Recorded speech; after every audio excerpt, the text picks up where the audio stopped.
The narrative opens with a profound proclamation that each individual possesses a fundamental instinct for survival. In a desolate terrain strewn with skeletal remains, the somber oration reflects on the arduous odyssey that has led our protagonist to this juncture.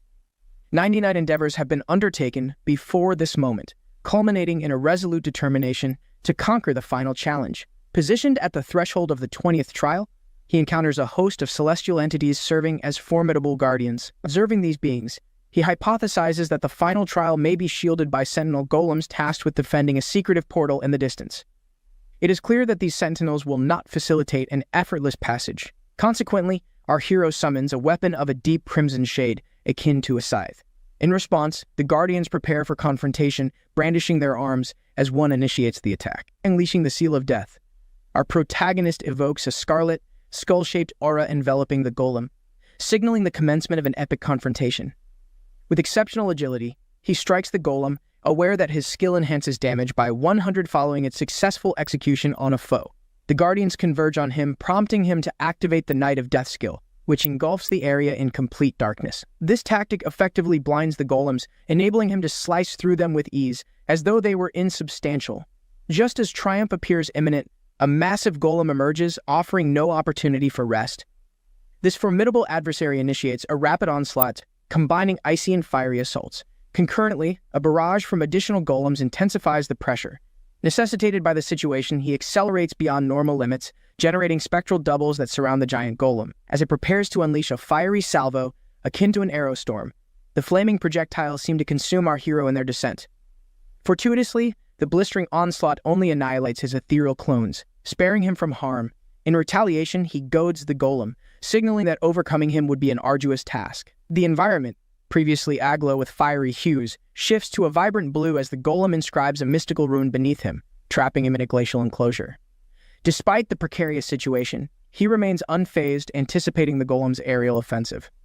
At the critical juncture, the icy confines start to fracture when he unleashes his moonlight destruction skill, severing the ice and the golem in one seamless strike. Unharmed, he mentally concedes the close call and discerns that a protracted conflict with the golems would be futile if faced individually. With resolute determination, he resolves to conclude the conflict with a singular, definitive action. The golems prepare their elemental onslaught of fire and ice, targeting him directly. In response, he initiates his moonlight destruction, Red Moon skill, executing a majestic arc with his weapon. He cleaves through the assembled golems, obliterating them in one comprehensive strike. The moment had arrived for him to unveil the mysteries safeguarded by the formidable guardians. As he entered the room, he was engulfed by a sense of awe, observing that the environment mirrored a consecrated temple. The doorway, emanating an aura of mystery, intensified his curiosity about the concealed realms beyond. He speculated on the significance of his journey and the potential of a pivotal encounter awaiting him. His visage was adorned with an anticipatory smile as he entertained the thought of concluding the game. Yet his optimism was abruptly thwarted by a pop-up notification, revealing that the entry requirement for the boss chamber was merely 1 out of 5, indicating the necessity of 5 players to access the boss room. This revelation left our protagonist in a state of bewilderment, questioning the unexpected prerequisite. The system dispassionately announced that he was the sole player before the boss room and ominously intimated that demise would befall him in 5 seconds, should he fail to satisfy the prerequisites. Overwhelmed by frustration and indignation, he exclaimed in dismay, perplexed by the undisclosed requirement. As the countdown inexorably decreased from 5 to 1, feelings of powerlessness and despair overwhelmed him. Observing his own figure beginning to dissipate, he recognized the futility of resistance. With vanishing hands and a resigned demeanor, he acquiesced to his apparent destiny. Upon the countdown cessation, he disappeared completely, and the system chillingly confirmed his demise. Subsequently, a message appeared, indicating that he had activated the Rune of Regression. The system then revealed its intention to revert time to the juncture preceding the initial round and noted that all 100 uses of the rune had been expended. The system subsequently declared that the Rune of Regression would disappear. A final alert then signified the onset of our protagonist's 100th regression. The narrative transitions to a magnificent city, alive with a crowd brimming with excitement for an impending event. As the atmosphere thickened with anticipation, a proclamation resonated, initiating a collective countdown. With only 5 seconds remaining, the assembled masses enthusiastically participated, counting down from 5 to 1. Concurrently, our protagonist, immersed within the crowd, internally lamented his return to the instant preceding his entanglement in this relentless pursuit. Observing his clenched fists He harbored a desire to arrest the passage of time. Despite having advanced to the formidable 20th round, an alert materialized, indicating the depletion of all 100 uses of his time reversal rune. With renewed resolve, he pledged to conclude the game on his final attempt. He realized he needed to recruit 4 additional participants for the final round. Reflecting on his options, he recalled a recent conversation among friends about transitioning to adulthood. One friend had cheerfully remarked on the obsolescence of fake eds post-graduation. Another was considering a career as a delivery person, subsequently seeking advice from Young Min. Declaring his intention to lead a life as a gangster, Young Min faced skepticism and worry from his peers. Undeterred, he expressed his aspiration for an unconventional existence, citing the mantra, "We only live once." Privately, his peers deemed him impetuous and contemplated distancing themselves post-graduation, querying about the protagonist's future and his shuttle endeavors. Young Min, referring to the protagonist, admitted a reluctance to sever ties, suggesting that the protagonist harbored apprehensions about post-graduation life. His friends, in a jesting manner, likened Young Min to a mischievous entity, while he, amused, committed to prolonging their shared escapades. Our protagonist attracted attention, prompting one of Young Min's friends to alert him. Concurrently, an announcer indicated the pivotal moment's arrival, initiating a countdown from 5. Young Min recognized the protagonist, noting an unusual demeanor as the latter revealed his face and stared intently at Young Min, causing bewilderment due to the unfamiliar intensity. Amid the announcement of the new year, Young Min contemplated the protagonist's penetrating gaze. His companions suggested overlooking the matter for the time being, highlighting the significance of the New Year's commencement and future encounters. Young Min, albeit with some reluctance and whispered complaints, conceded to give the protagonist some space. In the backdrop, another friend celebrated their entry into adulthood, and the atmosphere resonated with Happy New Year exultations. An enigmatic voice suddenly interrupted, pondering the oddity of humanity's New Year celebrations without full awareness of their situation. Young Min turned towards his companion, suspecting the voice was his, but the friend disclaimed any utterance. They collectively looked upwards, bewildered by the source of the mysterious sound. An angelic entity appeared, amused by the naivete of humans, comparing them to confined primates. Observing from an angel's viewpoint, the crowd was taken aback, with some speculating whether the celestial figure was genuinely an angel or part of a New Year's spectacle. One person expressed readiness to accept the apparition as reality, while another commented on the angel's remarkable allure. Although our protagonist had grown familiar with her visage, he continued to nurse a profound animosity. Despite experiencing this scenario 99 times, the angel found amusement in the human's reactions, derisively referring to them as insignificant and suggesting their infatuation with her appearance. She expressed her disinterest in their presence, deeming them as inconsequential. With a disconcerting smile, she mocked their silent astonishment, hinting at their mesmerization by her presence. Yet her conceit attracted the attention of a man in the crowd, who vocally questioned her identity, insinuating that she was merely masquerading as an angel. He disparaged her, leading to a tense moment. The protagonist observed the scene with quiet regret. The angel's demeanor momentarily shifted to silence, then her expression darkened, her eyes adopting a threatening red hue. The man who had challenged her suffered a violent end, causing pandemonium as the crowd dispersed in terror. Overcome with astonishment, Young Min quietly expressed his confusion. The angel, adopting a threatening demeanor, rebuked the humans for their informal manner of address. She declared that questioning her authority was beyond their rights and warned that the consequences witnessed could extend to others. She grudgingly agreed to elucidate the situation, advising them to listen carefully. Despite her protagonist's dismay, the angel revealed that they were to participate in a 20-round game, occurring on the first day of each month. She detailed that their spirits would be transported to an alternate realm to undertake quests and overcome challenges. Successful individuals would gain rewards and re-enter the real world. Confusion spread among the crowd, and in seeking understanding, one person interpreted her announcement as offering a survival opportunity. Yet, she clarified that not all completers of the quests would be spared. The angel specified her selection process. She would save only half of the participants based on the order in which they finished the quests. Attempting to allay the crowd's alarm, she assured them that not everyone would be taken. She specified that only individuals aged between 15 and 29 globally would participate in the game. The protagonist contemplated the repetitive nature of this game, which he had experienced 100 times, each time he reached the age of 20. Within the crowd, an elderly man's expression of relief at his exemption sparked annoyance among others, who perceived his comment as exacerbating the situation. Young Min stepped in, emphasizing the seriousness of the context and reminding them of the earlier casualty. After tallying, the angel announced the game's vast scale with 1 billion, 812,912,290 participants.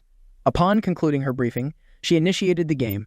Abruptly, the protagonist was enveloped in a vast expanse of white. The angel explained that each participant had been isolated in their unique space, unseen by others, where they must configure their physiques in readiness for the soul transfer. This was a singular opportunity for customization, and she advised careful selection. Internally, the protagonist chose to retain his previous incarnation's attributes, adopting the moniker Black Scythe. In this landscape, a gentle breeze rustled the leaves, orchestrating a serene symphony of nature. Black Scythe materialized in this realm, musing over his unchanged appearance for the 100th time since his 12th attempt, which now felt like his genuine form. As others materialized, some were perplexed about their location, while others were astonished by the tangible alterations in their physiques. One individual boastfully disclosed his choice of a celebrity's visage, leading to a peer's validation of his decision. Observing silently, the protagonist noted the collective effort to appear appealing but considered it imprudent. Given the survival of the fittest rule in this domain where allure could render one vulnerable, the consequence of demise in this alternate reality was an actual death in the real world. He recognized that the commencement was imminent. Young Min appeared, now with an enhanced muscular build. The angel arrived, remarking on the evident joy in their expressions upon witnessing their newly fashioned avatars. She announced that 1,829,110 individuals were present, representing all the human entities in Seoul. This revelation elicited astonishment from one and skepticism from another regarding the count. The angel responded with amusement at their limited comprehension, elucidating that individuals were dispersed across different realms, each overseen by various angels and advancing through their rounds. She exhorted them to focus on their personal progression and commenced a straightforward briefing. They were instructed to open their status window, which appeared before them. Black Scythe, familiar with this interface from his numerous game cycles, inwardly sighed. The angel pointed out their nascent capabilities, noting that their previous gaming experiences might underscore the paucity of their current powers. She motivated them to enhance their strength, promising liberation from the survival game, and the fulfillment of a wish for those who persevered and triumphed in the 20th round. The announcement of a potential wish spurred shock and interest among the participants, though they quickly recognized that this boon would be exclusive to the top achiever. Subsequently, the angel advised them to inspect their inventory, hinting at a special item awaiting them. Adhering to the angel's guidance, they explored their inventory, uncovering a rune fragment. The angel clarified that this randomly assigned rune fragment, a one-time use artifact for level 1, was the initial item allocated to them. To utilize it, participants were instructed to hold it and mentally command use, their anticipation for the game's enigmatic mechanics growing. Upon activating the rune fragment, they observed its gradual dissipation in astonishment. The angel commented on their varied reactions, signifying the divergence of their destinies, and advised them to embrace the outcomes as a matter of fortune. Announcing the completion of the rune imprinting, she signaled the commencement of the game with a snap of her fingers, eliciting a system notification. This notification disclosed the first round quest, to vanquish 100 goblins. As the goblins appeared and advanced, the participants were left in awe. Questions arose about the reality of the goblins, while others pondered the eerily game-like scenario. Speculation within the group ranged from theories of an elaborate virtual reality game to secretive experimental activities. The angel tempered the growing excitement with a caution that the full contingent of goblins had yet to be revealed. As the number of goblins swelled, so did the participants' apprehension. Ken darkened as she declared an immense conflict. 10,000 humans pitted against 50,000 goblins in a mortal struggle. The advancing goblins incited widespread panic. Amidst the turmoil, the protagonist courageously moved forward, confronting the goblin horde. Observers, worried about the peril of his proximity, speculated on his motives, yet he remained focused, initiating combat by striking a goblin forcefully in the head. In such a collective scenario, making a strong initial impact is crucial. Intent on establishing his dominance, the protagonist aimed to solidify his presence in the collective consciousness. His decisive action against the goblins served to highlight his formidable strength, capturing the crowd's attention and aiming for a performance that resonated with authority. As he adeptly eliminated the advancing goblins, onlookers watched in admiration. A girl in the crowd, intrigued by his prowess, speculated on his identity, comparing him to an elite operative, while his moniker, Black Scythes, earned widespread respect. The encroaching goblins prompted speculation about the player's proficiency in the game, yet there was an initial assurance in their capacity to manage the threat, particularly with Black Scythe's presence. However, this assurance crumbled as a goblin's fatal assault claimed one of their own, triggering widespread panic and disorderly retreat. The protagonist, deeply engaged in combat, was acutely aware of the horrifying screams of those succumbing to the goblins. The situation had escalated into a dire reality, with survival becoming the paramount concern for everyone involved. He pondered his early misjudgment, acknowledging the inescapability of this realm. Those unaccustomed to combat found themselves significantly challenged by the goblins. To endure in this game, adapting and tapping into their survival instincts became essential. The battleground was saturated with blood, scattered with the lifeless and the desperate escapees or those caught in the goblins' ruthless advance. Observing the havoc, an angel's laughter resonated, her amusement evident at the stark contrast between the small-statured goblins and the humans, who were armed only with basic daggers. The protagonist's performance sparked the angel's curiosity, leading her to covertly track his quest achievements. She expressed silent dissatisfaction with the system's limited data on players, yet found the human's endeavors and resilience intriguing. A notification appeared for the protagonist, acknowledging his triumph over a goblin with rewards of add 4 experience and add 10 gold, and heralding his level advancement. He needed to vanquish 25 more goblins to complete his quest. When a goblin attacked, he deftly avoided it, efficiently eliminating the oncoming swarm. The goblins eventually hesitated, intimidated by the formidable, blood-drenched warrior who seized this pause to recuperate. He consulted his status window, which displayed his name, Ryrene, with the alias Black Scythe, at level 4 and holding a beginner rank. He had not yet selected a class and all his attributes were at 3 points. Determined to prioritize agility, he recognized its critical role in enhancing dodge rate, attack speed, and mobility. For him, agility was crucial in the initial phases of the game. Leveraging his increased speed and advancements, he sought to draw the angel's notice and validate his strategy. He hurled his dagger at a goblin, signaling the others to dare an attack. They froze, allowing him to dash towards his weapon. He then quickly eliminated the remaining goblins, accumulating experience, gold, and another level up. This feat marked the completion of his quest to eliminate 100 goblins, signifying the end of the first round. He internally assessed the first round as an uncomplicated victory, driven by his focus on aggressively hunting the goblins to gain the angel's observation. Although it initially appeared that his efforts were futile, a notification soon confirmed his achievement of the highest rank in quest completion within his zone, and, impressively, across all zones. Reflecting on this accomplishment, he understood the importance of completing quests promptly. The quicker the completion, the greater the rewards, with bonuses distributed up to the 3rd rank. For his first place finish in his zone, he received the highly sought-after low-rank rare weapon selection coupon. He realized the reward structure was divided between specific zone, achievements, and overall performance, with a special reward selection box granted for his all-zones first-place finish. As he reviewed the weapons available for his zone reward, he felt grateful for acquiring such a significant asset early in the game, ultimately choosing the stiletto. After confirming his selection with the system, he set aside his old dagger and saved the special reward selection box for future use. Reflecting on a unique title he had earned earlier, he found it to be a novel distinction in his extensive experience of 99 game cycles. He activated the orb, and the system acknowledged his receipt of the rune of Regresso. The system intended to embed the rune in his body, yet reported a malfunction in the integration process, possibly due to the ramifications of establishing a new imprint that might facilitate endless regression. Internally, he deemed the failure as somewhat anticipated, given the hint of infinite regression linked with the new imprint. Subsequently, the system acknowledged the presence of the rune's remnants within his soul, confirming his status as a 100th-time imprint, and granted him the title of last-time regressor. Surprised by this discovery, he recognized that titles in this game represent profound concepts of runes, with their significance escalating in relation to the acquisition difficulty. He noted that the more arduous a title is to obtain, the more potent its influence, contrasting with the first priest's ability, which only restored up to 30 of health. In comparison, the last-time regressor offered a complete health restoration capability.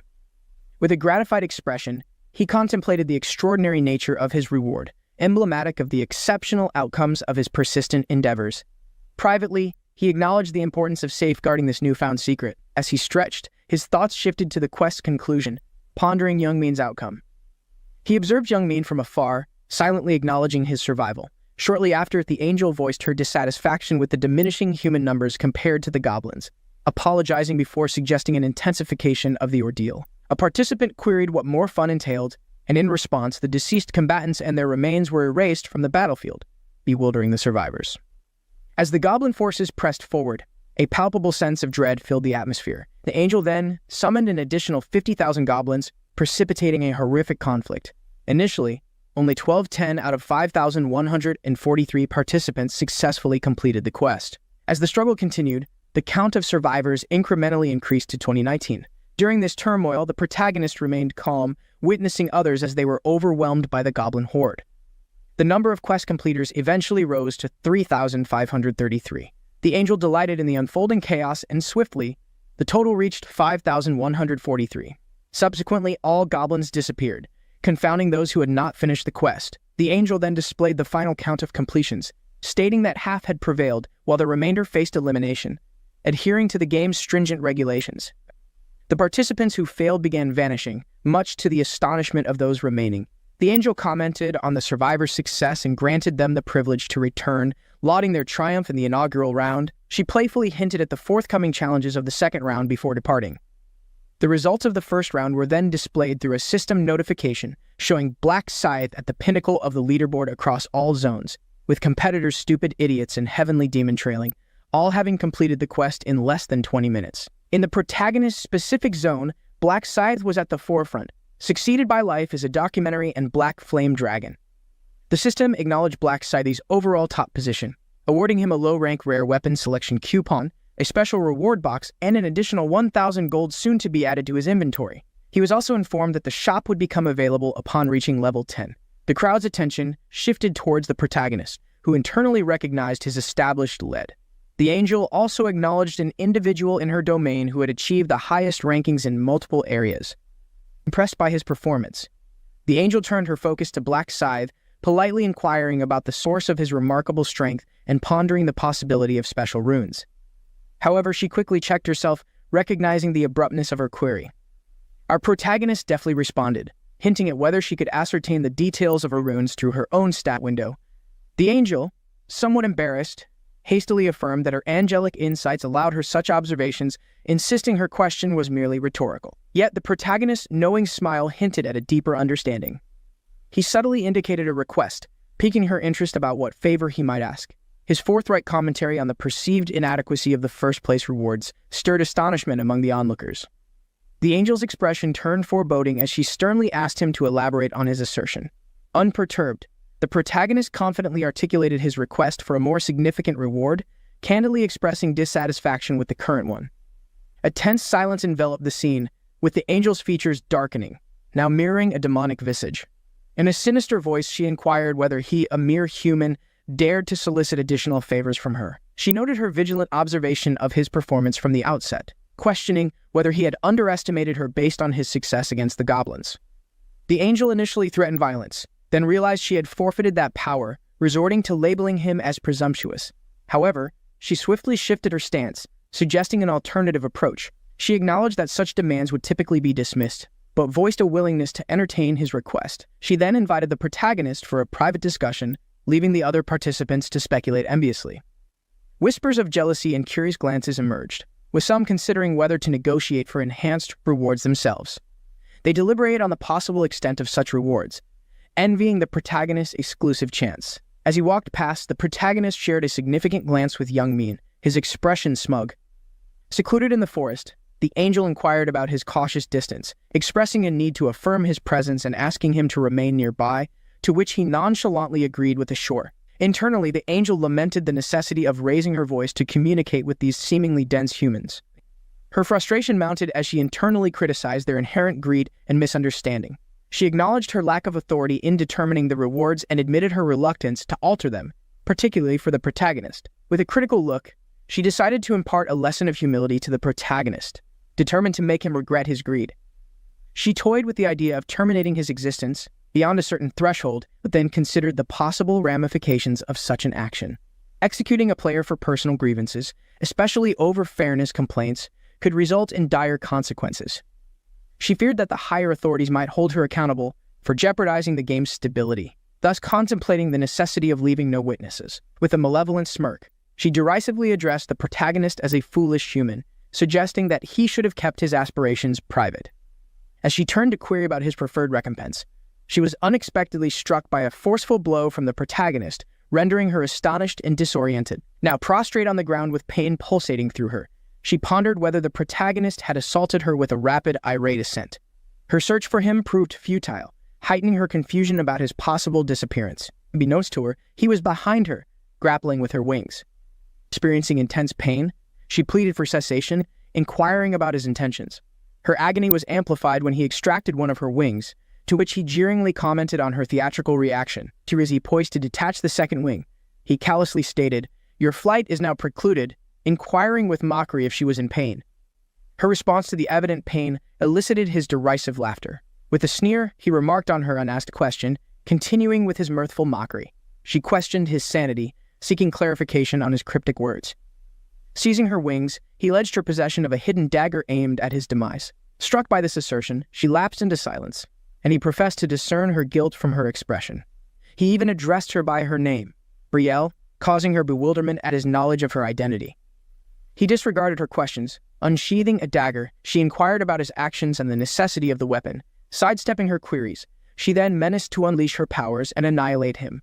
Yet he merely smirked, asserting her incapacity for such feats. Her indignation surged, and she cautioned him of the unforgiving nature of her celestial brethren. He derided the notion, labeling all angels as self-centered, indifferent to her fate. Confounded, she sought clarification, yet he bluntly stated her impending demise. She implored him, arguing the lack of benefit for him, to which he retorted that it indeed served his purpose. She warned him of future remorse and the impossibility of returning home. He disclosed their automatic return mechanism, piquing her curiosity about his knowledge. Offering to divulge any information in exchange for her life, he dismissed the need, revealing he had already gleaned essential insights through the ordeal he inflicted upon her. He had uncovered their customs, objectives, and her role as a mere instrument in their grand design, merely serving as a navigator. Without hesitation, he executed a lethal strike to her heart, culminating her existence. An alert promptly surfaced, proclaiming his distinction as the inaugural vanquisher of an angel. This feat bestowed upon him the illustrious title of first-ever angel slayer. Internally, he acknowledged his pioneering status, as the system declared his reward, the esteemed rune of slaughter. This unique rune was destined to integrate with his essence. Reflecting on his 13th quest, he recognized these accolades were reserved solely for the pioneer angel slayer, each as singular as an artifact. The title granted him a considerable advantage, doubling his stats against divine-type adversaries. The rune of slaughter, conversely, incrementally boosted his stats by 1% up to a maximum of 100%, with each adversary he defeated. This increment continued until the round's conclusion, providing him a significant strategic benefit.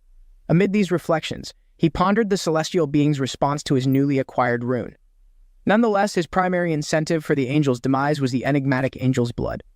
This exceptional item, accessible solely to the inaugural angel slayer, bestowed the capability to advance to the coveted Grim Reaper class, starting from level 10. He elucidated that players typically unlocked class options at level 10, with 30 varied choices. Class transition was generally attained through in-game accomplishments or precise conditions. However, there existed special items enabling unique class changes. He highlighted the rarity of class alteration items, attainable by a single individual under particular circumstances. Within the appropriate context, these exclusive classes provided by such items were superior, offering not just enhanced stats, but also multiple class transition opportunities and unique selections like skull options. This system was unparalleled, with every element meticulously optimized. Despite not yet triumphing in the final round, he was resolute in his ambition to dominate every zone. His primary goal was to rapidly advance to level 10, thereby unlocking the intriguing possibilities of class changes. The system presented him with 3 compelling choices for his subsequent action: a triple experience boost exclusive to the second round, a significant reward of 2,000 gold, or crucial insights into the next round. Faced with a pivotal decision, he selected the experience boost without hesitation. The system immediately confirmed that this bonus would be applied automatically upon his entrance into the second round. He was acutely aware of the stakes, recognizing this as a potentially pivotal opportunity to enhance his strength. Shortly thereafter, a notification marked the conclusion of the first round, revealing that all 900,514,645 survivors would imminently revert to their physical forms on Earth. Confusion prevailed as individuals grappled with the reality of their experiences, with many pondering whether others had shared this extraordinary ordeal. He observed the time on his mobile device, which indicated 5:20, signifying the length of his extraordinary journey. His companions awakened, expressing discomfort with headaches and muscular pain, and a peer inquired if he had also lost consciousness, to which he affirmed that all in attendance had shared the experience. Their dialogue explored the peculiar, dreamlike occurrences they had faced, confirming these were beyond mere figments of imagination. As they recounted the encounters with goblins and the initial round, they realized the obligation to reconvene on February 1st for the subsequent segment of this mysterious adventure. Suddenly, he noticed an unresponsive individual nearby and tried unsuccessfully to awaken them. A comrade ascertained the absence of a pulse and respiration, leading to the somber declaration of the individual's demise. This prompted speculation about the lethal consequences of the game, suggesting that only a fraction had survived. Amidst this turmoil, he was engulfed by a wave of intense feelings, his reaction encapsulated by the sentiment, "This is awesome." Young Min's introspection led him to the notion that life's challenges are universal, irrespective of personal history, and pondered the futility of lamenting life's injustices. Amidst a friend's panic about unfulfilled life experiences, another companion offered solace, acknowledging their shared adversities and posited that even in the face of mortality, they wouldn't regard their demise as unjust. Yet aspirations remained unfulfilled among them. The absence of their protagonist, last seen before unconsciousness, caught Young Min's attention, leading him to speculate on the possibility of the protagonist's failure in the initial round. Considering past defeats, his focus shifted to an individual adorned in peculiar armor, sparking curiosity about the source of such distinctive attire. This observation prompted Young Min to access his status window to glean more information.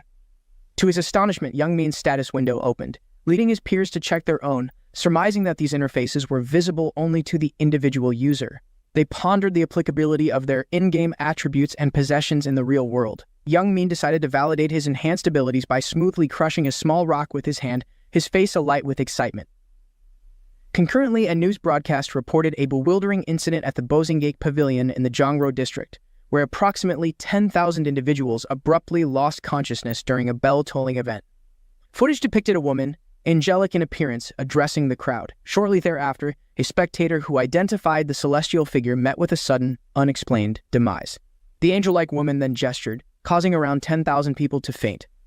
The journalist highlighted that this phenomenon was not isolated, occurring in 128 other nations. Despite this, public reaction on social media was largely incredulous, with many deeming the reports as fantastical or suspecting an elaborate hoax. Despite the unfolding chaos, our protagonist inwardly concedes that these occurrences signal the onset of something far more substantial, hinting at broader implications yet to unfold. The news coverage expanded, stating that approximately 520,000 of those initially affected by sleep paralysis had awakened, while the others had tragically died from cardiac arrest. The high-profile demise of celebrity Miss A in the Plaza underscored the severity of the situation, with 11% of the national population having been lost. Our protagonist contemplates that the real challenge transcends these immediate tragedies. The broadcast then shifted focus to the survivors, categorizing them as players and evaluating their count, suggesting a deeper narrative intertwined with the events. Our protagonist acknowledges the current minimal impact of players' emerging abilities in the real world, attributing it to their initial low stats. However, he foresees that as they advance in levels, they will transform into powerful entities, potentially exceeding modern military capabilities, committed to preventing global turmoil. He surmises that Earth may not endure until the 20th round. He considers establishing dominance over the players through superior strength, adopting a strategy different from his past experiences. While he contemplates potential allies and recruitment tactics, he prioritizes an imminent task. Upon returning to his apartment, he finds his habitual meal of instant noodles. Moving to another room, he observes his younger brother, Young Min, deeply asleep, unaffected by his absence. Young Min, a middle school third year, and our protagonist have faced drastic familial shifts after their parents' tragic demise in an accident. Our protagonist assumed the role of sole protector for his younger sibling, marking a profound transformation in their lives. Observing the scar on his brother's palm, our protagonist tenderly caressed it, signaling the end of their serene and routine existence. He proceeded to the light switch, illuminating the room and rousing Ruon. With the onset of morning, our protagonist initiated the day's activities, urging his brother to rise. As the younger boy groggily checked his phone, questioning the early disturbance, our protagonist decisively removed the bedding, emphasizing the urgency of the situation. He assured his brother that an explanation would follow and stressed the necessity for prompt readiness, as their imminent departure loomed. Perplexed, Young Min, stifling a yawn, inquired about their early departure.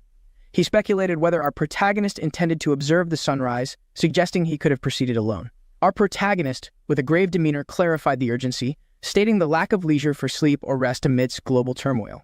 Young Min, puzzled, recalled our protagonist's plan to attend the New Year's ceremony, questioning the gravity of the situation. Our protagonist, turning, assured him that all would be explained en route, emphasizing the necessity of their immediate departure. Subsequently, The brothers advanced in silence along the street, with Youngmin reflecting on the situation, noting our protagonist's somber expression. Our protagonist, observing his brother's confusion, addressed the lack of awareness regarding the world's current state. Expressing concern, Youngmin conveyed to his brother that he felt alarmed and sought clarification on the events transpired during his slumber. Our protagonist, advancing without glancing back, suggested Youngmin consult the top trending topics online. Promptly, Youngmin retrieved his smartphone and accessed the latest news updates, pausing in astonishment to question their significance. As they continued their journey, our protagonist elucidated that an angel had manifested, transporting individuals to an alternate realm, rectifying the notion of abduction to that of soul transference. Skeptical about the unfolding events, Youngmin inquired if his brother was also a participant in this extraordinary occurrence. Confirming his involvement, the elder sibling disclosed his survival contingent upon vanquishing 100 goblins. The concern evident, Youngmin hastened to our protagonist, inquiring about his well-being. Our protagonist, facing his brother, urged him not to fret. Youngmin, impassioned, expressed his deep concern, highlighting the recent loss of their parents and the vital role our protagonist played in his life. He acknowledged our protagonist's strength, but differentiated between mental resilience and the physical act of defeating numerous foes, acknowledging our protagonist's vulnerabilities. Our protagonist, offering a warm smile, reassured his brother, understanding his concerns. He revealed that in the alternate dimension, a game-like characterization system existed, making physical prowess less critical. He assured Youngmin that upon witnessing his brother's capabilities in that realm, any initial apprehensions would dissipate. Querying our protagonist's intentions, Youngmin received an invitation to accompany him to uncover the truth. However, Youngmin, adamant, demanded to know their destination before proceeding, halting in his tracks and seeking a candid explanation. Our protagonist, with a glance at his own wound, reflected a somber mood in his gaze. He succinctly mentioned Bandu and revealed their destination as Bandu Lair, hinting at his awareness of the adversity Youngmin faced. Surprised by his brother's knowledge, Youngmin inquired how our protagonist was privy to this information. Affirming his role as the elder sibling, indicated his inherent responsibility to be aware of such matters. Subtly acknowledging Youngmin's desire to shield him from additional burdens, our protagonist was consumed by regret upon seeing Youngmin's distressed expression, acknowledging his initial ignorance of the true events. He became aware of the dire situation a few hours after returning from his first mission. On the day Youngmin encountered Bandu, Ryaman, resting in his apartment, was jolted awake by a phone call, urgently summoning him to the hospital. There, he discovered Youngmin had been mercilessly assaulted and blinded by Bandu. Ryaman criticized himself for his perceived inadequacies, feeling responsible for not safeguarding his brother and yearning to extend an apology, vowing to prevent any further mockery towards Youngmin. In a different scene within the city, an abandoned hangar served as the backdrop for Bandu's tyranny. He violently attacked an individual, demanding a ransom of 200,000, and furiously assaulted the defenseless victims for their silence, questioning their defiance. Observing this brutality were three men, acknowledging Bandu's notorious ruthlessness, recognized even by counterparts from other factions, highlighting his feared status. Bandu approached the trio, labeling them as ineffective, expressing his frustration over the thwarted motorcycle purchase due to insufficient funds. He questioned them about potential money sources, allowing them a moment to devise a plan. One of the group suggested targeting our protagonist, described as tall with curly hair, prompting Bandu to recall his intention to confront him, viewing it as an auspicious beginning to the new year. The suggestion to exploit our protagonist financially gained temporary consensus, until Bandu, turning to his associates, clarified the futility of such action given our protagonist's impoverished state and dilapidated dwelling. He mentioned Youngmin's lack of parental support, living solely with Ryamin. Mid-discussion, Bandu's attention shifted abruptly, casting a fearful glance towards the entrance, sensing an unusual presence. At the entrance of the hangar, Youngmin and an unknown individual appeared, causing Bandu to initially react with laughter, masking his fear. He derisively addressed Youngmin, acknowledging his unexpected arrival. Bandu's outburst was interrupted as he noticed the unfamiliar figure beside Youngmin. With irritation, he questioned the identity of this new companion, insinuating that Youngmin sought addition and then revealed himself assertively as Youngmin's elder sibling, casting an ominous glance at the aggressors, and subtly chastised Youngmin for his earlier reticence, reminding him of a previous directive to remain silent and forbearing. Resolved to a grim fate, Bandu signaled his minions to eliminate what he deemed as vermin. Amidst the chaos, a thug questioned Youngmin about our protagonist's combat prowess while taunting him. However, his mockery was abruptly silenced by our protagonist's formidable punch, rendering him unconscious. Witnessing this, another assailant charged at our protagonist, who deftly avoided the attack with a sidestep and countered with a swift strike, propelling the attacker into the surrounding clutter, causing a tumultuous collapse. The swift incapacitation of their allies spurred the remaining thugs into a collective assault, attempting to overpower our protagonist through sheer numbers. Yet their efforts were futile as our protagonist dispatched them with precise and forceful strikes, leaving Bandu as the sole standing adversary. Unperturbed by the swift defeat of his underlings, Bandu remained defiant, facing our protagonist without evident concern. Bandu, addressing Yamin with disdain, questioned his boxing capabilities, implying they were insufficient for a real confrontation. As Bandu approached, he mocked our protagonist's acquired skills, questioning their effectiveness. Bandu, towering over Yamin, insinuated the importance of physical strength in boxing. Yamin, in response, referenced recent news events, which only confused Bandu, leading to his enraged inquiry and an attempted punch. Our protagonist effortlessly dodged the attack, initiating a flurry of strikes, yet surprisingly, none made contact with Bandu. This anomaly led Bandu to suspect an unusual advantage on our protagonist's part. Gasping for air, Youngmin was baffled by his inability to hit Bandu. It was then our protagonist, with an air of indignation, revealed a glowing blue aura around his hand, hinting at a formidable power and suggesting that knowledge of current events would dissuade Bandu from the confrontation. After proclaiming his intent, our protagonist unleashed a formidable punch directly onto Bandu's visage, demonstrating extraordinary power. Despite the forceful impact, Bandu remarkably remained upright and attempted a swift counter. Here his astonishment. His fist passed through air as our protagonist seemingly vanished, reappearing behind him in an impressively brief interval. Bandu, reeling from a subsequent solid strike to his cheek, verbally disparaged our protagonist in a shaken tone, only to be shocked upon discovering a dislodged tooth in his hand. Bandu's anger escalated, threatening our protagonist with dire consequences. His attempt at another assault was notably sluggish, providing Yamin with ample opportunity to evade and subsequently secure Bandu's wrist. Our protagonist then delivered 2 decisive punches to Bandu's face, an action that left onlookers, particularly those previously victimized by Bandu, in astonished silence. Bandu, barely maintaining consciousness, glared at our protagonist with frustration, recognizing his deliberate focus on attacking the face. Convinced that a single successful strike would turn the tide, Bandu mustered all his residual energy for a final assault. However, his efforts were in vain against our protagonist, who, as a player, possessed superior abilities. With a swift motion, our protagonist neutralized Bandu's attack using his leg, then delivered a powerful kick. The force of our protagonist's strike propelled Bandu across the hangar, causing him to collide with the distant wall. Our protagonist approached Bandu, who's kneeling and trembling from the pain. Struggling to breathe, he coldly questioned Bandu's state, reflecting on the past anguish of witnessing his brother's severe beating and subsequent blindness. Determined to prevent a recurrence of such torment, our protagonist felt compelled to act decisively. He knelt beside the wounded Bandu, gripping his hand with a deceptive gentleness. Our protagonist's expression, a mix of resolution and retribution, conveyed his underlying motive for retribution, stating the cause of Bandu's current plight. In that moment, the sound of breaking bones echoed as Bandu howled in agony, staring at his crushed fingers. Yamin then seized Bandu's other hand, prompting Youngmin to express distress, imploring our protagonist to cease his actions. Simultaneously, another outcry pierced the air, as the revived bandits hastily fled the hangar. Youngmin, positioned at the entrance, could not endure the dreadful sounds and turned away, eyes tightly shut. Our protagonist, observing Bandu's tearful examination of his mangled fingers, inquired about the consequences should Bandu menace Youngmin again. Through his tears, Bandu hastily vowed to refrain from harming the boy. Pleased, our protagonist acknowledged this assurance, his smile belying a mocking intent. He cautioned the necessity of reinforcing the lesson to prevent forgetfulness. Seizing Youngmin's arm, another bone-crunching sound resonated, followed by a raw cry of anguish within the hangar's confines.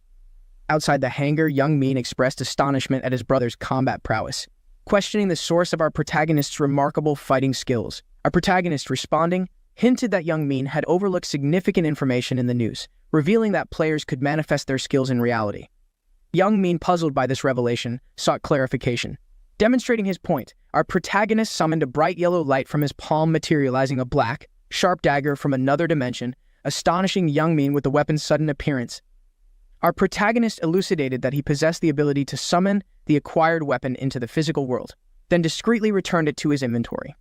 Youngmin, intrigued, inquired if our protagonist's adept evasion of the attacks was also due to skills from this other realm. Our protagonist affirmed, disclosing that he had accrued 11 dexterity points, contrasting with the average human's 3 and professional athletes' 10, underscoring the extraordinary nature of his abilities as they continued their journey. As the lottery numbers commenced, The first was 3, followed by 18, then 9 and 38 as the fourth. Witnessing these, Young Min's anxiety transformed into disbelief. The complete sequence for the Nat 1049 lottery was disclosed. 318, 938 with 211 as the bonus number. Overwhelmed by astonishment, Young Min, verifying the numbers on their ticket, exclaimed their improbable victory. He turned to our protagonist, his eyes brimming with emotion, requesting a pinch to confirm reality. Our protagonist, with a bemused expression, suggested Young Min ascertain the truth himself. Questioning the reality of their situation, Young Min wondered if they were in a dream. Yin, with a hint of curiosity, posed whether Young Min preferred the scenario to be a dream, which the younger brother denied. Min, with a smile, affirmed the reality of their win, dispelling any doubts. Convinced, Young Min leapt up, elated, only to be gently cautioned by Min to moderate his excitement to avoid disturbing their neighbors. As they sat together, Min inquired about Young Min's happiness, who in turn queried our protagonist's feelings of joy. Our protagonist acknowledged his happiness, reflecting on his initial reaction to similar experiences, which had become routine over time. He explained the necessity of amassing wealth swiftly, especially in light of the turbulent economy anticipated due to the significant loss of lives. Our protagonist highlighted the impending increase in player-to-player item trading for cash as a critical future activity. Struggling to grasp the enormity of holding 100 winning lottery tickets, Young Min inquired about their potential financial gain. Our protagonist, however, found it challenging to estimate the vast sum they would receive, speculating that it might be substantial enough to impact the world. Later that day at Non-Hop Bank, our protagonist displayed no signs of anxiety. His familiarity with claiming the lottery prize had rendered the experience routine. Approaching the service counter, he confidently requested the first-place payout for the Manhwa lottery, receiving a congratulatory response from the bank employee. The bank employee, scrutinizing our protagonist, was intrigued by his youthful appearance, pondering why a student would engage in lottery gambling. After verifying the details on his monitor, the employee inquired about the purchase location of the lottery ticket. Our protagonist specified the QS24 store, affiliated with Manhwa, which visibly astonished the employee. He recalled a recent conversation with a colleague who mentioned that an unprecedented total of 115 tickets had won, and astonishingly, 100 of those were acquired from a single outlet by presumably one individual. This revelation prompted the colleague to suggest an urgent communication with the bank's president, emphasizing that anyone claiming ticket purchases from that branch should be treated as exceptionally important clients.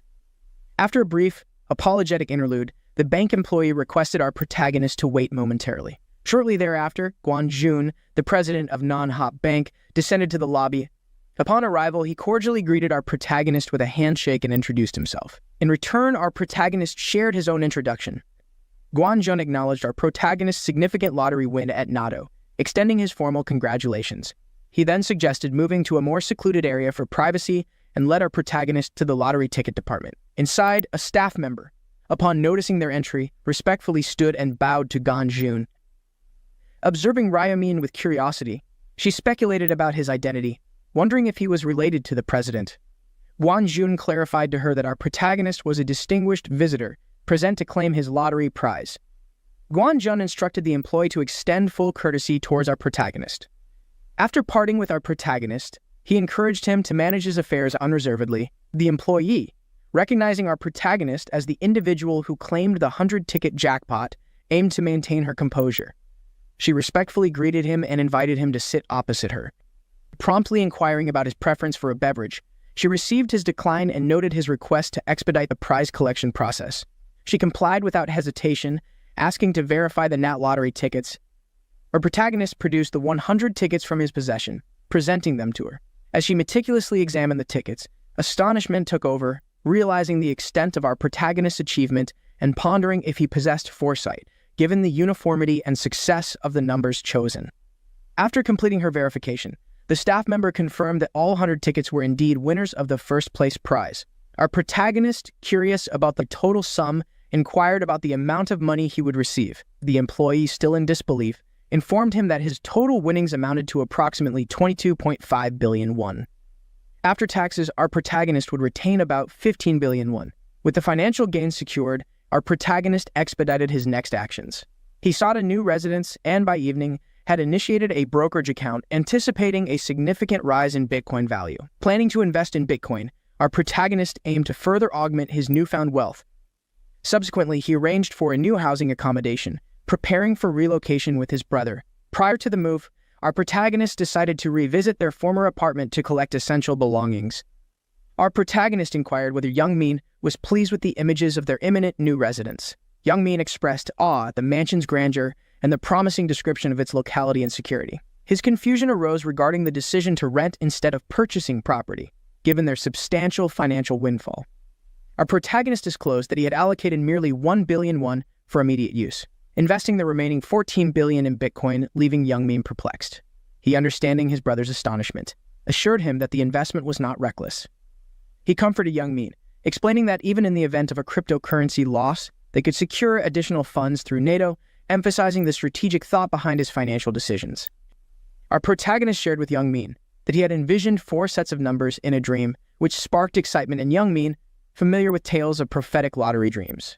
Eagerly, he implored his brother to retain the numbers, fearing their loss. He, overwhelmed by his brother's fervent reaction, experienced a moment of dizziness, gently requesting Young Min to ease his grip.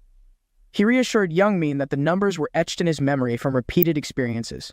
Suggesting a change of activity, he recommended grabbing a bite before preparing for their day. Confused, Young Min queried about their plans, to which our protagonist, with a grin, revealed their immediate relocation. In a separate event, a powerful individual known as Mine demonstrated his formidable strength by demolishing a stone wall with a single punch, testing the extent of his newly enhanced physical capabilities.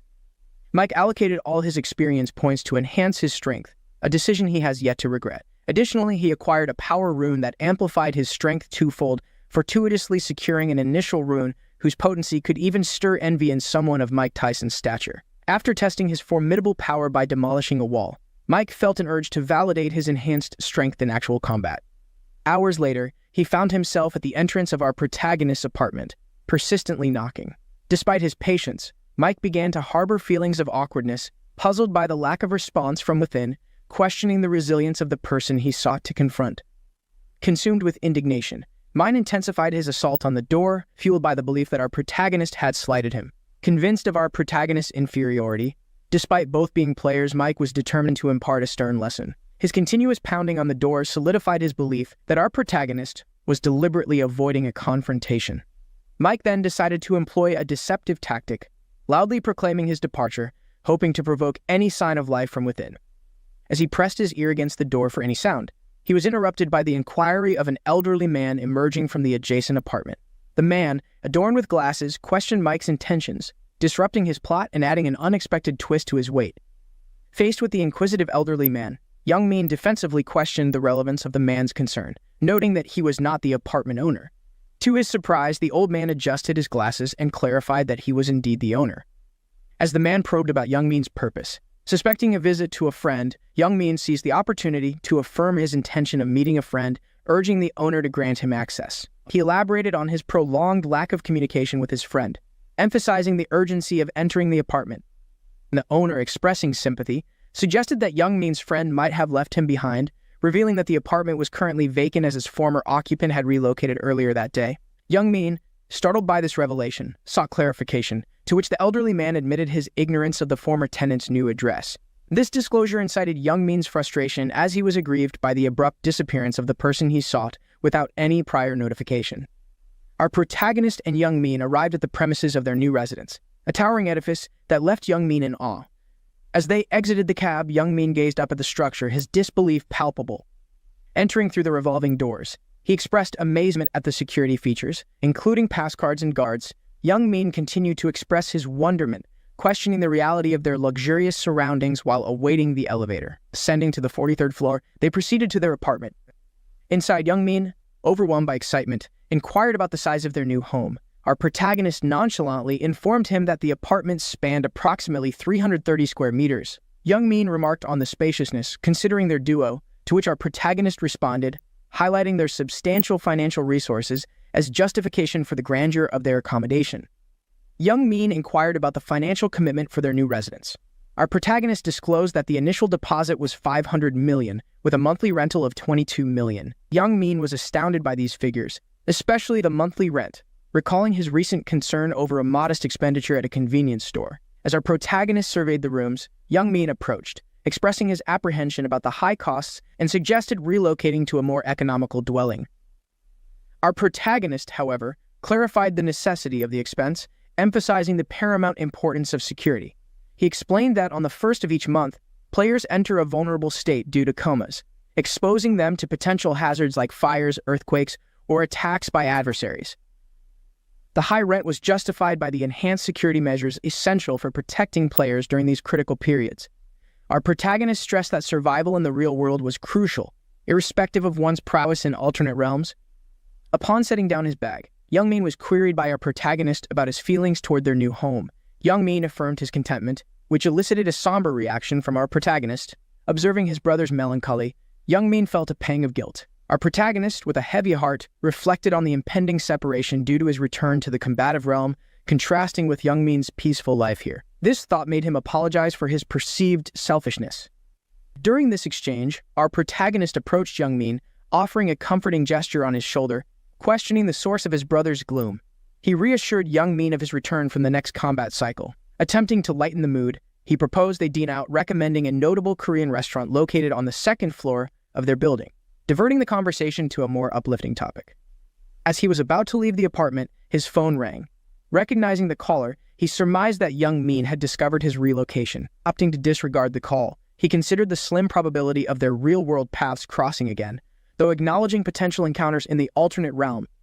The following morning, he emerged from his room, yawning, to find Young Min ready in the living room, briefcase in hand, inquiring about his brother's plans. He learned that Young Min was on his way to collect a rice cake he had ordered.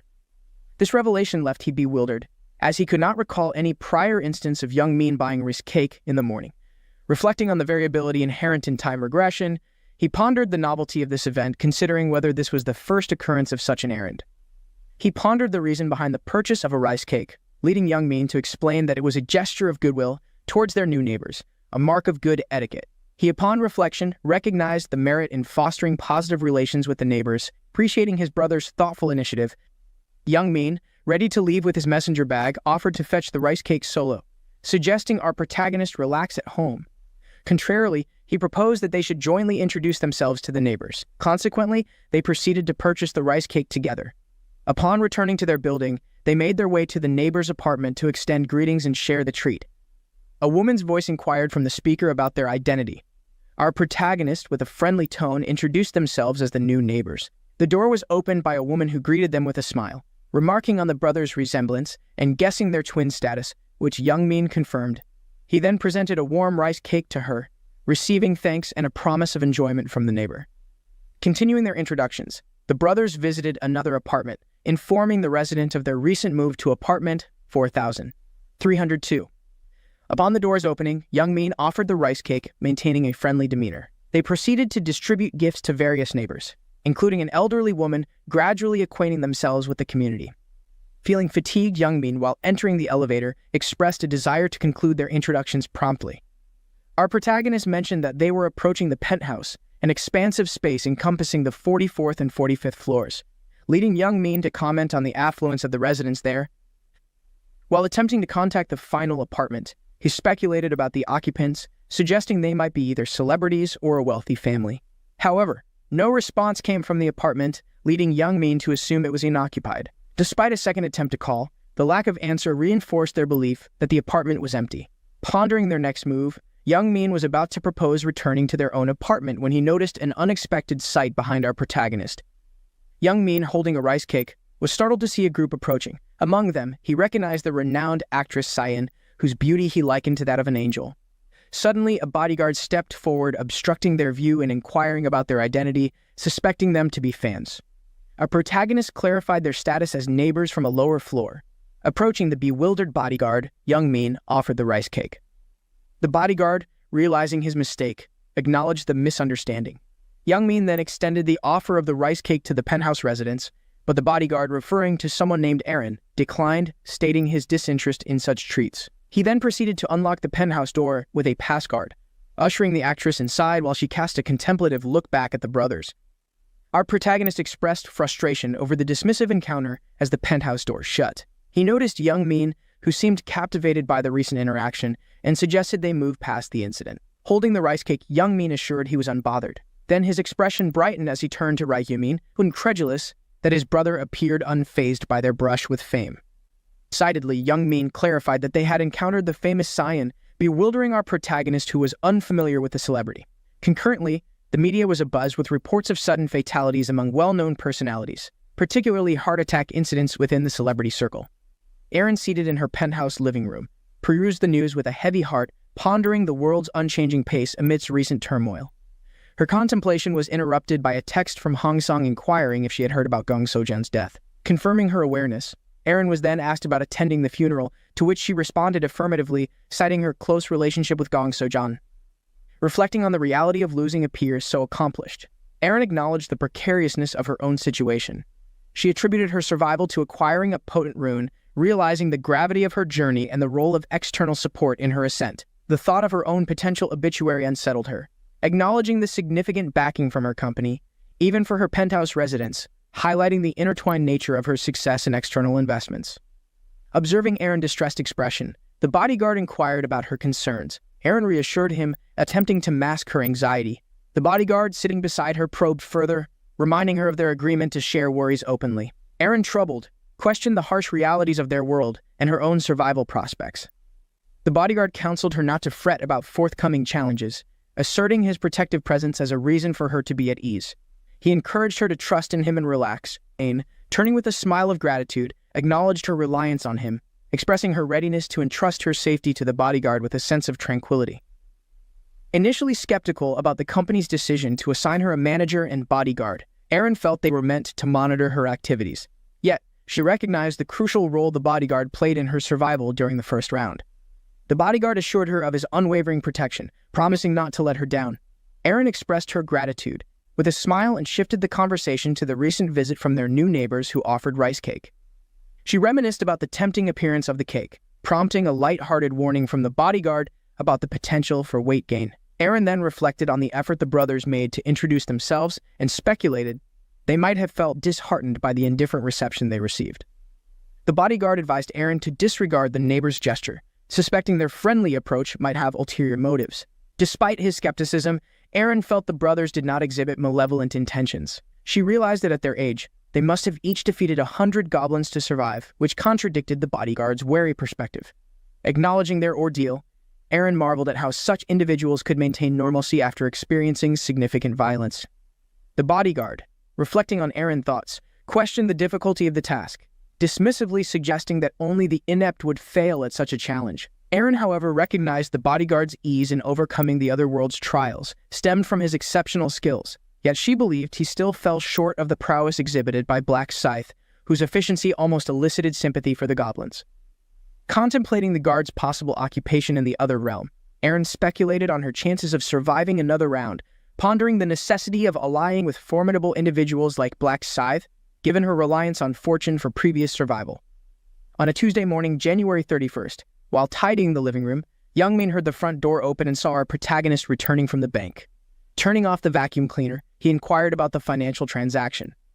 He, checking his phone, confirmed the receipt of funds, noting a lesser amount than anticipated, approximately 15 billion, compared to the 17 billion received previously. Youngmin, astounded by the figures mentioned, playfully accused his brother of jesting and queried if there were any complications encountered at the bank. Securing his fourth consecutive lottery win, he was now deemed a lucky customer by Guan Jun, the president of Non-Hyatt Bank. The president, encountering our protagonist once again, inquired about his winning strategy. He, maintaining consistency in his response, attributed his success to a divine revelation in a dream, a claim readily accepted by the bank director, given the universal desire for such fortuitous dreams. After listening to the account, observed his brother with an expression of perplexity and hesitance before inquiring about the plans for the newly acquired wealth, and whether it would again be allocated to Bitcoin investments. Our protagonist, revealing a staggering balance of approximately 1.5 trillion won in his account, addressed Youngmin concern about potential Bitcoin depreciation, advising patience and assuring his brother of his vigilance in financial management. He proposed dining out, leading to a delightful meal at a high-end restaurant. As evening enveloped the city, they explored the streets, engaging in lively conversation. With the night advancing, he retired to bed while an anxious Youngmin joined him, clasping his hand in a moment of brotherly concern, urging him to ensure his safe return from the imminent challenge. He reassured him, referencing his previous triumph over Bontaegu as proof of his capability. He affectionately encouraged Youngmin to rest, promising that upon awakening, he would find our protagonist already by his side, signaling a temporary farewell as he prepared for the impending journey to the other world. An angel spread her wings against the vast sky and observed the surroundings. Once she confirmed that all players were present, she revealed the second round's mission. Suddenly, a status window appeared before the players. The main task of this round was for each player to select a regional representative within 3 hours. A bald man boldly guessed that the game might involve them fighting monsters, but before he could finish, another young man interrupted. He urged everyone to pay attention to the status window, explaining that if the number of completed missions equaled the number of participants, nobody would have to die. The angel mockingly laughed at the players' confusion and said she would explain. She pointed upwards with her nails, which many would envy, and declared that this challenge had nothing to do with fighting. You just need to choose a representative, she added. She further explained that the representative would have the power to command others, deciding who must crawl or even who must die. While the angel relished this power, the players grimaced in disgust. She mentioned that after 3 hours, all players would receive their ballots, and they simply had to nominate their representative on it. A man with blue hair and narrow eyes wondered about the simplicity of this task and asked if there were no other rules. The angel confirmed, yes, just vote, and you can consider it a break from the game. The players sighed in relief, knowing they only had to vote and not engage in any combat, which was easier than the first round they had endured. The angel stood in a radiant halo of light and began timing the 3-hour voting period. All the players seemed to enjoy the ease of the task, and even fantasized about becoming regional representatives with the power to manipulate others. In contrast, Youngmin was irritable because he had prepared to fight goblins. A friend tried to console him by saying that surviving through votes was not so bad. However, his kindness was not appreciated because of Youngmin's selfish nature. He was annoyed that he had invested all his attributes in strength but had no chance to show it. Standing not far away, our protagonist wondered why Youngmin focused so much on strength. Could it be that the old proverb would come into play this time? He recalled that Youngmin's proverb and the current situation were exactly like something from his memories of previous returns. Despite all the players gathering to debate and select a regional representative, our protagonist chose his own path into the forest, knowing that there were always side and hidden tasks in the second round. Holding a sharp iron knife, he knew he needed to reach level 10 to advance and earn his profession. Suddenly, a red-scarfed goblin charged at him. He jumped up and decapitated it with one strike. Killing the hobgoblin increased all his attributes by 1% due to the effect of the ancient proverb. Our protagonist knew that hunting goblins was the right decision, as there were still more in the deep forest. As soon as he thought of goblins, a group with ferocious red eyes targeted him. Our protagonist smiled slightly and calmly faced the horde. After 7,749 strikes, he had killed 50 out of 100 goblins, and all his attributes had increased by 50%. Only 30 minutes had passed, and he checked his status window, which immediately appeared, showing he had leveled up to 9. Our protagonist chose agility, because although increasing strength like Youngmin could be effective, putting all attributes into it made survival difficult. His agility increased, and he thought that no matter how strong one is, if one can't dodge a critical hit, it's all over. In this game, each player only has 4 attributes: strength, intelligence, agility, and luck. It's crucial not to neglect any attributes, especially against the Grim Reaper, as they use both the physical damage from strength and the magical damage from intelligence, so evenly increasing all attributes is ideal. Suddenly, a noise from behind caught our protagonist's attention. He realized he was being followed because he had been careless while hunting. Cautiously, our protagonist raised his bloodstained knife toward the bushes and said, "I don't know who you are, but show yourself. If you don't reveal your intentions, you will lose your life." From behind a large tree, a girl with orange hair stepped forward. Our protagonist quickly recognized her as the actress Celerin because she looked like her real-life counterpart. Aaron apologized for following him. Not only was Aaron there, but another man approached. He was Aaron's companion. He explained that they meant no harm and hoped our protagonist would not be upset. Our protagonist realized he was in Sangshul and was shocked that he was the right-hand man of Ma Gyung-luk. Ma Gyung-luk, the eldest son of the country's largest company known as Sky Devil in the game, was one of our protagonist's targets because recruiting Sky Devil would be highly beneficial. However, our protagonist's real goal was to recruit a priest associated with Sky Devil in the 20th round. He was surprised to encounter Sangshul, the right-hand man of Sky Devil, so early in round 1. He also wondered why Sangshul was accompanying Aaron, and then realized that Sangshul was Aaron's bodyguard in real life. Our protagonist remembered hearing rumors that Ma Gyung-luk had sponsored a newsletter for business purposes. More importantly, the future was changing in an unexpected way. Our protagonist questioned how long they had been following him. Aaron replied that they started following him at the beginning when they saw him enter the forest. Our protagonist asked them why they were following him, and Arun apologized again, explaining that they had no ill intentions but had a proposal for our protagonist. Siren's hopeful eyes looked at our protagonist as she mentioned that he had ranked first in round 1, so they wanted to collaborate with him. Our protagonist laughed at their unrealistic expectations of gaining without effort and said, "Cooperation is a term used when both parties need each other." Amidst the scattered goblin corpses on the ground, he declared that he needed nothing from them and advised them to leave quickly and not waste his time any further. Our protagonist rejected their offer and turned to leave. Watching his departing figure, Sang-shul felt annoyed and angry at his arrogance. Meanwhile, Sel Aaron, unable to persuade our protagonist, sighed wearily and slumped to the ground. Aaron commented, "It's no wonder he's at the top.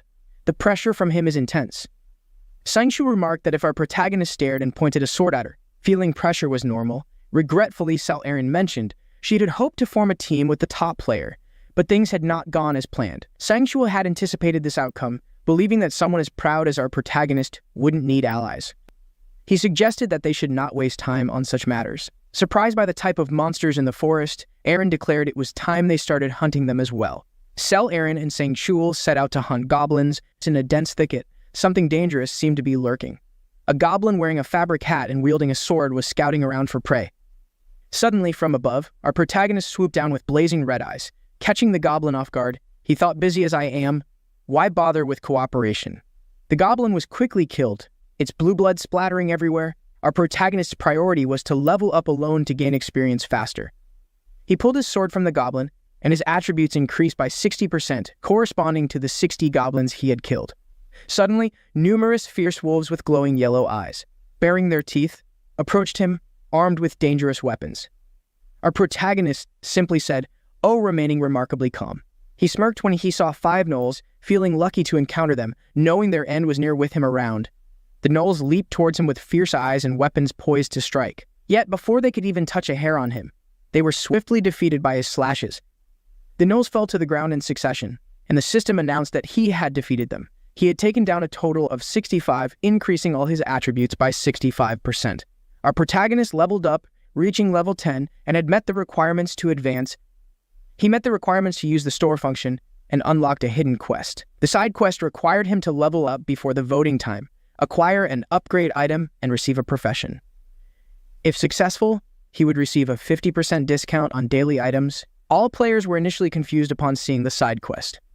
They understood that obtaining a profession was beneficial, but no one knew how to get the upgrade item, as it was only available if they met specific conditions. Warriors needed to increase their strength attribute to at least level 10 and kill 30 monsters within that time to qualify for the upgrade item.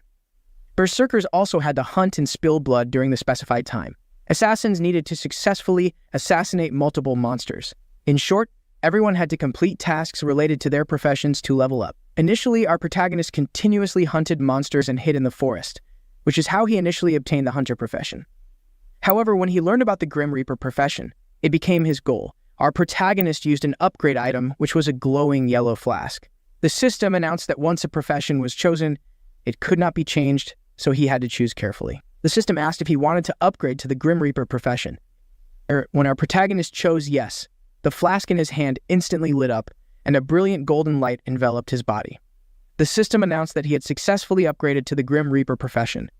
The upgrade reward for our protagonist was the Grim Reaper's proverb, which doubles the weapon's attack power during the day. At night, the attack speed increases by 50%, and the likelihood of being detected by enemies while resting at night decreases significantly. The death proverb is a red stone that emits a red glow around our protagonist and has automatically imprinted itself on his body. Additionally, our protagonist received another upgrade reward, the Grim Reaper's scythe. Now he possesses both the proverb and the weapon. Moreover, he received a 50% discount voucher for daily items for completing the side quest, which moved him from beginner to apprentice level. Truly, completing quests brings many benefits.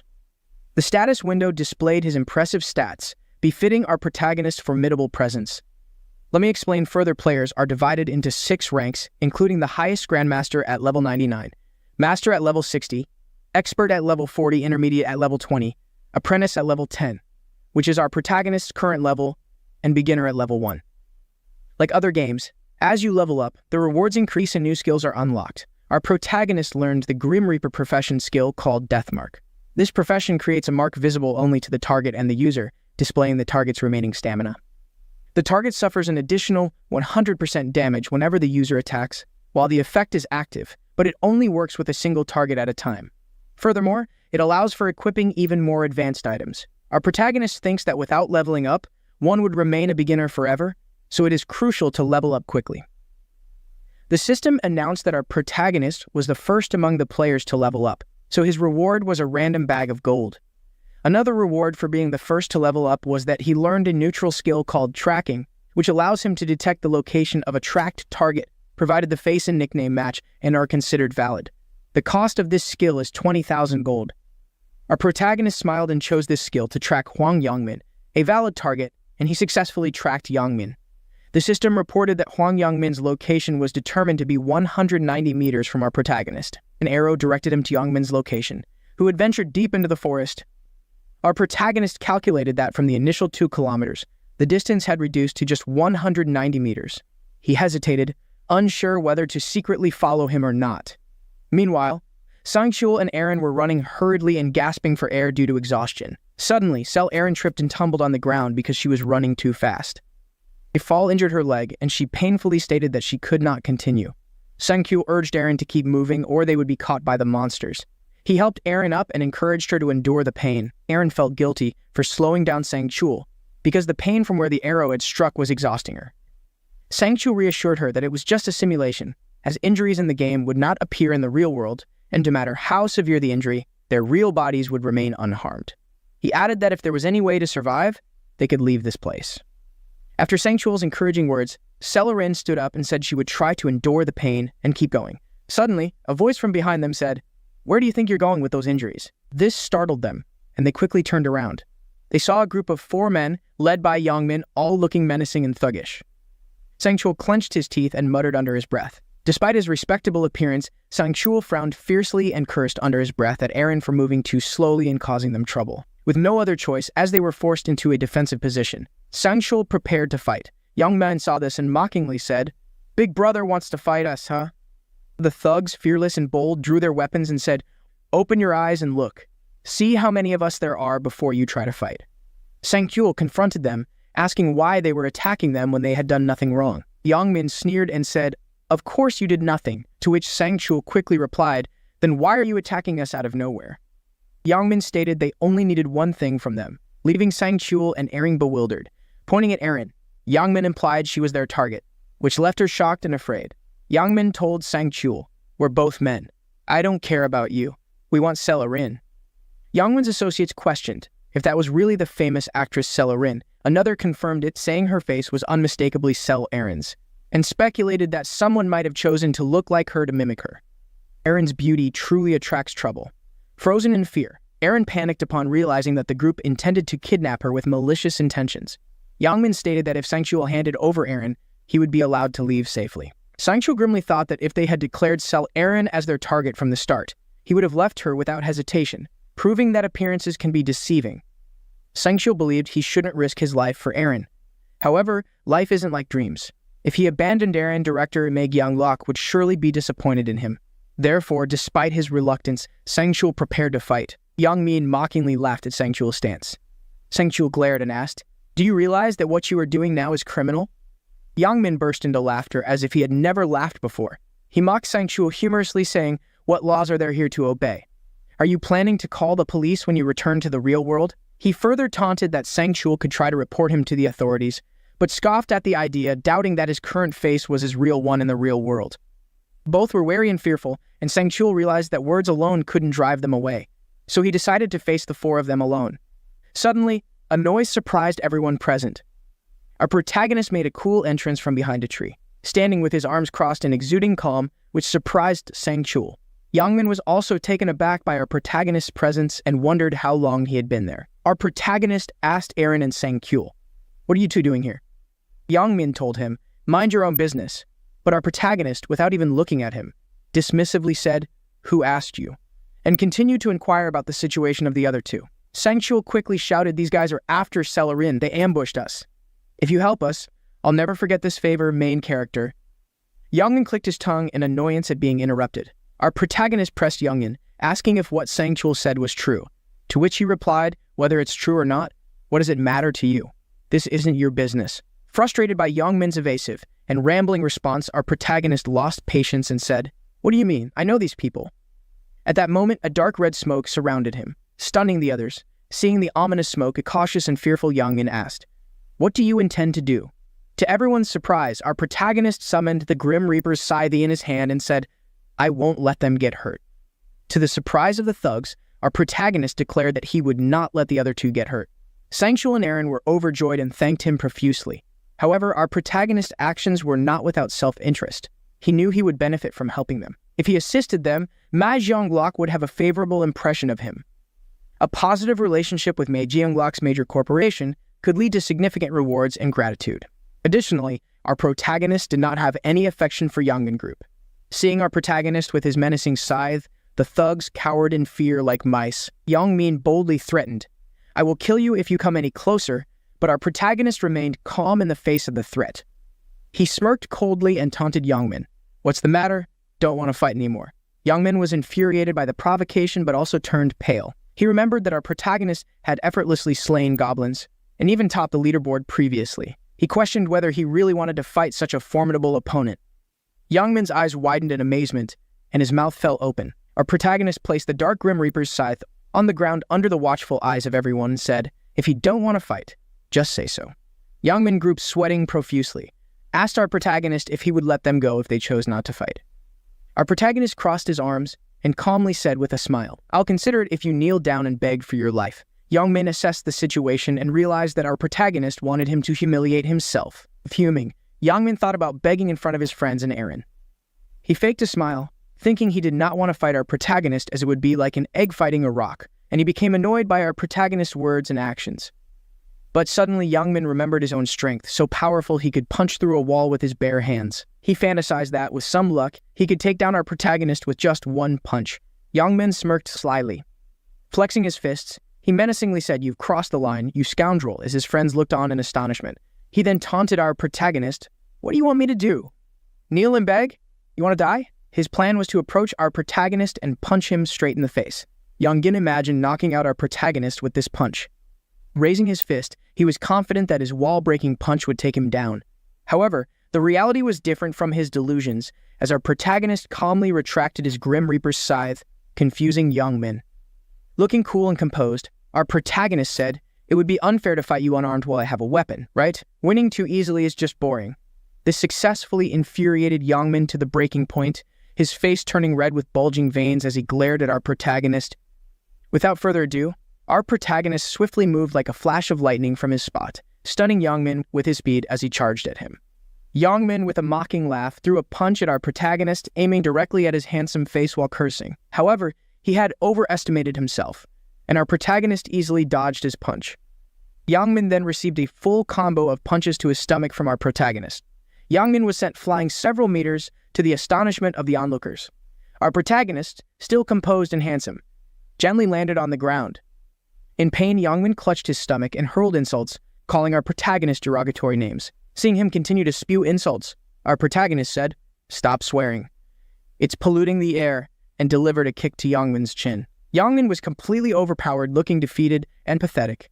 However, our protagonist had no intention of letting him off easily.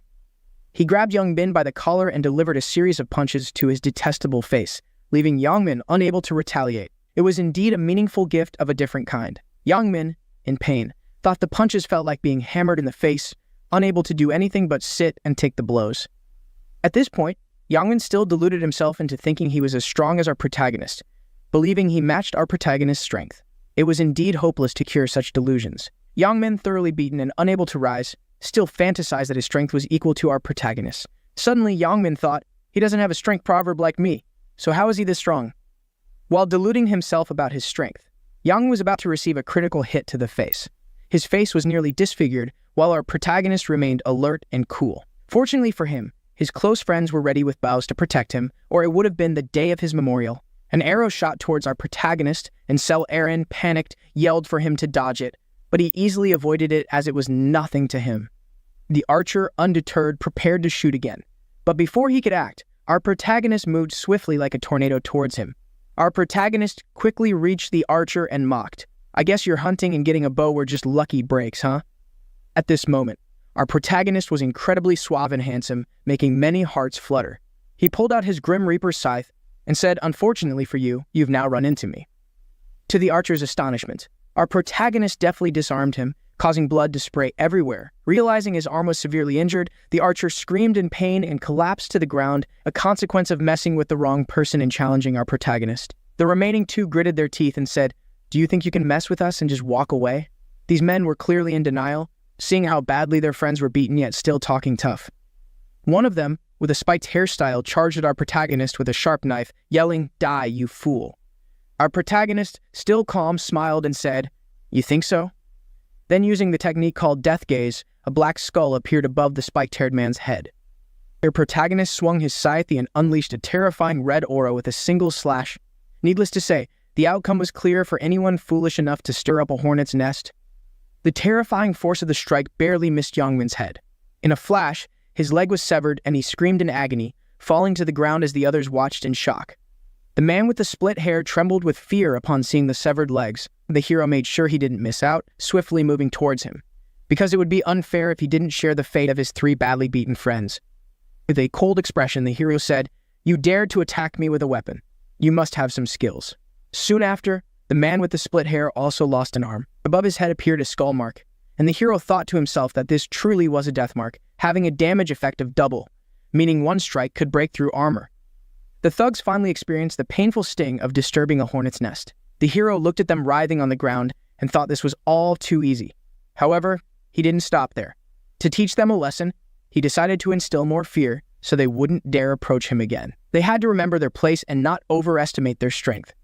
The hero grabbed the scythe of death, turning the thugs pale with fear. The severed body parts quickly retached themselves as the thugs pleaded for their lives. The hero spoke profoundly, "Save your breath, a little blood won't kill you yet." As he swung the scythe playfully, one of them flinched in fear. The hero didn't continue to torment them since they were already in a dire state. Then he turned his icy gaze to the tree where Youngmin was hiding and said, "Hiding is useless." He wouldn't spare Youngmin as he was the leader. He swung his scythe at Youngmin's arm, which was carelessly exposed, and it was beyond saving. What followed was inevitable. The arm was severed, blood splattered everywhere, and Youngmin screamed in excruciating pain. Her protagonist glared at him and coldly said, "Stop crying like a child. What you're going through is nothing compared to the pain they caused me before." In the real world, our protagonist had been cruelly tortured and bullied by them, forced to kneel in a tragic state before the gloating Youngmin. Back in the present, after losing his arm, Youngmin was screaming in pain under the worried gazes of Sangchul and Aaron. Sangchul shuddered as he watched our protagonist ruthlessly cut off the opponent's arm, even though they had lost all will to fight. Sangchul thought that to many people, this might seem cruel, but he admired someone as cool-headed as our protagonist. He was amazed to see our protagonist, who dared to stand against the whole assembly. After dealing thoroughly with the thugs, our protagonist asked Sangchul and Aaron if they were alright. Sangchul replied that thanks to our protagonist, they had escaped the trouble. Our protagonist straightened his clothes and told them they didn't need to worry about the thugs anymore because they were already crippled. He said their job now was to spend time voting for the regional representative. Aaron and Sangchul bowed their heads in gratitude for his help. Aaron asked if the thugs would die soon. Our protagonist, not looking at her, calmly replied, "So what if they do? They are no better than beasts." He looked at Aaron and silently thought she was too soft. He believed Aaron was overly concerned about the lives of the thugs, acting as if she was a saint always forgiving everyone, probably because she needed to maintain her public image as a celebrity. Sangchul said he had a question if our protagonist didn't mind, and our protagonist responded, "What is it?" Sangchul asked why he had spared the lives of the thugs, saying that in this world, it wouldn't be a problem if he had killed them. Youngmin was lying in a heap, his skin crawling with goosebumps after hearing those words. He was visibly startled. Our protagonist smiled and responded the reason. Well, and he also sized up Sangchul through his question, recognizing him as the right-hand man of Ma Gyeongluk. Our protagonist calmly stated, "Simply because killing them wouldn't benefit me," as he noticed the fearful and timid looks of the thugs. Sangchul continued to advise our protagonist that nonetheless, leaving them alive could still cause future trouble. Our protagonist looked at the pitiful group on the ground and countered, "Can they really cause trouble?" He smiled warmly and added, "Reducing the number of players isn't good as it would decrease the number of participants who succeed." Sangchul replied with an A, as if he understood the issue. Sangchul pondered our protagonist's analysis, agreeing that if the number of successful participants decreased, so would the number of available spots for advancing. Sangchul was also amazed by our protagonist's strategic thinking, recognizing how his understanding of the game differed significantly, leaving a strong impression on him. Sang-chul sighed and said to our protagonist, "I understand now. We will stop worrying about this trash." Hearing this, our protagonist turned to leave, saying, "Then I'll be going," but Sang-chul quickly stopped him. He told our protagonist to leave his bank account number, promising to transfer a generous amount once back in the real world. However, our protagonist, being both handsome and wealthy, declined the generous offer, saying he didn't need the money. But if it were me, I wouldn't hesitate to accept it. Being poor is truly hard, my friends. Aaron and Sang-chul watched as our protagonist, with the scythe in hand, walked away. They thought to themselves, he helps others without expecting anything in return. Sang-chul even planned to report this to the leader immediately. Suddenly, Youngmin, who had been silent, groaned in severe pain from his wounds. Sang-chul glared at him and thought, "I really want to kill them." But as our protagonist said, there's no benefit in doing so. He spat on Youngmin's head and cursed at him. Then, Sang-chul and Aaron left the chaotic scene. At the gathering place, players were debating intensely. Everyone wanted to become the regional representative and were loudly convincing others. They all sought power and vied for this influential position. A skinny man grabbed the collar of a fat man and insulted him deeply, saying, "Hey you, this fat pig." Despite the tension, I had to pause to laugh. Some people intervened to prevent a fight from breaking out. A woman, seizing the chaos, manipulated the crowd, saying those easily provoked are not fit to represent. Let me do it. However, another confidently claimed, "My father is a member of parliament. Shouldn't I be more suitable to represent?" But his words did not gain the trust of the others, who began to question his statement. Suddenly, a loud call made the noisy atmosphere go silent, and everyone's attention turned to the speaker. A man with green hair and narrow eyes, nicknamed my chocolate boy, calmly said, "There are only 2 hours left to vote. We shouldn't waste time like this. We need to vote quickly." Some asked him, "So, how should we decide to vote? Do you have any suggestions?" The green-haired man replied, "Yes, I have a very good proposal." Everyone buzzed with excitement at his words. The green-haired man then revealed his true nature. He smiled cunningly, thinking, "These people hang on my every word. You can't judge a book by its cover." He looked innocent but turned out to be quite cunning. The green-haired man used his persuasive ancient language to manipulate everyone to follow his lead, and now everyone's eyes were completely dominated by him. As mentioned in a previous chapter, the man with green hair used ancient persuasive language to manipulate everyone into following his commands. He recalled the moment he acquired the ancient language of persuasion from a random ancient language segment. Holding a stone the same blue-green as his hair, he had a look of disdain on his face. The persuasive language has the effect of enhancing the persuasiveness of the speaker, but it does not apply to individuals of a higher rank than the spellcaster. The green-haired man had obtained this language during a battle with goblins, but he was perplexed because it couldn't be used on the adorable, non-verbal goblins. Eventually, he figured out how to use it effectively during combat with the goblins. The green-haired man looked towards the players struggling against the goblins. He quickly pointed to a woman who was losing the battle and shouted loudly, "Everyone, that woman over there is in danger. Leave those dwarfs and help her." Upon hearing this, all the players immediately ran towards the woman to assist her.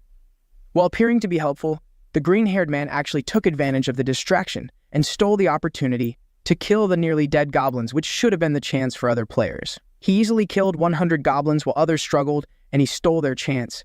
He silently sneered and thought that if he was lucky, he might become the regional representative. Let's see how he manipulates the other players next. The green-haired man suggested to the crowd that they should select candidates first, by narrowing down the number of candidates to about 5 to make voting easier.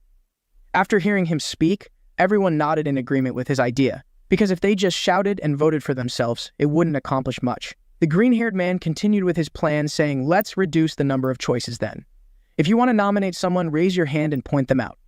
And the chubby man quickly raised his hand to nominate himself. But the green-haired man added a rule that self-nomination wasn't allowed, as it would just be the same as before. The chubby man, annoyed, clicked his tongue and lowered his hand. The surrounding players began to unanimously agree with the green-haired man's opinion, and he covered his mouth, smiling, as he thought to himself how easy it was to persuade this inferior group. The players were confused about whom to nominate since they didn't know anyone well and each wanted to be the regional representative themselves. The green-haired man remained calm and smiled because everything was going according to his plan. He thought that only those who stood out could now be nominated. He grinned and felt a stroke of luck when a player stood up and nominated him, known as the chocolate boy. The nickname was cute but inversely proportional to his cunning nature. The player continued, saying that representatives should ultimately be someone logical and with leadership abilities. The green-haired man, feigning innocence, said, "Me?" The same player praised him for managing the situation well, But sadly, he had misplaced his trust in the wrong person as the green-haired man sneered and thought of them as fools. He cheerfully said, "Thank you, everyone, for such high regard," and he was about to ask if there were any other opinions when someone else interrupted, saying, "I want to nominate." The green-haired man gave a friendly smile and thought it would be ridiculous if the person who ranked first in the first round was not nominated. Hearing this, the other players then raised their hands, nominating various candidates like the person ranked second, known as the documentary filmmaker, or the one ranked third, known as the black dragon on the right hand. The green-haired man announced that there were now 4 candidates, so there was 1 spot left for nomination, but it seemed no other hands were raised beyond those already mentioned. The green-haired man clapped his hands and decided to finalize the number at 4 candidates. He then suggested, "Before we vote, can each person give a speech?" If it were me, I'd be quite frustrated, having come all this way only to stand up and make speeches. He confidently volunteered to speak first, believing he could easily persuade the others. However, before he could delve into the main point, another person interrupted him, saying, "Stop the nonsense." Everyone was shocked and turned towards the speaker. It was the player who ranked second in the first round, known as the documentary filmmaker, with a fierce face, a large build, and hair slicked back, even twiddling his ear. He glared at the green-haired man and with a threatening tone said he did not want to hear the nonsense the green-haired man was spouting. The green-haired man, irritated, asked what he was doing. The documentary filmmaker then tauntingly called him by his nickname. "Hey, mint chocolate boy." The documentary filmmaker provocatively asked the green-haired man, "Do you think the world is so simple that everyone will just follow whatever you spit out?" The green-haired man was startled, fearing his skills had been discovered, but he quickly dismissed the thought, assuming the other was just talking nonsense. The documentary filmmaker got angry when the green-haired man dared decide who would become the regional representative. The green-haired man started using manipulative language. "You're crossing the line. There's a saying that words reflect your face and character. Do you need to spew such insults?" However, his persuasive ancient language seemed to have no effect on the man but instead made him angrier. The man, grinding his teeth and glaring, said, "You dare to lecture me on life. Are you sick of living?" The green-haired man was agape when his skills had no effect on the documentary filmmaker. The documentary filmmaker then turned to the other players and threatened that they must vote for him, or he would send them all to meet their ancestors. As he was menacingly threatening, the green-haired man sighed and said, "You really are beyond saving." Despite being visibly scared and sweating profusely, he remained calm and said, "Do you think people will follow you if you talk like that? Stop humiliating yourself and back off." The documentary filmmaker, upon hearing this, was silent and wore a grim expression, offering no response. But then, he ruthlessly slashed the green-haired man with a knife, splattering blood everywhere. The green-haired man was shocked and fell backwards, speechless. As he realized he was about to meet his end, he panicked and held his neck, moaning in pain. The documentary filmmaker, knife in hand, said, "I told you, mess with me and you're done for." The green-haired man's eyes widened in pain before he passed away. The documentary filmmaker aggressively told the crowd that if they didn't vote for him, they might as well dig their graves because he would personally send each one to meet their ancestors. The other players were shocked to discover that the green-haired man was dead and cursed the documentary filmmaker as a murderer. Holding the bloody knife, the filmmaker faced the crowd and challenged, "So, any objections? Come at me." A player, extremely upset, yelled at the filmmaker under the shocked gaze of many, calling him crazy and suggesting he must be out of his mind. The filmmaker smiled, showing his teeth, and responded in a friendly tone, "If you don't come at me, then I'll come to you instead." This aggressive man drew a slashing line.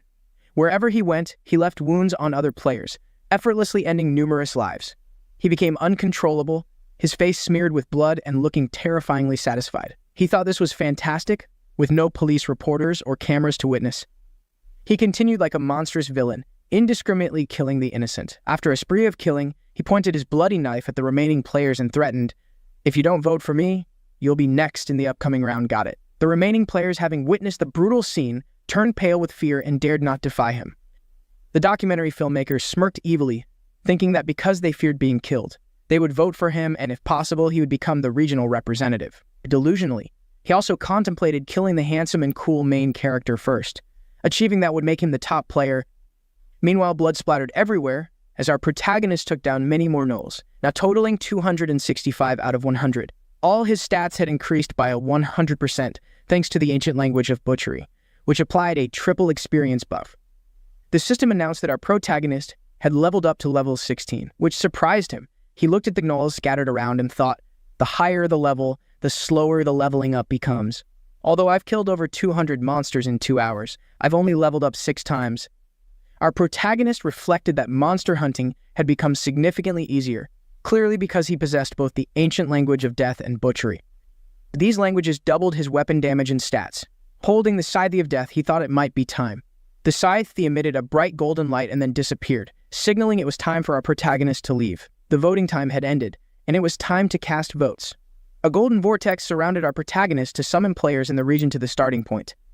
It was time to vote, and all players were summoned to the starting point. Youngmin's gang, battered and bruised, was also summoned by the system. Other players appeared, including Aaron and Sang-chul. These later arrivals were shocked and horrified to witness the scene before them. They were confused to see the bodies of players scattered around, killed by the documentary filmmaker. Aaron concluded that it must have been the documentary filmmaker who killed them all, as he was standing among the corpses. Our protagonist saw this and thought it looked like Cho Jung-sik was in charge again. Cho Jung-sik, the leader of the Jung-sik gang and the strongest fighter in our protagonist's district, was known for his terrible character.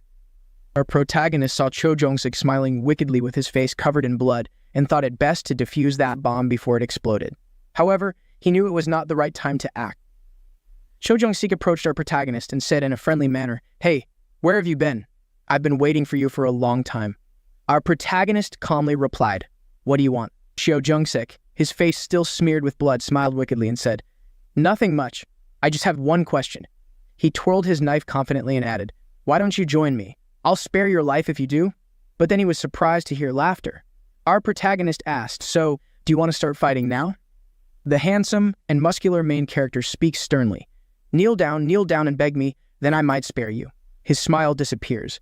Jung-sik, gritting his teeth and glaring at our protagonist, replies, "It seems you still don't grasp the situation." He continues to argue that he could represent the region, but before he can finish, our protagonist interjects, "Is it hard to understand what I'm saying?"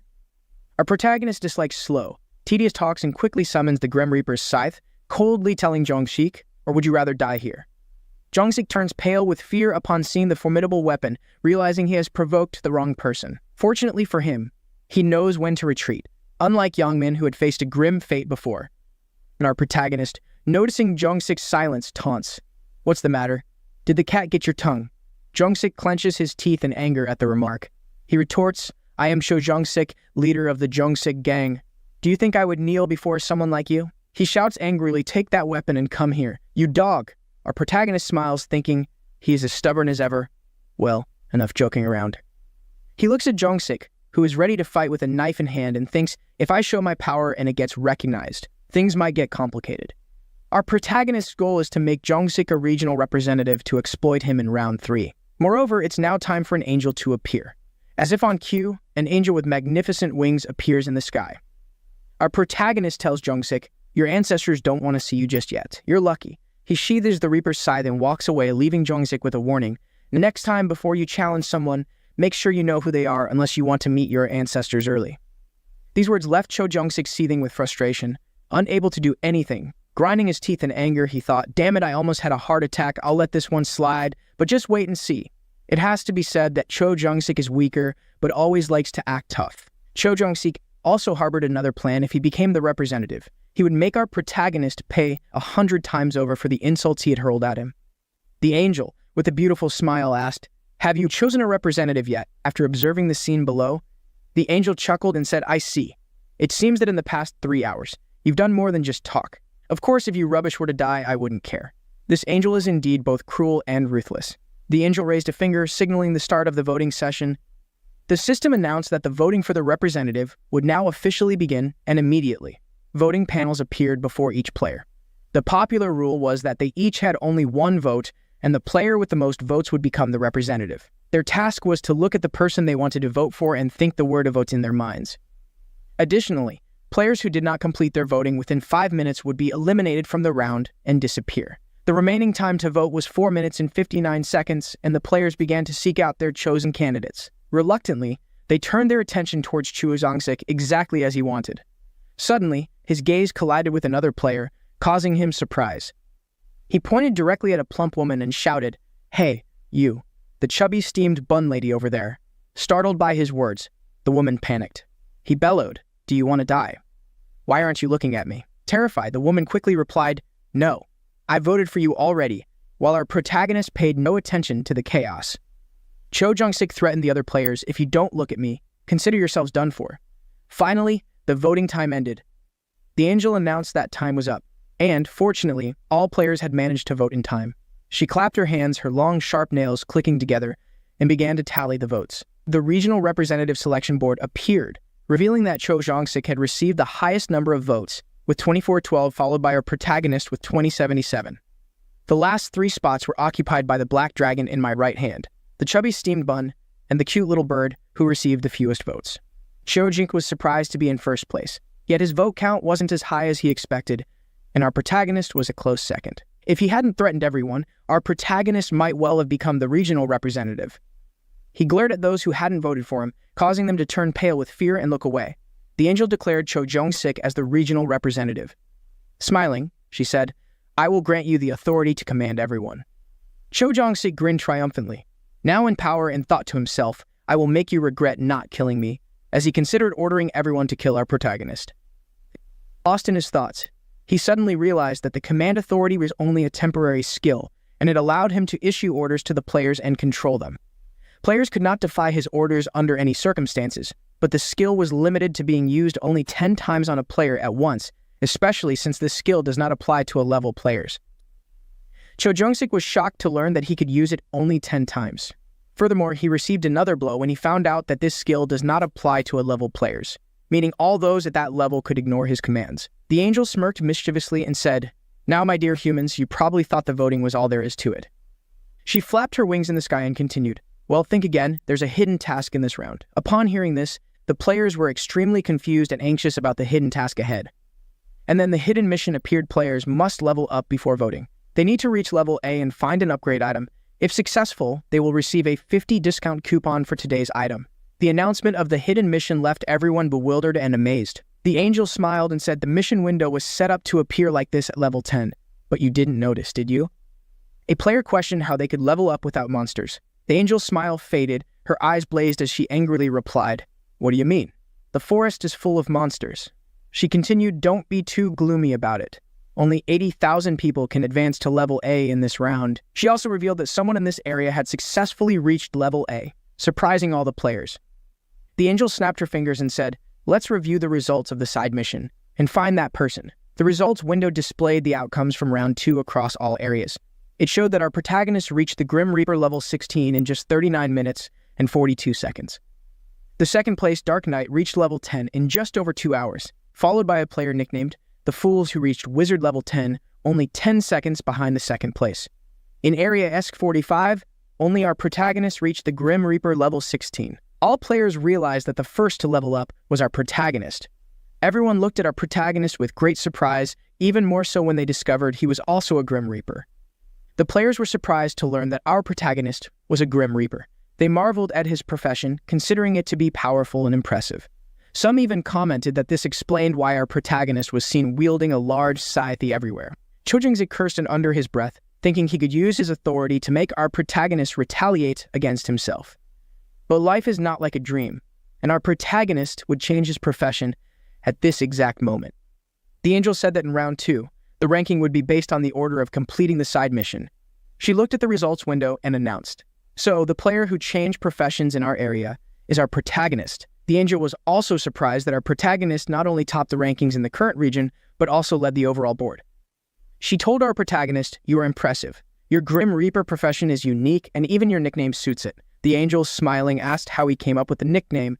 The angel chuckled, "Did you know beforehand that you would receive the Grim Reaper profession?" Our protagonist calmly denied, "I had no idea I would get a profession that fits my nickname." The angel replied, "Then perhaps becoming a Grim Reaper was destiny." To which our protagonist simply said, "Indeed." The players were still surprised and bewildered. Our protagonist smiled, knowing that even the angels did not know how to obtain the Grim Reaper profession. They just knew it was a special one. The angel giggled and mused, "Is this destiny? How interesting." She revealed her glowing golden eyes and continued, "And yet in this region, there's one who has changed professions, so you are the only one who will not be affected by authority." The other players, astonished that our protagonist would not be affected by authority, asked the angel what this meant. The angel, grinning, explained, "Since we're on the subject, I might as well explain. Authority does not apply to humans with professions, so the regional representative cannot order our protagonist around. That's how it is." She further explained that the regional representative only had 10 opportunities to use authority, meaning that becoming a regional representative did not grant unlimited decision-making power. Upon hearing this, the players understood the limits of the authority Cho Jung-sik held. Cho Jung-sik, upon seeing his secret exposed, was furious, grinding his teeth and cursing the angel for revealing this to all the players. The angel said, "Then we must reward our protagonist, the first to receive his profession." She snapped her fingers and a notification window appeared, informing our protagonist that he had completed the mission as the top-ranked player in the current region. Sim's system awarded him with a low-tier rare armor and a special prize. Our protagonist clicked on the low-tier rare armor. The system prompted him to choose one from 3 types of armor: medieval warrior's metal armor, professional hunter's leather armor, and a mage's breathable robe. Without much thought, as the first option was too heavy and the third offered little protection, he chose the professional hunter's leather armor. For the special reward, the system presented 3 options, of which our protagonist could only choose one. The first was a triple experience effect for round 3, the second was 3,000 gold, and the third was information about round 3. Knowing that round 3 would be filled with monsters, he naturally chose the triple experience effect. After the rewards were selected, the angel announced that the players could return, adding that round 3 would be very interesting. She smirked and assured, "I guarantee it." A notification window appeared summarizing the results of round 2. There were 873,500,205 survivors across all regions, with only 4,988 remaining in the current region. The souls of the players would be transferred to bodies in the existing dimension, with the next round starting on March 1, 2023. Yangmin woke up startled in the real world, relieved to find his body intact and free of blood. He was glad to see his hand was unharmed, and as he had guessed, as long as he did not die, his body would remain whole upon returning. Suddenly, Yangmin's face turned pale and cold, and he learned a lesson that he would never mess with our protagonist again, because he did not want to get involved with our protagonist, admitting that this guy was wise to turn around at the right moment. In the luxurious penthouse, Aaron sat on the sofa, holding a glass of water, while Sang-chul, dressed in a suit, looked like a bodyguard. He said, "You've had a tough time, Aaron." Aaron replied, "What have I done? You're the one who's taken on everything." Aaron smiled gratefully at Sang-chul for protecting her. Sang-chul adjusted his tie, looking slightly uncomfortable, and avoided eye contact as he responded, "I am your manager and bodyguard, after all. It's only natural." Aaron mentioned that she also wanted to thank our protagonist but wasn't sure how. Sang-chul explained, "We don't know his real appearance, so there's no way to find him. It seems our protagonist doesn't want his identity revealed." Wondering why, Sang-chul theorized, "Did I ask him for his bank account details to compensate him?" However, the way he immediately refused shows that Ryamin knows his real identity could be traced through his bank account. Aaron sighed upon hearing this. Sang-chul smiled and suggested to Aryan that she could thank our protagonist by finding an item and giving it to him in the next round.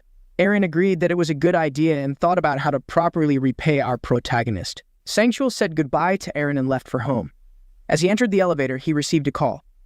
On the other end was Chairman Ma, who addressed him as director in Sang-chul. Sang-chul asked if he hadn't gone to bed yet, to which Chairman Ma replied that he had just gotten home and had a drink of whiskey. Sang-chul said he had seen the final results and congratulated the chairman on changing his profession to Dark Knight. The elevator stopped at floor B4, and the chairman responded, "There's nothing to congratulate me for. Did something happen on your end?" As the elevator doors opened, Sang-chul answered, "Aaron and I only reached level 8. We were injured and couldn't hunt anymore." The chairman, concerned, asked, "Injured how?" Stepping into the parking lot, Sang-chul replied, "Actually, I was about to report this incident to you. Are you available?" The scene shifts to show half of Chairman Ma's face as he listens to Sang-chul say that this matter involves our protagonist. Chairman Ma was admiring the city's nighttime view and said, "Come to the hotel. I will hear it directly." Sang-chul replied that he would be there in 20 minutes. After saying this, Sang-chul opened his car door and sat in the driver's seat, unaware that a few steps away, a stranger was watching him. The stranger observed Sang-chul's car as it drove away, and that stranger was none other than our protagonist in the real world, thinking, "Just as I suspected, he's going to meet Ma Gyeongguk." Let's rewind the clock by 10 minutes. After returning to the real world, our protagonist woke up next to his sleeping brother. A notification window appeared and instructed, "Please think of the target you want to locate and say their name." Our protagonist thought of Sang-chul, and the system confirmed the match of the name and face, now locating the target's position. After a few seconds, our protagonist received Sang-chul's location, just 9 meters away, wondering if Sang-chul was still in the penthouse floor. However, the location soon changed to 23 meters, then to 56 meters. Our protagonist realized that Sang-chul must be using the elevator, and wondered where he was heading so early in the morning. Quickly, our protagonist guessed that Sang-chul was going to meet Ma Gyang-lok. Without wasting more words, our protagonist put on a coat to verify his guess while his brother slept soundly. Back to the present, our protagonist smiled, pleased that upon returning to the real world, he immediately investigated Sang-chul. In the quiet night under a bright full moon obscured by misty clouds, Ma Gyang-lok looked at the moon and thought, "Tonight is a perfect night to follow someone. Oh, just looking at that stance makes my heart flutter." Ma Gyang-lok turned his expensive leather shoes to go inside thinking, "For now, I'll endure and check the report first." He sat on the sofa, picked up a glass of whiskey, and thought about our protagonist, who doesn't know him. The player who ranked first in both the first and second rounds, Ma Gyang-lok tapped his finger hard on the chair and murmured, "Something about being first doesn't feel right." He tapped his finger lightly again, pondering whether our protagonist had caused trouble with one of his subordinates. Ma Gyang-lok stopped tapping and calculated, "If that's the case, I can't just sit back and take it. Messing with my right-hand man is as good as challenging me." And Gyang-lok decided he wouldn't let anyone obstruct his path, not even the top ranker, sitting cross-legged with a sharp gaze, his handsome, cold face making many hearts skip a beat. Ma Gyang-lok was deep in thought, holding a glass of golden whiskey. Suddenly there was a call from outside. "Chairman, are you in there?" "It's in Sang-chul." Ma Gyang-lok invited him in. Standing up to greet him, Ma Gyang-lok said, "Chief An, it's a pleasure to see you again." Sang-chul smiled and replied that it was all thanks to Ma Gyang-lok. Ma Gyang-lok modestly responded, "I didn't do anything. We aren't even in the same area anymore." Sang-chul expressed his admiration, saying just seeing Ma Gyang-lok filled him with enthusiasm. Ma Gyang-lok chuckled, calling Sang-chul a master of flattery, and invited him to sit down for some cake, tea, and moon viewing with whiskey. Sang-chul insisted his words weren't mere flattery and congratulated Ma Gyang-lok on surviving. Ma Gyang-lok nonchalantly replied that the second round was as simple as a child's game, so surviving was no big deal. Sang-chul congratulated him again for leveling up, but Ma Gyang-lok humbly said, "Not at all, it was just luck." Sang-chul noted that luck is also a skill, and that being ranked second and third across all regions was no small feat. He added that serving Ma Gyang-lok was his greatest honor, making the young chairman smile. Ma Gyang-lok set his glass down and responded to Sang-chul's compliments. "With all this flattery, I guess you're trying to get something from me." The sharp and handsome chairman Massachusetts had seen through Sang-chul's intentions, prompting him to ask what he wanted.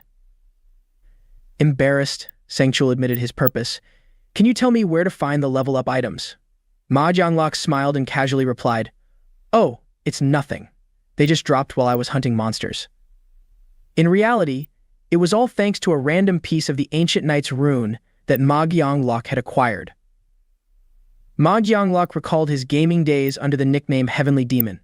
The angel had said, "One last thing, look into the inventory. We have a gift for you." Ma Gyang-lok received the Dark Knight rune, which boosts all stats and envelops the player's weapon in a dark aura capable of damaging enemies. Upon reaching level 10, the player can automatically become a Dark Knight. Gazing at the purple stone radiating energy in his hand, Ma Gyang-lok was astonished at the prospect of becoming a Dark Knight at level 10. Back in the present, Ma Gyang-lok felt fortunate to have obtained such a rare item in the first round. Despite his trust in his subordinates, whom he considered family or his right hand, he knew he couldn't reveal this secret due to the unpredictable nature of people, who could change as quickly as an ex-lover. Ma Gyang-lok asked Sang-chul about the person who injured him. With a cold look, he inquired, was it Black Hook? Sang-chul hurriedly replied that Black Hook had actually saved them from danger. Ma Gyang-lok was surprised and asked for the full story. After hearing the details, Ma Gyang-lok concluded that thugs had targeted actress Seo Erin, and if Black Hook hadn't intervened, both Erin and Sang-chul might have ended up dead. Sang-chul seriously noted that while Erin survived, she was psychologically traumatized, making it difficult for her to continue in the entertainment industry. Ma Gyang-lok pondered, realizing he almost lost a valuable subordinate and a business venture. Placing his glass on the table, he asked Sang-chul if the thugs had been dealt with.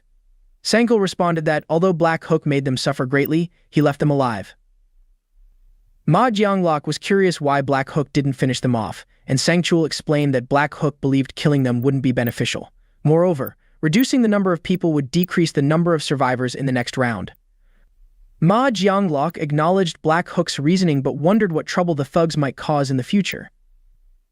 Despite this, Ma Gyang-lok recognized that Sang-chul and Erin survived thanks to Black Hook, making him indebted to Black Hook. He mentioned compensating Black Hook, but Sang-chul quickly said that he had brought it up with Black Hook, who declined and left immediately. Ma Gyanglok wondered why Black Hook declined the compensation and guessed it was because he feared revealing his identity. He also appreciated Black Hook's cautious nature. Ma Gyanglok instructed Sang-chul to thank Black Hook on his behalf if they met in the next round, to which Sang-chul agreed. Ma Gyanglok then told Sang-chul to keep an eye on the main character and find opportunities to help him, as Chairman Massachusetts didn't like owing anyone. Sang-chul nodded in agreement. Ma Gyanglok then said he had one more important matter to discuss. With a cold, menacing aura and sharp eyes, he asked Sang-chul for the nicknames of the thugs who attacked them. Meanwhile, Black Hook stood behind a tree outside the hotel, gazing up at the highest lit room. He thought about Sang-chul, noting his loyalty for visiting Gyanglok immediately after returning to reality. Black Hook knew he had to return quickly too, as lingering around would raise suspicion. He hailed a taxi and mused about the celebrity sponsored by Gyanglok living in the same complex as him. He felt grateful to his brother, thinking that if they hadn't gone around gifting rice cakes to introduce themselves to neighbors, they wouldn't have encountered Seo Erin or understood her relationship with Sang-chul. Black Hook considered that pretending to be a neighbor might help gain Ma Gyanglok's trust, but he still needed to decide whether to include Ma Gyanglok in round 20. The Dark Knight rune Gyanglok possessed was incredibly powerful, almost like cheating, but it wasn't perfect.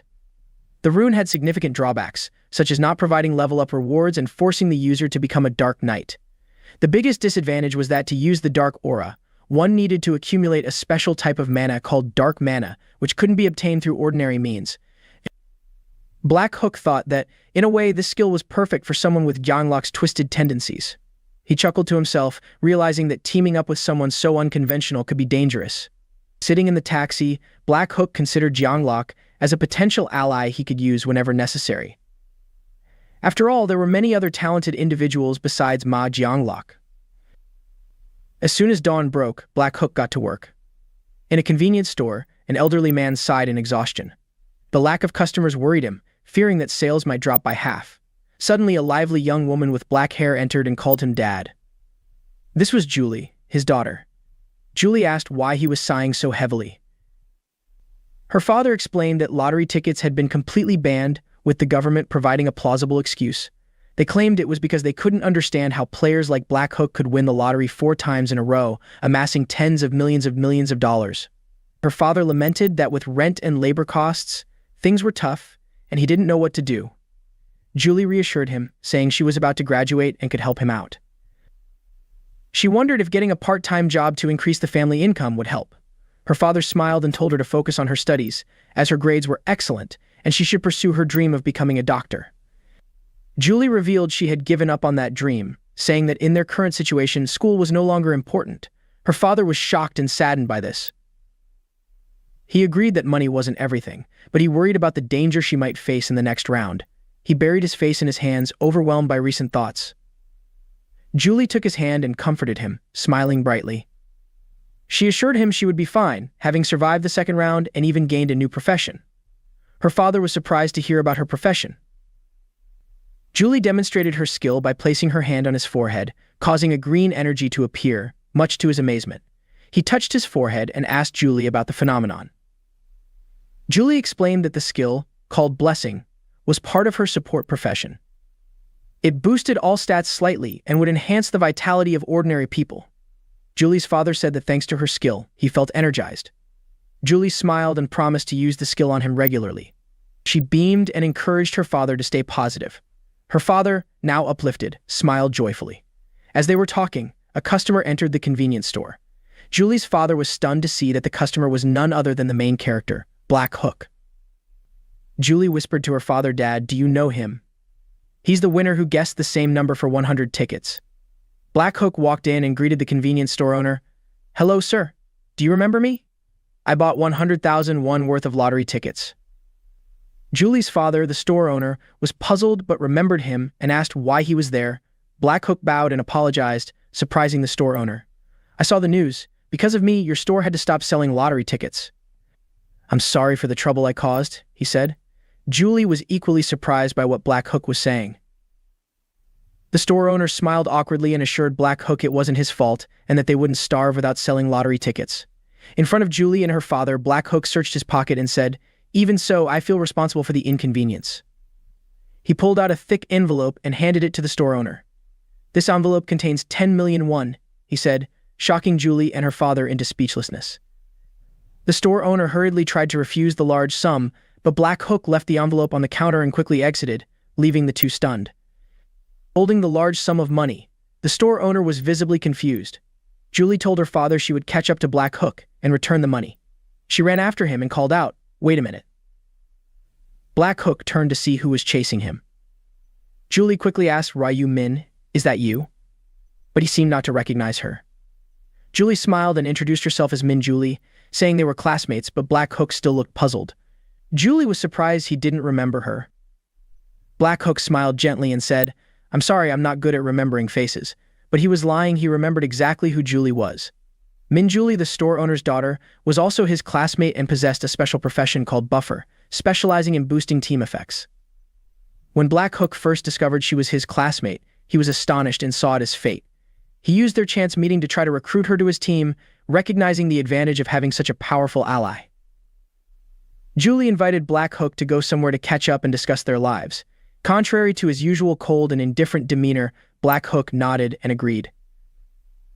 Instead of choosing a fancy place, they opted for a quiet park to talk. It was practical, no cost, and plenty of privacy. Julie handed the envelope containing 10 million won back to Black Hook. When he questioned why they wouldn't accept it, Julie explained that they couldn't accept such a large sum of money. Black Hook knew that they wouldn't take it anyway, because Julie was the type who, no matter how difficult things got, didn't like being indebted to others. Julie urged Black Hook to take the money because her hand was starting to hurt from holding it. She joked that holding a lot of money made her hand ache, so he should take it back. Despite this, Black Hook still refused, insisting that he needed to compensate them to ease his guilty conscience. Julie, flustered by the large amount, tried to return it, but Black Hook kept persuading her to keep it so he wouldn't feel guilty. It was a comedic struggle, one trying to give the money, the other trying to return it. Eventually, Black Hook mentioned that to him, the money wasn't much, so Julie should keep it without worry. Julie sighed at his stubbornness and finally accepted the money, thinking it would have been quicker if she'd agreed from the start. After resolving the matter, Black Hook stood up to leave, but Julie stopped him. She suggested 10 million won is really too much. "I'll only take 1 million, okay? The remaining 9 million can stay with you." Black Hook replied, "Is that your decision to make? You should ask your father." Julie responded, "But I'm sure my dad won't be comfortable with this amount." Black Hook was surprised to hear her call the store owner dad, even though he already knew she was the owner's daughter. Julie found it amusing that the lottery winner was her classmate. Hearing the word classmate, Black Hook paused. Julie asked, "Do you really not know we're classmates? I recognized you the moment you walked into the store." Black Hook smiled apologetically, saying he wasn't good at remembering faces. He gently smiled and said this was the first time they had a proper conversation. Julie, feeling a bit down, said, "So, this is the first time you're hearing my name." Despite feeling guilty for pretending not to recognize her, Black Hook had to play along to pique Julie's interest. Julie reintroduced herself to the main character, pointing to her face and saying, "This is my face. Do you remember now?" Black Hook smiled and said he would remember, making Julie blush at his sunny smile. Feeling embarrassed, Julie commented on the irony of having to reintroduce herself to a classmate just before graduation. Black Hook's charming smile won over many hearts, and he asked for Julie's phone number, causing her to blush even more. He handed his phone to Julie, who, flustered, entered her number and gave it back to him. Black Hook said their meeting felt like fate and suggested they stay in touch. As Black Hook left to attend to urgent matters, Julie, still flustered by the handsome main character, realized she still had the envelope with 10 million won and hadn't returned it.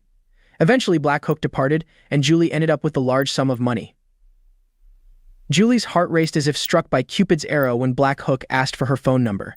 She felt shy thinking about him, knowing he probably only saw her as a friend, but she had developed special feelings for him. It's hard not to fall for someone who is both handsome and gently aloof. She reminisced about the first time they met. It wasn't in a romantic, flower-filled setting like in dramas, but rather during a troubling moment when Black Hook was being bullied. Thugs were beating him up for not paying protection money. Julie, hiding behind a wall, witnessed the scene and immediately called the police. After the police arrived and freed Black Hook, Julie followed him home to ensure his safety. She wasn't sure if she felt pity for him or if she felt responsible because she had called the police. But when she saw Black Hook smiling and interacting with everyone, as if nothing had happened while working his part-time job, Julie realized that he was much stronger than he appeared. From that day on, Julie became interested in Black Hook. However, she didn't have the courage to talk to him. Over time, her feelings for him grew, and she developed a crush on the main character, but she only dared to watch him from afar.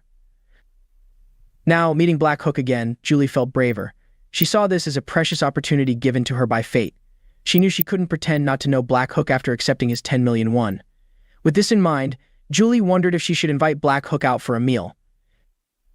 Black Hook was resting on his bed when he received a message from Julie. She asked if he had eaten yet and invited him out for a meal.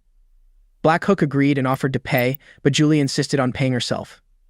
Black Hook mentioned he had plenty of money, but Julie replied that she didn't like freeloading. Black Hook thought to himself that he would have swallowed his pride and freeloaded. He saw this invitation as a good sign, thinking it would be easier to get Julie on his side if their friendship developed naturally. Getting up from his bed, Black Hook thought about helping Julie and getting her through to round 20. Meanwhile, his younger brother, sitting on the couch watching TV, noticed his brother was getting ready to go out. He saw that his brother, who usually dressed casually, was looking exceptionally handsome today, like a movie star. "Where are you going?" he asked. Black Hook nonchalantly replied, "I'm meeting a friend." His younger brother was surprised to hear him mention a friend. Black Hook casually said, "What? Can't I go out and meet a few girls?" He smiled and told his brother not to skip dinner because he'd be eating out. As Black Hook left, his younger brother sat on the couch looking bewildered, trying to process the idea that his brother might be going on a date. At a restaurant in town, Black Hook asked Julie if she liked steak. Julie, too busy admiring him, forgot to answer. Flustered, she said she loved steak, and Black Hook told her to eat as much as she liked.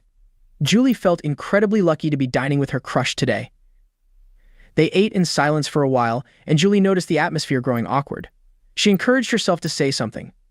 Julie asked Black Hook about his secret to winning the lottery 4 times in a row. Black Hook jokingly said it was thanks to his ancestors who appeared in his dreams. Julie was surprised and asked how much money he had made with their help.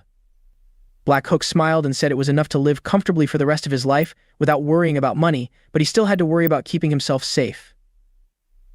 Talking about the game, Julie eagerly asked Black Hook about the first round he went through, guessing that killing goblins must have been really exhausting. Black Hook admitted it was, but he was just being humble and lying to Julie for him. Killing goblins was easier than eating candy. Julie then asked about the area he was in, and Black Hook mentioned he wasn't sure, but he thought the last digit was 5. Julie said her area ended with a 7, so it was a shame they couldn't meet. Black Hook thought to himself that there was no need to be disappointed since the areas would merge as the number of survivors decreased.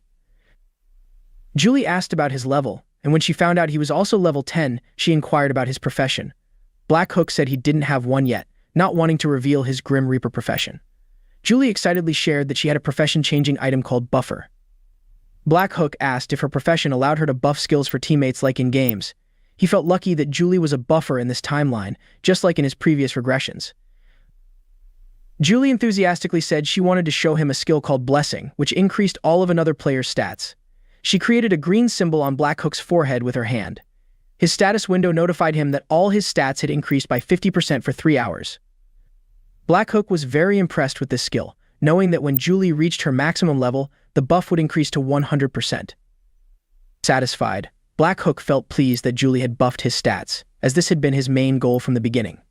The reward he received from the initial profession change quest was a random gold pouch, which gave a random amount of gold influenced by his luck stat. The higher his luck, the more gold he would receive. Black Hook thanked Julie for buffing him, making her blush. Black Hook asked Julie, "Didn't you say you had something to talk about?" Julie remembered and said she had meant to discuss it earlier. She wanted to sincerely thank him for the 10 million won. She also mentioned that she would try her best to pay him back soon, no matter what. Black Hook could only chuckle helplessly as Julie insisted on returning the money, even though he didn't need it. Julie said that if he didn't need the money, there might be something else he wanted. She took out a glowing item, leaving Black Hook puzzled. It was a purple stone, and Julie explained that she found it while hunting. Since he didn't need the money, she wanted to give him this instead, as a token of her appreciation. She hoped he wouldn't refuse her heartfelt gift. After enjoying their lunch and pleasant conversation, they each went their separate ways. They smiled and bid each other farewell, vowing to survive the next round and meet again. Black Hook walked alone down a quiet path in the park. He summoned his inventory, and the status window appeared. The item Julie gave him was a low-grade dark magic crystal, a beautiful purple stone emanating a delicate mana. It was a valuable gem used to enhance items by increasing their stats. Black Hook was astonished that Julie had given it to him so readily. When you have a crush, you don't hesitate to give anything away. Just by glancing at the brief description, it was hard to grasp its true value. Black Hook thought to himself that once he reached level 20, he would realize just how rare this item was. The combining feature would be unlocked at level 20, allowing players to fuse a weapon with a magic crystal and even upgrade it. There were 7 types of magic crystals, each corresponding to a color of the rainbow: red for damage, orange for strength, yellow for luck, green for agility, blue for intelligence, indigo for damage reduction, and the rarest, the purple dark magic crystal, which increased all stats. Feeling lucky, Black Hook thought today was a fortunate day to receive such a rare gem without any effort. He mused that his luck stat in reality must be very high, thinking to himself how sometimes the main character seemed blissfully unaware of his good fortune. Black Hook thought that he would use the magic crystal before reaching level 20. With the buff time running out, he needed to open the gold pouch quickly. But first, he needed to increase his stats using the Butcher's Rune. From his pocket, Black Hook pulled out something that would make anyone's skin crawl: 100 mealworms. Whether real or fake, the sight alone was enough to give anyone goosebumps, but Black Hook handled them nonchalantly, even stuffing them into his pocket. The Butcher's Rune increased stats by 1% for every target killed. Even insects, as long as they were living creatures, they counted. If I had this rune, those flies and mosquitoes wouldn't stand a chance. In the other world where the game took place, there were no living insects, so he could only hunt monsters. But now, in the real world, Black Hook could seize the opportunity. He dumped the pack of mealworms on the ground, apologized to them, and raised his foot. We all know what happened next. The mealworms were crushed, and Black Hook's kill count increased to 45 out of 100, boosting his stats by 45% due to the Butcher's Rune. With each worm killed, his stats kept rising until they reached 100%. He checked his status window. His initial luck stat of 15 had now increased to 45. Confident of a favorable outcome, Black Hook retrieved the gold pouch from his inventory. The game required players to use the gold pouch before the next round started, or it would disappear. With his luck stat at its peak, it was the perfect time to open the random gold pouch. Black Hook requested to use the gold pouch, curious about the amount of gold he would receive. Despite having the same stats, the amount of gold varied due to individual luck. Confident in his good fortune, Black Hook estimated he would receive between 3,000 and 6,000 gold. But then, his face showed utter surprise. How much gold did he receive to shock him so profoundly? It turned out Black Hook was surprised because he received the maximum amount of gold minus 9,999 gold coins, far exceeding his expectations. It seems that Julie's blessing was incredibly beneficial. Our main character is indeed very lucky, don't you think? Black Hook now had over 16,000 gold coins, enough to purchase epic-level items. However, since the item he wanted wouldn't be available for another 2 weeks, he had to think carefully before making a decision. Back at the luxurious home where Black Hook and his brother lived, Black Hook returned after his meal with Julie. His brother's eyes sparkled with excitement as he asked about the date, but Black Hook was puzzled by his question. "Wasn't that a date with your girlfriend?" his brother asked. Black Hook, feeling exasperated, told him to stop talking nonsense. His brother mentioned that his lunch was just black bean noodles. Black Hook smiled and suggested he should order something better. His brother pouted and said he had longed to eat black bean noodles for ages, but their past financial struggles had prevented it. Black Hook remembered how they were very poor just a month ago. Now they were truly wealthy. Black Hook's Bitcoin investment had risen to $150 million, but as in previous regressions, it was likely to drop in 2 weeks. He planned to cash out before the decline. While Black Hook was deep in thought, his brother's eyes gleamed at the TV screen displaying a luxury car. Black Hook decided he should get a driver's license before the stock market crash. Determined, Black Hook registered for driving lessons and the theory test. He sighed, having taken this test countless times in past regressions, so he just went through the motions. The test proctor was surprised to see him leave so early, thinking he had given up. However, the proctor was astonished to see Black Hook had scored 95 points in a short time, meaning he had passed the theory test for a commercial driver's license. Black Hook had mastered the answers from his numerous previous attempts. Black Hook proudly showed off his shiny new driver's license to his younger brother, dazzling him. It only took Black Hook 4 days to get the license because he had more driving experience than anyone else. Reflecting on how many years he had lived through countless regressions, he wondered how old he really was. We might need to call him Grandpa. With his new driver's license, Black Hook immediately bought a bright red Lamborghini Aventador to cruise the streets. He didn't need much time to decide because he had driven this car in previous lives. The car was like an eternal lover to him. He asked the dealer how long it would take to import the supercar, and the manager cheerfully replied that if he bought it today, he would receive it within a month. Without hesitation, Black Hook made the purchase. The manager, realizing he was dealing with a wealthy customer, smiled brightly and complimented Black Hook on his excellent taste. Time flew by, and 2 weeks later, it was time for Black Hook to say goodbye to his Bitcoin holdings. His younger brother noticed him grinning mischievously and asked if something good had happened. Black Hook replied that he had just sold all his Bitcoins. His brother asked about the current value, and Black Hook revealed it had risen to $300 million. Hearing this, Black Hook's brother, One, was utterly shocked. Black Hook had initially invested only $60 million, but now he was boasting about $300 million, far beyond his brother's imagination. A month ago, when Black Hook wanted to invest in Bitcoin, his brother tried to stop him, but now Black Hook had made a fortune. Even Black Hook was surprised at how much it had increased, recalling that in a previous life, it had only gone up to $280 million. One asked if Black Hook was done now, and Black Hook confirmed it. Relieved, One smiled and took a sip of water, glad his brother wouldn't have to stress over these matters anymore. Before he could swallow, Black Hook announced it was time to invest in the stock market, causing One to choke on his water. His younger brother felt helpless because he knew Black Hook didn't have a clue about the stock market. He admired his brother's audacity and guts. Black Hook reassured him, saying, "Don't worry about it." Confidently, Black Hook claimed that his dreams had revealed this opportunity to him, making his brother marvel at his seemingly divine luck. Black Hook said that in his dream, he saw that buying stocks now would yield great profits later. Hearing his brother's certainty, his younger brother could only sigh and tell him to do as he wished. Black Hook understood his brother's concern such things weren't guaranteed. But this time, Black Hook knew the future, so he had everything under control. The company Black Hook planned to invest in was ranked 85th on Kosdaq, valued at around $900 million. It was Heavenly Demon Consulting, owned by Ma Jianglok. Although not yet well known, it would introduce a special system and grow rapidly after round 4. Knowing this company's future potential, Black Hook saw no reason not to invest. By acquiring significant shares and gaining operational control, he could influence the company as a major shareholder and reap substantial profits. Black Hook's strategic thinking was truly impressive. He decided to invest $280 million to acquire a 31% ownership stake. As he was calculating his moves, he heard prayers nearby.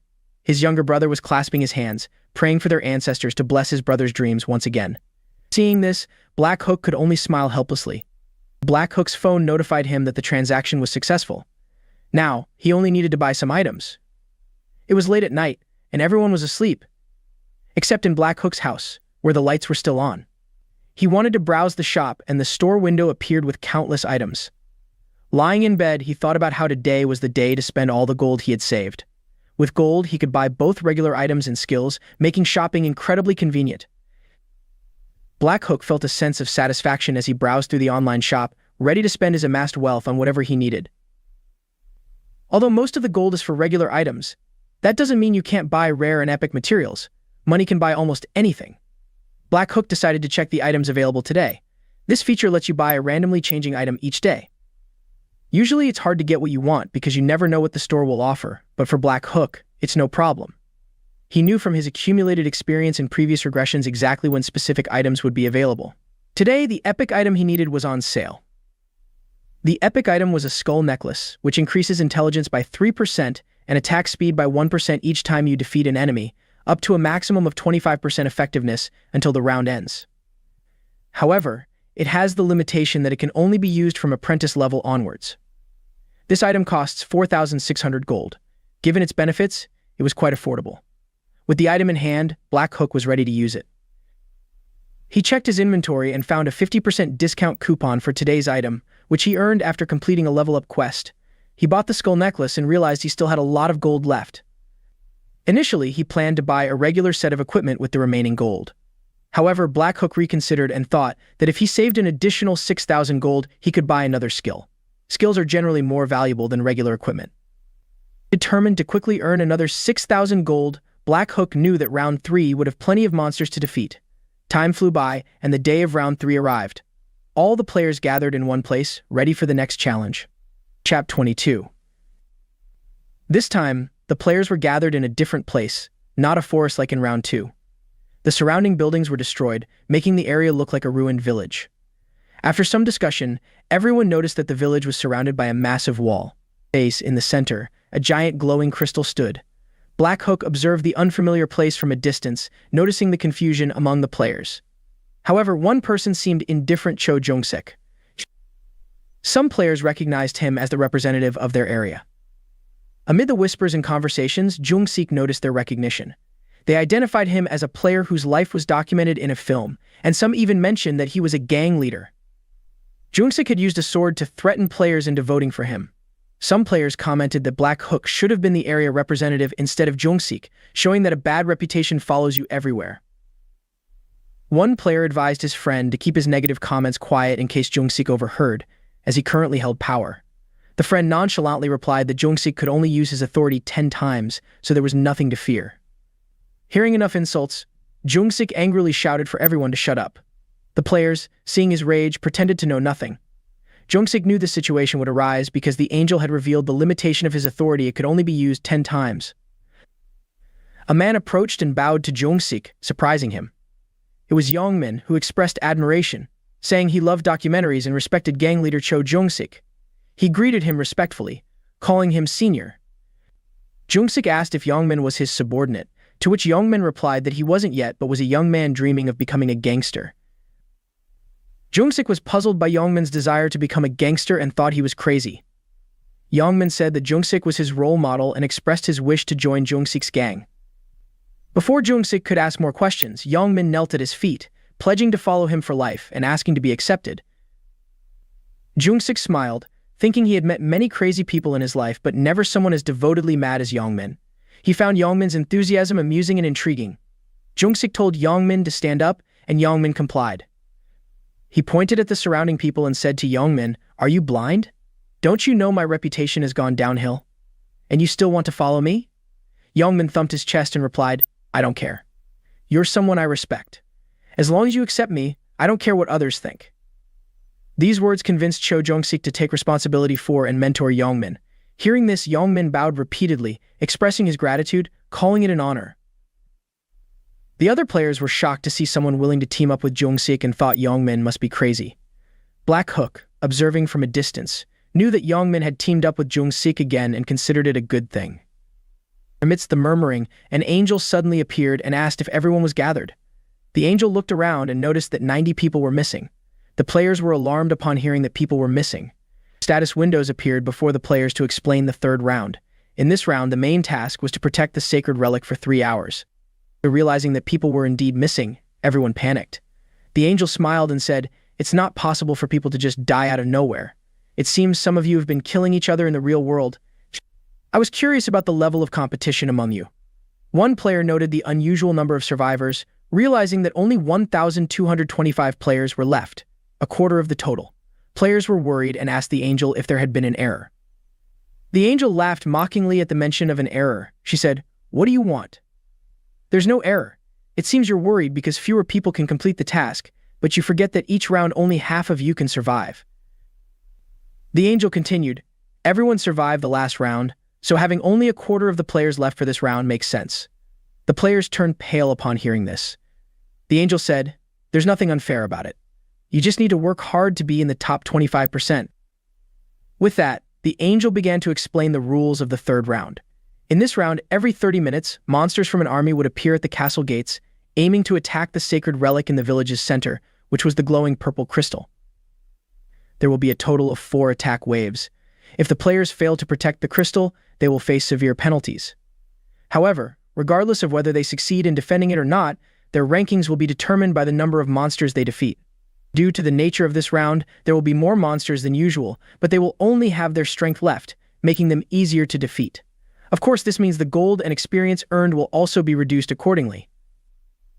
Jung-sik thought that he just needed to kill a lot of monsters, as his authority made this round a piece of cake. The angel clapped her hands and said she almost forgot. She asked, "Isn't the representative chosen from the previous round the one whose life is like a documentary?" The angel said that from this round onward, Jung-sik could use his command authority, but she bet the other players were curious about what would happen. The angel explained that if the representative died from monsters or other external factors, their position would be vacant. However, what if they were killed by another player? In that case, the killer would immediately become the new representative and receive the full 10 uses of command authority. Hearing this, all the players glanced at Jung-sik. After finishing the explanation, the angel said that monsters would appear in 10 minutes and advised the players to cooperate for the next 3 hours to survive. She then disappeared into the air, leaving Jung-sik shaking with anger. He screamed in rage. Jung-sik looked at the players, who were all pointing their weapons at him. He decided to fight anyone who intended to oppose him. The players were no longer afraid of him and mocked, "You act tough, but you can only use your command authority 10 times. The angel said whoever kills this jerk will become the new representative. Amid the tension, they noticed someone approaching. It was the main character, Black Hook, in an incredibly cool outfit with a cold, indifferent expression. Seeing Black Hook approach, Jung-sik hesitated, too scared to act. Black Hook told him, "Don't be afraid, I just want to talk." Jung-sik, clearly frightened but trying to hide it, demanded they talk right there. He started to say that if Black Hook intended to make him bow, but before he could finish, Black Hook interrupted, "I have a proposal." Black Hook said to Jung-sik, "I guess you're in a bit of a tough spot." He slung the Grim Reaper's scythe over his shoulder and added, "How about I protect you?" Seeing Jung-sik still confused, Black Hook explained, "I'll protect you from the other players. I'll be your personal bodyguard." All the players were taken aback by Black Hook's statement, realizing that they would have to face him if they wanted to confront Jung-sik. This made them wary, as facing Black Hook was not an easy task. Jung-sik noticed their reactions and thought, "I never expected Black Hook to have such influence. This offer is really appealing." But he also knew that everything comes with a price and nothing is free. He asked Black Hook what he wanted in return for helping him. Black Hook replied, "Nothing much. You just have to follow all my orders. That's the condition." Jung-sik was taken aback, realizing that Black Hook wanted him to become his subordinate. He asked for the reason behind Black Hook's proposal, but Black Hook didn't reveal his motives. When Jung-sik inquired about the type of orders, Black Hook simply said, "You just need to follow my commands unconditionally." Jung-sik felt humiliated at the thought of serving under Black Hook, but also considered the consequences of refusing the offer. Black Hook pressed Jung-sik to decide quickly, as the other players were waiting for his decision. Jung-sik hesitated, torn between his pride and the reality of the situation. Ultimately, he decided to reject Black Hook's proposal. Black Hook silently stared at him with cold, red eyes, thinking, as expected, there's no way this bastard would easily lower his pride. The other players laughed, mocking Jung-sik for his high ego and unwillingness to take orders. They prepared for battle, ready to fight Jung-sik. Black Hook observed the scene, noting that it was unfolding exactly like in his past life. He needed to draw a line now. He told Jung-sik, "Fine, if you refuse, there's nothing more I can do. I won't concern myself with what happens here." As he walked away, Black Hook added, "Whether you live or die is no longer my concern." Hearing this, the other players began planning to take Jung-sik down. Jung-sik gritted his teeth, frustrated by the players turning against him and regretting not accepting Black Hook's offer. The system announced that the first wave would begin soon and instructed the players to prepare for the appearance of the monsters to protect the relic. Regardless of how many monsters were dealt with in 30 minutes, the second wave would begin. With 3 hours left, all the players got into position to defend the relic. Jung-sik knew he couldn't fight alongside the players who had grudges against him. He decided to act alone, considering it a personal mission anyway. Looking around, he saw Black Hook calmly walking away. Curious, Jung-sik followed him into a deserted area. He thought Black Hook was planning to fight alone and was heading towards the castle gate. Suddenly, a violent tremor signaled the start of the first wave. The castle gate slowly opened, releasing an ominous aura. The system announced there were 4,900 players and 9,800 weakened goblins. The goblins poured out like a broken dam, shocking everyone with their overwhelming numbers, nearly double the number of players. The system mentioned that due to the nature of this challenge, the goblins only had 1/3 of their usual strength. After wishing the players good luck, the system left them to fend for themselves. Jung-sik thought this was crazy, but he decided to hide and observe the situation first. He ran up to the upper floor of an abandoned house and watched. He noticed Black Hook wasn't moving, seemingly planning to fight the goblins alone at the gate. Even though the gate was narrow, it was still wide enough for at least 10 people to pass through at once. Jung-sik opened a window to get a better view and thought, does Black Hook really think he can take on 10 goblins at a time? From his vantage point, he saw Black Hook standing calmly as the goblins charged towards him. Jungsik thought Black Hook was overestimating his abilities and would soon run away after a brief fight, clearly unaware of Black Hook's true strength. The goblins, brandishing their weapons and snarling viciously, rushed towards Black Hook. With a swift motion, Black Hook raised the Grim Reaper's scythe and swung it towards the goblins. In one clean strike, he cut down several goblins, causing blood to splatter everywhere. Black Hook's face remained calm and impressively cool, showing no fear. After this group of goblins, another group rushed forward, but everyone knew what their fate would be against Hakkaw's scythe of death. Hakkaw took a running leap. The goblins were incredibly fierce, but with a skillful slash, Hakkaw quickly cut each one down. Jungsik, watching from above, was astonished by Hakkaw's strength. He wondered if he would be as strong as the main character when he reached level 16. Clenching the railing, Jungsik resolved to level up quickly and become more powerful. The battle between the players and the goblins grew intense. At the western gate, countless goblins swarmed in like ants, nearly overwhelming the players who stood their ground to protect the sacred relic. Jungsik, who had been observing from a high vantage point, knew it was time to descend and fight. He yelled at the goblins to draw their attention. As one goblin lunged at him, he slashed it across the belly. Glaring ahead, he swiftly dealt with another goblin. Jungsik smiled, thinking that thanks to the ancient script, he could predict the goblin's movements. Just when he felt everything was under control, something whisked past his cheek, drawing blood. It was a mysterious arrow, not from the goblins who had never used bows.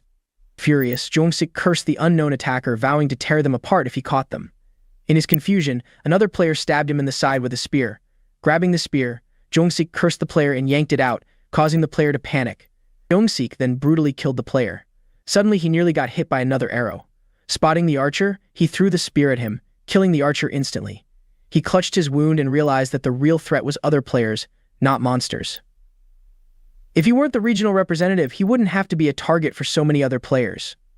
Jungsik loathed his position as the regional representative and would have gladly handed it over to someone else if he could.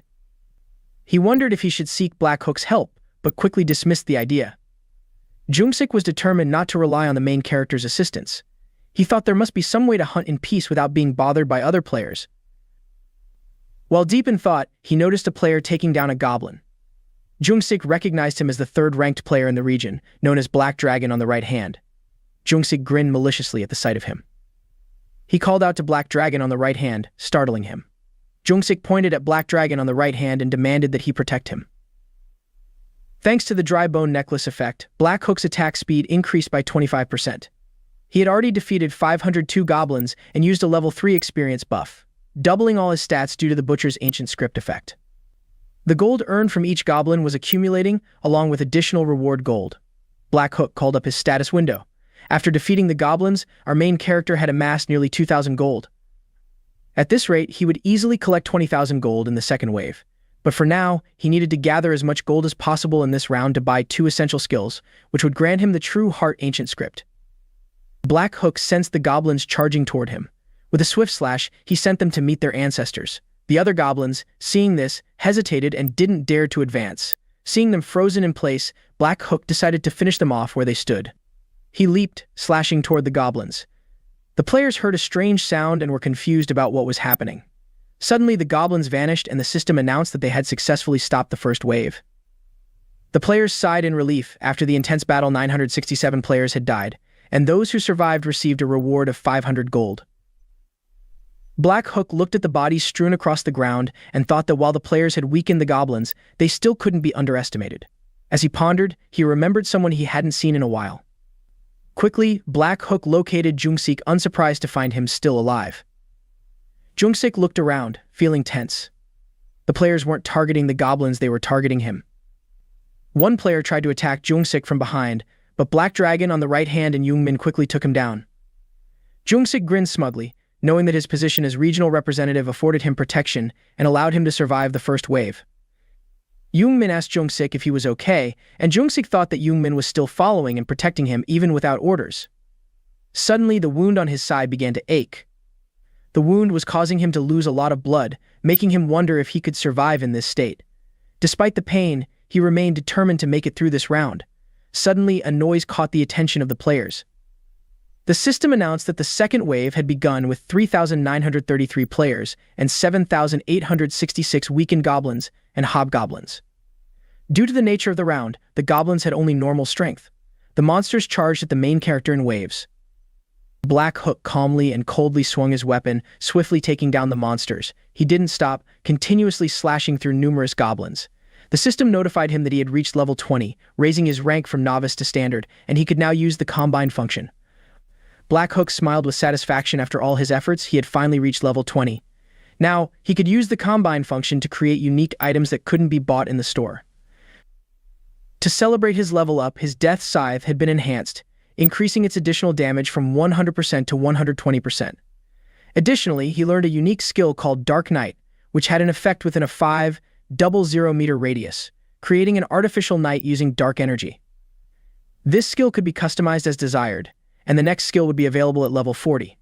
Black Hook thought that Dark Night perfectly complemented the Death Reaper ancient script because it became stronger at night. As the monsters swarmed in like a tsunami, Black Hook smiled and said, "Welcome, I've just learned a new skill. It's time to put it to practice." He used the Dark Night skill, causing confusion among the goblins, whose heads were soon severed. One swift slash left the monsters defenseless and quickly defeated. The number of slain goblins piled up, and Black Hook didn't even break a sweat. The system announced that they had successfully stopped the second wave, with 590 players killed. The surviving players received a reward of 500 gold each. Black Hook pondered whether to buy a few common skills during the break. He decided to do some shopping and bought the detection skill, which allowed him to identify targets within a 30-meter radius.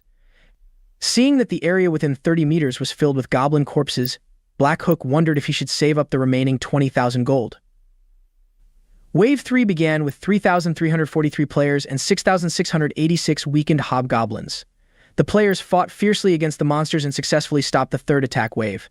The fourth wave started with 3,001 players and 6,002 weakened hobgoblins. The players coordinated their efforts and finally managed to stop the fourth attack wave. Jung-sik was now utterly exhausted. He thought to himself that if he could endure just one more hour, he could leave this place. Despite having used up all his privileges, his position as the regional representative had allowed him to command players to protect him. Wave 5 began, with only 2,700 players remaining, but the number of weakened gnolls had surged to nearly 11,000, shocking everyone. As the players started fighting the gnolls, Jung-sik thought that this was actually an opportunity to set a record.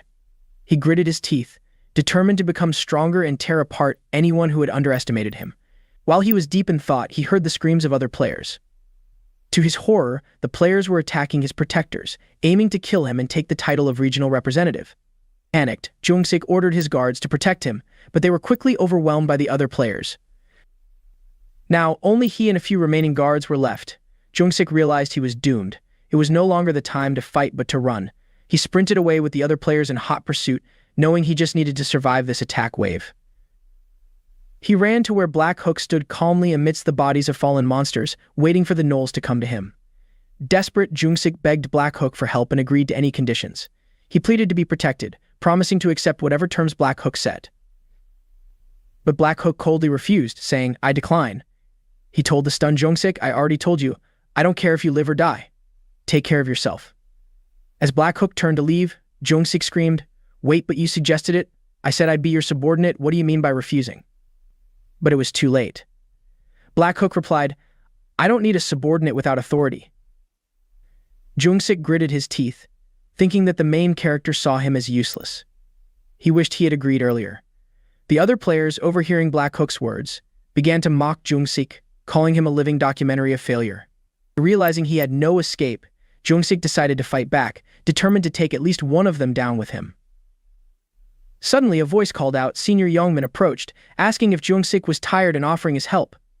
Jung-sik felt smug, thinking he still had Youngman's protection, and promised to take good care of him if they survived. But to his shock, the supposedly loyal Youngman punched him in the face. After being punched by Youngman, Jung-sik fell flat on his back, clutching his face in pain. Youngman revealed his true nature, smiling maliciously as he said, "I'll kill you now to put you out of your misery." Then, he delivered several more punches to Jung-sik's face, leaving it battered and bloody. Jung-sik, completely helpless and bitter from Youngman's betrayal, watched as Youngman raised his foot and ended his life. His chaotic life ended in bitterness and betrayal, as Youngman, the one who killed him, became the new regional representative. Youngman laughed maniacally, reveling in his new status. He smirked at the thought of being able to control SEO Aaron at will. Looking at Jungsik's corpse, he thought, I'll use this command power wisely, so don't be too mad. It's your own fault for running away all the time. Suddenly, he felt a twinge of shame but quickly turned to his friends, boasting, Hey, did you see that? I beat him to a pulp. Didn't I say I would win? His friends, tense and scared, responded nervously. They looked at his bloodied hands and shuddered, realizing he had killed someone with his bare hands. The other players were horrified by Yongmin's actions. They had initially thought he approached Jungsik to help him but now saw his true intentions. Disgusted by Yongmin's nature, they believed he didn't deserve to be the regional representative. Yongmin laughed sinisterly as he noticed the others targeting him, but he knew he had a way out. He quickly ran, leaving many confused. Yongmin went to find Black Hook. He confidently informed the main character that he had become the new regional representative and had command authority. He offered to accept the proposal Black Hook had made to Jungsik, essentially agreeing to follow Black Hook's orders in exchange for protection. Yongmin naively believed that Jungsik's downfall was due to his rejection of Black Hook's offer, thinking the main character would surely accept his proposal. However, Black Hook expressed his displeasure with Yongmin's attitude. He suggested that if Yongmin knelt and begged, he might reconsider. Yongmin, flustered, argued that he had command authority, but Black Hook was unfazed, knowing that the one at a disadvantage was Yongmin, not him. Black Hook smiled and said to Yongmin, If you want my protection, kneel and beg. Seeing the hostile glares from the players behind him, Yongmin felt extremely conflicted. But he made up his mind. Yongmin knelt at Black Hook's feet and said, I'll do whatever you want, so please let me be your subordinate. Seeing him beg, Black Hook remained silent. He had seen this scenario many times before in previous regressions, but he figured Yongmin was more useful than Jungsik for now, so he could take advantage of him temporarily. Black Hook agreed to Yongmin's plea, making him bow repeatedly in gratitude. Enough, Black Hook said coldly, I don't want to see your pathetic face. Yongmin felt awkward as Black Hook stepped over him and walked away indifferently. The other players were in turmoil, knowing that Black Hook had agreed to protect Yongmin. One player suggested, why don't we all attack him at once? But another protested, haven't you seen Black Hook fight? He can take on multiple opponents at the same time. We don't stand a chance against a monster like him. As they debated, Black Hook said, Let me help you decide. His words startled the nearby players. The main character offered them two choices. They could either give up the title of regional representative and go back to hunting monsters, or they could die by his hand. Raising his scythe, Black Hook said coldly, I recommend the first option, but the second is fine too. Anyone who dares to draw their weapon against me is no longer human in my eyes. The players quickly hid their weapons behind their backs. They turned and hurried away, not daring to approach him again. Yongmin witnessed everything and was deeply impressed by Black Hook's influence.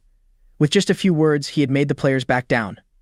Yongmin felt smug, thinking that while Black Hook was a formidable opponent, there was no one more reliable as an ally. Black Hook, sensing the atmosphere, thought that things were about to come to an end. So the players safely cleared the fifth wave, but if it ended like this, wouldn't it be too easy? Black Hook called out to Yongmin, who quickly responded. Black Hook reminded him to follow his orders as promised. Yongmin asked what he wanted to do. Coldly, Black Hook said, Use your command authority 10 times and destroy the relic. Yongmin was stunned. If the relic was destroyed, they would face severe punishment, as foretold by the angel. Yongmin was irritated, knowing that using all 10 command attempts would prevent him from making Seo Aaron his own. He tried to negotiate, suggesting he use the authority 9 times instead, but Black Hook cut him off coldly. I won't repeat myself. If you don't want to die, make your choice. Confused, Yongmin reluctantly agreed.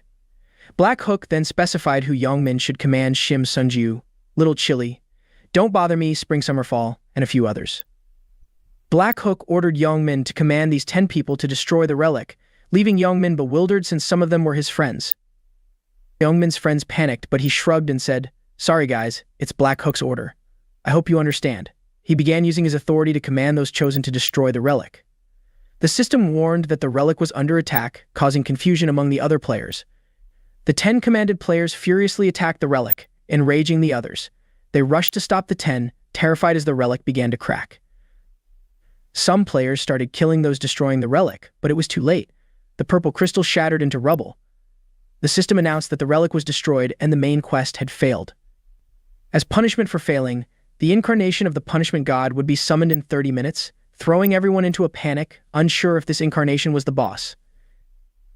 Black Hook smiled as he heard the system announce a hidden subquest to survive the incarnation of the punishment god. The reward for completion was 3,000 gold, with 30 minutes remaining. The third round of the side quest is now available to everyone. This time, all players are required to fight against the incarnation of the punishment god and survive for 30 minutes. Completing this will reward each player with 3,000 gold. Upon hearing this news, the players were quite excited. Surviving for 30 minutes would earn them 3,000 gold, which seemed like a great deal. Some players were skeptical, others were surprised, and many were excited. This reward was much better than the reward for clearing the fifth wave. That's why Ryum ordered Hwang Youngmin to break the relic. Moreover, Ryum didn't break the relic himself because the system would identify the player attacking it. The 10 players attacking the relic would be punished, with all their stats permanently reduced by 50%. This shocking news left Hwang Youngmin's team members dumbfounded. They couldn't understand why their stats were reduced. They were just following orders. One player, enraged, pointed at Hwang Youngmin and called him a bastard. Hwang Youngmin, with his limited knowledge, could only apologize. Who could have known there would be such a penalty? At this moment, the system also announced to the regional representative that failing to protect the relic would also result in punishment. Hwang Youngmin was startled and exclaimed, "What?" He was the representative, which meant his stats would also be reduced by 50% permanently. This directly impacted his survival, making him furious. He started venting his anger on the innocent wall.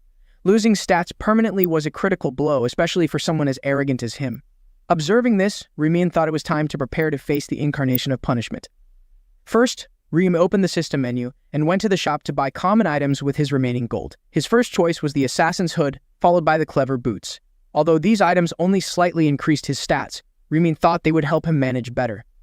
After purchasing, he proceeded to combine items. He inserted a skull ring and combined it with a mana stone. The system quickly announced a successful combination, increasing all stats of the bone necklace by 1. Ryum could attach 1 mana stone to each piece of equipment, so he applied the same process to the remaining items. As a result, successful combination notifications kept appearing. The skilled hunter's leather armor increased by 1 damage reduction point. Death Reaper Ryum boots increased by 2 strength points. Although the lowest level mana stones didn't help much, Ryum thought having them was better than nothing. The sky gradually turned dark, and strong gusts of wind started to stir the atmosphere. Everyone thought this was the sign at the beginning. They couldn't help but feel nervous and anxious. At this moment, a member stepped forward, clapped his hands to get everyone's attention, and reminded them that they only needed to hold out for 30 minutes to survive. He was right. They just needed to keep running. But that's easier said than done. Escaping the incarnation of the punishment god wasn't going to be easy. Running in this game was not the best strategy. In Ryum's past life, out of 2,700 people, only about 500 survived. This number shows how challenging the game is. Just trying to stay alive was already very difficult. Initially, the incarnation of the punishment god was a monster so tough that it took 5 level 40 players to stand a chance against it. However, Ryum had planned to kill it to get a big reward. He was that confident because he had the title from killing Brielle, the first slayer of an angel. This title doubled Ryum's stats when fighting divine creatures. Since the incarnation of the punishment god was a divine creature, this title would be extremely useful. Before all the players, the incarnation of the punishment god appeared from above with a blinding light. Its majestic form, along with large wings radiating an eerie light, slowly descended among the small players. Seeing the incarnation for the first time, everyone was quite surprised. After a few seconds with no further movements, they thought they just needed to avoid it to survive. It seemed too easy. They even expected some monsters to appear at least. The players began to relax, and some even sneered, thinking this quest wasn't as tough as they had imagined. "Damn, Hwang Youngmin thought it was something terrifying that had scared him," he muttered. The 30-minute countdown started, and the incarnation of the punishment god didn't hesitate. It raised its staff high, gently ringing a warning bell. Then it took a few steps forward and stopped. It slammed the staff hard onto the ground, causing a shockwave.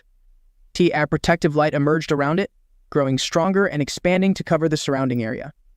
The system notified the players the incarnation of the punishment god has established a limited area. Within this area, all players' movement abilities will be restricted. No one can leave unless the creator of the area removes it. This caused panic among the players because their freedom to act and strategize was significantly hindered. Furthermore, the system also revealed that the players' stats inside the area would be reduced by 50%. To receiving this bad news, the players inside desperately pounded on the protective barrier, shouting, "Help us get out of here!" Ryum stayed outside the control zone. Unlike the ordinary players, he calmly observed and analyzed the situation. He estimated that nearly 300 people were trapped within the boundary. Unfortunately, He couldn't save those 300 people. Inside the area, the players faced harsh realities. The incarnation of the punishment god started to raise its large wings high and then spread them wide. With this motion, countless small streaks of light appeared in the sky, creating a bright and menacing glow. Ryumin couldn't watch any longer. He quickly turned away. It had begun. The streaks of light swiftly turned into spears that attacked the players at lightning speed. Screams and cries for help echoed everywhere as the spears of light pierced through the players mercilessly. The players began to panic as they realized the true danger. They cursed the system, saying it was too cruel. Seeing these lights with the naked eye was already hard enough. How could they possibly run and dodge at the same time? However, there was no mercy here. The rain of spears continued to pour down like a heavy shower, targeting the players. Once trapped inside, dodging these spears of light was almost impossible. In other words, avoiding them was the only real challenge. While everyone was distracted, it was Ryumin's perfect chance. He quickly ran around behind the enemy. Just as he predicted, when it was hunting humans, it was completely off guard. Ryumin only needed to wait for it to lower its shield before attacking. After claiming several lives, the gate started to open gradually. This was the moment Ryumin had been waiting for. He dashed forward without worrying about it turning back. It had lost both ears and couldn't hear anything. Ryumin raised the scythe of death high and leaped like a predator. His eyes shone with determination and desire. Based on his estimation, the distance between Ryumin and the enemy was 5 meters. He quickly summoned the death mark, telling himself he had to strike a fatal blow on the first try. The incarnation of the punishment god suddenly sensed a seal above its head. It reflexively turned to check, but it was too late. Rimi Anchi, in all his glory, successfully struck the enemy's eye, making it scream in agony. Feeling the accuracy through the scythe of death and hearing the horrible screams, Ryumin judged this move to be a perfect technique. However, Ryumin didn't take the chance to attack again. Instead, he stepped back to avoid the enemy tightening its range.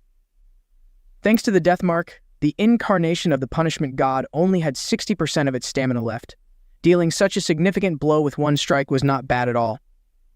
Ryumin appreciated the effectiveness of his movie, but he knew it would soon set up a new limited area to find him. As he predicted, it slammed the staff down again, creating a new boundary. However, Ryumin was already familiar with this pattern. He knew that once it realized the boundary hadn't trapped anything, it would dismantle it. Additionally, Ryumin had already destroyed one of its eyes. To balance the fight, he decided to go for the remaining eye.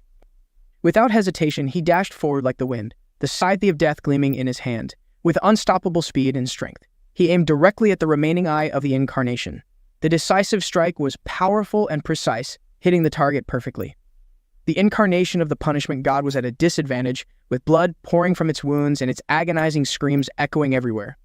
The pain and loss caused it to lose control.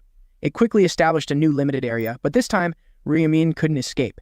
Like everyone else, his stats were reduced by 50%. Ryumin didn't flinch or feel afraid. He looked back at the incarnation of the punishment god with a confident expression. By now, the situation had completely changed. Out its eyes, the incarnation was just punching bag, nothing more. At that moment, it raised its staff high and summoned countless arrows in the air. From behind, Ryumin guessed that it was planning to shoot light arrows in all directions to kill him. But no one would be foolish enough to stand still and accept death, especially not in front of an enemy whose eyes they had destroyed. Ryumin instantly used the knee-death veil and vanished in the blink of an eye. At the same time, a shadow streaked past the sharp, bright arrows. The incarnation of the punishment god panicked and kept turning around to search for him. Moreover, light could never overcome darkness. That's how this world system was set up. With another perfect leap, Ryumin once again swung the scythe of death from above, feeling his strength and willpower merge into the scythe. He was ready to deliver the final blow. Ryumin thought it was time to end it. Ryumin put all his strength into the slash, and the scythe of death sliced through its left wing with unstoppable speed and power. A piercing scream echoed as the wing fell. The incarnation of the punishment god moaned in pain but didn't give up. It grabbed its staff and swung it forcefully at Ryumin. However, its movements were slower than a player who had just lost 50% of their stats. Ryumin simply bent his legs and lightly jumped to avoid the attack. But he wasn't done yet. He used dark magic to perform a flawless flip into the air. From above, Ryumin aimed at the remaining wing. The scythe of death glowed with a bright red light as it cut off the other wing. It cried out in agony, with blood gushing from the wounds like a waterfall. As the wing dropped, Ryumin landed successfully. He turned to look at his opponent, now wingless and with its health reduced to 10%. However, this wasn't the time to finish it off. Rian reminded himself to keep a safe distance. He knew that even in such a pathetic state, the enemy could still be dangerous if cornered. The incarnation of the punishment god, standing tall like a statue, had now met the conditions to activate its passive skill, the last radiant glow. This skill granted it immortality once its health dropped below 10%. That's why Ryumin chose to step back instead of cutting off its head earlier. If he had gone for the head, he wouldn't have been able to kill it afterward. With the support of the gods and its immortality feature, it screamed and unleashed countless dark orbs at Ryumin at an alarming speed. But Ryumin remained unfazed. He quickly moved, dodging each orb with remarkable agility and skill. These orbs were not the real concern. Ryumin was more interested in seeing its final effort. Just then, the system announced, the last radiant glow remain. 50 seconds, 30 seconds, 10 seconds, 5 seconds, 1 second. The immortality state was lifted, leaving the incarnation with just 10% of its health. Realizing the moment had come, Ryumin didn't give the enemy a chance to escape. He dashed forward like lightning, the scythe of death firm in his hand. The incarnation, just losing its immortal state, couldn't react to the decisive attack. Ryumin swung the scythe with all his strength, severing the enemy's head. The glowing red blade cut through, sending the head flying far away. The system quickly registered the result and announced, Ryumin has defeated the incarnation of the punishment god and leveled up continuously. Thanks to this battle, he received 8,200 gold, plus an additional reward of 4,100 gold. More importantly, Ryumin was recognized as the first person to defeat the incarnation of the punishment god, an incredible achievement. Along with this came the title Challenger of the Punishment God. This title has an effect that reduces damage from divine creatures by 80%, a significant advantage in future battles. Additionally, Ryumin was rewarded with refined ether and the Rune of Light. Realizing the great value of these rewards, Ryumin decided to use the Rune of Light first. He held the Rune of Light tightly in his hand, feeling the latent power from the item. The rune then automatically engraved itself onto his body. Just as Ryumin had predicted, he received refined ether, a high-quality item that had undergone multiple refinements. Depending on the angle, it displayed a rainbow of colors.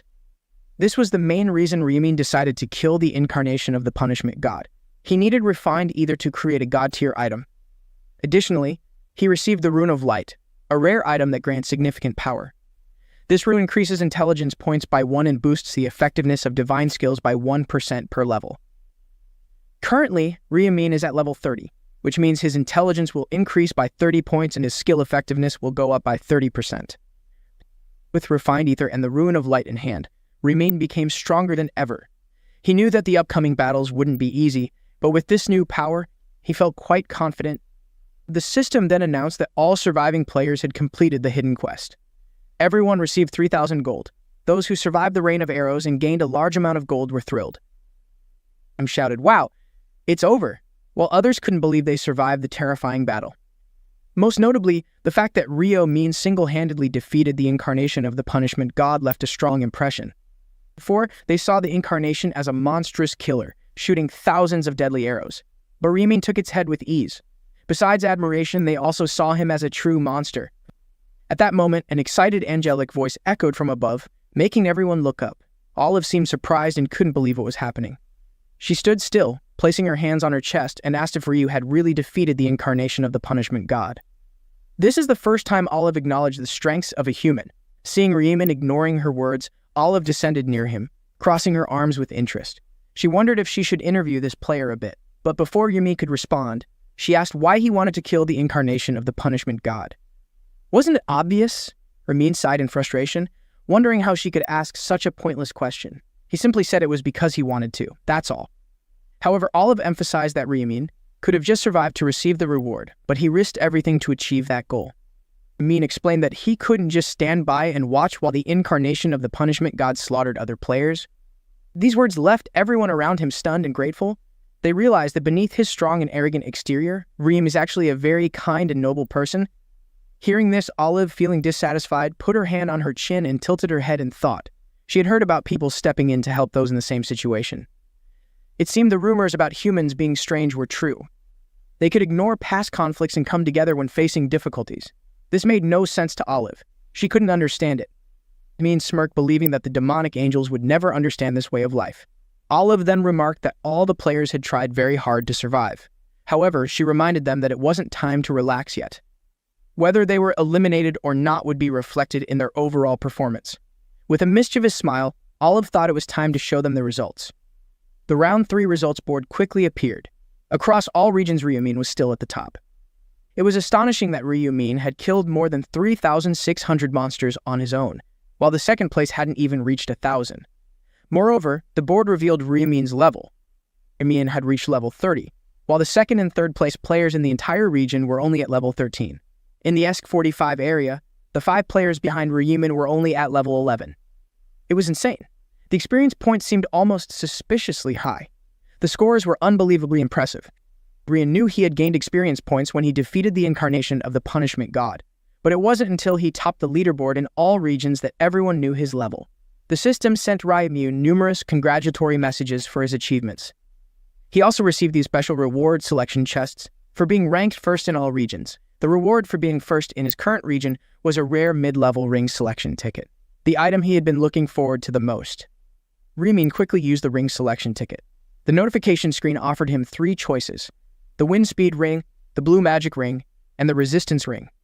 Judging by the names alone, the Resistance Ring seemed the weakest, but Ryumin decisively selected it. The detailed information showed that this ring helped resist negative status effects.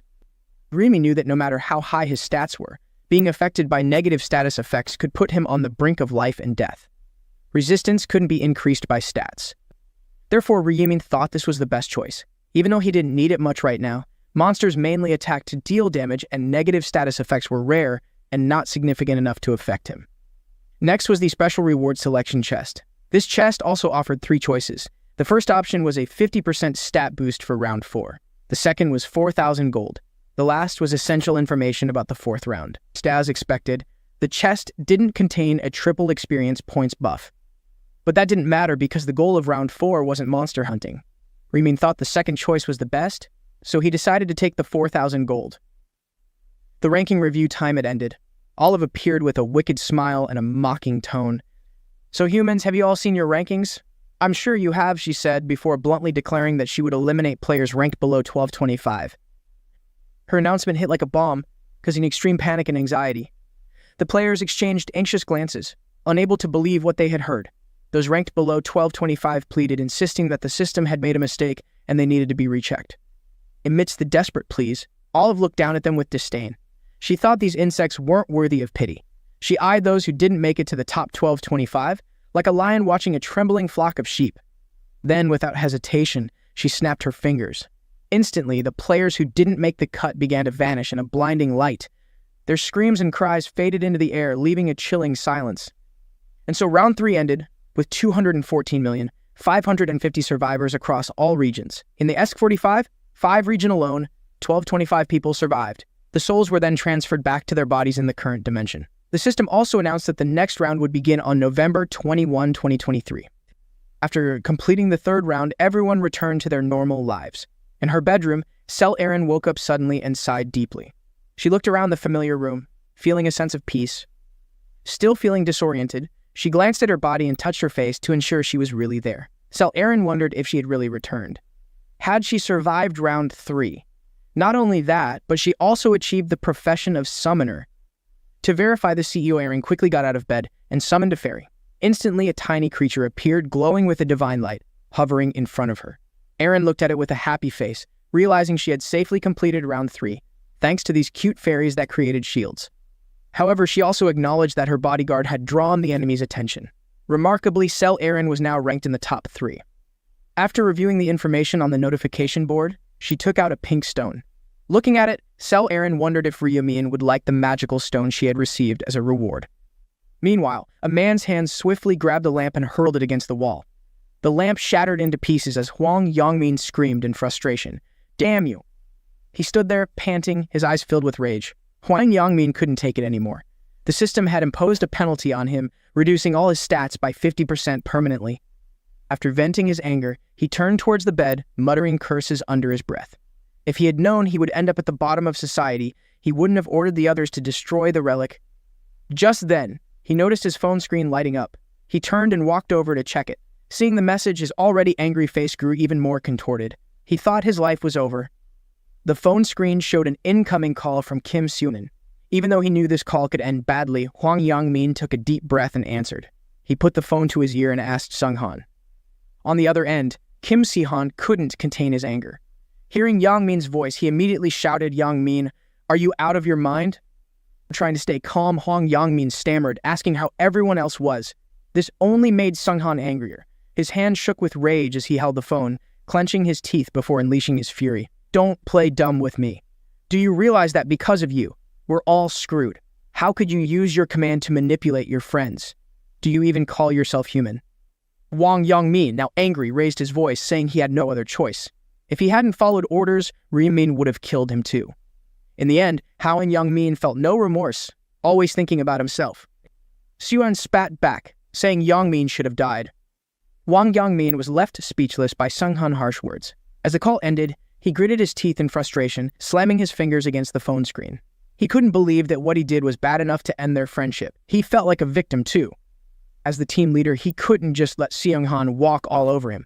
In his anger, Hwang Yangmin tried to call another friend to rally against Sung-han, but when he put the phone to his ear, his hopes were crushed. The message, "The number you have dialed is not reachable," was like a second knife to his heart. He threw the phone onto the bed and shouted, "Those bastards!" But then he paused. Friends, who needs them? Everyone has their own life, so why should he care about them? He recalled Seung-han's threat that if they ever met again, he would surely kill him. Did he look like he was afraid of someone like Sung-han, Yangmin thought. If Sung-han wanted to fight, next time they met, he would kill all of them. At the Imperial Hotel, and Sang-chul arrived quickly. Hearing a knock, Ma Kyung-rok responded promptly, "Come in, Unit Leader Ahon." Seeing Sang-chul looking neat and handsome, Kyung-rok cheerfully asked, "So you survived again?" After greeting him, Sang-chul stood straight and said he felt lucky this time. Hearing this, Ma Kyung-rok leaned back from his desk, looking pleased. He thought the third round was tough and asked if Sang-chul was okay. Sang-chul quickly replied that the fight wasn't too difficult. The monsters seemed weaker. Feeling satisfied with Sang-chul's confidence, Chaeun-rok asked about his level and profession. Sang-chul replied seriously, "Sir, I am level 11. My profession is knight." He also mentioned Sel Aaron, who was at the same level as him. However, unlike him, Sel Aaron was a summoner. This news surprised Ma Kyung-rok. He exclaimed, "A summoner? That's amazing." He thought it wasn't a typical profession. Like Chairman Ma, Sang-chul expressed his surprise. After her profession changed, Seo Aaron summoned fairies to create shields. Thanks to her, Sang-chul was able to hunt safely. This was good news, and Emma Kyung-grok was delighted to hear it. He suggested that Sang-chul should maintain a good relationship with Sel Aaron. If Sang-chul liked, he could even consider dating her. Hearing this, Sang-chul was flustered. He asked, "Dating, what do you mean by that?" Ma Kyung-rok explained that dating could help them discover each other's weaknesses. He didn't mean for Sang-chul to be serious with Sel Aaron, but to use the relationship to gather valuable information. Sang-chul was still confused. He had never done anything like this before and wasn't sure if Ma Kyung-rok was serious or joking. Hesitantly, he asked if he should date her. Sang-chul's awkward demeanor made Ma Kyung-rok laugh. It had been a long time since he had seen Sang-chul so flustered. However, if Sang-chul felt uncomfortable, he thought it wasn't necessary. Sang-chul sighed in relief, realizing it wasn't a requirement. He had thought it was part of his duty. After all, he doubted that Sel Aaron would like someone like him. Ma Kyung-rok, noticing Sang-chul's demeanor, said he wasn't so bad, handsome, trustworthy, and masculine. He asked Sang-chul why she wouldn't like him. Sang-chul admitted that it bothered him that she always called him Mr. Bodyguard. Finishing his thoughts, Ma Kyung-rok decided Sang-chul had a valid reason, so he didn't hold him responsible. Hearing this, Sang-chul could only apologize. What he had just heard was enough to give Ma Kyung-rok a headache, and he didn't want to make a big deal out of it. Ma Kyung-rok picked up his glass of wine, his eyes turning cold, and said, "That's enough. What's the status on tracking down those thugs?"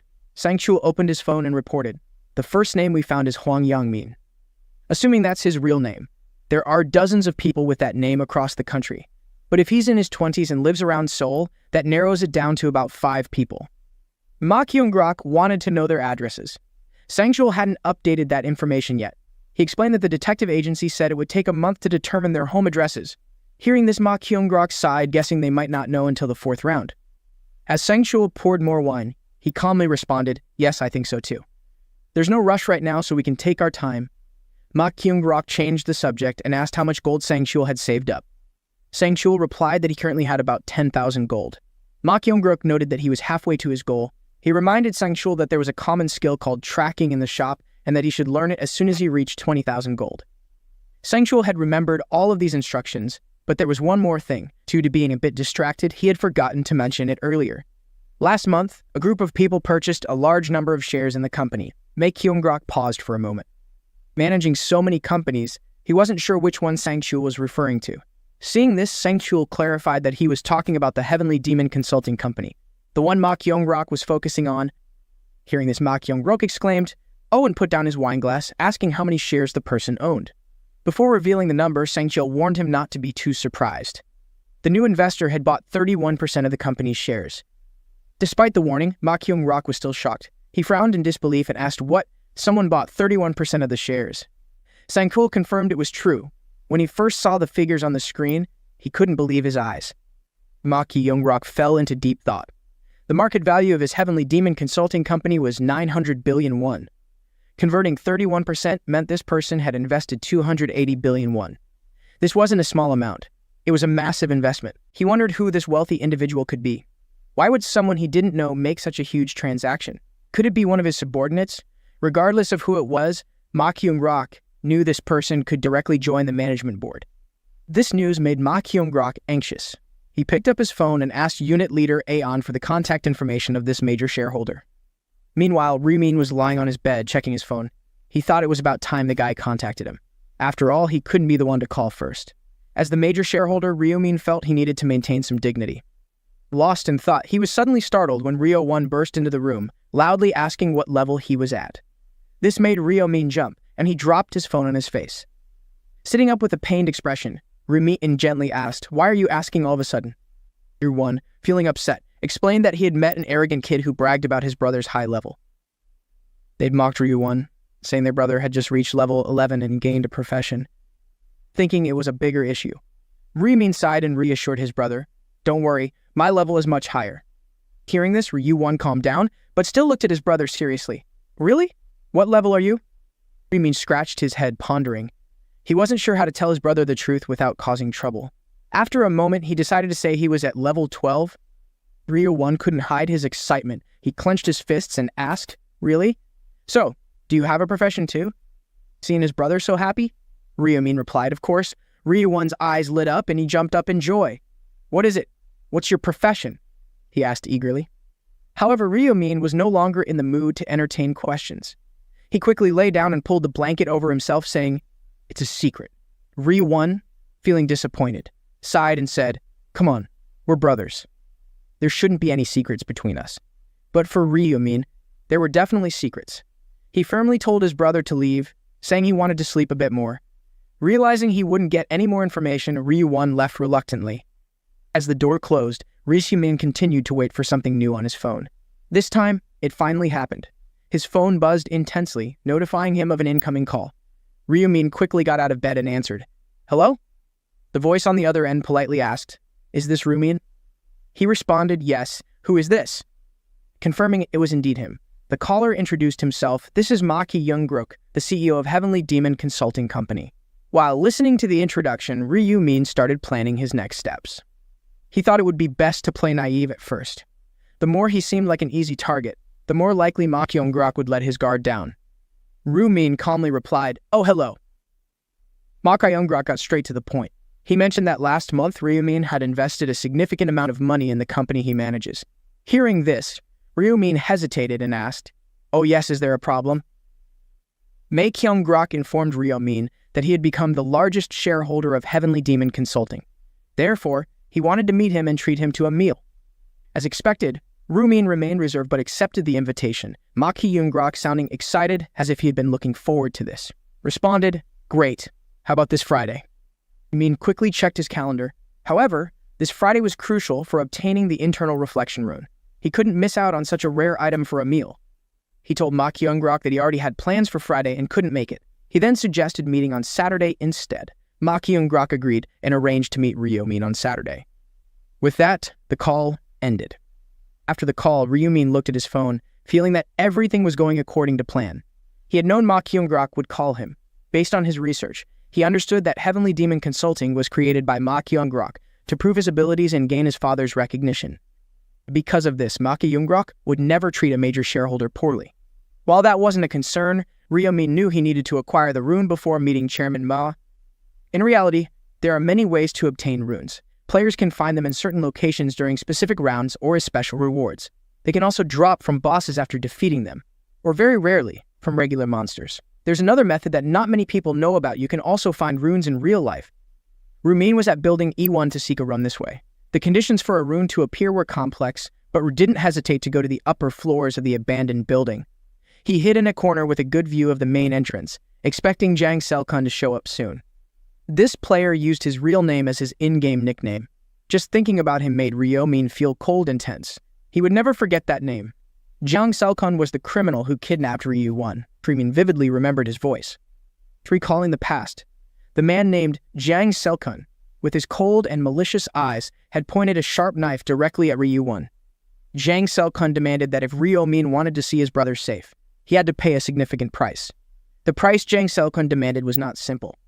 He wanted Ryo-min to reveal hidden information about the game that no one else knew. This information could make him invincible in the virtual world and potentially change his real life. Seeing Ryo-1 tied up and blindfolded, Ryo-min's heart ached. He thought this demand was absurd. How could he possibly know such information? Jang Selkun laughed loudly, his voice echoing in the dim space, making Ryo-min even more tense. Moments later, Jang Selkun's eyes widened as he warned Ryo-min in a harsh tone not to lie to him. He knew that Ryo-min was a regressor, Ryo-min thought to himself. How does he know? Jang Selkun, seeming to read Ryo-min's thoughts, asked Ryo-min, "Are you wondering how I know?" Ryo-min's heart pounded, and he felt a rush of fear at being exposed. Jang Selkun, holding the upper hand, began to explain. He said he possessed the internal reflection rune, which allowed him to read people's thoughts, including those of Ryo-min's brother. Naturally, he also knew what Ryo-min was thinking. Since that incident, Ryo-min had been seeking revenge against Jang Selkun from his 11th regression until now. That's why his intentions were so focused and determined. To prepare for the main event, Ryo-min quickly put on a mask to conceal his identity. He was determined to take the internal reflection rune from Jang Selkun today, right here. As expected, Jang Selkun walked in through the main entrance, carrying someone over his shoulder. He roughly threw the woman onto the hard ground. Being a woman, bound and gagged, she had no means to fight back. Jang Selkun crouched down to remove the tape from her mouth but warned her not to scream. However, as soon as the tape was removed, her survival instincts kicked in. She continuously begged Jang Selkun for mercy, pleading for his compassion. Jang Selkun was losing his mind, shouting, "Damn it!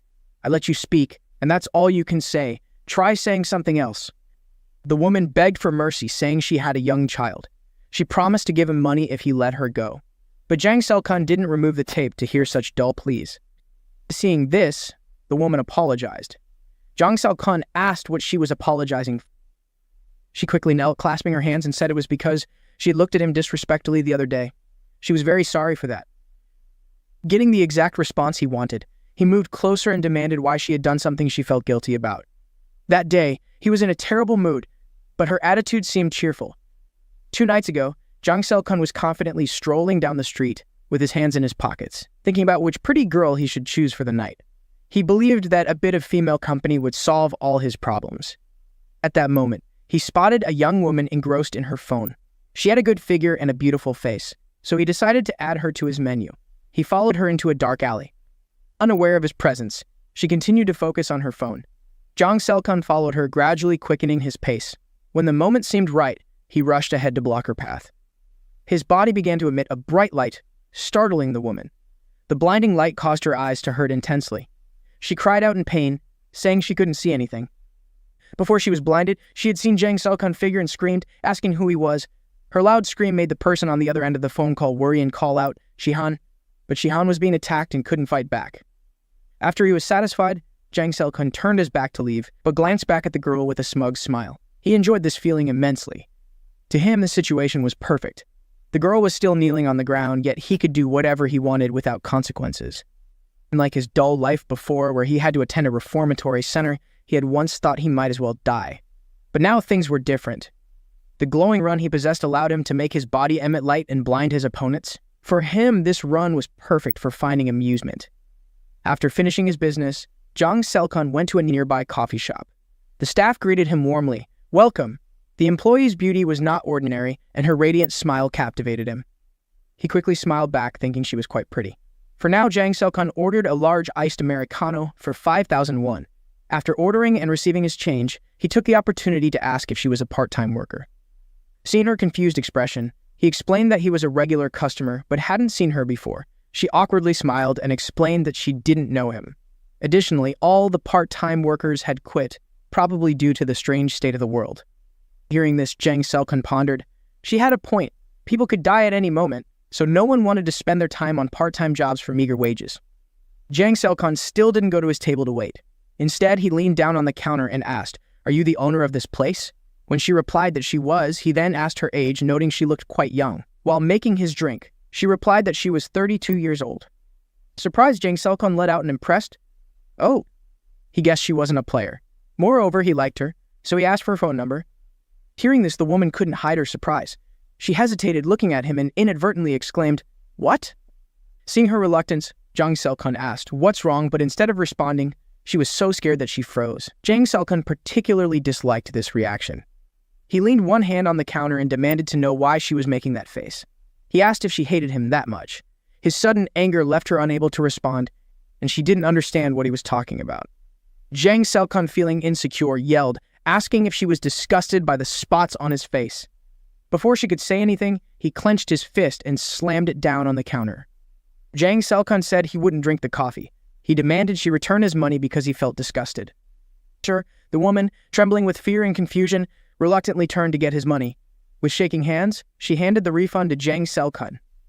He snatched the money and stormed out of the cafe like a wild animal. He cursed under his breath, calling her a worthless whore, upset that she judged him by his appearance. He felt she had looked down on him because of his looks. Determined to make her pay for looking at him with those disdainful eyes, Jang Selkun decided to take action. He waited outside the cafe, hidden in the shadows. He gripped a baseball bat in his hand, his eyes cold and filled with malice.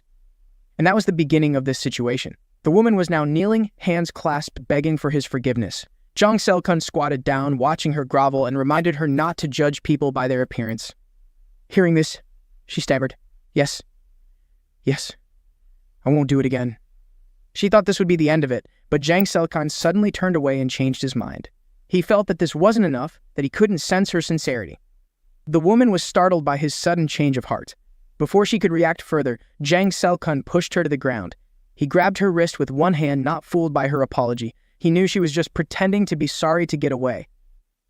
The woman screamed, "Please, let me go." Seeing her fragile state, Jang Selkun's face twisted into a sinister smile. He reached out and asked, "Didn't you just say you knew your mistake? If you know it, you have to pay for it." Feeling utterly helpless, the woman admitted all the blame. She said, "I was wrong. It's all my fault, okay?" That was what Jang Selkun wanted to hear, but it wasn't enough. He grabbed her slender wrists with both hands and told her to stay still.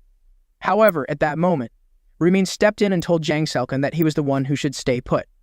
Jang Selkun's face went pale, and he jumped in surprise, wondering what was happening.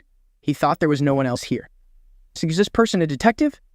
Unable to sit still any longer, Jang Selkun stood up and shouted, "Who the hell are you?" Rumin, holding the Reaper's scythe over his shoulder, calmly reminded him not to use foul language.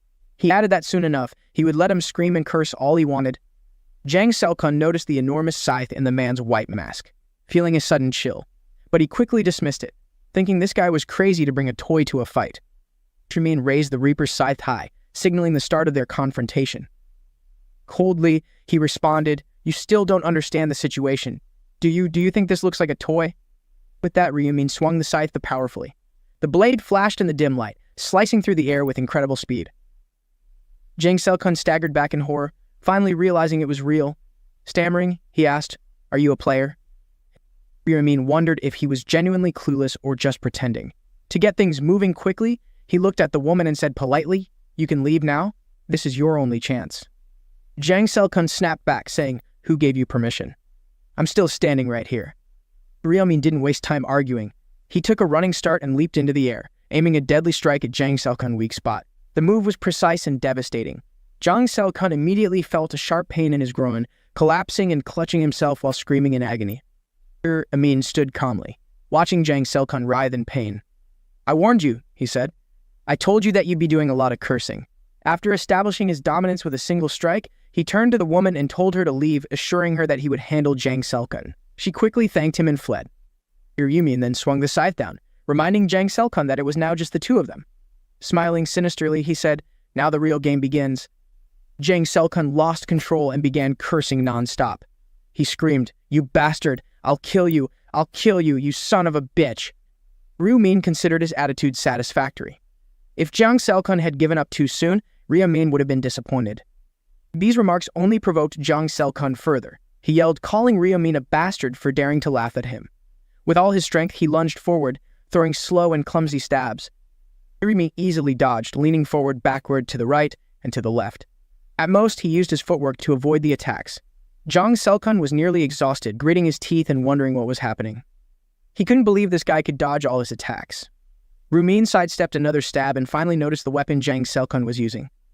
Surprised, Ryu Min praised him. "I didn't expect you to have Goblin's Dagger. Impressive, but these mediocre skills are boring."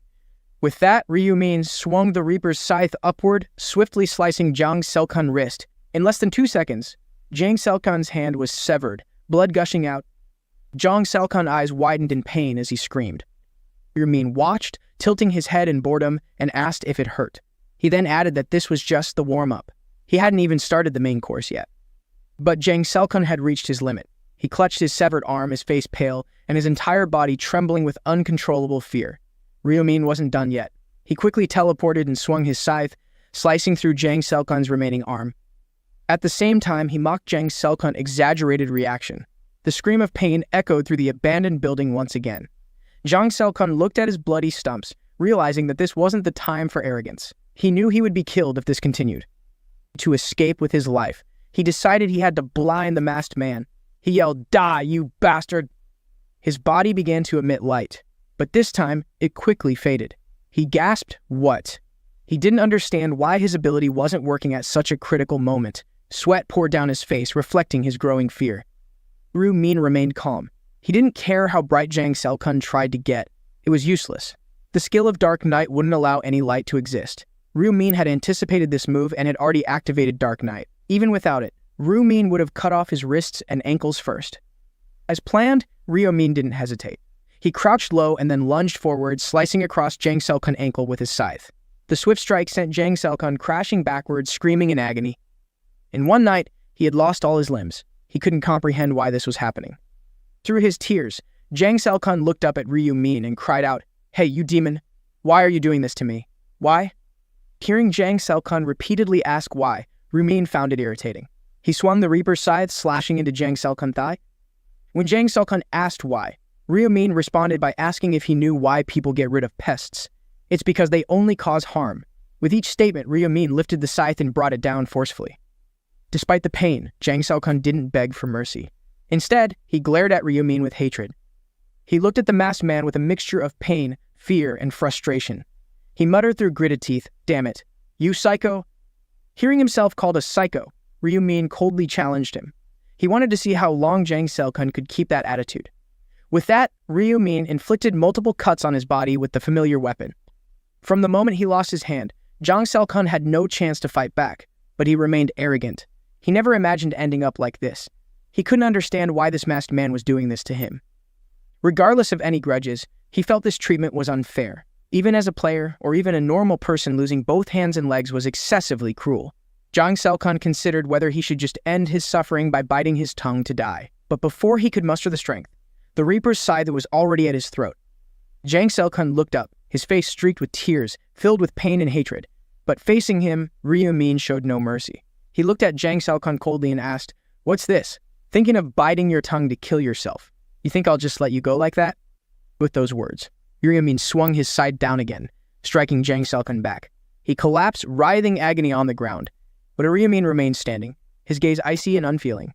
He would not let Jang Selkun die until he begged for release.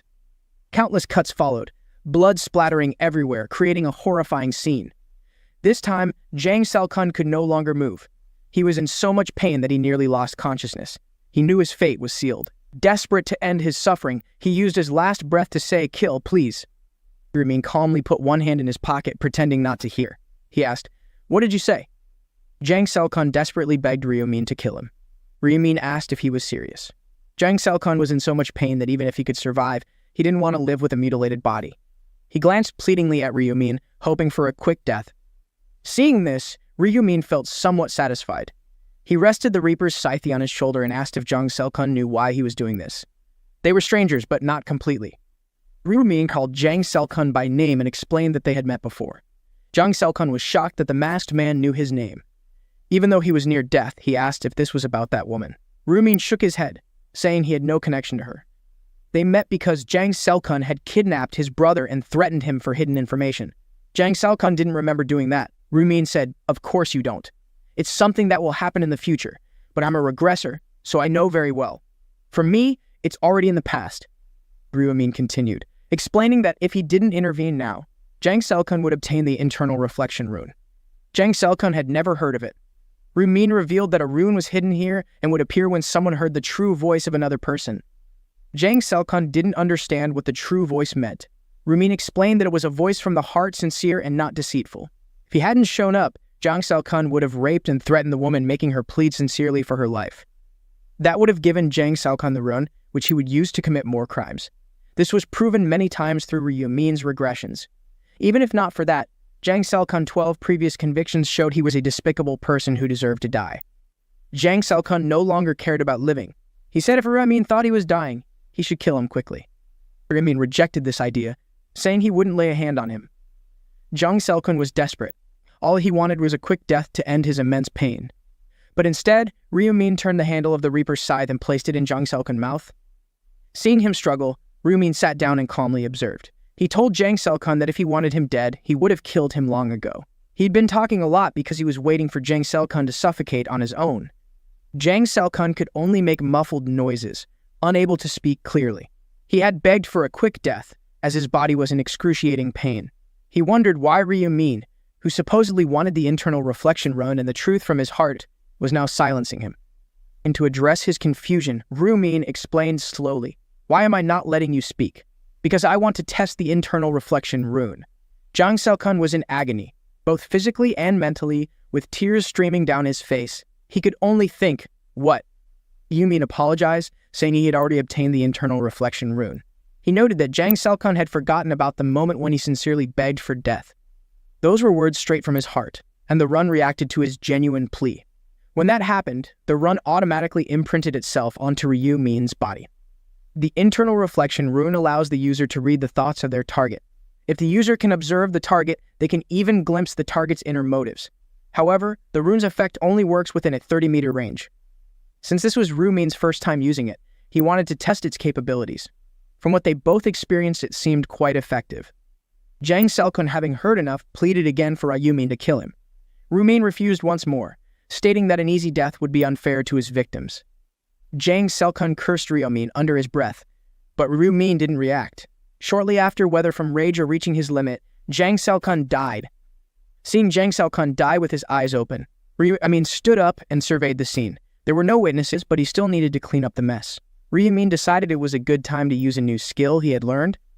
He quickly activated the Erase Traces skill, which removes all evidence from the scene, including the body, blood, fingerprints, and footprints. Ju-min watched as the remnants transformed into a dark mist and vanished. He felt satisfied that everything was in order, thinking it was best not to leave any chaos behind.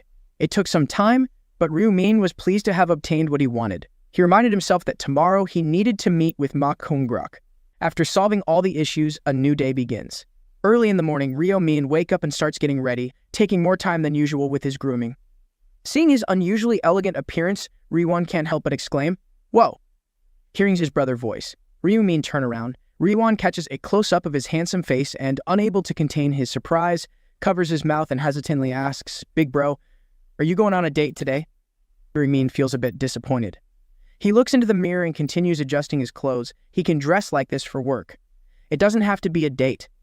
But Ryu knows that his brother never dresses this formally. Ryu helplessly explains that it's an important occasion, so he's dressing up. He has a business meeting to attend. Ryu is stunned. Slowly approaching, he asks, "Are you getting into business?" Ryu is busy handling his tasks and doesn't respond immediately.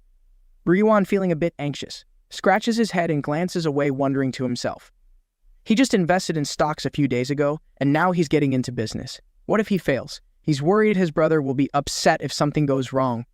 Ryu, with his ability to read thoughts, understands his brother's concerns.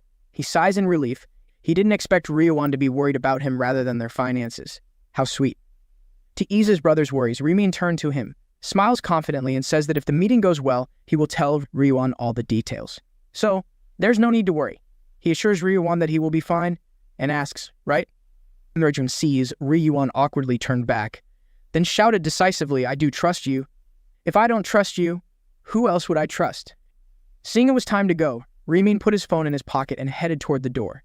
He told Ryuan to stay here and wait for him. The outside world was very dangerous now, and it was all because of other people. Ryuan timidly followed behind.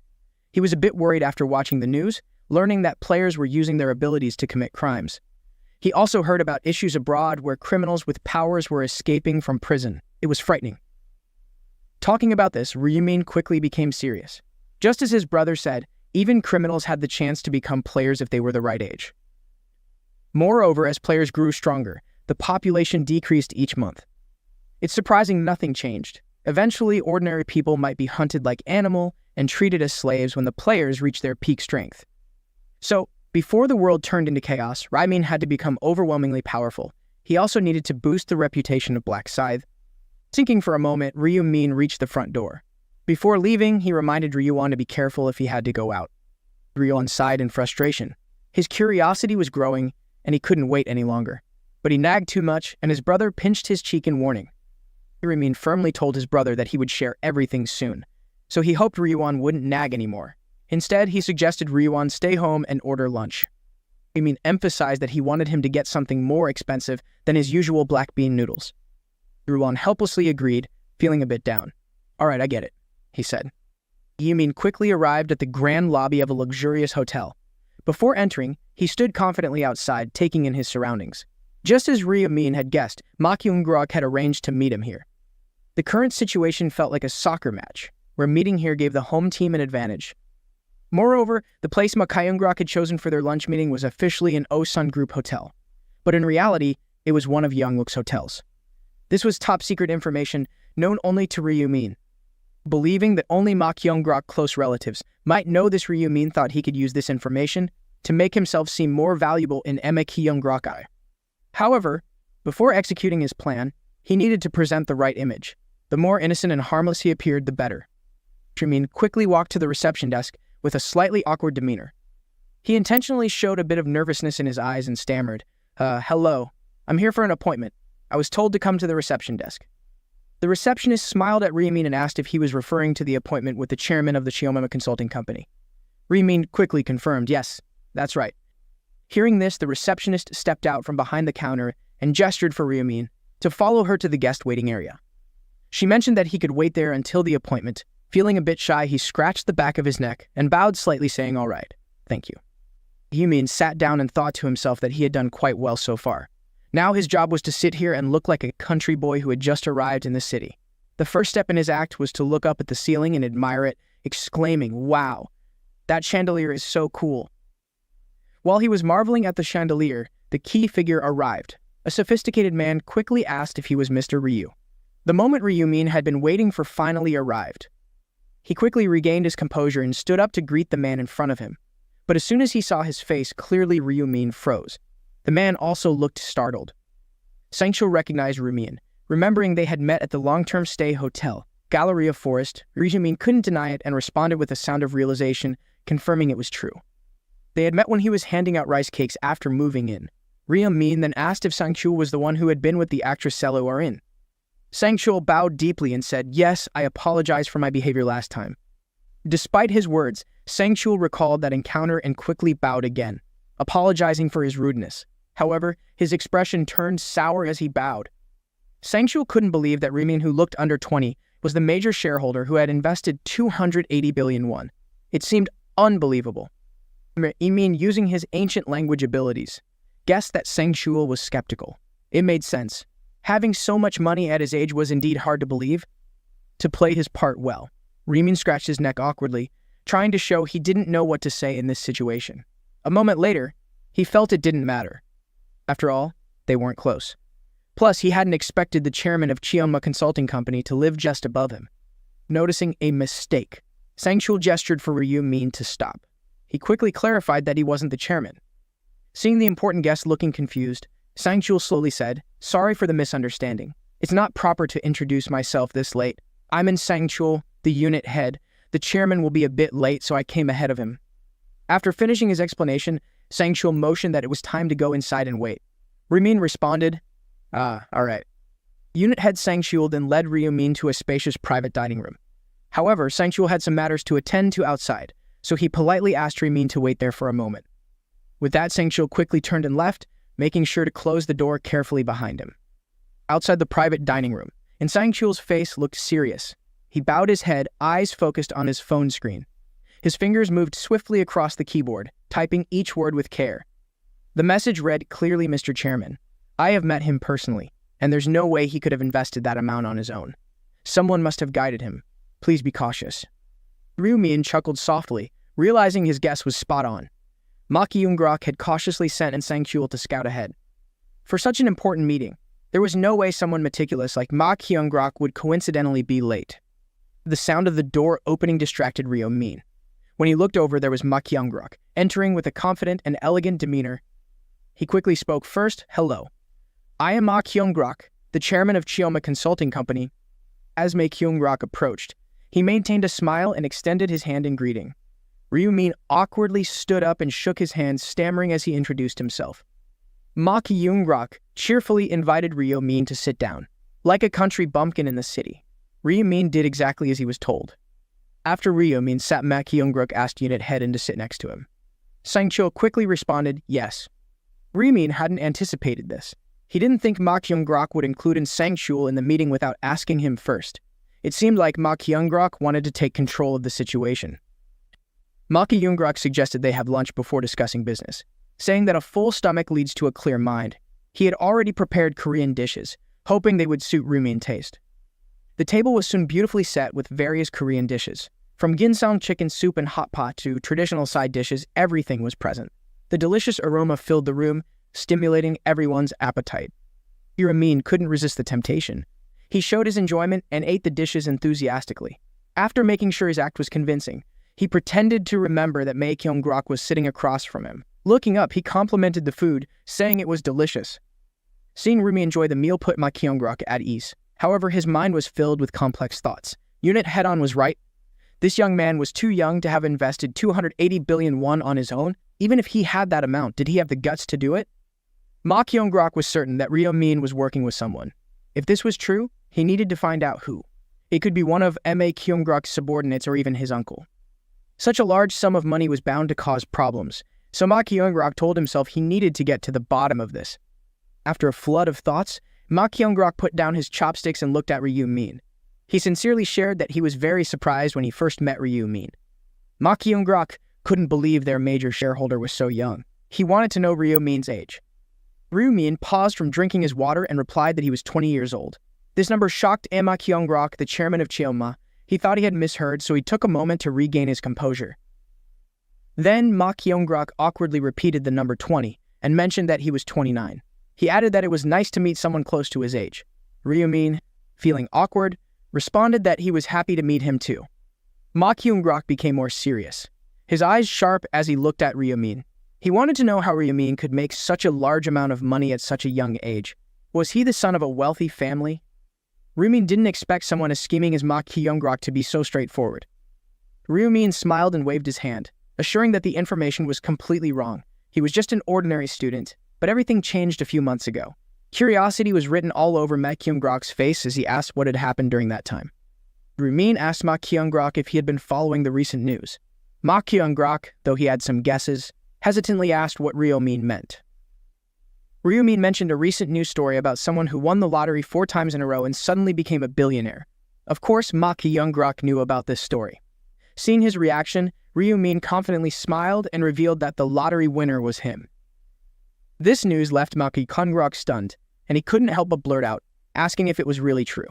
Are you the lottery winner who was on the news a few months ago? Ryumin confirmed yes, that was him. However, Ma Kyung-grok still had questions. The total prize was only about 60 billion won. He was very curious about how Ryumin managed to grow that amount to 280 billion won. Ryumin candidly shared that he had invested the money in Bitcoin, which quickly increased his wealth. Ma Kyung-grok couldn't believe what he was hearing. This wasn't the answer he had expected. He didn't think it could be so easy for a young guy like Ryumin to get lucky and make so much money. Yet, Ryumin's innocent expression didn't show any signs of deceit, leaving Ma Kyung-grok even more astonished. He thought Ryumin was truly unbelievable. But what made him invest 60 billion won in Bitcoin? This wasn't something even Ma Kyung-grok thought he could do. Sang-chul, sitting next to him, was equally shocked. He figured Ryumin must be extremely lucky. However, Ryumin insisted that what happened wasn't due to luck. Sang-chul suddenly remembered an article mentioning that the lottery winner had said the numbers came to him in a dream. If that wasn't luck, then what was it? Ryumin became serious and revealed that he had never dreamed of those numbers. Ma Kyung-grok and Sang-chul both fell silent, waiting for his explanation. They wondered if it wasn't luck or a dream, how did Ryumin know those numbers? Ryumin realized this was his one chance to gain Ma Kyung-grok's acceptance and possibly win him over. He shed the innocent facade he had maintained earlier, lowered his voice, and told them this was the first time he was sharing this secret. He hadn't relied on luck or anything like that. His success came from an ancient language that could predict the future. Hearing this, both Ma Kyung-grok and Sang-chul were stunned, unable to believe their ears. Ryumin continued, explaining that the ancient language he mentioned allowed its user to see events years ahead. In other words, he was a prophet with the ability to see the future. This revelation left Ma Kyung-grok and Sang-chul stunned. They both stayed silent for a long time, trying to process the information. Ma Kyung-grok was so skeptical that he questioned what he had just heard. A prophet. What nonsense was this kid talking about? Despite the flood of questions in his mind, Ma Kyung-grok asked if Ryumin was being serious. Ryumin crossed his arms and confidently stated that he had no reason to deceive them. His assured and unwavering attitude drew Ma Kyung-grok in, and even though he still had doubts, he began to half believe that Ryumin had won the lottery by using the ancient language to see the future. To further solidify the truth, Ryumin reaffirmed his claim. He explained that this was also why he invested in Bitcoin to grow his wealth. With the ability to see the future, he confidently invested all his money in cryptocurrency. Ma Kyung-grok, captivated by Ryumin's confidence and certainty, placed a hand on his chest and politely expressed his wish. If Ryumin didn't mind, he wanted him to prove it right here. He asked Ryumin to predict what he would do next. This was too easy for Ryumin since he could read Ma Kyung-grok's thoughts. However, to avoid any risk, he decided to set limits on his ability. Ryumin quickly reverted to his naive demeanor. He looked apologetic and said he couldn't freely use this power. The ancient language activated spontaneously and wasn't under his control. Ma Kyung-grok was now fully convinced by Ryumin's words. He understood that it made sense for the ancient language's future predicting ability to have limitations. A thought crossed his mind. He then asked Ryumin about the 280 billion won investment in their company. Ryumin quickly replied, saying he knew Chioma Consulting Company would grow significantly in the future, which is why he invested in it. Curious, Ma Kyung-grok asked how significant this growth would be. Ryumin explained that within 6 months, the company could make it to the Kospi index without any issues. This information made Ma Kyung-grok extremely happy, as Kospi is the Korea Composite Stock Price Index. Even though it was a prediction, Ma Kyung-grok hoped it would come true. This achievement would earn him recognition from his father and potentially the chairman's seat on the board. Realizing he was showing too much emotion, Ma Kyung-grok composed himself. He couldn't let an unverified prediction make him overly excited. Ryumin then mentioned that to achieve this success, Ma Kyung-grok would need to change the entire business model. Hearing this, unit head and was startled and immediately questioned it. Change our business model? How? But before he could finish, Sang-chul slammed his hand on the table. He thought the request was outrageous. He angrily said, "You want us to change our business model now? You might as well ask us to change the company's name." Faced with his subordinate anger, Ma Kyung-grok sternly demanded that he stop the rude behavior. Ryumin remained calm and explained that since the business model would change, the name couldn't stay the same. Sang-chul stood up abruptly, shouting, "What?" He asked if Ryumin was being serious. Ryumin didn't have time for jokes. He believed that both Ma Kyung-grok and Sang-chul, being experienced players, should understand that revealing his ancient language ability was risky and disadvantageous for him. Before coming here, Ryumin had considered this issue, but decided to disclose his secret to them. As the major shareholder and future business partner, he did this to help the company grow. Given his statements and the 280 billion won investment, he felt he had enough reason to be serious with him. Furthermore, Ryumin told Ma Kyung-grok directly that if he wanted the company to succeed, he had to cooperate with him. Sang-chul, not wanting the chairman to be manipulated, immediately asked, "Mr. Chairman, do you believe what he's saying?" Ma Kyung-grok was genuinely unsure of what move to make. He was torn between trusting Ryumin and maintaining his own stance. His mind was racing with numerous thoughts and calculations. At this point, Ryumin sighed in frustration. He was visibly disappointed that Ma Kyung-grok didn't believe in his abilities. Sang-shul, unfazed by the major shareholder's feelings, bluntly stated, "To be honest, I don't believe it." Rumin then addressed Unit Hedon. "Have you ever wondered why I moved right below the penthouse? Don't tell me you think it's a coincidence." Sang-shul was startled, his face quickly turning pale. Surprise and confusion were written all over his face as he struggled to process Rumin's words. Ma Kyung-grok, unaware of this, immediately asked what Rumin was talking about. "What about the apartment below Unit Hedon?" he inquired. Sang-shul awkwardly explained, "Mr. Chairman, about 2 months ago, Rumin moved into the floor right below actress Seo Erin's penthouse." Rumin confirmed this, and added that it was just a few days after he gained the ancient language ability to foresee the future. Ma Kyung-grok turned angrily to Sang-shul, demanding to know why he was only hearing about this now. Sang-shul honestly replied that he didn't think it was important until today, since he and Rumin weren't acquainted at the time. Ma Kyung-grok began to recalibrate his thoughts. If that was in January, it would have been before Rumin invested in Bitcoin. Yet, he moved into a place near someone associated with Chioma Consulting Company. This indicated that unless Rumin could see the future, he couldn't have done that. While Rumin continued eating, Ma Kyung-grok remained deep in thought. He began to dismiss his initial doubts and wondered if Rumin had known about his support for Seo Erin. He couldn't rule out the possibility that Rumin had used this information to get closer to key figures in the company. Rumin savored his meal at Ma Kyung-grok's speculation. Everything was unfolding just as he had planned, but it wasn't enough yet. To gain Ma Kyung-grok's absolute trust, Rumin played his next card.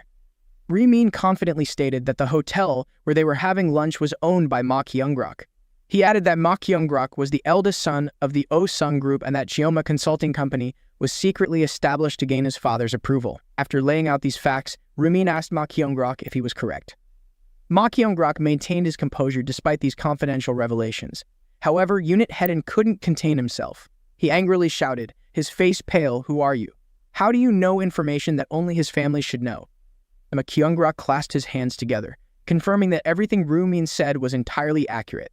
However, if Rumin claimed he knew this through future sight, it wasn't enough to convince him. As Unit Hedon mentioned, all his relatives knew this information. Ma Kyung-grok openly admitted that he had suspected Rumin might be a third-party agent sent to trap him. He didn't see any reason to trust Rumin, let alone change a thriving business model. Ma Kyung-grok believed Rumin already knew his thoughts. Despite careful consideration, everything seemed too far-fetched. He couldn't accept changing the entire business model based solely on Rumin's words. Ma Kyung-grok wanted to believe in Rumin's future-seeing ability. Who wouldn't want to believe if it could help their company grow? However, he found it hard to trust things that couldn't be seen or proven. Nonetheless, he thanked Rumin for investing in their company. He suggested a shareholder meeting to discuss this proposal, with Rumin needing to convince them. With that, Ma Kyung-grok stood up, politely excusing himself. He said he couldn't be of any further help and would take his leave. Rumin, unhappy with this outcome, lowered his head and coldly said, "Please wait a moment, Chairman." Murian had planned extensively, but he hadn't expected Ma Kyung-grok to be this cautious. He had considered this scenario before, but didn't think he'd have to use such a significant bait to catch his opponent's attention. Looking Ma Kyung-grok straight in the eye, Rumin said firmly, "All right then, I'll give you information about round 4. Ma Kyung-grok involuntarily asked, "Round 4? A second later, he lost his composure, jolting upright as he asked, "Rumin, do you have information about round 4? He couldn't hide the surprise and confusion in his eyes. He had never imagined that Rumin would possess such crucial information. Through his future-seeing ability, Rumin had seen everything and knew what tragedies would occur.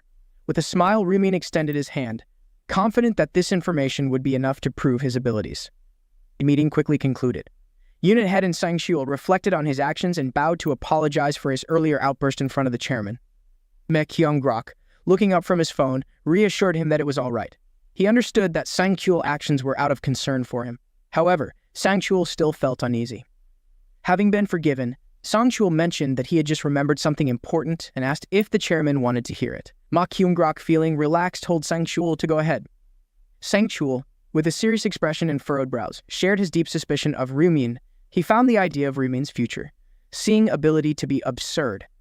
If Rumin truly had such a power, why wouldn't he keep it to himself and enjoy a luxurious life? Why would he want to help them?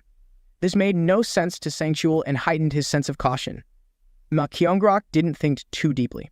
He recalled that Rumin had said he wanted to grow with the company and seemed to want to make more money. And Sang-shul placed a hand on his chin, his face showing worry and confusion. He wondered why Rumin would do this. If Rumin already had 280 billion won, that was more than enough for him to relax and never have to work again. Ma Kyung-grok sat in his chair, deep in thought. He figured maybe 280 billion won wasn't enough for Rumin.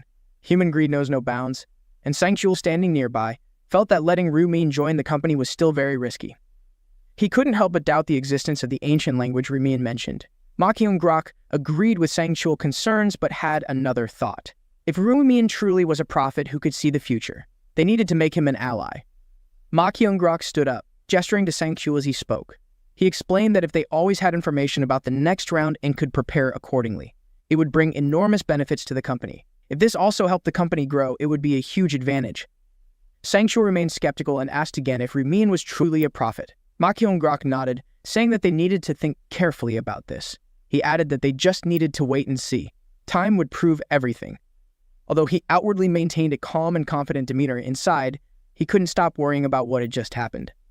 After round 4 ended, Rumin was sure that Ma Kyung-grok would believe he was a prophet. But what troubled him was that he had accidentally revealed important information to Ma Kyung-grok. This information was like side quests or ways to climb the rankings, key factors that could determine future success or failure. Rumin had disclosed to Ma Kyung-grok that the task for round 4 wasn't about killing monsters. Instead, there would be a massacre among the players, meaning they couldn't let their guard down at any time. Thinking back, that should be enough to prove he was a prophet. In the future, Rumin was sure their attitude toward him would change. They would treat him well and try to protect him because he was a prophet. Plus, they surely knew that having a prophet on their side was always better than having one on the opposing side. At this moment, Rumin picked up his phone and realized he was now playing the role of a prophet. He wondered if he should continue this act in the future. If he decided to keep it up, the first thing he needed to do was... Switching scenes, Juri was hurriedly looking up at the traffic light. She thought she would be late at this rate. Her anxious mind kept urging time to move faster. Come on. Come on. Turn green already.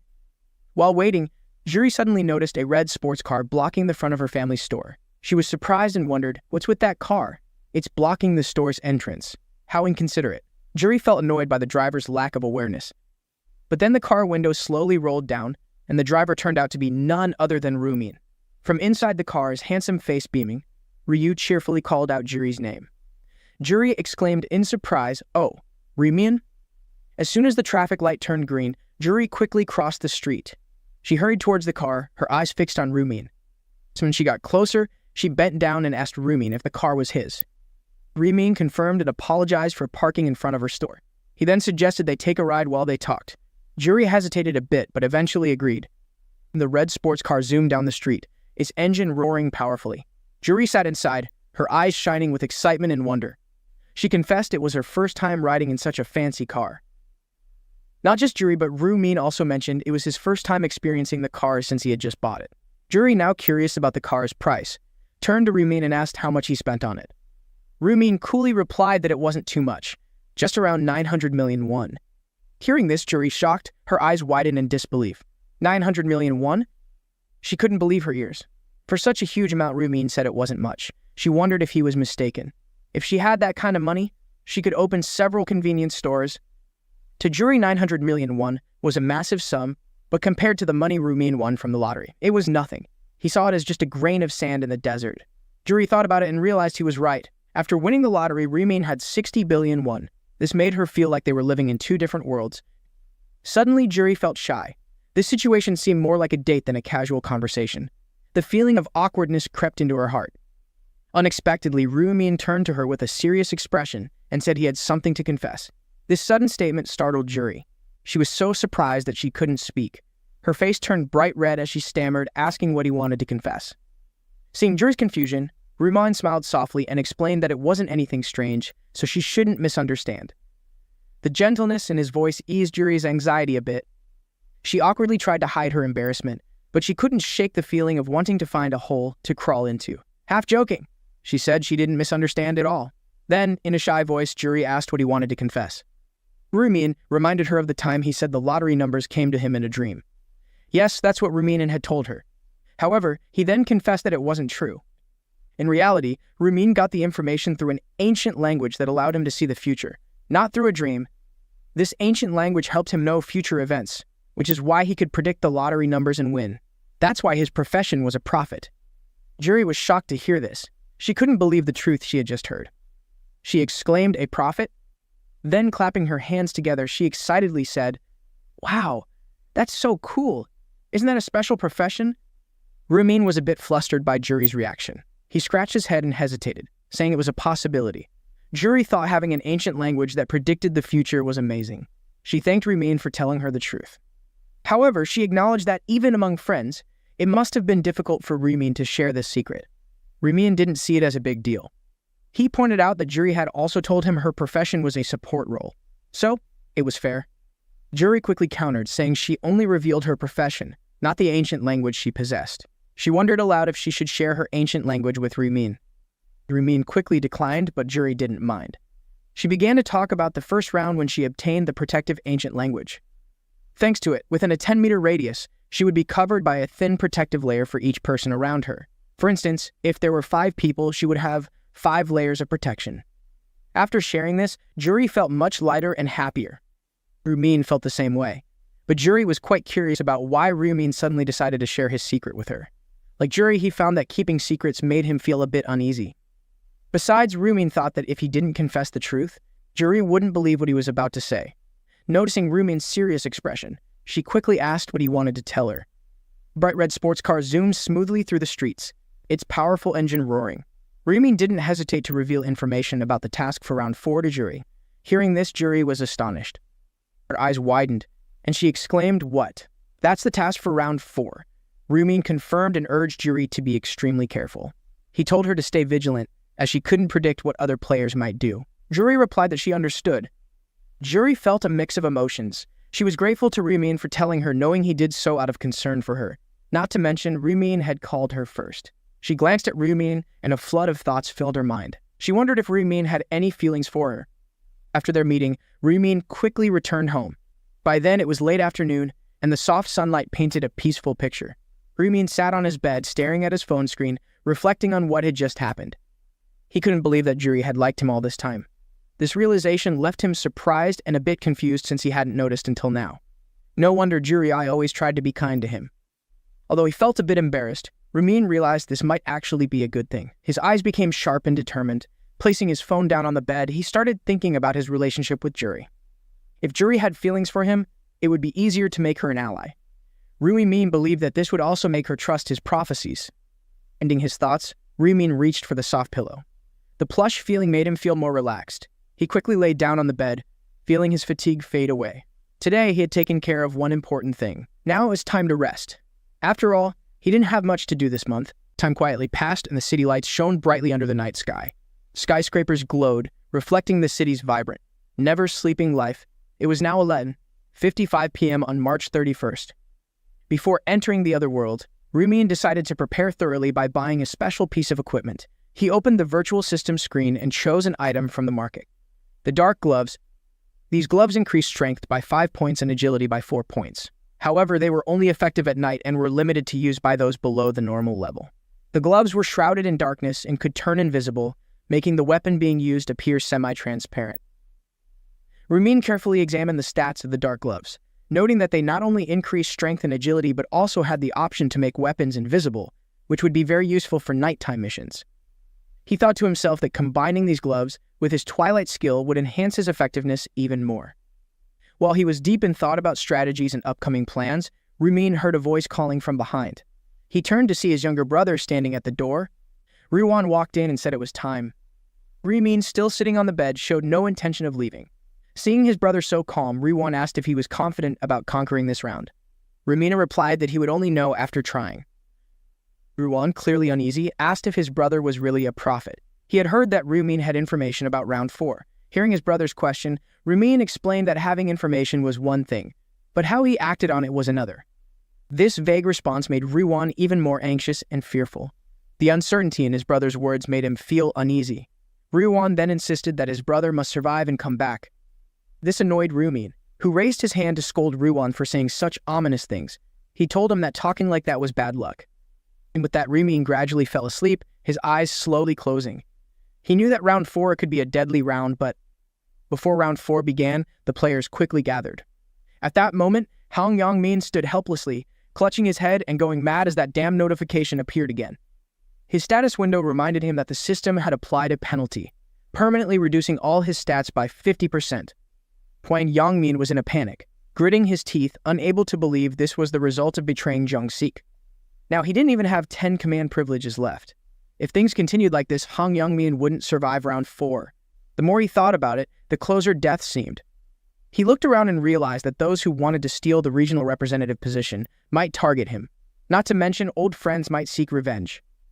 Hwang Yongmin was at a loss. In his fear and confusion, he looked up and noticed the strange surroundings. Dim light spread everywhere, and shapes floated in the air as if they belonged to another world. Yongmin wondered where they were. He had no idea what the task for round 4 was, and starting in such a weird place made him feel like a lab rat. After a while of frantic moving, he saw the figure of Black Scythe. His face twisted with hatred the moment he saw him. Hwang Yongmin began blaming Black Scythe, convinced he knew everything would turn out this way. Previously, Black Scythe had manipulated him into destroying the relic, using up all 10 command privileges. After that, Black Scythe hadn't hesitated to kill the avatar of the punishment god. All of this benefited Black Scythe, making Hwang Yongmin highly suspicious. But he could do nothing. If he were strong enough, he would have smashed that bastard's face already. His helplessness made him even angrier, but he had no other choice. To save himself, he had to swallow his pride and team up with that devil. Hwang Yongmin walked straight up to Rumin, hesitantly calling out, "Hey, Black Scythe." Rumin turned around and asked what was going on. Hwang Yongmin tried to stay calm despite his anxiety and fear. He asked Rumin if their deal from the previous round was still valid. Rumin, looking surprised, asked what deal he was referring to. Hwang Yongmin emphasized that Rumin had promised to protect him if he became Rumin's subordinate. Rumin looked Hwang Yongmin in the eye and replied bluntly and decisively that he no longer needed a subordinate like him. This statement was a hard blow to Yongmin's pride. Stunned, he asked again, his voice filled with surprise and disappointment. How can that be? Rumin knew full well that Hwang Yongmin no longer had any command privileges left. What use was a regional representative without command privileges? Rumin's words made Hwang Yongmin feel cornered. Moreover, now that many players had acquired professions, command privileges were almost useless. Rumin's sharp words cut into Hwang Yongmin's pride. He stammered, trying to find an excuse, but felt helpless in the current situation. To Rumin, Hwang Yongmin had no value left. At best, he was just a moving target. Rumin's words were like a cold splash of water to Hwang Yongmin's face, leaving him pale and trembling. He couldn't believe what he was hearing, asking himself, a moving target? Reflexively, he turned around in fear, checking for any nearby threats. Rumin noticed this and reassured him, telling him not to worry too much. According to him, Hwang Yongmin was just a nominal target, so not many people would actually want to kill him. Surprised, Hwang Yongmin asked, "They won't target me." Rumin confidently responded, "You know the fate of players who hold the regional representative title. Everyone understands now that being a regional representative is no bed of roses." Rumin's words emphasized that while the title of regional representative seemed important, it actually came with many burdens and risks. Moreover, as players level up, the number of people they can command decreases. Compared to the risks, it's not worth fighting over. Hwang Yongmin thought to himself, Black Hook is right. If he could, he would also give up the command privileges. The greater the power, the greater the responsibility, and the dangers increase exponentially. At that moment, Celerin and her bodyguard appeared behind Rumin. Both were dressed in expensive, eye-catching outfits. Hwang Yongmin's face twisted with displeasure when he saw them. He wondered to himself why these people were here. However, Celerin completely ignored Yongmin's presence. She smiled brightly and greeted Black Scythe. Rumin heard her and turned around, his face cold and his eyes calm, showing no emotion. Bodyguard also politely placed a hand on his chest and greeted Black Scythe, asking if he remembered them. Rumin quickly replied that of course he did. They were too distinctive to forget. But Rumin wondered why they were approaching him now. Bodyguard glanced at Hwang Yongmin, then bluntly said that Black Scythe he had saved them from the thug standing before him. He wanted to thank Black Scythe again. Hearing himself called a thug, Hwang Yongmin jumped up, angrily asking the bodyguard what he meant by that. But before he could react further, Rumin quickly raised a hand to stop him, making Hwang Yongmin grit his teeth and struggle to control his anger. Rumin coldly stated that one thank you was enough. They didn't need to come to him again. Despite Rumin's blunt and aloof demeanor, the bodyguard explained that they still felt grateful to Black Scythe. Moreover, their company's chairman also wanted to thank him for saving them. He started to say more, but Rumin cut him off, telling him to stop. He didn't want to hear any more and turned away, clearly uninterested. Celerin stepped forward and offered a small item. Though she was nervous, she tried to speak clearly, saying that this was a token of gratitude for Rumin saving them. She hoped this small gift would show her sincere thanks. Rumin quickly realized it was the lowest grade purple magic stone. This gift genuinely surprised him. With a serious and sincere expression, Sellerin explained that she felt just saying thank you wasn't enough. Since she said so, Rumin didn't hesitate to accept the purple magic stone from her hand. Rumin appreciated Sellerin's thoughtfulness, so he accepted the gift and thanked her. Holding the stone with satisfaction, he thought that since Sellerin had given him such a rare item, he had no reason to refuse. When he got back, he would definitely try to create more low-grade magic stones. Sellerin worriedly wondered if Rumin liked her gift. The more she thought about it, the more she feared that Black Hook might not like the seemingly useless stone. She was anxious that he might be angry with her for giving something so ordinary. Through his ancient language, Rumin sensed that Sellerin didn't know the true value of the magic stone. It made sense, as if she knew, she certainly wouldn't have given it to him. Yangmin stared intently at the purple magic stone in Rumin's hand. His eyes filled with curiosity and surprise. He realized that he also had a similar stone. Rumin, through his ancient language, was surprised to learn that Huang Yangmin possessed a similar stone. Yangmin tried to recall, and though he wasn't entirely sure, he thought it was called a black gold power stone. Rumin was equally astonished by this revelation. The black gold power stone is a rare drop from monsters, with a very low drop rate. It is even harder to find than a magic stone. At this point, actively obtaining one is nearly impossible. Rumin was surprised that Huang Yangmin possessed such a valuable item. He couldn't decide if it was his luck or misfortune. Sellerin stepped closer and asked Rumin cautiously if he needed a protective shield. Rumin raised an eyebrow in surprise when he heard the word shield. Sellerin explained that she had leveled up to become a summoner. Sellerin then shared that she could summon a fairy spirit to create a shield for Rumin if he needed it. A bright smile and confidence shone on her face. Rumin looked at Sellerin and politely declined her offer. He thanked her for the help but felt it wasn't necessary to use the protective shield. Sellerin, feeling a bit awkward, turned away and said she understood. She realized she had been too eager and forgotten that Rumin was very strong. To avoid further awkwardness, Aaron quickly bowed to Rumin before leaving, wishing him well in the upcoming round. Rumin responded with a short but sincere good luck wish. After they left, Rumin glanced back and saw Huang Yangmin walking away. He felt like he was missing something. Quickly, Rumin called out to Huang Yangmin, telling him to wait. Confused, Huang Yangmin turned back, unsure of what else was happening. Rumin quickly played mind games, warning Yangmin that if he continued this way, he would regret it. Confused, Yangmin didn't understand what Rumin was implying. Rumin reminded him that he was just a moving target with little combat value. Yangmin almost didn't care about that anymore. He remembered Rumin saying that no one would target him. Rumin clarified, saying there wouldn't be many, but not none at all. Besides, the benefits of being a regional representative hadn't completely disappeared. While most people had reached level 10 and acquired professions, some hadn't. This meant there were still targets for command privileges. Yangmin was completely unaware of this and stared blankly at Rumin. Rumin continued, asking him to think about it. Was he sure that out of thousands of players, no one would target him? Feeling uncertain and unprepared, Yangmin quickly asked Rumin what he should do. The fish had taken the bait, and Rumin happily offered to help him, at least to keep him from becoming an easy target. Feeling as if he had been blessed by a benefactor, Yangmin didn't even ask for details before eagerly asking, "Really? If that's the case, then thank." Before Yangmin could finish his sentence, Rumin interrupted, making it clear that he wouldn't help for free. In exchange for his assistance, Rumin wanted something valuable, at least as valuable as the stone Sellerin had given him. Without hesitation, Yangmin quickly opened the virtual system and said he also had such a stone. It didn't take long for Yangmin to hand over the rare stone, unaware of its true value to Rumin. The black gold power stone was a solid black item, smooth and shiny on the surface. After a brief examination, Rumin said it was acceptable and asked if Yangmin had any other items. Worried, Yangmin hugged himself, insisting he had nothing else left to give. He pleaded with Rumin not to take his equipment. Rumin, uninterested in old and worn items, reassured him, saying he wouldn't take them even if offered. At this point, Yangmin only cared about his safety. Having given the item to Black Hook, he anxiously asked if Rumin would now help him. Rumin turned away decisively, putting his hands in his pockets, and replied indifferently that he would keep his promise, so Yangmin shouldn't worry anymore. Suddenly, a sinister laugh echoed through the air, and the angel Olive appeared.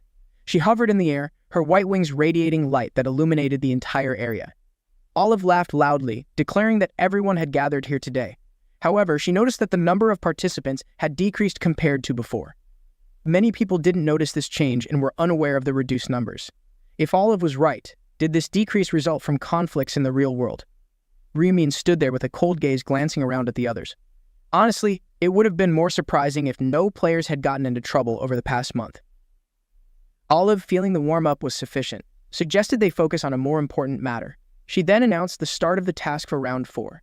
The primary objective of this round was to massacre each other within 3 hours. Currently, all regions combined had a total of 181,906,418 participants. The EDS 45-5 region had 1,042 people, but by the end, only 521 would remain. As of now, the number of players who had completed the task was 0 out of 521. This task was nothing short of a deadly trap, and the players below were in a state of panic. They couldn't understand why such an unreasonable and brutal task was given. In stark contrast to the frightened crowd, Olive was excited. She felt humans were slow to comprehend. As she had said before, they just needed to stab, slash, and kill the players around them.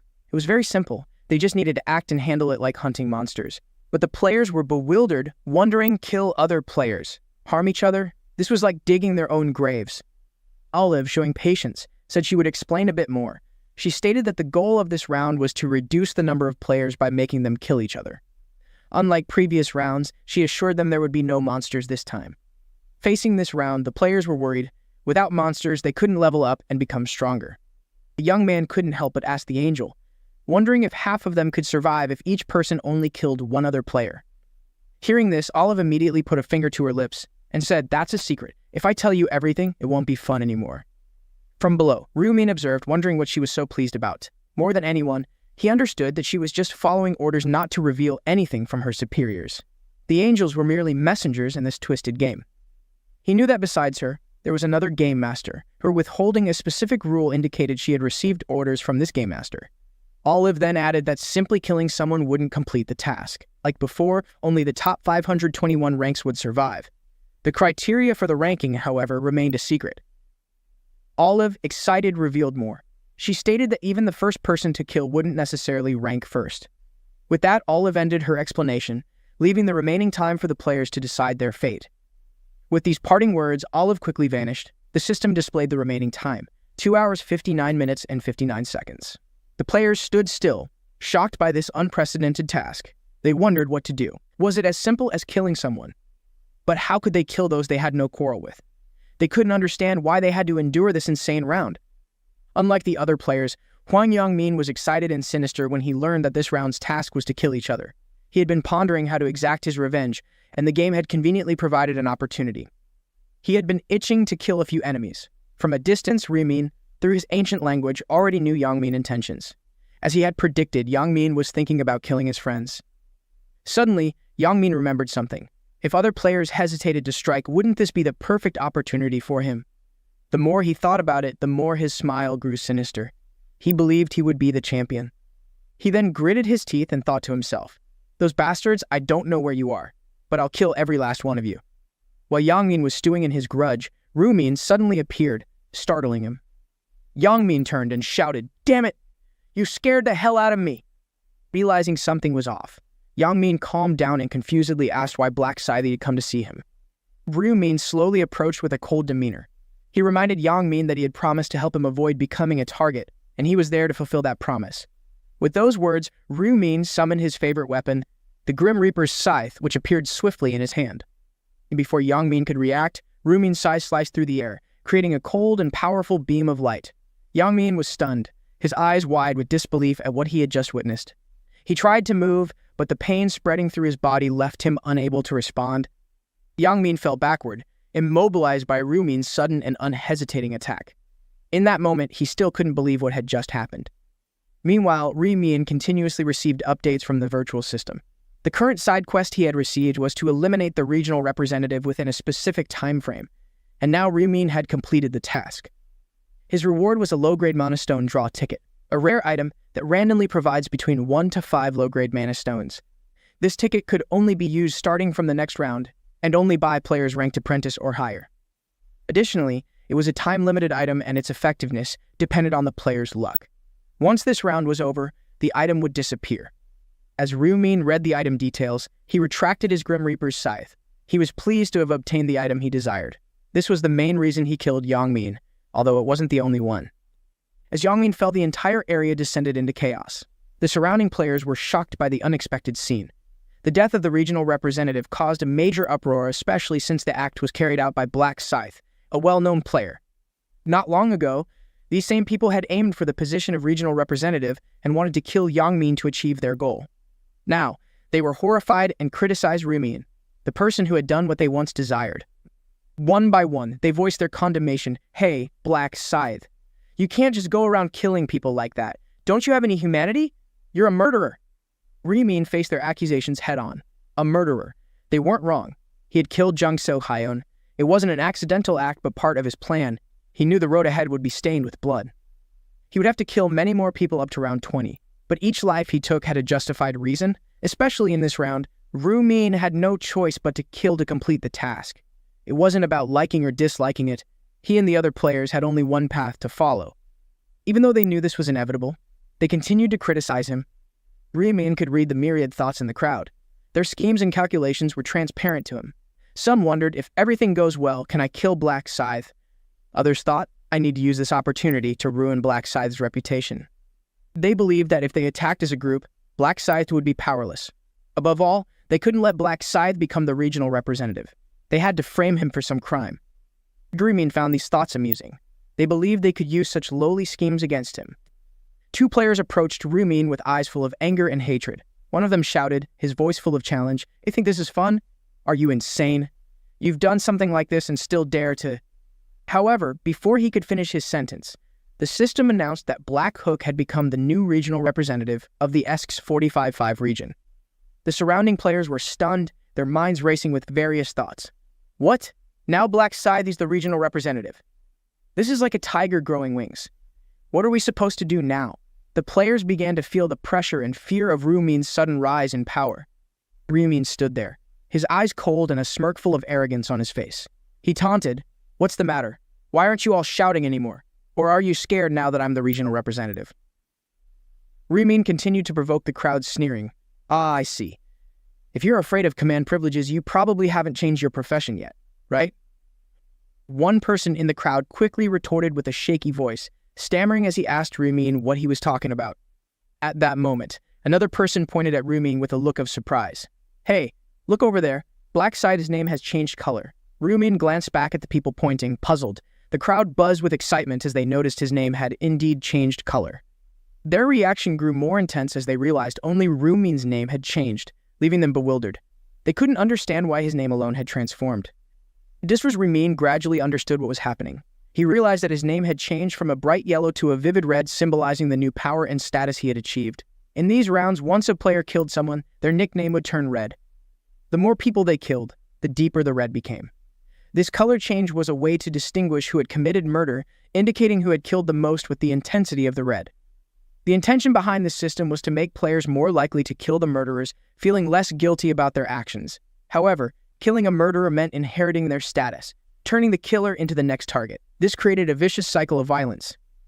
Initially, players might hesitate to kill, but Rumin knew this system would lead to many deaths. He then crossed his arms and sternly asked what they were doing. He was certain they didn't have time to stand around and discuss. Despite hearing criticism and labels from other players, Rumin remained unfazed and unafraid. He pointed out that they couldn't be honest with themselves. They had eagerly wanted to kill the regional representative, and now they were criticizing him for doing what they had desired. Faced with his strong arguments, the two players who had tried to confront him were left speechless. Rumin continued to emphasize that the principle here was simple: kill or be killed. He challenged them, saying, "Don't tell me you've survived this long without understanding this basic rule." He suggested they stop living hypocritically and start facing reality. If their lives were in danger, they wouldn't hesitate to point a knife at the one threatening them. He affirmed that in this world, ruthlessness and decisiveness were key to survival. Moreover, Rumin reminded them that now was not the time to sit idly by. If they felt so anxious, they should argue and decide their next move just as they had voted previously. With that, Rumin turned and walked away, believing that even if he hadn't spoken, they would start fighting eventually. However, if he didn't say it, they might act too late. Without his push, they would waste more time, and fewer than 521 would survive this round. By encouraging them to fight, he was actually helping more people survive. The girl in the crowd realized they couldn't just stand there. She admitted that Black Scythe was right. At least if they were playing the game, they should do something. A man asked her if she had any suggestions, unsure of what to do besides talk. The girl was furious at the man's condescending attitude. She snapped back with an angry expression. "Why are you being so sarcastic? I'm just trying to figure out what we should do." Hearing this, the man suggested, "How about we settle it with one-on-one duels for fairness?" However, another person objected, arguing that fighting to kill each other wasn't fair at all. He added, "And duels. Do you think this is a game? We don't even have enough time." Being reminded of this by a kid felt like an insult to the man, making him unable to control his anger. He clenched his teeth and asked, "What did you just say?" This was the first real conflict, and as it unfolded, many people turned their anxious and curious eyes toward the arguing group. The tense atmosphere made Erin worried. She asked her bodyguard what they should do. "Do we really have to kill people like Black Side said?" Her bodyguard straightforwardly confirmed that they would. He believed there was no need to care about the lives of strangers they didn't know. In this world, only the strong had the right to survive. Despite this, Erin still found it hard to believe in the task. She was at a loss for words, not wanting to participate at all. Her bodyguard, however, firmly agreed with Black Side's statement. He urged Erin to make a decision. He knew that killing wasn't a pleasant task, but if they didn't do it, they wouldn't survive this round. Erin couldn't accept this so easily. She said he was talking as if she had killed someone before. The bodyguard only wanted to boost her morale. He didn't mean it like that. He was just guessing.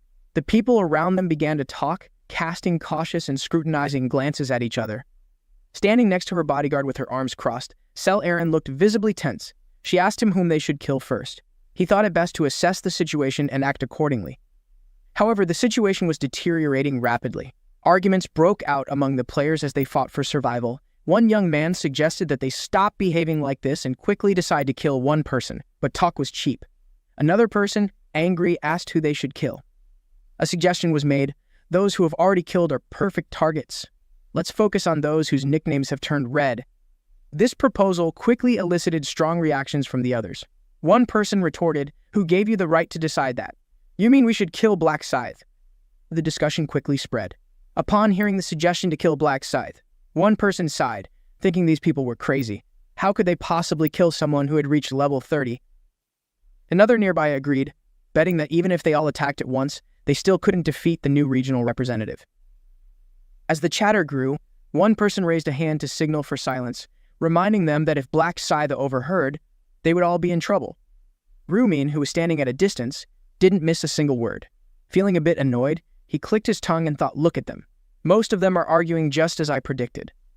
The argument continued. Unable to contain himself, a young man interjected, "What are you all talking about? Life is precious, so even if someone is a murderer, we shouldn't kill anyone." These words quickly gained support. The person standing next to him agreed, saying that if they killed someone, they would become murderers themselves. The one who originally suggested the idea thought they were all crazy. He asked, "So what are we supposed to do? Doesn't someone have to die for us to survive?" His friend tried to calm him down, suggesting they agree to kill all the criminals instead. The argument was far from over. A group of female players joined in, with one of them sarcastically saying that it was impossible to identify the criminals. "What are we going to ask who the criminals are and have them raise their hands? No one is stupid enough to volunteer themselves." These mocking words infuriated the man, who turned and shouted, "Who do you think you are, looking down on others like that? Why don't you come up with a plan yourself, you bitch?"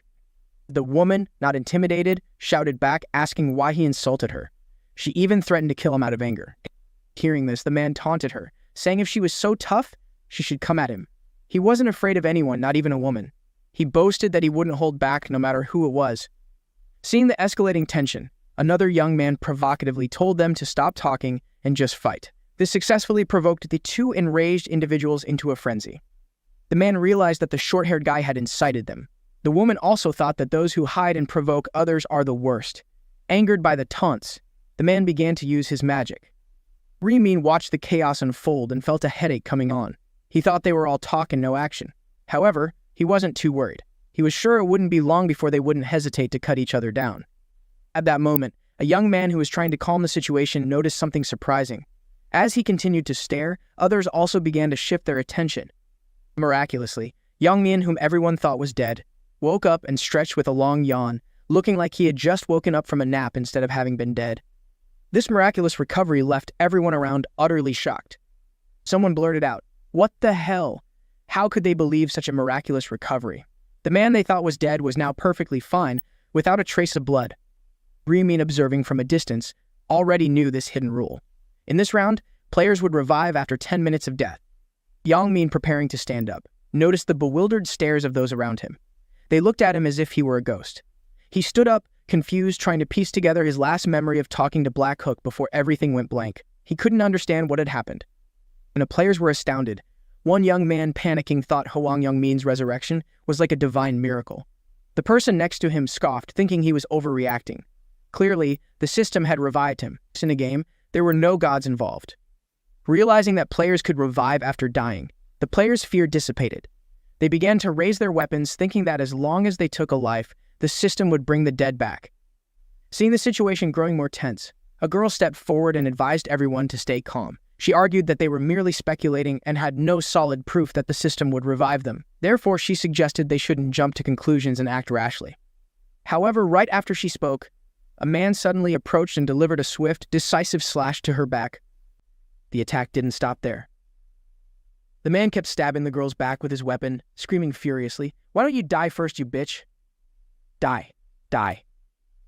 Each of his strikes was decisive and ruthless, causing the surrounding people to panic. After finishing his assault, he stood there, breathing heavily, his face showing clear signs of confusion and brutality. He stared intently at the girl's motionless body, as if to ensure her last breath had been taken. This horrifying scene left the onlookers speechless, frozen in terror.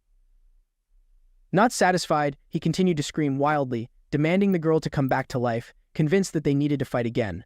Witnessing such merciless slaughter, even in death, the players were utterly terrified. This level of brutality was beyond their imagination, making everyone shudder. A young man with a pale face murmured that the girl couldn't possibly come back to life.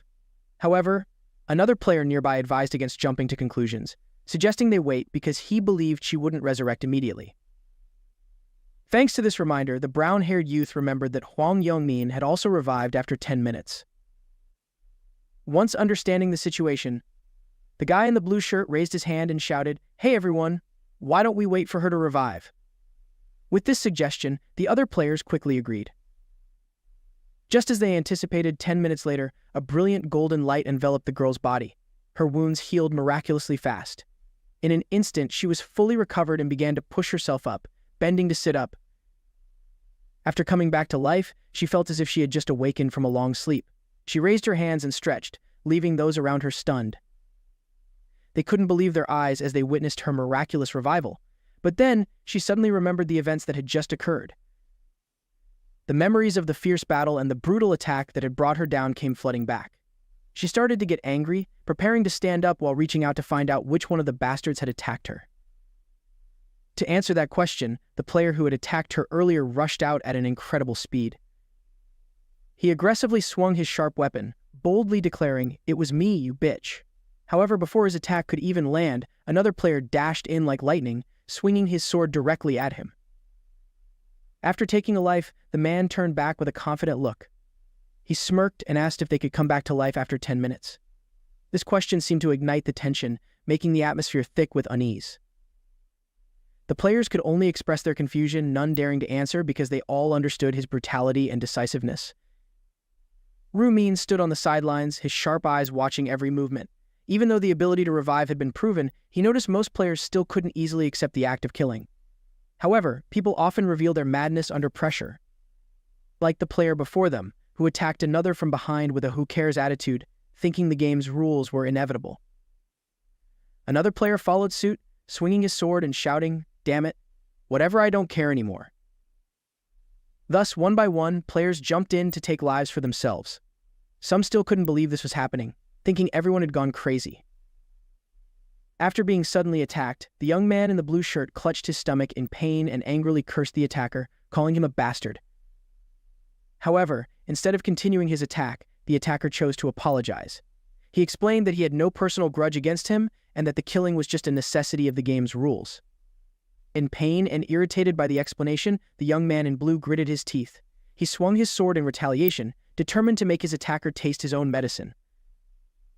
The sudden counterattack startled the other player, but he quickly defended himself. He calmly told his opponent to just die and stop resisting, saying, "You'll revive anyway." No sane person would just stand still to be attacked. The man in blue swung his sword with all his might, shouting defiantly, "Why don't you go die then?" With that, his slash successfully claimed a life. The players continued to clash, relentlessly killing each other, blood splattered everywhere, and cries of pain filled the air. The atmosphere grew oppressive and tense as unrelenting attacks were exchanged. Currently, about 1,000 players were engaged in this savage slaughter. The battlefield was a scene of sheer violence and chaos. After observing for a while, Rumin decided it was time to take action. With cold and determined eyes, he swiftly summoned his weapon. A gigantic scythe appeared, radiating an aura of death and majesty. Rumin's appearance shocked the nearby players, who muttered the words "Black Scythe."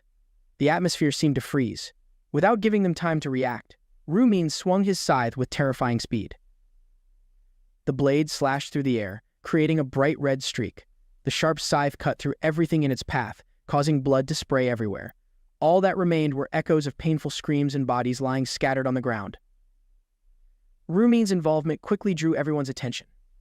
Noticing that Rumin was alone, a group of 3 players exchanged glances and signaled to attack. Within moments, they all charged at him, believing this was their chance. Their eyes burned with determination and hope, weapons tightly gripped, ready for the confrontation. However, before they could execute their plan, they were defeated in an instant. Rumin stood firm on the battlefield thanks to his detection ability, making it impossible for anyone to ambush him. Ignoring the fallen attackers, he continued to focus on the aggressive player who had been ruthlessly killing others. With a mad laugh and brutal actions, he continuously shouted, "Die!" Each of his slashes carried ferocity and ruthlessness. Looking at the situation, Rumin thought calling round 4 the Blackfire Dragon's round was not an exaggeration. With the devouring rune in hand, this situation was nothing less than a feast for him. His name had now turned deep red, indicating he had killed at least 10 people. Rumin thought to himself that he should add him to his scoreboard. This guy must have resurrected a few times already.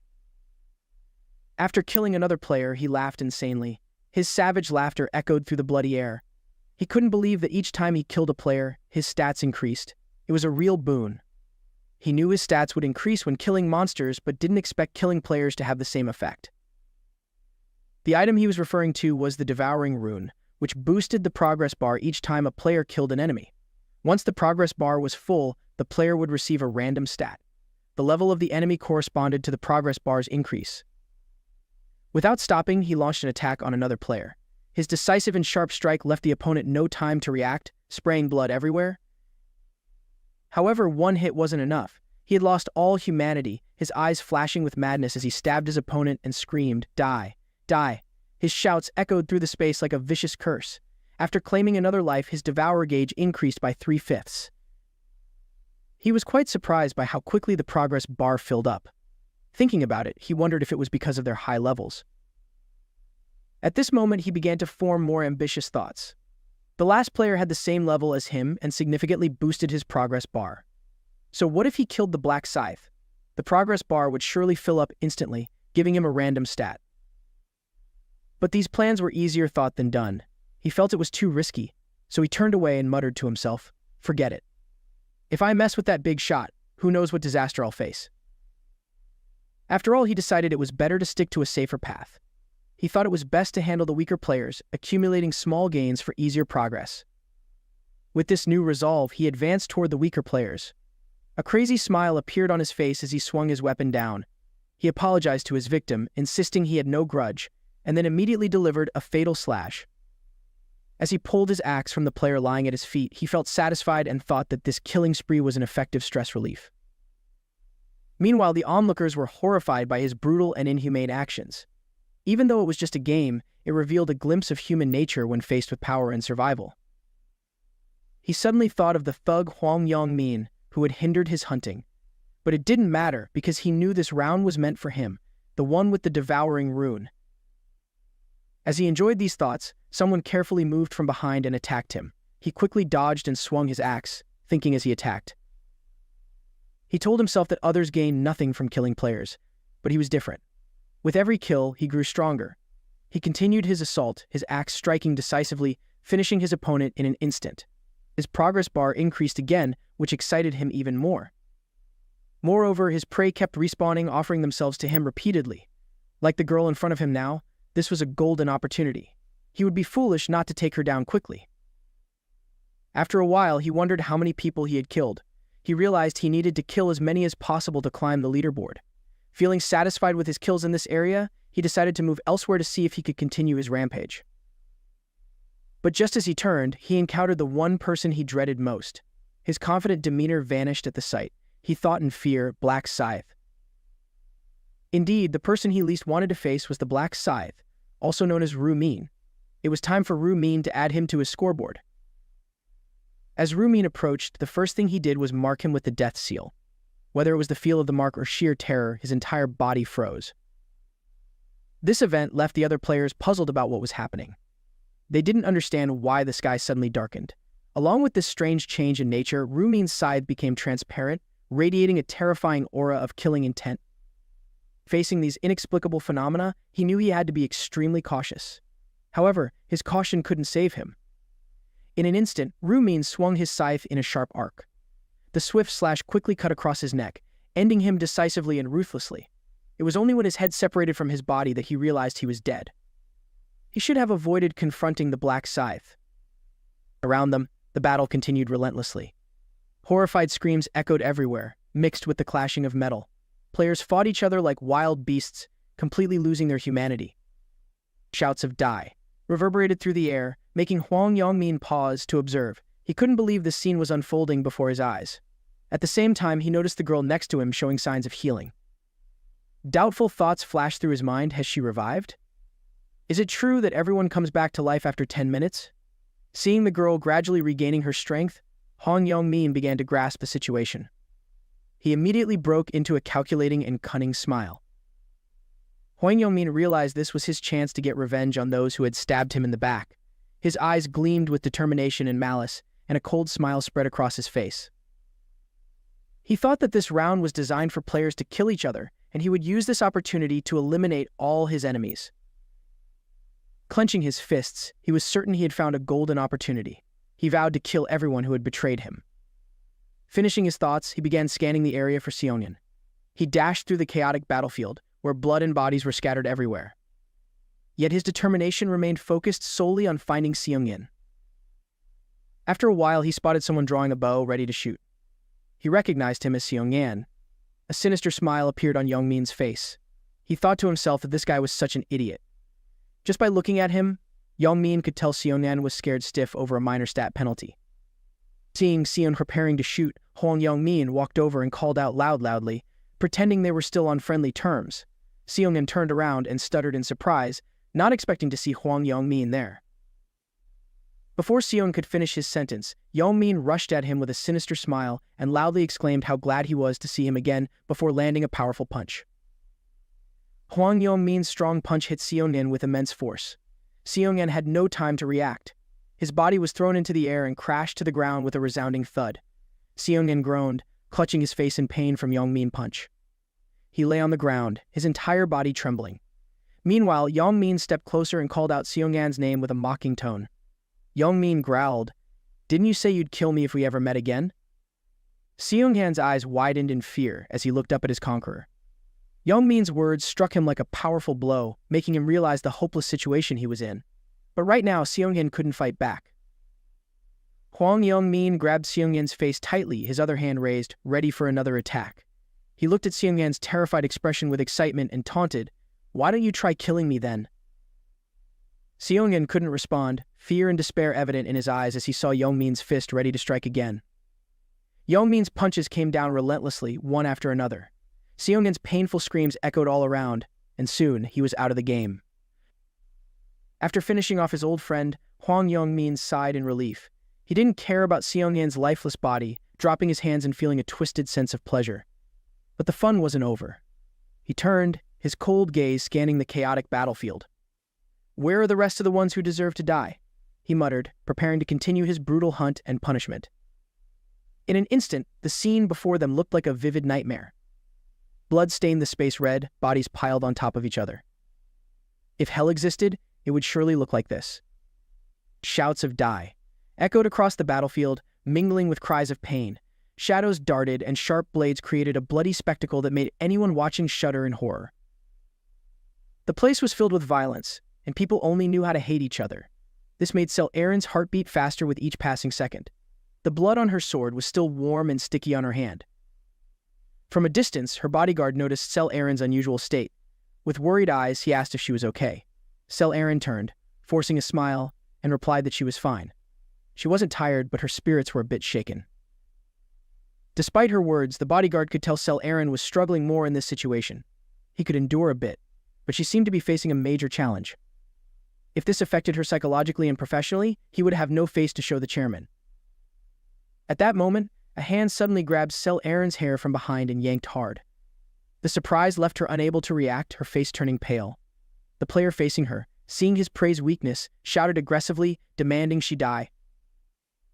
At that moment, the bodyguard rushed in like a gust of wind. His eyes were as sharp as daggers. He stared straight at the attacker and coldly warned that it wouldn't happen. As soon as he finished speaking, he swung his sword, slashing across the attacker's chest, causing blood to splatter everywhere.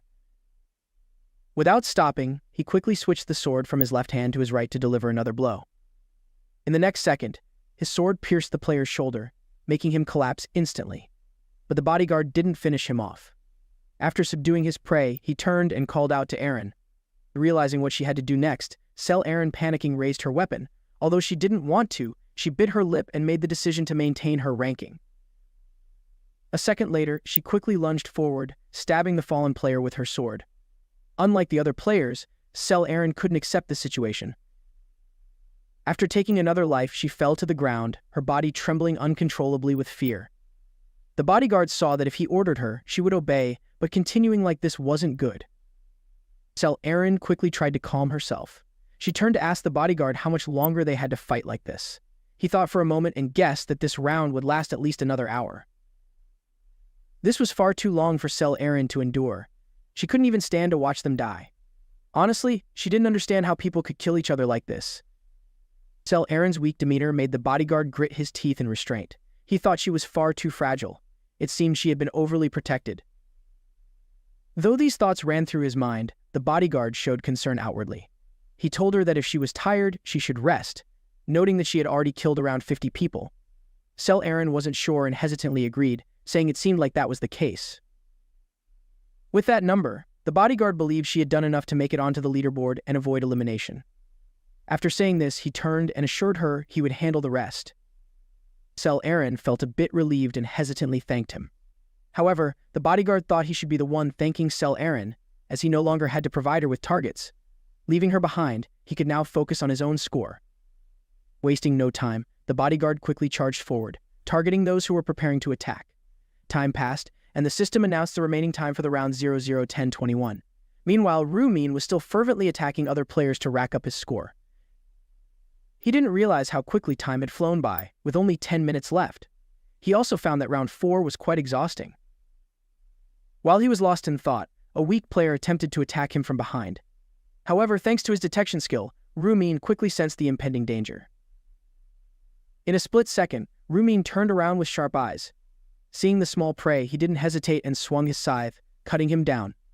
No matter what, he couldn't let go of the top reward for being the highest ranked in the region.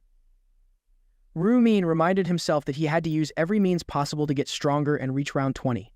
To do that, he had to give his all in each round, seizing every opportunity. In the current round, he continuously attacked, not giving the enemies a moment to counter. The first place reward was irresistible. Moreover, Rumin had no idea how strong the final boss would be. Thus, he needed to bolster and enhance his strength with every passing second. The stronger, the better, Rumin thought as he aggressively charged forward with his scythe in hand. Each step he took was filled with determination, his presence and the scythe embodying death itself. Just seeing Rumin charging, the player in front of him couldn't contain his fear. Tears welled up in his eyes as he stammered the words, "Black Scythe." However, Rumin didn't attack him. He leaped over the player and moved on to find another target. This left the boy staring in confusion, unable to believe that he had just escaped death. Rumin wouldn't kill someone he had already defeated. With his experience, he knew that the ranking in round 4 wasn't just about killing as many people as possible, but about killing as many different players as possible. Rumin understood that even if he killed the same person twice, the system would only count it as one kill. This meant he couldn't waste time repeatedly killing Huang Yongmin. While he could kill him, time kept ticking, and Rumin wouldn't waste a single second, especially not on something that didn't bring real value. With that thought, he decided to switch targets to new enemies. Meanwhile, Hwang Yong-min was furiously showcasing his strength with powerful punches. He kept muttering, "Die. Die one, you bastard," as he attacked. Hwang Yong-min killed the same 3 friends repeatedly. Just by watching, Ru-min knew those guys wouldn't survive this round. After taking one down, Hwang Yong-min turned to Seong-gen, who had just revived, with a crazed look in his eyes. Like a madman, he was obsessed with the thrill of revenge. As soon as Seong-gen revived, not even aware of what was happening, Hwang Yong-min rushed in with a powerful punch, telling him to respawn quicker next time. In this situation, dying right after reviving left the players with no chance to earn points for themselves. Time continued to tick down until there was only 1 minute left in the round. In this brief period, Ru-min needed to act even faster. Even though he wasn't sure of his current score, he knew that getting a few more kills could never hurt. His goal was to achieve the highest score possible. Ru-min quickly scanned the faces of those he had already killed. The one wielding the sword with a savage grin was already taken care of, so was the one hugging the girl. However, when he saw a brown-haired guy, Ru-min realized he hadn't killed him before. He figured this would be his first time taking this one's life. With little time left, he decided to finish this guy off with a single strike. As the brown-haired guy turned around, Ru-min's scythe was already poised behind him. Not giving his opponent a chance to counterattack, the decisive and powerful slash of the scythe cut through the brown-haired guy's body. After that attack, a light from above began to shine down, signaling the end of round 4. Ru-min quickly looked up. Brilliant golden light flooded the space. Pillars of radiant light shone down on each survivor in the arena, enveloping them in a glowing aura. This scene highlighted the brutality of the recent battle, with bodies strewn across the ground. The angel Olive appeared once more from above, wearing a satisfied expression. She asked, "Did you enjoy killing each other?" Olive's innocent and arrogant demeanor made those who had just fought for their lives feel angry and hopeless. They thought she was cruel for asking such a question. Ru-min couldn't fathom what was going through her mind to make such a remark. How could killing others be considered a source of enjoyment? Olive descended from above, starting to observe the surroundings. She finally made a mocking comment about the bloodstains left behind as remnants of the recent massacre. She said that this was why the pristine space had become so messy. Olive's words cut deep into the minds of the survivors like a sharp blade. However, she acknowledged that the players had done a great job killing each other. Before checking the results, Olive decided to resurrect those who had died right in front of them. Ru-min couldn't help but find Olive's confidence amusing. She spoke as if she were the one actually bringing them back from the dead. In reality, it was just a system capability, not Olive's power. Immediately, beams of brilliant golden light shone down, resurrecting the fallen players. Bodies that seemed beyond recovery were restored with incredible speed. Severed limbs and minor wounds healed quickly. Among them, Seong-gen also revived. As soon as he realized that Hwang Yong-min had killed him multiple times, Seong-gen grew furious and repeatedly hit the beam of light, shouting that Hwang Yong-min was a bastard. Jong-sik behind him angrily kicked the light and shouted, "Damn you. I'll kill you." However, all their actions were confined within the beam of light created by Olive. The commotion amused Hwang Yong-min. He mocked Seong-gen, saying he was just slightly better than Jong-sik. Moreover, he had no idea what those bastards were saying.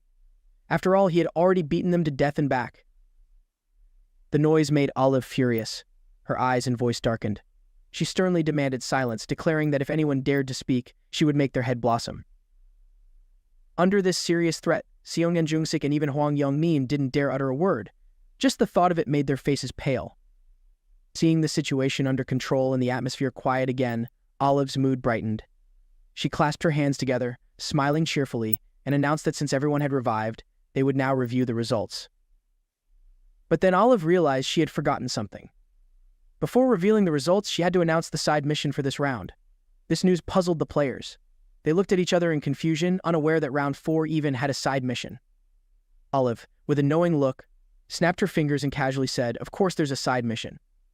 Did you really think there wasn't one? Are you all stupid or what?"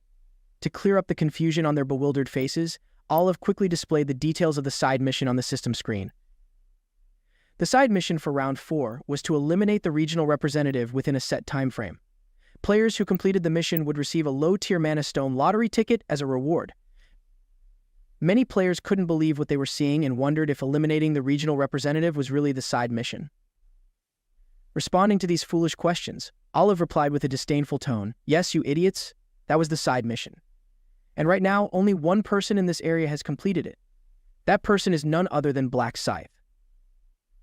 When Olive mentioned this, the players realized that it was Black Scythe who had killed Hwang Yong-min. This revelation caused a huge stir, and all eyes turned to Black Scythe.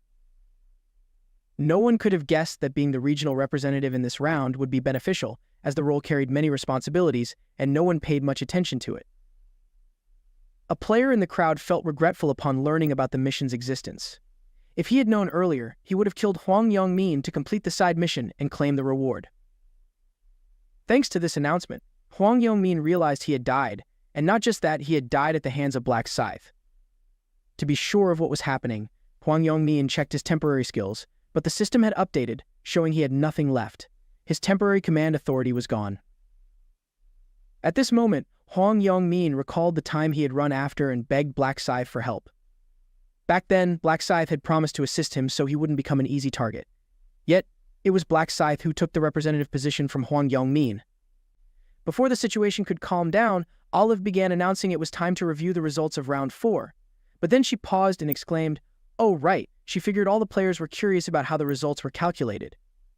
To avoid any confusion, Olive decided to explain. The ranking for this round would be based on the number of different players each contestant had killed. This meant that even if they killed the same person multiple times, it would only count as one kill.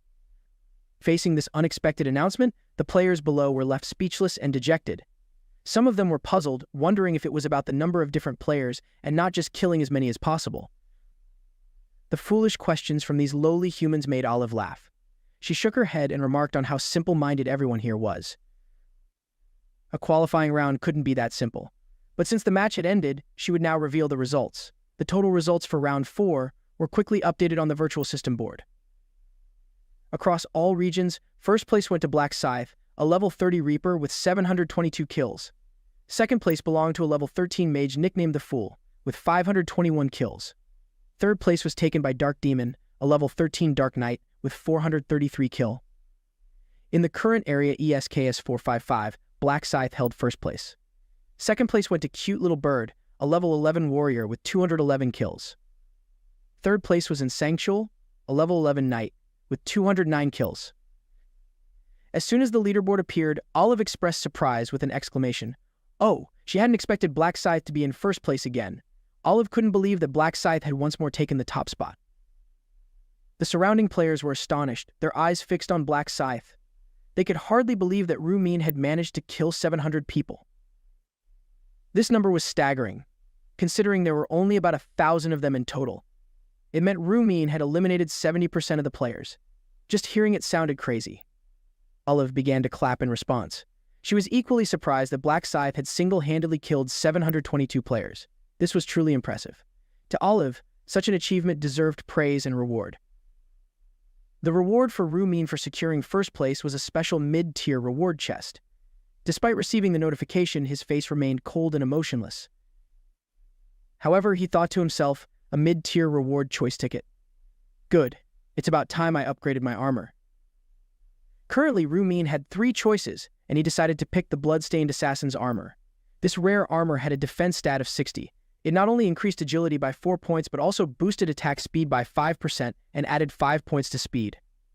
Its durability was 600/600. However, this type of item was only for those who had reached a regular level or higher. The deep red armor, when worn by an assassin, sometimes carried the scent of blood. Rumin quickly moved on to the next special reward, where he had to choose again. Option 1 was a 50% stat boost, but it was only valid for round 5. Option 2 was 5,000 gold. The final option was information about round 5. Considering these choices, Rumin thought about the side mission reward for round 5, which was highly valuable. However, the mission was quite difficult. So, given the challenge, the stat boost would be very beneficial for him.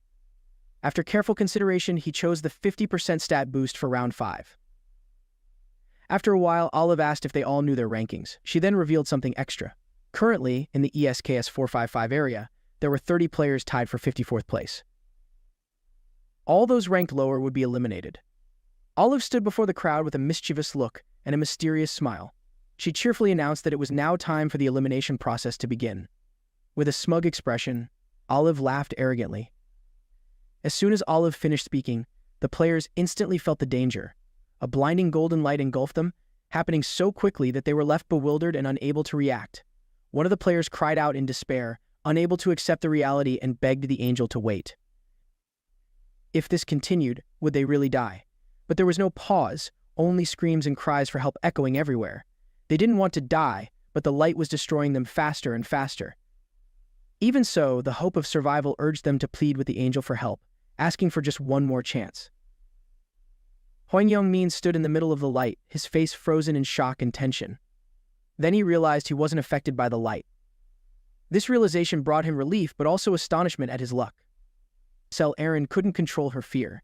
She kept holding her head and covering her ears to block out the cries for help.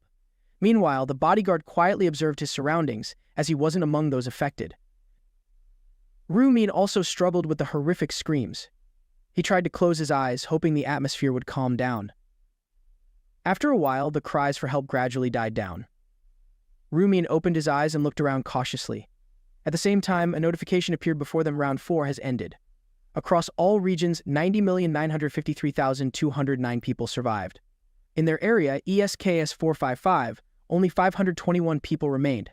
Shortly, their souls would be transferred back to their bodies in the current dimension. Round 5 would begin at midnight on February 3rd, 2024. Congratulations on surviving, and see you in the next round. Switching scenes to the Imperial Hotel, it was already midnight. Someone's hurried footsteps echoed as they rushed towards a room.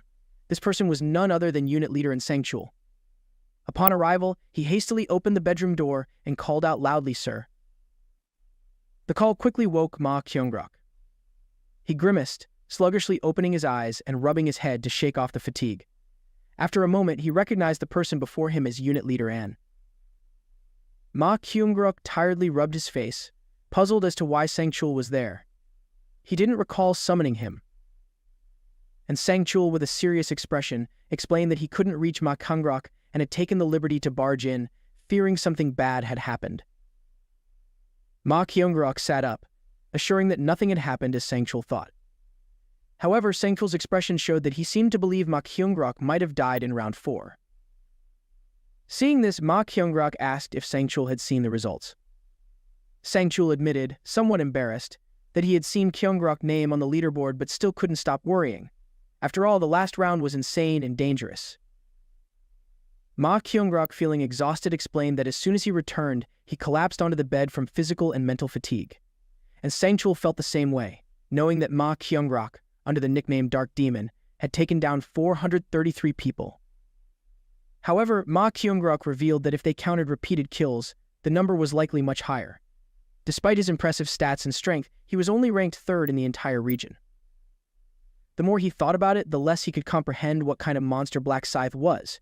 He wasn't sure if Black Scythe was even human. And Sang-chul, equally uncertain, hesitated before asking, "Do you think he could be an active-duty Special Forces soldier?" In his view, someone with such skills and courage was rare in South Korea. This curiosity nagged at him, but he couldn't find an answer. Ma Kyung-rok became thoughtful.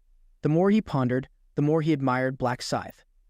Regardless of Black Scythe's true identity, Ma Kyung-rok felt it would be reassuring to cooperate with him. To find out if that was possible, he decided he needed to consult a seer about Black Scythe soon. Thinking about the prophecy, unit leader An spoke up. He noted that round 4 had played out exactly as the prophecy had predicted, which was truly astonishing. Sang-chul admitted that until he witnessed it himself, he still had doubts about Min. Ma Kyung-rok responded that he had felt the same way. In their last meeting, Min had insisted that the mission for round 4 wasn't about hunting monsters but would be a massacre among players. At that time, Ma Kyung-rok couldn't believe it and had immediately asked Min if there would really be a massacre. Min had seriously confirmed, saying it would be a disaster where players needed to kill each other. He had advised Ma Kyung-rok to stay vigilant. Recalling this, and Sang-chul asked Chairman Massachusetts what they should do next. Just waking up, Ma Kyung-rok wasn't sure what unit leader An was referring to. Sang-chul quickly mentioned the seer Min, wondering if the chairman truly wanted to make him a business partner.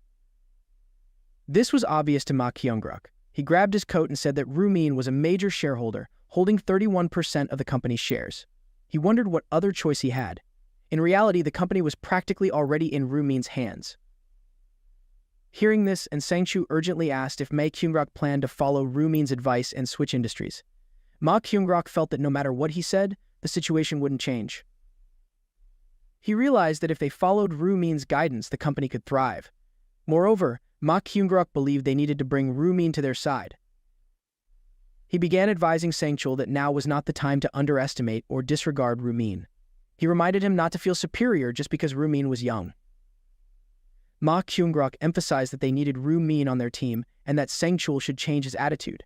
Even if Sang-chul didn't like Rumin, he should flatter him and follow his suggestions. Only by doing this could they reap the benefits from the seer.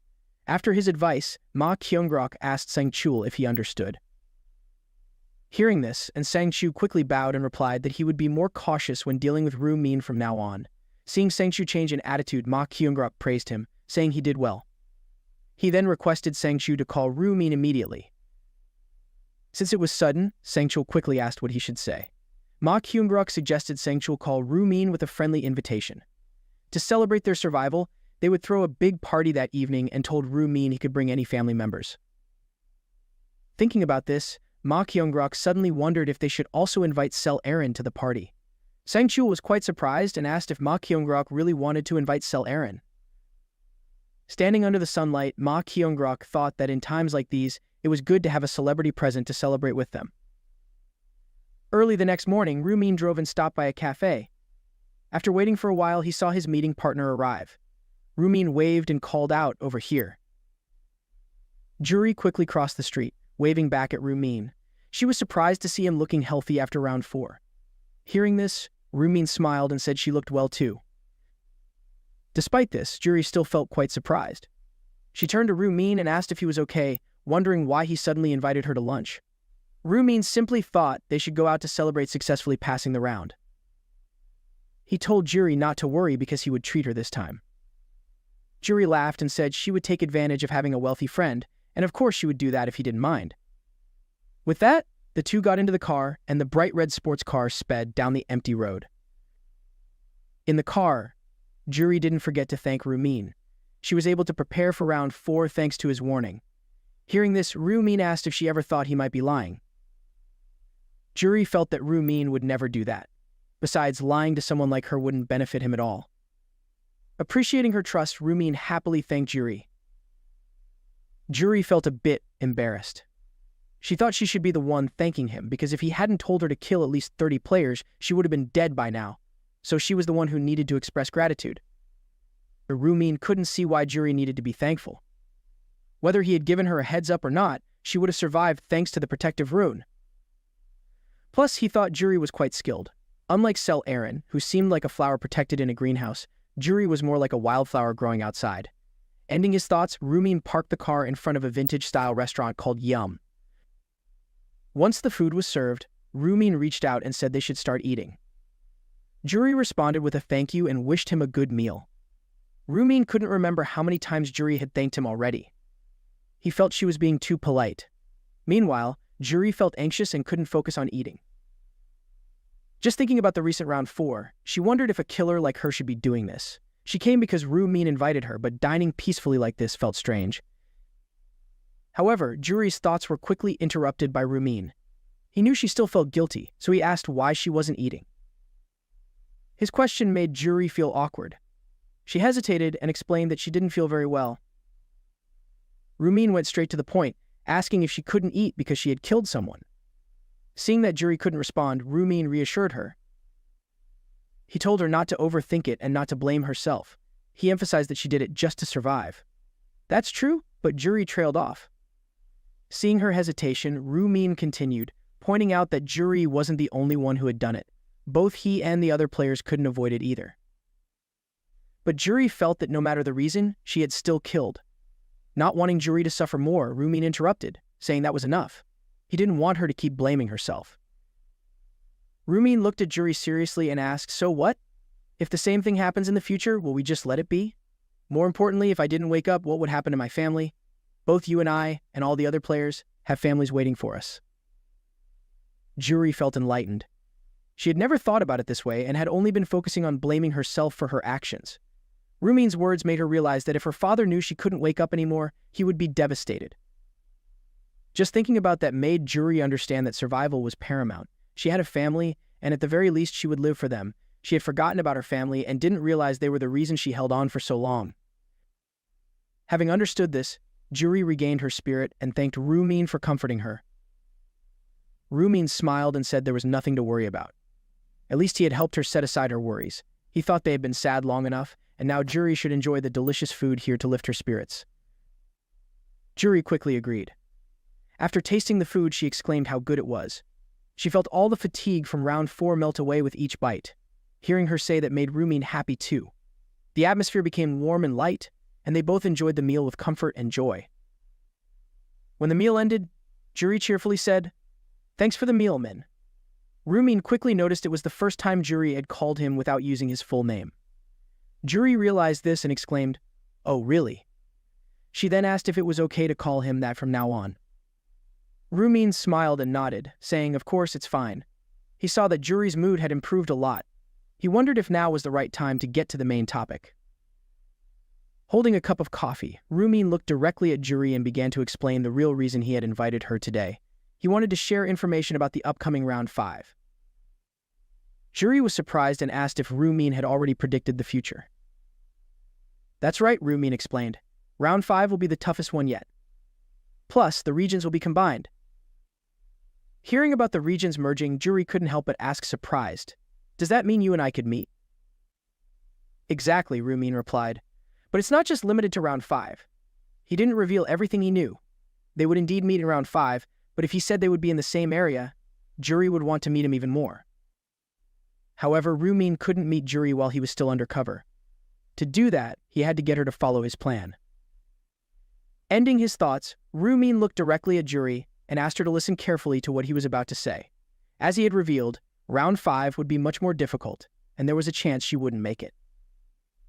But he was here to tell her that there was only one way to increase her chances of survival.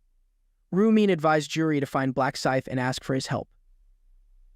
Juri was stunned by this request, speechless. She hadn't expected Rumin to suggest such a thing. Juri, surprised, asked Rumin if Black Scythe was the one who ranked first across all regions. Rumin confirmed, "Yes, it's him." This wasn't something to joke about. Juri, doubtful, pointed to herself and asked, "Do you really want me to ask Black Scythe for help in round 5? Rumin looked her straight in the eye and said that instead of asking for help, it would be more accurate to say she should cooperate with him. To survive round 5, he advised Juri to temporarily ally with Black Scythe.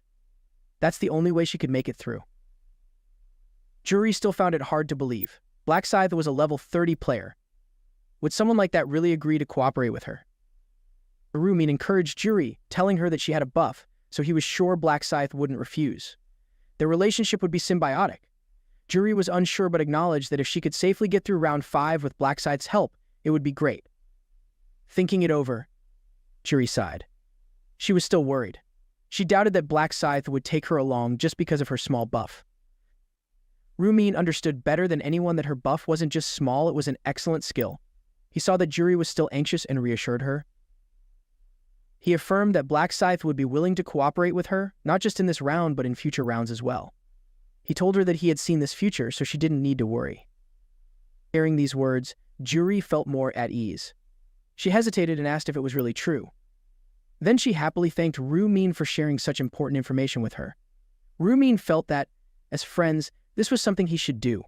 Seeing how Rumin continuously helped her, Juri suddenly remembered something and asked him to hold out his hand. When Rumin did so, Juri said she should give him a gift in return. As she spoke, a surge of energy emerged from her palm, shining brightly. A green light surrounded their hands, creating a magical scene. Juri transferred her power to Rumin as a token of gratitude. Receiving the precious gift, Rumin couldn't hide his happiness and thanked Juri. He had anticipated that she might buff him, knowing her well enough to understand that she didn't like feeling indebted. Meanwhile, Juri felt embarrassed by Rumin's smile. Her cheeks turned red, and her heart beat faster. She felt a strange sensation inside, one she couldn't quite describe. Rumin, on the other hand, was already thinking about trying it out at home. In another scene, the system displayed a notification all stats have increased by 50% due to the blessing skill effect. With the current kill count at 100/100, all stats had also increased by 50% due to the butcher rune effect. Rumin sat down on the sofa and began to calculate. Thanks to Juri's blessing effect and the additional stats from the Butcher rune after killing 100 monsters, he figured his current stats had increased significantly. To get a clearer picture, Rumin requested the system to display his status window. Observing the numbers, he noticed his luck stat had skyrocketed. He couldn't believe he now had 84 luck points. With such a high luck score, Rumin decided to use his low-tier Magic Stone lottery ticket. This item randomly provided between 1 to 5 Magic Stones and was only usable until the next round, starting from the apprentice level. If not used before the next round, it would disappear. This item was influenced by the user's luck stat. Looking at the ticket in his hand, Rumin thought that if he were an ordinary person, he might pray to the gods for good items. But he dismissed that idea, thinking it was better to forget about praying to any god. Every time he thought of gods, he remembered the day Olive announced that they would start the 20-round game on the first day of each month. Human souls would be sent to another dimension to play this deadly game. Rumin didn't know who was really in charge, but he was sure a god was behind it. No one else could capture 1.8 billion people and throw them into a death game unless they were a god. The mastermind had to be a god, one who was toying with humanity. The more he thought about it, the angrier Rumin became. If he made it through the final round and could make his wish come true, his wish would be for the god who created this game to die a terrible death. Finishing his thoughts, Rumin decided to use the low-tier Magic Stone lottery ticket. The card in his hand vanished instantly. Shortly after, the system notified him, "Congratulations, you have received 5 low-tier Magic Stones." This includes 2 red Magic Stones and 1 each of blue, pink, and yellow. Rumin was quite surprised by this outcome. He didn't expect to get all 5 stones at once, since the ticket could yield between 1 to 5 stones. Getting the maximum number was unexpected. Rumin realized he had received the best result not by praying but by cursing the gods. The more he thought about it, the happier he felt. Clearly, 84 luck points weren't just for show. Having received the items, Rumin quickly began combining them. First, he combined the 2 red low-tier Magic Stones and pressed combine. The system then displayed a successful combination message, indicating he had created a single mid-tier red Magic Stone. Rumin knew that combining Magic Stones of the same color and tier could yield higher-tier stones. Along with the Magic Stone he had received from Sel Aaron and the one from the lottery ticket, Rumin managed to obtain a low-tier purple Magic Stone. But he didn't stop there. He decided to combine the Magic Stone with his Assassin's Hood. Upon a successful combination, he gained an additional 2% damage boost. Continuing with the remaining stones, Rumin combined them with other equipment. He gained an additional 2% to the stats of his Shadow Gloves. His Resistance Ring also successfully combined, adding 2 luck points. Rumin decided to remove the blue Magic Stone from his Hunter's Leather Armor and combine it with the Blood-Stained Assassin's Armor, giving his new armor a 1% damage reduction. In just a short time, Rumin had used all the Magic Stones he had. The investment in those buffs was definitely worth it. Now, he needed to prepare to meet Ma Kyunggruk. Ru-1, after hearing Rumin talk about his investment, looked bewildered. He hesitantly asked, "So the chairman of the company you invested in is the heir to the Osung Group?" Rumin put on his coat and replied, "Yes." He mentioned that he had been invited to a party as a business partner, and they would be working together in the future. Hearing this, Ru-1 panicked, trembling as he asked if he could attend the party. Rumin, while fixing his brother's tie, reassured him. He explained that he had been told he could bring family members, so Ru-1 didn't need to worry. As they finished getting ready and stood up, the doorbell rang. Ru-1 panicked and exclaimed that they had arrived. Rumin looked at his brother and gently said, "Let's go." Rumin quickly stepped forward to open the door. Behind him, Ru-1 was tense but tried to stay calm. However, when he saw who was at the door, he felt a sense of relief and surprise. It was Unit Leader An. Seeing Rumin and his brother, Chen bowed and said he was there to escort them. Ru-1 recognized An and quickly clung to his brother, stammering that it was the person they had met before. Before he could finish his sentence, and Sang-Chu asked who the person behind Rumin was, Rumin replied that it was his younger brother. And Sang-Chu quickly bowed and handed his business card to Ru-1. He apologized for not introducing himself earlier and introduced himself as Unit Leader in Sang-Chu. He reminded them that they had met before, which made Ru-1 feel awkward as he accepted the card. Sang-Chu explained that although he had already apologized to Rumin, he was very sorry for his previous rude behavior. Ru-1, feeling awkward, responded with a surprised "ah," and didn't know what else to say. Since it was getting late and Sang-Chu thought it was time to head out, He hoped Ru Wan would consider the party as an apology and not feel offended. He informed them that the limousine was ready and waiting. Soon, the luxurious limousine stopped in front of Mae Kyungrok's Imperial Hotel. The Grand Hotel was illuminated with bright lights, and the Imperial Hotel sign sparkled in the night, and Sang-chu led the two brothers inside. Unlike Ru-min, Ru Wan was still a teenager. Experiencing such opulence for the first time made him very excited. As they entered the lobby of the Imperial Hotel, they were surprised to hear someone exclaim, "Oh, it's shareholder Ru-min." The familiar voice belonged to none other than Ma Kyungrok. He stepped out in a smart suit, his face beaming with excitement, and said he was glad to see Ru-min alive. Ru-min quickly responded, saying he felt the same. Ma Kyungrok's gaze then shifted to the shy young man standing behind Ru-min. He asked if this was a family member. Ru-min introduced his younger brother, Ru-won. Being a warm and hospitable person, Ma Kyungrok extended his hand, expressing his pleasure at meeting Ru-won. He introduced himself as Ma Kyungrok, the chairman of the Heavenly Demon Consulting Company. Ru-won felt nervous and confused, but Ru-min encouraged him to shake hands with Ma Kyungrok using his right hand. Following his brother's advice, Ru-won quickly extended his hand and awkwardly greeted Ma Kyungrok.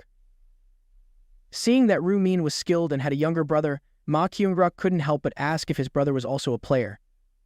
Ru-won, feeling embarrassed, quickly denied it, blushing. Ru-min smiled gently, soothing his brother, and explained to Ma Kyungrok that Ru-won was only 14 years old. Ma Kyungrok looked relieved and smiled, saying it was a blessing. If Ru-won had been just a year older, he wouldn't have avoided the deadly game. He added that he was quite envious of Ru-min. Hearing this, Ru-min just gave a faint smile, not quite understanding what Ma Kyungrok meant by that statement. The envy in his words seemed rather absurd to him. Not wanting to keep the guests waiting, Ma Kyungrok quickly pointed the way and politely said, "Please, this way." He mentioned that although it was simple, they had put a lot of effort into preparing the party. As the dining room door opened, they were greeted by an elegant space. The table was neatly set with exquisite dishes. Everything was arranged tidily under warm, golden lighting, creating a cozy and sophisticated atmosphere. The chefs and servers were ready, smiling warmly and exuding professionalism. As soon as he stepped in, Ru-won couldn't hide his amazement. He gasped, "Whoa." Meanwhile, Ru-min carefully handed his vest to the server. Seeing Ru-won's expression, Ma Kyungrok smiled warmly. Noticing that Ru-won seemed hungry, he mentioned that they hadn't prepared much, but it was certainly enough to fill him up. Ma Kyungrok politely gestured towards the dining table, inviting everyone to sit down. Ru-won felt surprised and confused. He thought to himself that if this wasn't much, then what would be considered a lot? Seeing his brother's hesitation, Ru-min called him over. After they sat down, Ma Kyungrok cheerfully invited everyone to start eating. However, just at that moment, the dining room door opened again. Ru-min instinctively turned to look. The sight of the new guest left him stunned. It was Sel Erin. He had no idea she had also been invited to the party. Seeing Sel Erin arrive, Ma Kyungrok quickly stood up and eagerly said, "Ah, you finally made it, Miss Sel Erin." Sel Erin, looking a bit flustered, apologized and explained that she was late because she had to attend a colleague's funeral. Ma Kyungrok, ever gracious, told her not to worry as they understood her situation. More importantly, he wanted to introduce her to the company's new major shareholder. Following Mae Kyungrok's introduction, Sel Erin quickly tucked her hair behind her ear and greeted them, introducing herself as actress Sel Erin. But before she could finish, she recognized the two people in front of her. Sel Erin, shocked, covered her mouth with her hand and exclaimed, "Huh? Aren't you the ones who brought rice cakes when you first moved in?" Ru-min gently pulled Ru-won closer to prevent him from showing too much emotion. Then he looked at Sel Erin and confirmed, "Yes, that's us."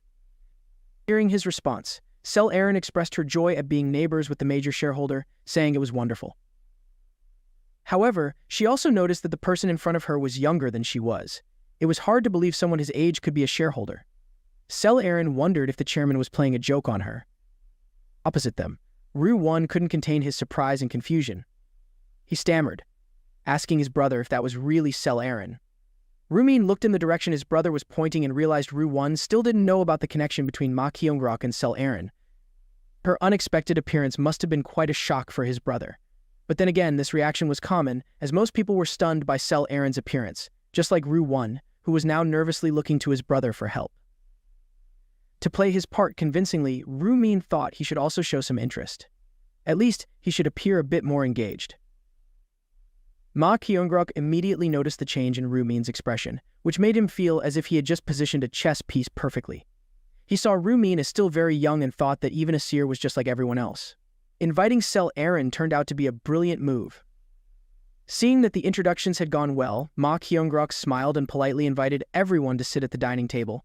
He remarked that they all must be hungry by now and encouraged them to enjoy the meal without any worries. After everyone sat down, the meal quickly began. Initially, there was no conversation as everyone focused on enjoying the exquisite dishes laid out on the table. Ru-won, delighted, ate with his cheeks puffed out and whispered to his brother that the meat was so tender it melted in his mouth. Rumin smiled and encouraged his brother to eat as much as he wanted. After a while, Ma Kyung-gruk asked if the food suited Rumin's taste. He revealed that he had asked the chef to pay special attention to the dishes. The Ru brothers paused their meat exchange. Rumin quickly responded that the food was excellent. Ma Kyung-gruk then turned to Ru-won and asked if he enjoyed the meal as well. Caught off guard by being addressed, Ru-won jumped a little and exclaimed, "Huh?" Oh yes, he quickly explained that it was his first time eating such dishes and that they were really delicious. Ma Kyung-gruk smiled, saying he was pleased to hear that. He recalled that he had personally overseen the preparation of these dishes, making the chefs redo them numerous times. Thankfully, his high standards led to this exceptional result. Ma Kyung-gruk then wondered why Rumin didn't bring any other family members to the party. He was quite surprised that Rumin only brought his younger brother. Rumin gently explained that his brother was his only family since their parents had passed away.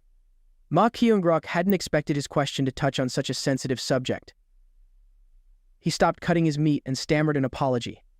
Deep down, seeing the somber expression on Rumin's face, he berated himself for bringing up painful memories.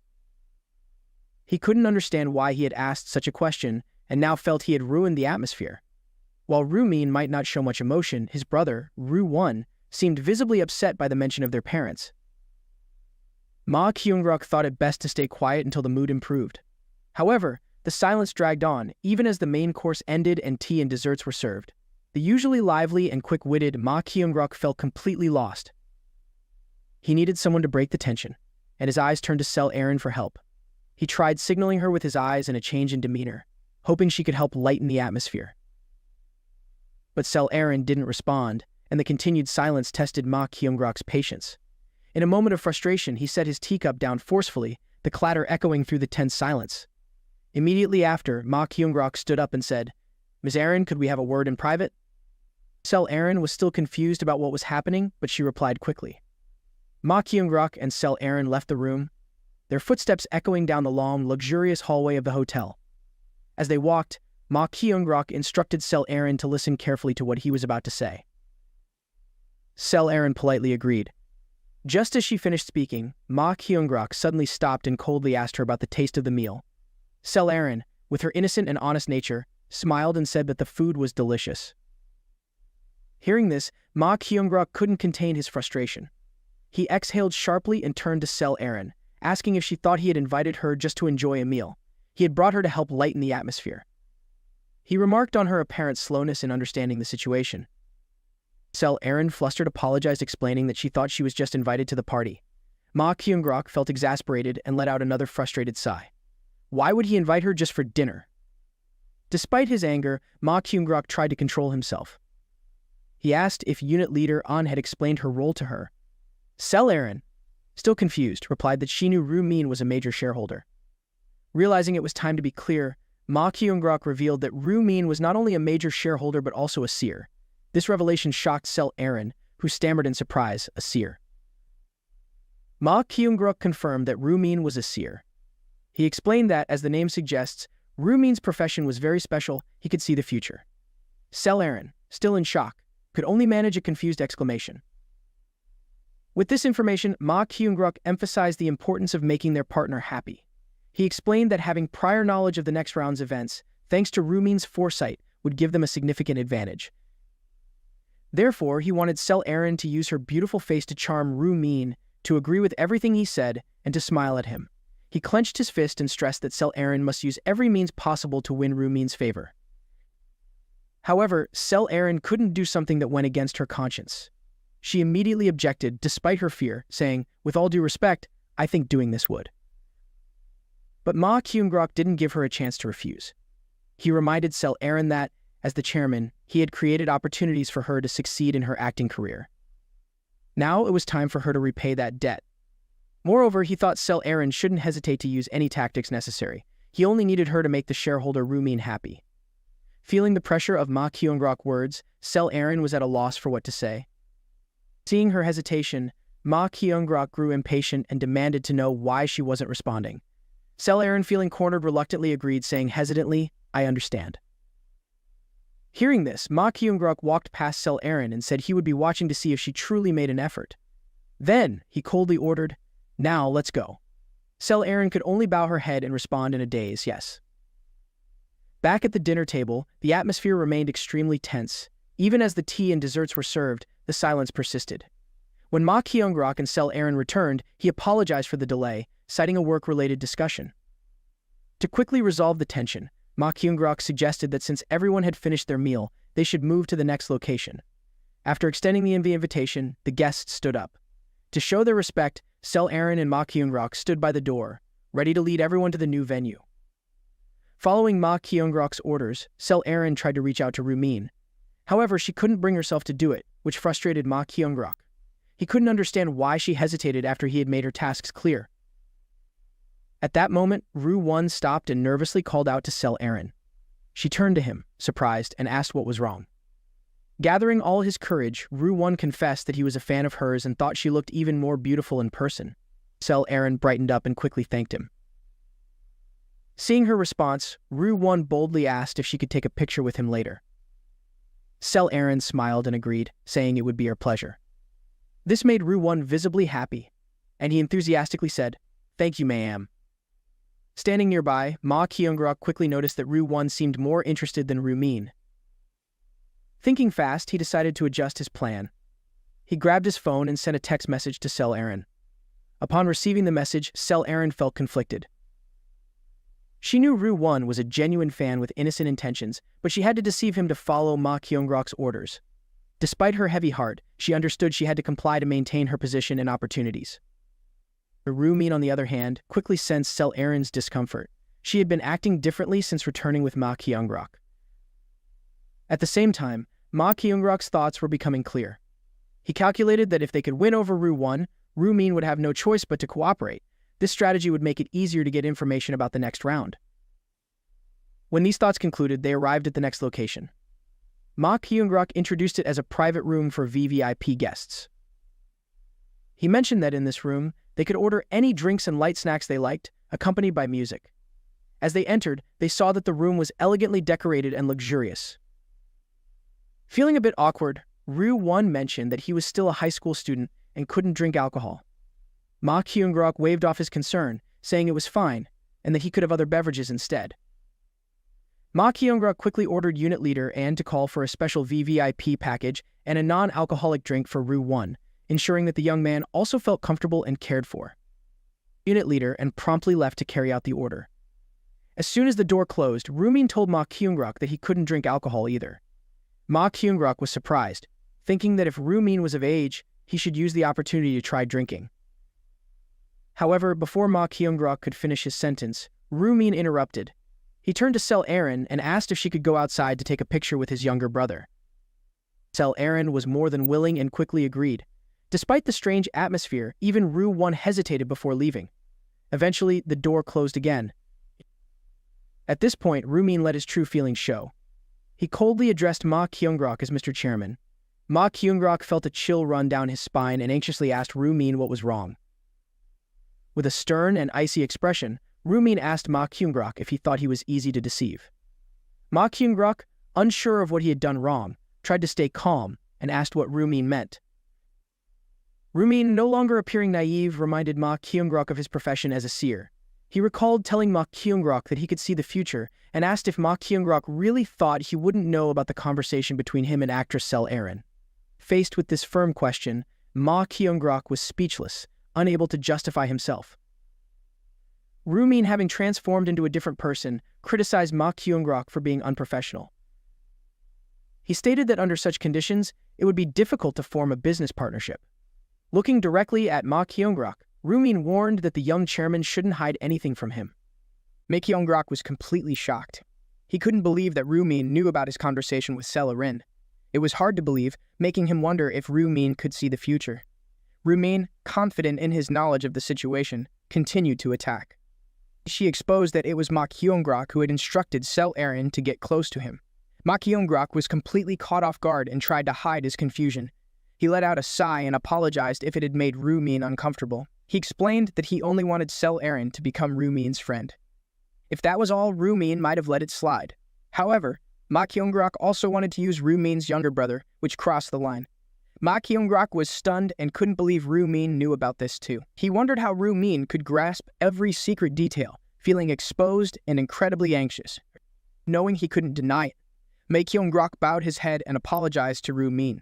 He admitted that he had made a foolish decision and had forgotten that Rumin was a seer. Ma Kyung-grak promised to fix everything that had upset Rumin, trying to salvage the situation before it got worse. Rumin, with a stern face, said he would let it go this time because of Ma Kyung-grak's sincere apology. He would pretend he never heard what Ma Kyung-grak had told Sela-rin. Ma Kyung-grak looked at Rumin stunned, not expecting to be forgiven. In a moment of losing his chairman's composure, he hastily thanked Rumin for giving him another chance. At that moment, Unit Chief An entered and said he had returned. But before he could finish his sentence, he sensed the heavy atmosphere in the room. Ma Kyung-grak quickly composed himself, adjusting his emotions and attire. He cleared his throat and asked Sang-chul to leave. Usually inseparable, and Sang-chul was surprised and asked, "Excuse me." Ma Kyung-grak pretended to cough to hide his anxiety. He explained that he had important matters to discuss with a VIP guest and requested that Chief An guide the two visitors to the adjacent room to wait, understanding the situation. And Sang-chul quickly complied, turned around, and carefully closed the door behind him. Rumin watched as Sang-chul left. Meanwhile, Ma Kyung-grak silently berated himself. He had planned to use Sela-rin to ease the tension, but now the situation had worsened. He felt his plans were falling apart and now had to face the consequences of his poor decisions. At that moment, Rumin got straight to the point. He asked Ma Kyung-grak if he wanted information about the next round. Ma Kyung-grak was taken aback and stammered, "Of course. You even know about this?" Rumin not only knew but had also accepted an invitation to Ma Kyung-grak's party to provide information about the fifth round. However, he warned if Ma Kyung-grak continued to treat him this way, it would be difficult to share information or cooperate. Feeling the heavy pressure from Rumin word, Ma Kyung-grak sincerely apologized for his mistake and promised to be transparent in the future. He begged Rumin to trust him unconditionally from now on. Seeing the chairman's sincere and fearful expression, Rumin hoped that Ma Kyung-grak would no longer hide anything from him. This meant that in the future, Ma Kyung-grak must trust him unconditionally. After that, Rumin hoped Ma Kyung-grak would stop questioning how the company was run and asked him to convince the other shareholders in the upcoming meeting. Ma Kyung-grak didn't hesitate. He quickly said, "Oh sure, I'll do everything I can to control and persuade the other shareholders." Seeing that Ma Kyung-grak had taken the bait, Rumin's expression turned serious. He said that if Ma Kyung-grak could manage that he would do his best to help him grow the company. For now, he would provide the information about the fifth round that Ma Kyung-grak had been eagerly waiting for. The atmosphere improved and Ma Kyung-grak looked more cheerful. However, just moments later, when Rumin mentioned the difficulty of the fifth round, Ma Kyung-grak was terrified. Rumin explained that the difficulty of the fifth round was the highest compared to all the previous rounds. Seeing Ma Kyung-grak's face stiffen, Rumin reassured him that he didn't need to worry. He believed that if anyone could handle it, it would be Ma Kyung-grak. Despite still feeling anxious, Ma Kyung-grak asked what the task for the fifth round was. Rumin raised his hand and gestured. He revealed that the task this time was to kill 500 orcs, but he warned that it wouldn't be easy. Additionally, the areas would merge together. This had never happened before, and Ma Kyung-grak thought he had misheard. He asked in shock, "Merge the areas?" "Yes," Rumin explained. "Since the number of players has significantly decreased, the separated areas will start merging into one." Ma Kyung-grak seemed intrigued and asked if that meant they could meet players from other areas like Black Scythe. Rumin immediately shook his head. He said Ma Kyung-grak wouldn't be in the same area as the player named Black Scythe. Ma Kyung-grak felt a bit disappointed and hesitantly said, "Oh, I see." Still curious, he asked if Rumin knew Black Scythe's identity. Rumin pretended not to know and replied that he didn't know who Black Scythe was. However, he assured Ma Kyung-grok that he would meet him soon. Deep down, Min was secretly pleased because they were already meeting. Ma Kyung-grok just didn't know it yet. Min had one more thing to discuss. He asked if Ma Kyung-grok was pursuing someone named Hwang Young-min. Ma Kyung-grok was stunned. He couldn't believe Min knew about this too. The surprise on his face was evident as he wondered how Min could know even this. Seeing Ma Kyung-grok repeatedly questioning the obvious, Min reminded him that he had already mentioned it before. He said it was useless to hide anything from him. Ma Kyung-grok realized that Min's ability to foresee the future was beyond imagination. Just as Ma Kyung-grok was about to ask more about Hwang Young-min, Min suddenly interrupted and asked him to stop the investigation. Ma Kyung-grok was surprised and asked why. Min closed his eyes and seemed cautious. He believed that if Ma Kyung-grok messed with that person, he would suffer significant losses. Hearing this, Ma Kyung-grok immediately wanted to know the exact reason. However, Min could only reveal so much and he felt he had already said too much. Faced with this information, Ma Kyung-grok was speechless. He couldn't fully grasp why Min asked him to stop investigating. Min, with a cold stare and a slight smile, looked at him. The truth was, there wasn't any real danger to Ma Kyung-grok. Min just felt that Hwang Young-min was still useful, so he decided to spare his life for now. After some contemplation, Ma Kyung-grok finally accepted Min's advice. He said he understood and would stop investigating Hwang Young-min. Then, Ma Kyung-grok suggested they should resume their unfinished party. He proposed that this time, they avoid drinking alcohol to keep the atmosphere more appropriate. With that, Ma Kyung-grok said he would call the others back into the room. As he stepped out, Ma Kyung-grok's face fell as if he had descended into 18 levels of hell. He didn't say a word, only expressed his frustration through his eyes and a deep sigh. Phew. I need to unwind tonight, Ma Kyung-grok thought to himself. He knew that to survive and advance in this game, maintaining his calm and spirit was crucial. In the pouring rain, a man was running for his life through a narrow alley, breathing heavily. He was not only being chased but had also been slashed, losing one of his arms. Despite the excruciating pain, he kept running through the alleys, his sweat and blood mixing with the rain. Each step felt heavier, but he had no choice but to keep going to stay alive. After a frantic sprint, he suddenly stopped, gasping for breath, as he no longer heard the footsteps behind him. He couldn't tell if it was because of the loud rain or if his pursuer had given up. Scanning his surroundings anxiously, he waited but saw no one. However, moments later, he heard footsteps again from behind. Overwhelmed with fear, he screamed. At that very moment, his pursuer raised a sword. Faced with imminent danger, the man's entire body froze in terror. The pursuer didn't hesitate and swiftly slashed his leg.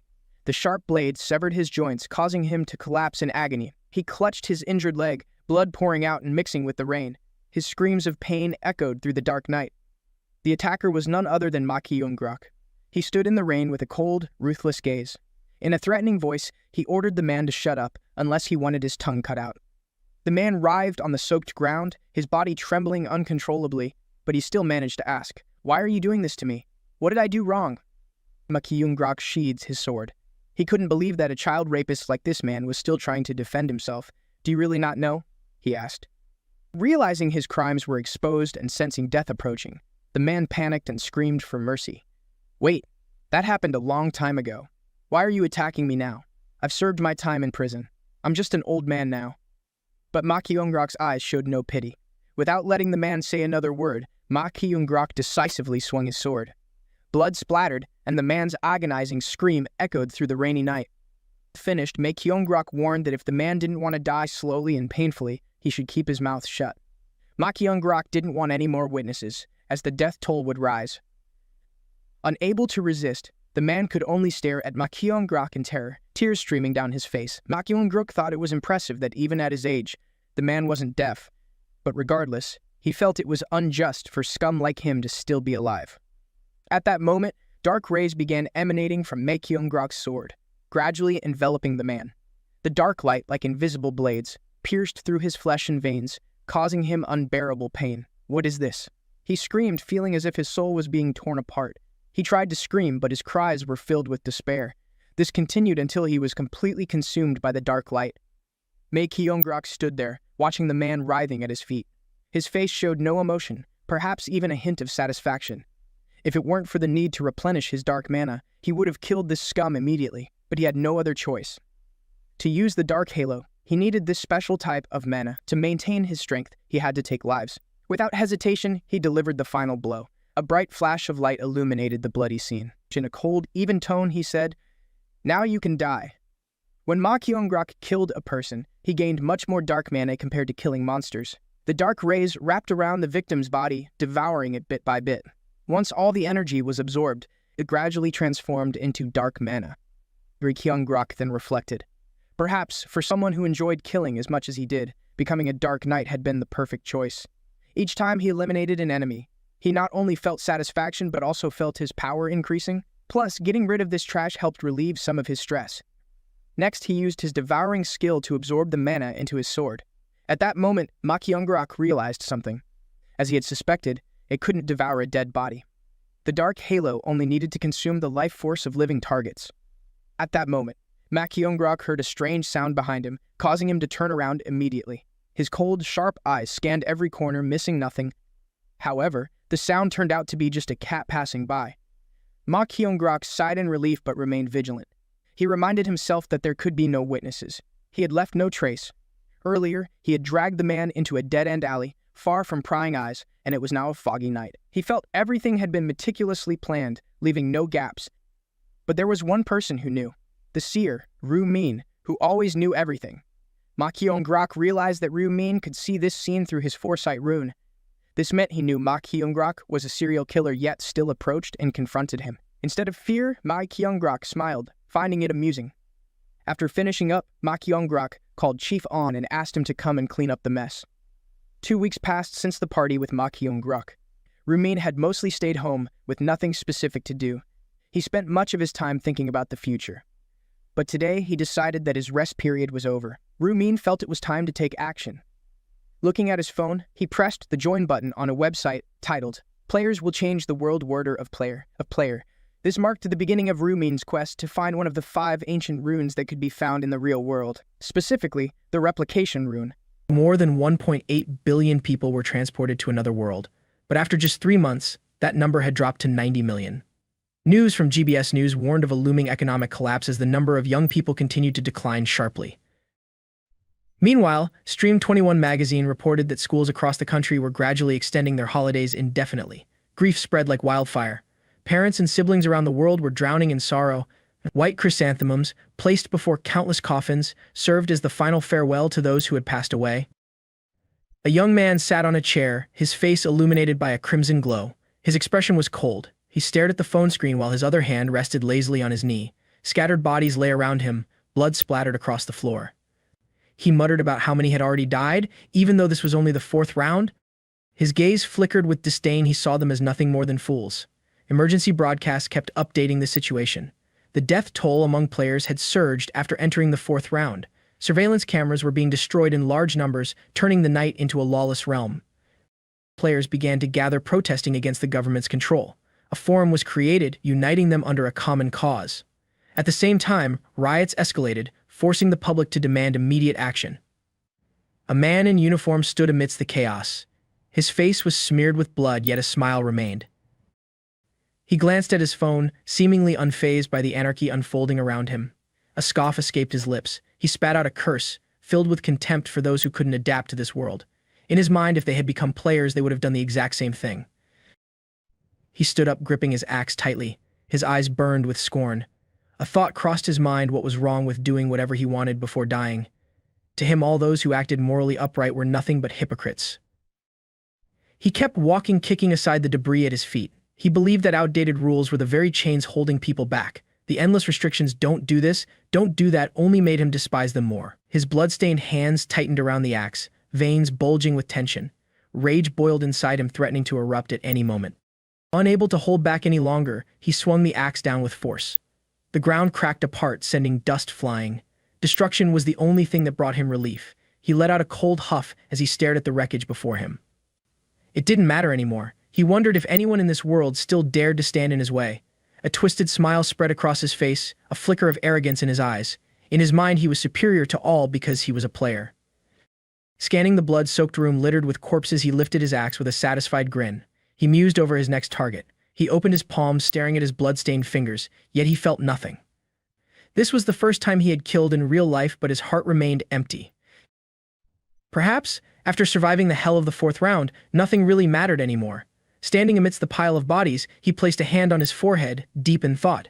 His gaze shifted to the axe buried in the shattered floor. Muttering to himself, he couldn't help but feel frustrated. Each kill only brought a pitiful reward. As he scanned the blood-soaked room, a realization struck him. Perhaps the rewards were so meager because these people were just ordinary humans, not players. Elsewhere, another player clad in armor stood amidst the chaos of a battlefield. His eyes gleamed with excitement as he recalled the fourth round. To him, it had been the best phase, yet far more efficient than hunting monsters. A system notification appeared, displaying the effects of the absorption rune. Each time he killed an enemy, he accumulated points, and upon reaching a certain threshold, one of his attributes would increase randomly. Stepping slowly toward the door, he surveyed the room filled with corpses. He thought to himself, if possible, he preferred killing players. They provided far more points than ordinary people.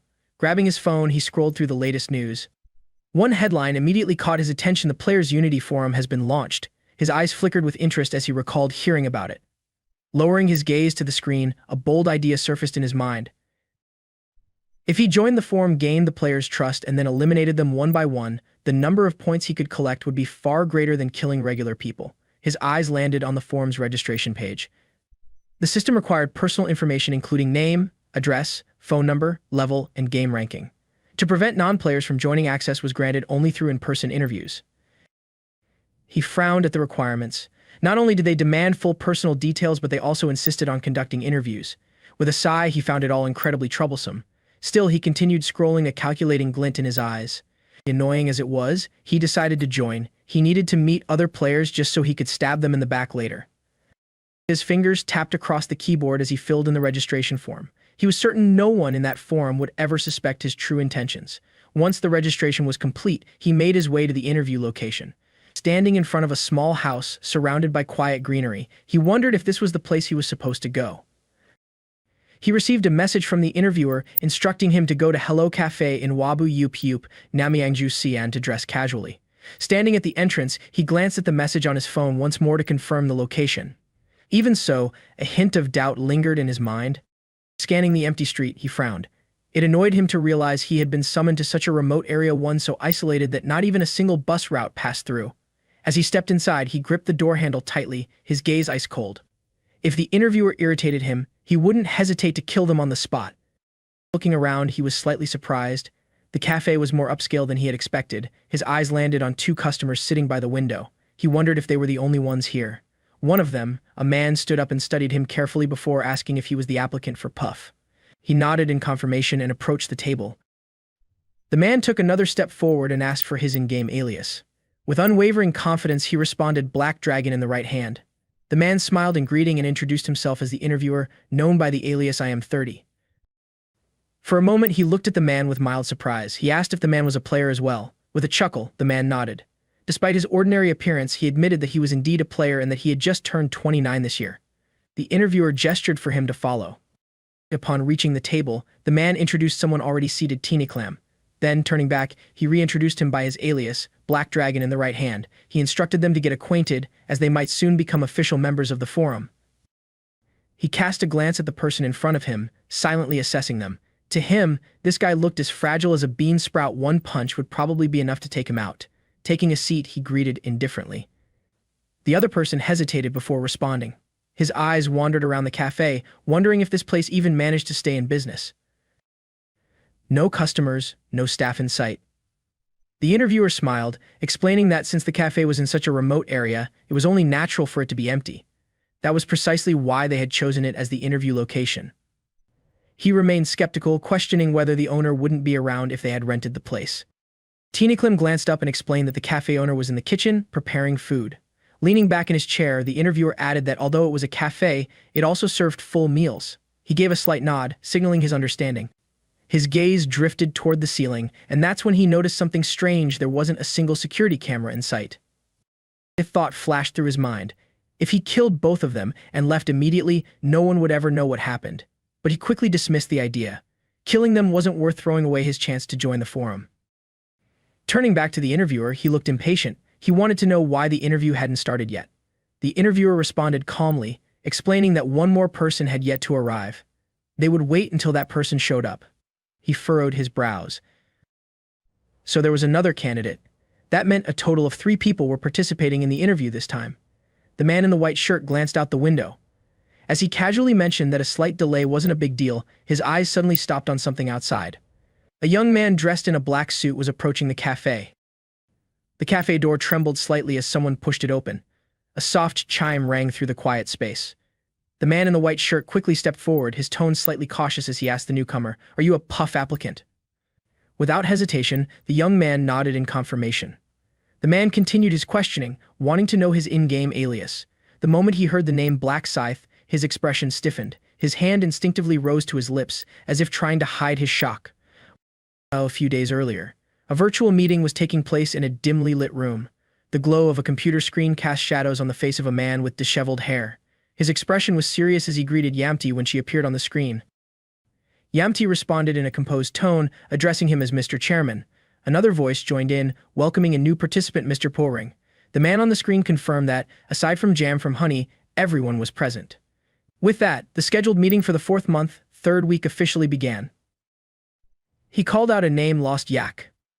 Lost Yak responded briefly, confirming his attendance. A suited man, maintaining a professional demeanor, asked for an update on the number of forum members who had joined in the past week. A younger man on the screen replied that approximately 2,000 people had registered, an increase from the previous week. He continued explaining that while the number of players was gradually decreasing each month, the number of applicants joining the forum kept rising. A recent article about the for-player forum had caught a lot of attention. The man on the screen inquired about the person responsible for publishing it. Yamti casually raised her hand and admitted that she was the one behind it. Her revelation surprised the others, prompting one of them to ask when she had developed ties with the media industry. With a laugh, Yamti responded that she had only recently established such a connection for precisely this kind of purpose. Returning to the main topic, the man shifted his question to another member, wanting to know how many of the 2,000 new applicants were actually valuable. The person being questioned responded quickly. After filtering out those without a designated class or those below level 10, only around 1,200 remained. The man pressed further, asking how many of them were truly useful. A member adjusted his glasses, pausing for a moment to think before replying that he would provide a more detailed analysis on the matter. Another man pushed up his glasses, his eyes focused on a tablet screen. He stated that the most noteworthy individual was Black Dragon in my right hand from Sector ESK 5455. Despite being just a level 10 warrior, he had managed to rank 3rd in his sector. The man on the screen considered the information carefully. He wondered if the candidate's 3rd place ranking was due to possessing a rune stronger than his actual level suggested. However, another possibility crossed his mind: he might be lying. He remained cautious but acknowledged that if this individual had truly reached that level, he might be qualified for a management position. Meanwhile, the man holding the tablet gave a slight nod, confirming that there was another candidate. This one went by the alias Little Cockle and came from Sector ESKS 1227. Based on his research, this player's rank fluctuated between 4th and 10th in his sector. The man in the black suit smiled as he mentioned that an additional 50 players from their region were ranked in the top 100. He seemed pleased but couldn't hide his surprise at the unexpectedly high number. However, he quickly concluded that they simply didn't have the time to recruit all of them. His gaze then shifted to another person as he asked, "You agree, don't you? I am 30. The man addressed as I am 30 flinched, his hand instinctively moving to his forehead in a moment of hesitation. He couldn't hide his surprise and accidentally muttered aloud. The young man narrowed his eyes at him, his tone turning serious. Resting his hands together, the reflection from his glasses cast an unreadable, authoritative aura. In a firm voice, he questioned the man in the white shirt what had he been doing last night to look so exhausted now. The man in white immediately stiffened, struggling to find words. The man with glasses didn't give him a chance to explain and swiftly issued an order. He demanded that the interviews be completed and that 50 more recruits be secured before the next meeting. If they failed, a higher-ranking candidate would replace him. The man in white swallowed hard, sweat forming on his forehead. Lowering his head, he took a deep breath to regain his composure before responding in a tense voice he understood and would handle everything. The well-dressed man stared at the screen, his fingers tapping lightly on the table. He asked Lost Yak if there had been any signs of Black Scythe. The man on the screen shook his head slightly, confirming that if Black Scythe had made any moves, he would have reported them immediately. The leader nodded, acknowledging that he had expected as much. As he scrolled through the profiles on his screen, a hint of regret flickered in his eyes. If Black Scythe joined, he could immediately be promoted to an important position within the organization. Thinking about it, he sighed softly. The opportunity had yet to present itself. Smiling, the man suggested that Yamti get a journalist to write another article, emphasizing the need to promote the forum and attract Black Scythe. Yamti responded playfully, saying she could make that happen as long as she was paid appropriately. The man assured her with confidence that she would be compensated fairly for her efforts and had nothing to worry about. Satisfied, Yamti flashed a radiant smile and gracefully thanked the chairman. Meanwhile, a man in a blue shirt was reviewing the list of applicants, preparing to wrap up the discussion on new registrations. Suddenly, his phone vibrated. He glanced at the screen, and a flicker of surprise crossed his face. After a brief hesitation, he spoke up, reporting that a new player had just registered for the forum. The man seated before the screen, calm and composed, his hands interlocked in front of him, asked for the player's identity. The man with glasses responded it was Black Scythe. A stunned silence filled the room. Every member was caught off guard. At the interview location, the player known as I Am 30 extended a handshake to Black Scythe, greeting him with a friendly smile. "Glad you made it. Tough getting here, wasn't it?" "Yeah, it was," Black Scythe replied. With an awkward chuckle, I Am 30 apologized. "Sorry about that, but this is the best place to keep things private." He continued, "Anyway, you're actually really good looking. Bet the ladies love you. Here, follow me." Gesturing toward a table, he added, "Have a seat. These two are here for the interview as well." A stocky young man wearing glasses looked visibly nervous, beads of sweat forming on his forehead. Meanwhile, the other candidate, wearing a pink hoodie and cap, bowed politely in greeting. Black Scythe introduced himself. Next, the young man in the pink hoodie introduced himself as Little Cockle. In his mind, Black Scythe scoffed. That guy sure has a weird sense of humor. In the past, this very person had stolen his identity, killed someone, and claimed the clone rune for himself. The interviewer moved on to the next person, calling out Black Flame Dragon. The one being called he said they had all seen the news. The government had started cracking down on players, even turning against them. In his opinion, the reason was obvious. They were scared because players were stronger than them. His fists clenched, ambition burning in his eyes, he declared that soon the world would belong to the players, and if they all worked together, that day would come much faster. With a sly smile, he continued. He saw no reason for players to follow outdated rules. The government needed to understand players made the rules now, and the only way to prove it was to stand against their laws. The guy in the pink hoodie tightened his grip on the spoon, his voice unsteady as he asked, "Killing people? Just to prove a point?" The interviewer nodded firmly. "Exactly. We have to do this to show the government our determination." Black Scythe remained silent, his sharp gaze fixed on the speaker. Then, he spoke up, emphasizing that this would prove one crucial thing: the law had no power over players. The interviewer turned to Little Cockle, asking if he understood now. He swallowed hard, then gave a reluctant nod. Raising a single finger, the interviewer's expression remained calm but loaded with meaning. He declared that anyone who didn't want to take part in the final stage of the interview could leave now. However, he made it clear, walking away meant they could never expect any help from the organization in the future.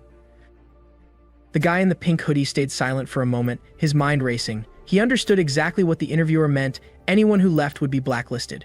This was just a way to force them into killing, making sure they couldn't walk away from this group later.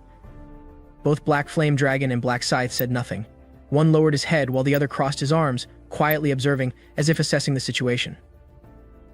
Under the dim light of the room, the man in white flashed a satisfied smile. He remarked that they all seemed ready, then concluded that they had agreed to the final condition of the interview. A tense-looking man with glasses stuttered, his voice shaky. "Wait, what do you mean by proceed? Are you saying we have to kill someone? But there's no one here to kill." The man in white calmly replied that there was no need to worry about that. Despite the tense atmosphere, he let out a faint smirk, his eyes gleaming with calculation. He assured them that he had everything planned out from the start. Outside, under a gloomy sky, raindrops fell silently, adding to the heavy mood. Inside the room, the tension thickened as the man in the white shirt casually suggested that everyone stand up. One of them gave a slight nod, agreeing. As the group prepared to leave, a woman walked in, surprised to see them getting up. She smiled and reminded them that they could stay longer if they wanted, since they had rented the entire place. With a polite smile, the man declined, saying they had urgent matters to attend to. Then, as if it was just an afterthought, he casually asked where the restroom was. The woman pointed toward a hidden corner and told him it was right over there. He nodded in thanks, then, almost as if it just crossed his mind, he asked for a small favor. Curious, she glanced at him and asked what he needed. He held out his car keys, requesting that she bring his car around since he was in a hurry. The woman in the apron, the owner of the place, smiled warmly as she took the car keys. She reassured him that it was no trouble at all. Holding a red umbrella, she stepped outside, weaving through the rain toward the car. The door unlocked with a soft click, breaking the stillness for just a moment. Everything else remained silent, except for the steady sound of raindrops hitting the ground. Under the heavy rain, the woman unlocked the car door, closing her umbrella before getting into the driver's seat. Suddenly, a hand brushed against the back of her neck. Before she could react, a powerful grip tightened around her throat. A muffled gasp escaped her lips, but out in the storm, no one could hear her. Her body jerked violently, legs kicking frantically as her breath was cut off. Her hands clawed weakly at his, but her strength faded with each passing second. Meanwhile, his fingers only clenched tighter. The man in the white shirt watched with a satisfied smile as she slowly collapsed. A quiet chuckle escaped his throat, his eyes gleaming with amusement. Too easy. Little Cockle stared in horror at the scene unfolding before him. He couldn't believe what was happening. His voice shook as he stammered, panic creeping in. Why? Why her? The man standing next to the car merely raised an eyebrow, completely unfazed by his reaction. He didn't bother explaining. Instead, he snapped at them to get in the car, his tone leaving no room for argument. Meanwhile, the woman's hands still trembled, but instinctively she clutched at her shirt, as if desperately holding on to a last sliver of hope. Under the pounding rain, the guy in the pink hoodie slowly pieced it together. He lifted his head, staring at the scene before him, heart skipping a beat. The cafe owner, she was the target? Outside, the white car rolled down the tree-lined road, tires slicing through puddles, leaving behind the heavy sound of water splashing in its wake. The rain drizzled down as the group stepped out of the car. The man leading them spoke calmly, announcing that they had arrived and would now begin the final stage of the interview. Without a word, the group followed their footsteps sinking into the rain-soaked ground. The heavy door creaked open, revealing a dark, cold space.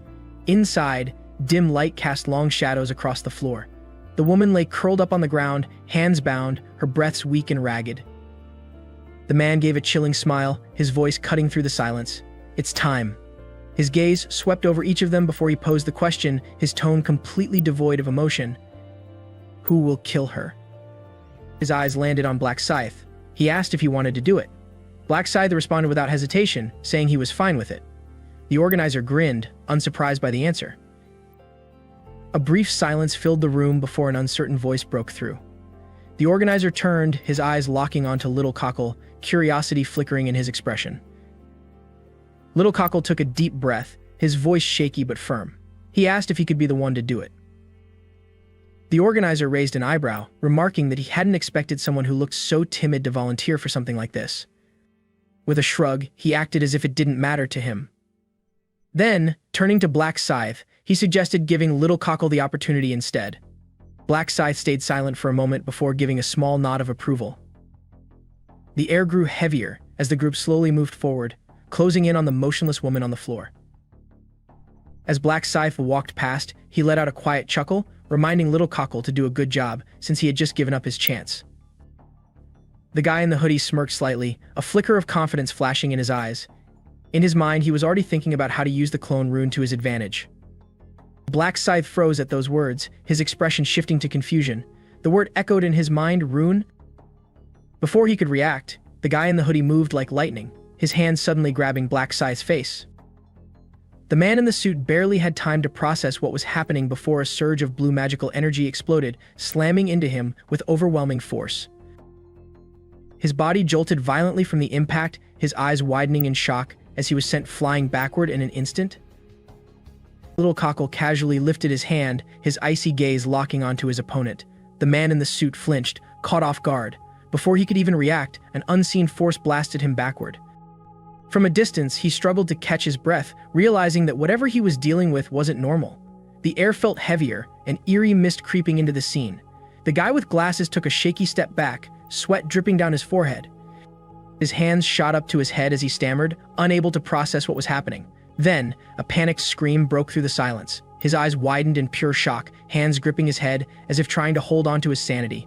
He shouted about Black Scythe being dead, demanding to know if the person standing before him had completely lost it. Little Cockle let out a sigh, his expression as cold as ever. He muttered something about how the guy was way too loud, sounding more annoyed than anything else. The man trembled, swallowing hard. Something felt off. The look in Little Cockle's eyes wasn't the same. It was sharper, wilder, almost animalistic. A creeping sense of dread crawled up his spine. What the hell was going on? A sudden sound rang out, and the system chimed in. Condition met. You have taken a life while assuming another's identity. Another message popped up confirming the activation condition had been fulfilled.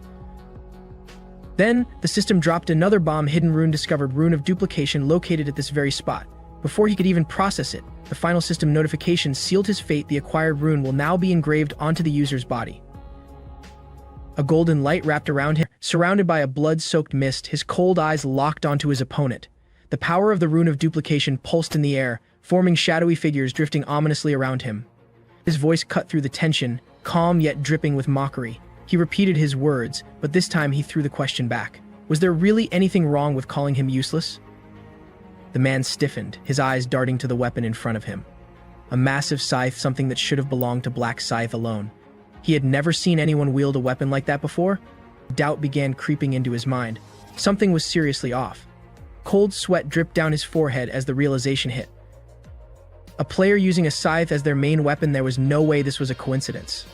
Little Cockle lazily wiped the corner of his mouth, his voice dripping with disdain as he repeated himself. Black Scythe was nothing more than a fool who dared to steal his identity. The guy with glasses swallowed hard, his mind racing to piece everything together. The horrifying truth slowly unraveled before him. He was standing face to face with the real Black Scythe. His entire body trembled as he uttered the name, his eyes blown wide with fear. Black Scythe was right in front of him. Little Cockle shrugged, his gaze icy as he let out a casual apology for lying. The man froze, his shaking hands clenching into fists. The worst possible truth sank in. The person before him was never Little Cockle. A chill crawled up his spine, the reality slamming into him like a freight train. This guy was the real Black Scythe. His legs gave out and he dropped to his knees, desperately begging for his life. He scrambled for an excuse, swearing he had no idea, that the act had been too damn convincing. Little Cockle's response was instant, devoid of hesitation. He wasn't in the mood for mercy. The man stiffened, his eyes wide, lips trembling as he tried to form words, but before he could finish his plea, a deadly force tore through his body, ending everything in an instant. Blood pooled across the ground as the man's lifeless body collapsed, drained of all resistance. Little Cockle stood motionless, his scythe dripping red, while the remaining witness could only watch in helpless terror. His boot pressed firmly against the corpse's head, his cold eyes staring down as if the man beneath him was nothing more than garbage. From a distance, a chubby guy with glasses watched in sheer horror. His entire body shook, lips stammering, unable to move a single muscle. Little Cockle turned away, his blood-stained scythe vibrating ever so slightly. He was nothing like anyone the man had ever encountered. He was on a whole different level. The last man standing was frozen in place, sweat rolling down his face. He hadn't even seen the scythe move. Little Cockle stretched out his arms, his voice eerily calm but laced with lethal intent. He reminded the trembling man that there were only two of them left now, and surely he knew what was coming next. He stood there, cold and unwavering. Then, with unsettling composure, he offered the man one last chance if there was anything he wanted to say before it was over. The chubby guy clenched his fists, trying to steady himself. He didn't beg for his life. Instead, there was a question, one that had haunted him for a long time. Little Cockle tilted his head slightly, his sharp gaze locking onto him. He already knew what the man wanted to ask, why he had killed him 5 times during the 4th cycle. The man swallowed hard, his voice trembling as he confirmed Little Cockle's guess. Little Cockle tightened his grip on the scythe, his expression unreadable. His answer was simple. He had once considered him a worthy opponent. The guy's eyes widened, unable to process what he had just heard. He stammered, "Why?" Little Cockle stared straight at him, his tone ice cold. "Out of everyone back then, you were the most skilled. And to make sure no one could stand in his way, he had to eliminate all potential threats early on." The man staggered back a step, his mouth opening as if to respond, but no words came out. Little Cockle tilted his head again, his voice calm, almost indifferent. Was there anything else he wanted to say? His next words carried a quiet finality. Was he ready to die? The chubby guy trembled, summoning every ounce of courage for one last question. Why? Why did he have to die? Little Cockle swung the scythe forward, his cold eyes never leaving his opponent. His voice was flat, emotionless, because he wasn't any better. Then his tone turned sharp, cutting through the air. "Weren't you here to kill that woman?" The man panicked, frantically trying to defend himself. He shook his head, desperate, insisting that he hadn't done anything wrong. But Little Cockle was unmoved, His voice was steady, merciless. He wasn't innocent. He was an accomplice. The tension in the air was suffocating. From a distance, one man let out a shaky breath, but his eyes stayed locked onto the figure ahead, bracing for whatever came next. The chubby man's eyes widened as he stared at Little Cockle. He heard the offer and couldn't hide the flicker of hope igniting inside him. Little Cockle, unmoved, coldly confirmed that, unlike the other worthless ones, this guy's only crime was witnessing everything, and for that he'd get a chance to live. The man stammered, his voice trembling, struggling to believe what he had just heard, but before he could process it, a heavy sound crashed through the air. A black scythe slammed into the ground, radiating an oppressive force that crushed the space around it. Little Cockle's gaze didn't waver. His voice was calm, almost bored, as he gave his command hand over everything. His eyes flicked over the pile of loot in front of him, lips curling slightly. Not bad. Quick mental math told him that if he sold everything at the shop, he could pocket around 2,000 gold. The chubby man grew desperate, insisting he had already given up everything: his axe, his gear, swearing he had nothing of value left. Little Cockle crouched down, plucking 2 glowing crystals from the pile. His voice was cold, cutting through the air as he pointed out that he never said a word about being done. The man stammered again, hesitating. Was he going to take more? But Little Cockle simply shrugged, saying he didn't need them. The guy could keep them. The man hesitated, glancing at the remaining gear. But Little Cockle didn't give him time to think, casually mentioning that none of it could be resold at the shop anyway. The chubby guy clutched a potion in his shaky hands, his voice barely above a whisper. Did he really mean it? Was he really going to let him live? Little Cockle's expression didn't change. His tone was as indifferent as ever. A promise is a promise. Hearing that, the man bowed repeatedly, his voice choked with gratitude. Little Cockle sighed, giving him a tired glance before rolling his eyes. All right, cut it out. This is embarrassing. Little Cockle planted his boot firmly on the corpse beneath him, his voice cold and indifferent. He told the man he could deal with the body however he wanted, and maybe, just maybe, he should try living a little better from now on. The guy swallowed hard, nodding cautiously. Little Cockle crouched down, his gaze locking onto the unconscious woman sprawled on the ground. He was taking her with him.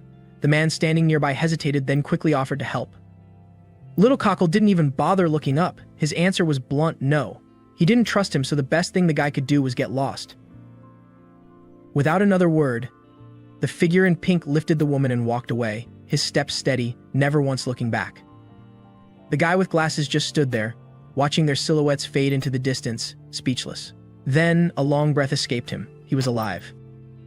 For a moment, he had been sure it was over, that he'd die without even putting up a fight, but somehow he had made it out. Sure, he had lost some valuable gear, but compared to his life, that was nothing. And yet a strange emptiness settled in his chest. Doubt crept into his mind. Had he really done anything wrong? His teeth clenched as frustration bubbled up. All he did was stand there and watch, yet he had been stripped of everything. The injustice of it made his fists tighten. This wasn't fair. But then, as he lifted his head, his eyes locked onto the fading figure of the pink-clad man carrying the woman away. An uneasy feeling surged within him. Without thinking, he took a step forward, as if instinctively trying to stop something. "Wait," he muttered. But no one was listening. Little Cockle carried the injured woman toward the exit, leaving behind a battlefield drenched in blood and scattered corpses. The chubby man stood behind them, watching their backs disappear into the distance. A thought crept into his mind. Was this his best chance? If he swung his axe at Little Cockle's back, would he actually die? He hesitated. But then, another thought slithered its way in. Killing someone as high-leveled as Little Cockle would give him an insane amount of experience. He could skyrocket to a level he had never even dared to dream of. Greed began to fester inside him. This was a once-in-a-lifetime chance, maybe the only chance he'd ever get. His grip on the axe tightened, eyes flashing with hesitation and hunger. If he let this moment slip away, he'd regret it forever. Slowly, he crouched down, stepping forward, carefully, deliberately silent. His mind repeated the same desperate prayer over and over again. Don't notice me. Don't notice me. Don't notice me. The axe in his hands pulsed with a faint glow, his heartbeat thundering in sync with his racing thoughts. Just a little closer, just a few more steps, then Little Cockle shifted. The fat man panicked. With a guttural yell, he swung the axe down with everything he had. A brilliant red arc slashed through the air. A heavy, sickening thud echoed as steel met flesh. The body collapsed in front of him. His eyes widened, breath caught in his throat. His grip on the axe trembled as he took in the sight before him. Then, his lips curled into a disbelieving grin. I did it. I killed Black Scythe. That easy, his chest heaved, his breath ragged as he stared at the lifeless body. His fingers dug into the axe handle, then, out of nowhere, he started laughing. and a manic, almost hysterical laughter tore out of him. Black Scythe had died this easily. He ground his teeth together, rage and adrenaline blurring into euphoria. With a wild snarl, he kicked the corpse at his feet over and over again. "You should have never turned your back on me. High level." "So what? You were just another idiot." Fist-clenched lips twisted into a sneer, he exhaled sharply. "Thanks for the free stat points, dumbass." He froze. Something felt off. Normally, the system would immediately notify him when his stats increased. But this time, nothing. His jaw clenched, fists tightening as he forced himself to stay calm. Sweat trickled down the sides of his temples. His eyes darted around, scanning his surroundings, pulse hammering in his ears. He muttered under his breath, questioning why the system hadn't responded. Something wasn't right. That unsettling feeling in his gut twisted into full-blown panic. His breath hitched. A sudden chill spread through his entire body. The system wasn't working like it should. This wasn't normal. None of this was normal. Then he stiffened. A terrifying, suffocating, killing intent surged from behind him. His blood ran cold. A low, ominous voice echoed in the darkness, dripping with unspoken menace. Red eyes glowing like dying embers burned into him, freezing him in place. Black Scythe stood right behind him. Expression blank, gaze piercing. The air around them felt like it had stopped moving. An invisible weight pressed down on his shoulders, crushing, paralyzing. He couldn't move. The round man spun around, his face twisted in sheer horror as he locked eyes with Black Scythe still standing there. That same cold, unyielding stare lurked behind the mask. His heartbeat slammed against his ribs, his entire body trembling as reality refused to sink in. This wasn't possible. Black Scythe casually adjusted his hood, his tone dripping with mockery as he stared him down. Why the shock? What, did he just see a ghost? The fat man stumbled back a step, his mouth opening and closing, words failing him. His eyes stretched so wide it felt like they might burst. He had killed him. He had seen the axe land. He had watched the body drop. His mind spun, desperately trying to grasp what was happening. Did this guy have some kind of resurrection ability? The fear took hold, digging deep. His thoughts blurred into one single, spiraling question: what the hell is going on? His feet moved automatically, a slow, hesitant step toward the woman on the ground. Then his breath caught. His body locked up. He scanned her, his eyes darting over every inch. No blood. Not a single drop, his face twisted, sweat pouring down his forehead as the realization crashed into him. Black Scythe's voice cut through the silence, eerily calm. What he had just killed was a copy. The man's breath hitched, his lips quivering as he stammered. "A what?" Black Scythe continued, his tone unhurried, almost bored. "A perfect replica, indistinguishable from the original. That's the power of the rune of duplication." The man was still processing when a blur shifted behind him. A shadow. A presence. Black Scythe stood at his back, his grip on his weapon steady, waiting. From another corner, Black Scythe carefully lifted the unconscious woman, his expression completely unshaken. The fool in front of him was still breathing, sure, but the fight was already over. His eyes flickered toward the glowing gem in his status panel. Even if it wasn't a combat ability, it had just completely deceived his enemy. That alone made it worth it. A smirk ghosted across his lips. That experiment was well worth the effort. The fat man clenched his glowing axe, his face twisted in sheer frustration. He had been played. Completely. Black Scythe tilted his head, pretending to be insulted, as if confused about why he was being treated like the bad guy. Wasn't he the real victim here? That axe swing from earlier had almost split his skull open. The man sneered, his tone dripping with mockery. How could he call himself a victim when he was the one threatening and robbing people first? But he never got the chance to keep talking. A hand clenched around a weapon handle. Dark energy exploded outward. A single, cold command followed: shut up. No hesitation, no warning. The blood-red scythe spun through the air, slicing straight toward its target. The fat man froze. Something invisible clamped around his body. He couldn't move, couldn't react. Panic flooded his wide, terrified eyes as his mind raced to comprehend what was happening. Black Scythe barely spared him a glance, his expression detached. Lifting his glowing scythe, he scoffed. Listening to useless people whine was such a waste of time. Then the scythe came down, too fast for the eye to track. Blood sprayed across the cold floor. The fat man's body collapsed where he stood, his head rolled across the ground, eyes still stretched wide as if he hadn't even processed what had just happened. Eerie green flames consumed the dissolving corpse of the defeated man. The pink-clad figure spoke softly, almost like whispering to himself, commanding the spell to erase all traces. In mere moments, the swirling magical energy expanded, devouring everything in the room. Nothing remained. No blood, no body, no evidence. Black Scythe silently observed, ensuring that no one would ever know this place had been a crime scene. Well, except for one person. His gaze shifted to the woman lying motionless on the floor. a slight nudge from his foot. A calm, almost indifferent voice broke the silence.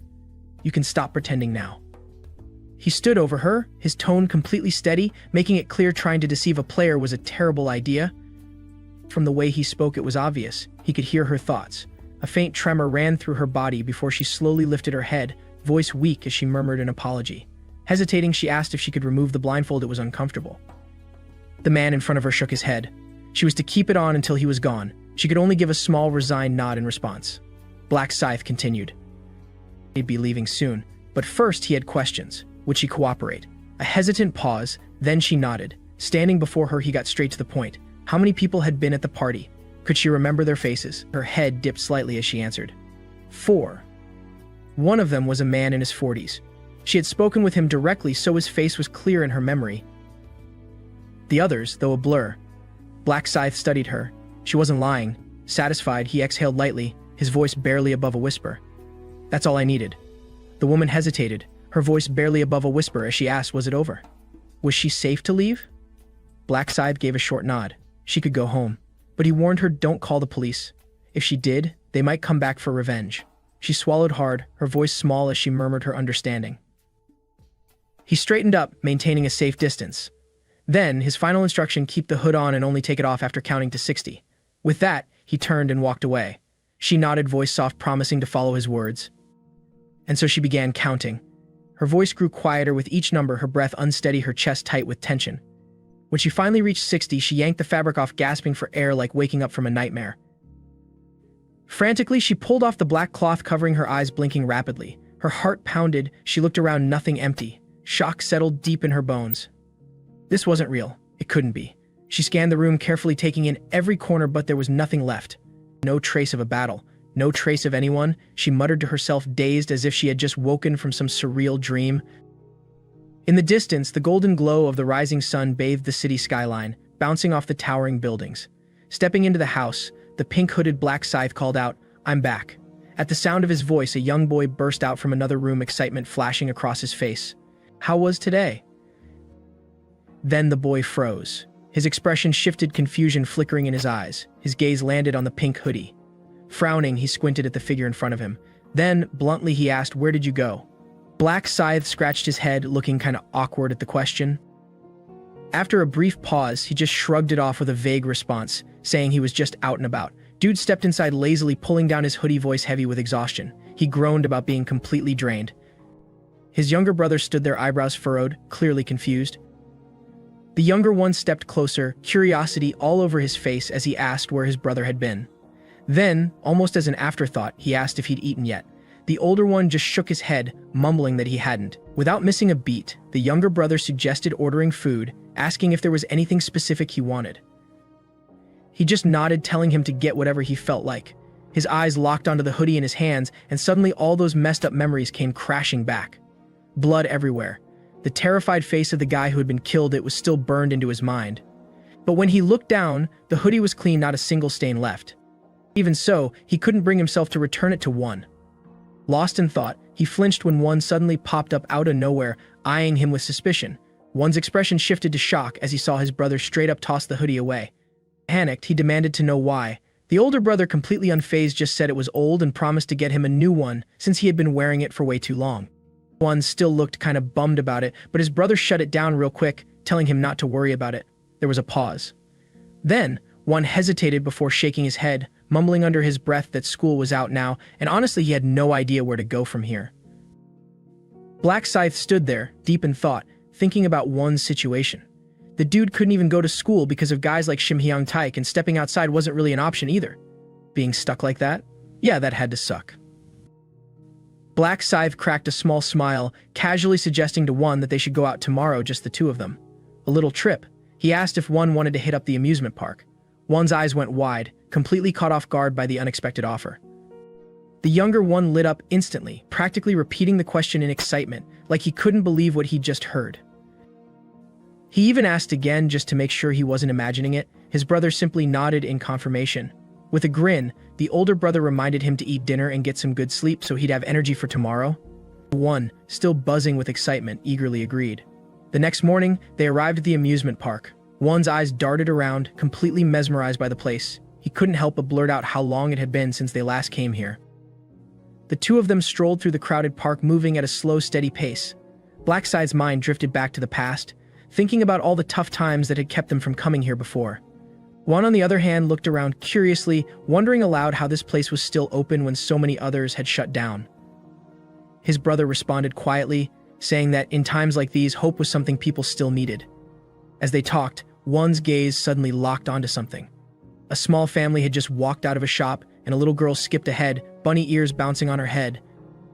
A weird sense of familiarity washed over him, making him blurt out in surprise.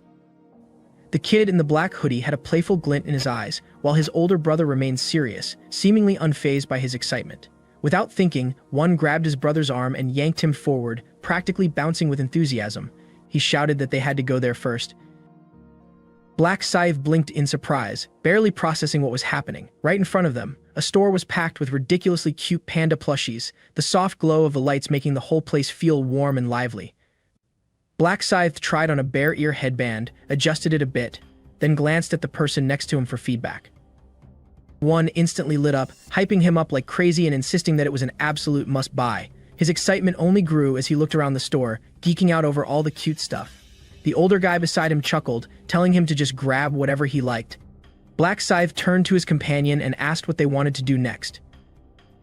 Hugging a plush bear tightly, the other grinned ear to ear, saying that since they were already here, they had to go all out and try everything. The two of them ended up on a roller coaster, one with their eyes squeezed shut, bracing for dear life, while the other was screaming their lungs out in pure excitement. Next up, they hit another wild ride. Water splashed down, drenching them both.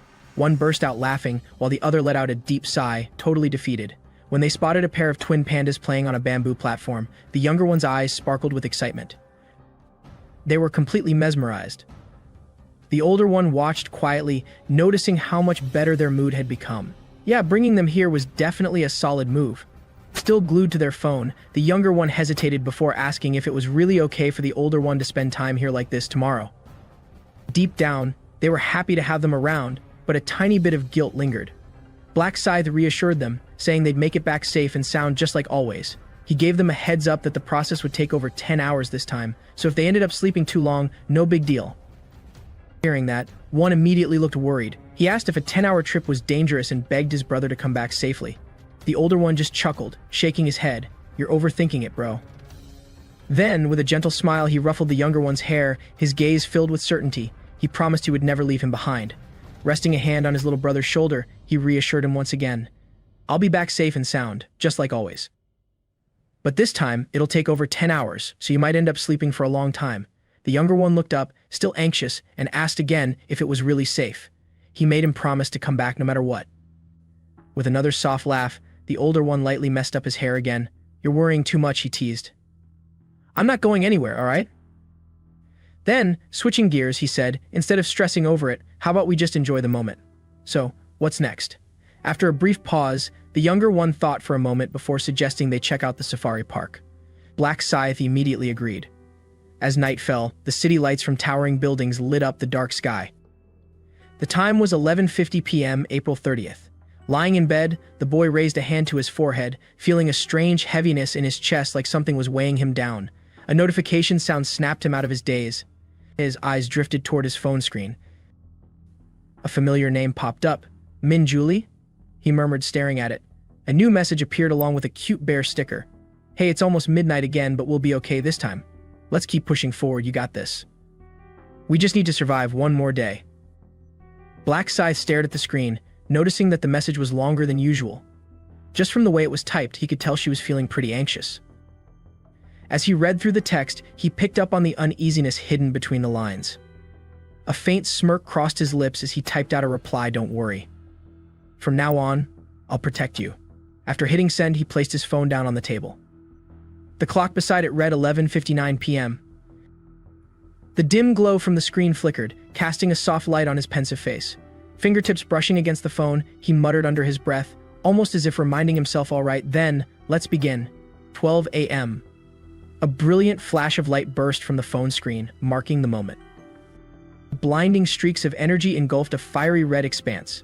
One by one, figures emerged, their bodies radiating an otherworldly power. Their eyes darted around, filled with caution. Step by step, they moved forward like wanderers stepping into an unknown realm. Among them stood a young man clad in striking black and red attire. Swirling flames of energy coiled around him, crackling with intensity. His a little surprise in store. High above, the angel lounged with a mysterious smile as he casually dropped the two-word phrase regional merger. Down below, the mood instantly took a nosedive. A guy sporting a bandaged arm stepped forward looking all kinds of worried. He wanted a detailed explanation of what exactly this merger meant. While the onlookers buzzed, moving in closer, the angel's voice dropped to a low, mocking tone. She insinuated that if it turned out the humans were behind the game, maybe she should congratulate them.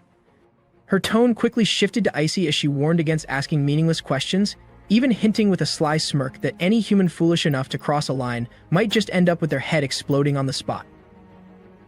On the ground, the person stood paralyzed, his whole body shaking with fear. Cold sweat poured down as he quickly bowed his head, stuttering apologies, terrified that any misstep could cost him his life in an instant. The angel sighed, her radiant wings fluttering ever so slightly as she scanned the crowd with a look of pure disdain, muttering that humans were such a nuisance. Meanwhile, an onlooker watching from the sidelines caught a glimpse of understanding in his eyes. He realized that the angel's immediate mockery and annoyance revealed that something truly important had been struck by her reaction. He kept on mulling it over, remembering that the rules strictly forbid any angel from revealing anything about the architect, the mastermind behind all of this. Deep down, he was convinced of one thing: angels, even those who could be taken down by players, could never be behind such a massive, deadly game. Crossing his arms with a look full of contempt, the angel declared that she wasn't about to take any more questions from what she called little worms. Her tone was icy, as if she really didn't have the energy to waste on their endless doubts. Instead, she insisted they focus on surviving. That was their only fate. With a weary sigh, she admitted how pointless it was to waste time on useless chatter. Still, she reminded them that the regional merger was set to kick off as announced, mainly because there were far too few people left alive. Before drifting away, the angel warned them not to overthink things, and as she did, the radiant light from her wings engulfed her, radiating a powerful surge of energy. A blazing feather fell from her, streaks of fiery red tearing across the sky. Suddenly, the ground shook violently, and tremors rippled throughout the area. The players stumbled, some backing away in panic. One of them even yelped in shock, clueless about what was happening, while another just stood there, wondering if an earthquake was underway. In an instant, a gigantic wall of light erupted from the ground, its red, magical edges outlining the space. A dazzling halo enveloped the whole area, signaling that the merger process had begun. The walls of light continued to spread, and brilliant magical lines seemed to stitch the space together. The earth trembled even harder as columns of flame burst forth, scorching everything in their path. The intense heat spread all over, marking a change that was totally irreversible. Before the crowd, giant walls of light slowly took shape, stretching high into the sky. The players stood frozen, their eyes glued to the epic scene unfolding before them. They all knew that the regional merger had officially kicked off. They stared in horror at the sight. Some of them backed away in shock, while others collapsed to the ground, totally unable to process what was happening. From afar, a massive vortex of energy exploded into existence, with a series of booming crashes following right behind. A blazing red wave of magic swept across the battlefield, gobbling up everything in its path. The colossal walls of light kept rising, seemingly endless in their reach. They vibrated and emitted ear-splitting sounds, signaling that something totally unprecedented was about to go down. Bright golden beams intertwined to form a web of energy that covered the entire area, while gigantic columns of light began shifting and causing violent tremors. The magical surge swept through, obliterating everything in its wake. In the distance, intricate light structures continued to take shape and merge flawlessly. A deep, resounding boom marked the finalization of the regional merger process. Golden streaks of light enveloped the players' bodies, with shimmering energy tendrils swirling around them. Some collapsed from sheer exhaustion, while others stood there, utterly baffled by the unfolding chaos. One person slowly got to their feet, confused and wondering if it was finally over. On the opposite side, a group of complete strangers gradually emerged in the radiant glow. One player stared in disbelief at them, his eyes filled with suspicion as he realized these were people he'd never seen before. A player, clearly rattled, scanned the area as a voice announced that the regional merger was complete. The angel tilted his head, clearly bored by the silent crowd, and mocked them for not even bothering to speak to one another. After all, he thought, if you're human, at least try to interact. He kept on teasing, practically daring them to stop gawking and get moving. That's when another angel suddenly appeared, catching one of the players off guard. The poor guy mumbled something about seeing 10 angels soaring overhead, his face a picture of confusion. High above, 10 angels with pristine white wings descended, their presence exuding an undeniable aura of authority. One of these angels stepped forward, addressing the crowd in a calm, measured tone. He stated that the humans had probably already heard the news from their own angel representative and went on to explain that the merger had been forced by the fact that there were far too few survivors. Floating in midair with a confident smile, the angel announced that 10 regions had now merged into one, and that the new region was home to 4,844 survivors. One of the survivors couldn't help but express shock at the revelation of 10 regions coming together, while another pointed out that the actual number was nearly 5,000, making everyone realize that the scale was way bigger than they'd imagined. The angel continued, explaining that other regions were also in the process of merging to boost the survivor count, and emphasized that with every merger, the new region would get a new name. Finally, the angel declared that the current region was to be known as CESKS007 and that everyone here was Korean. One player was totally shocked when he realized everyone was from the same country. Another joked that at least they could all chat with one another, which was pretty clutch given the crazy situation. Soon, someone started wondering if in the future they'd eventually merge with players from other countries. Black Scythe figured out that this regional merge wouldn't be the last one. According to the game rules, whenever the player count drops below 500, their region gets merged with another. And eventually, when the number of Korean players falls under 500, they'll be absorbed into a bigger group with no individual identities left. In the background, mysterious silhouettes stood in the hazy light as a voice echoed in their minds, warning that they were about to face off against foreign players. Black Scythe squinted, thinking to himself that this would probably go down in round 11, but for now, he needed to focus on the mess unfolding before him. Up in the sky, the angels were still hovering, their wings shining bright. One of them announced that a bonus game was coming soon. Standing amid the brilliant light, an angel raised a hand and declared that before the main mission kicked off, they'd host a bonus game to celebrate the merger of the regions. One angel in the crowd wondered how, since every region used to have its own rep, now that they'd merged, what the next step should be. Then a voice from among the angels confirmed that they'd need to appoint a new representative for this new region. A player in the crowd repeated the question in disbelief, clearly baffled by the idea of needing a new regional rep. The angel lifted a finger and, in a calm yet cold tone, emphasized that the game rules this time were super simple. She continued, explaining that the 10 old regional reps would have to step up and fight to the death. Only the last one standing would earn the title of sole rep for the merged region. The crowd started buzzing as the rules sank in. Some people were horrified at the thought of having to eliminate their own, while others couldn't help but grin, thinking this game was about to get wild. One girl smirked, folding her arms and saying it was the perfect chance to see who was really cut out to lead the new region. Another joked about needing popcorn to enjoy the show, clearly not sweating the idea of the impending battle. A man gripped his sword tighter, his face set in a hard scowl as he muttered under his breath, annoyed at those onlookers who'd rather laugh than fight. Meanwhile, another girl frowned, worry etched across her face as she considered the brutal rules. Killing each other just to pick a leader felt way too harsh. A young guy sighed regretfully, realizing he'd never imagined that vying to be the regional rep would drag him into such a grim mess. Nearby, a blonde dude gave a slight smirk, lost in thought as he wondered if this round would be like the past. Could they be resurrected if they died? Another grumpy man pondered if he could just ditch the role without doing anything at all, while the expressions on the faces around him ranged from tense anxiety to outright concern. In the midst of it all, Black Scythe quietly observed. He realized that while being a regional rep hadn't meant much before, from this round onward, things were about to change big time. A determined fire lit up in his eyes. If he wanted to take control of the situation, he had to win this deathmatch and become the ultimate rep for the merged region. Hovering in the air, an angel spoke in a soothing tone to calm the regional reps, telling them not to worry too much. She then clarified that this deadly battle didn't actually mean they were going to die for real once the fight ended. The eliminated reps would be resurrected. Hearing this, one of the reps let out a relieved sigh and smiled, happy to know they'd get a second chance after the battle. The angel announced, almost tauntingly, that judging by their expressions, none of them thought becoming the sole regional rep was going to be any advantage at all. According to her, the new regional rep role wasn't just about being in charge. It upgraded to a position where the rep could actually exert absolute control over any player with a lower level. Sure, it wouldn't affect their progression, but it meant they could literally boss anyone around in their region. This was like the next level version of command, but with a catch: it only worked 10 times. And if someone managed to take out the current rep, that power would pass on to the victor. With a cryptic smile, the angel made it clear that ruling over your own kind was, in her eyes, pretty damn entertaining.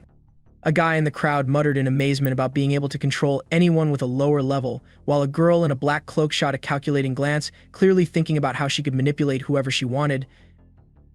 Nearby, a warrior clenched his fists and narrowed his eyes, wondering if this kind of power would actually hinder his own growth.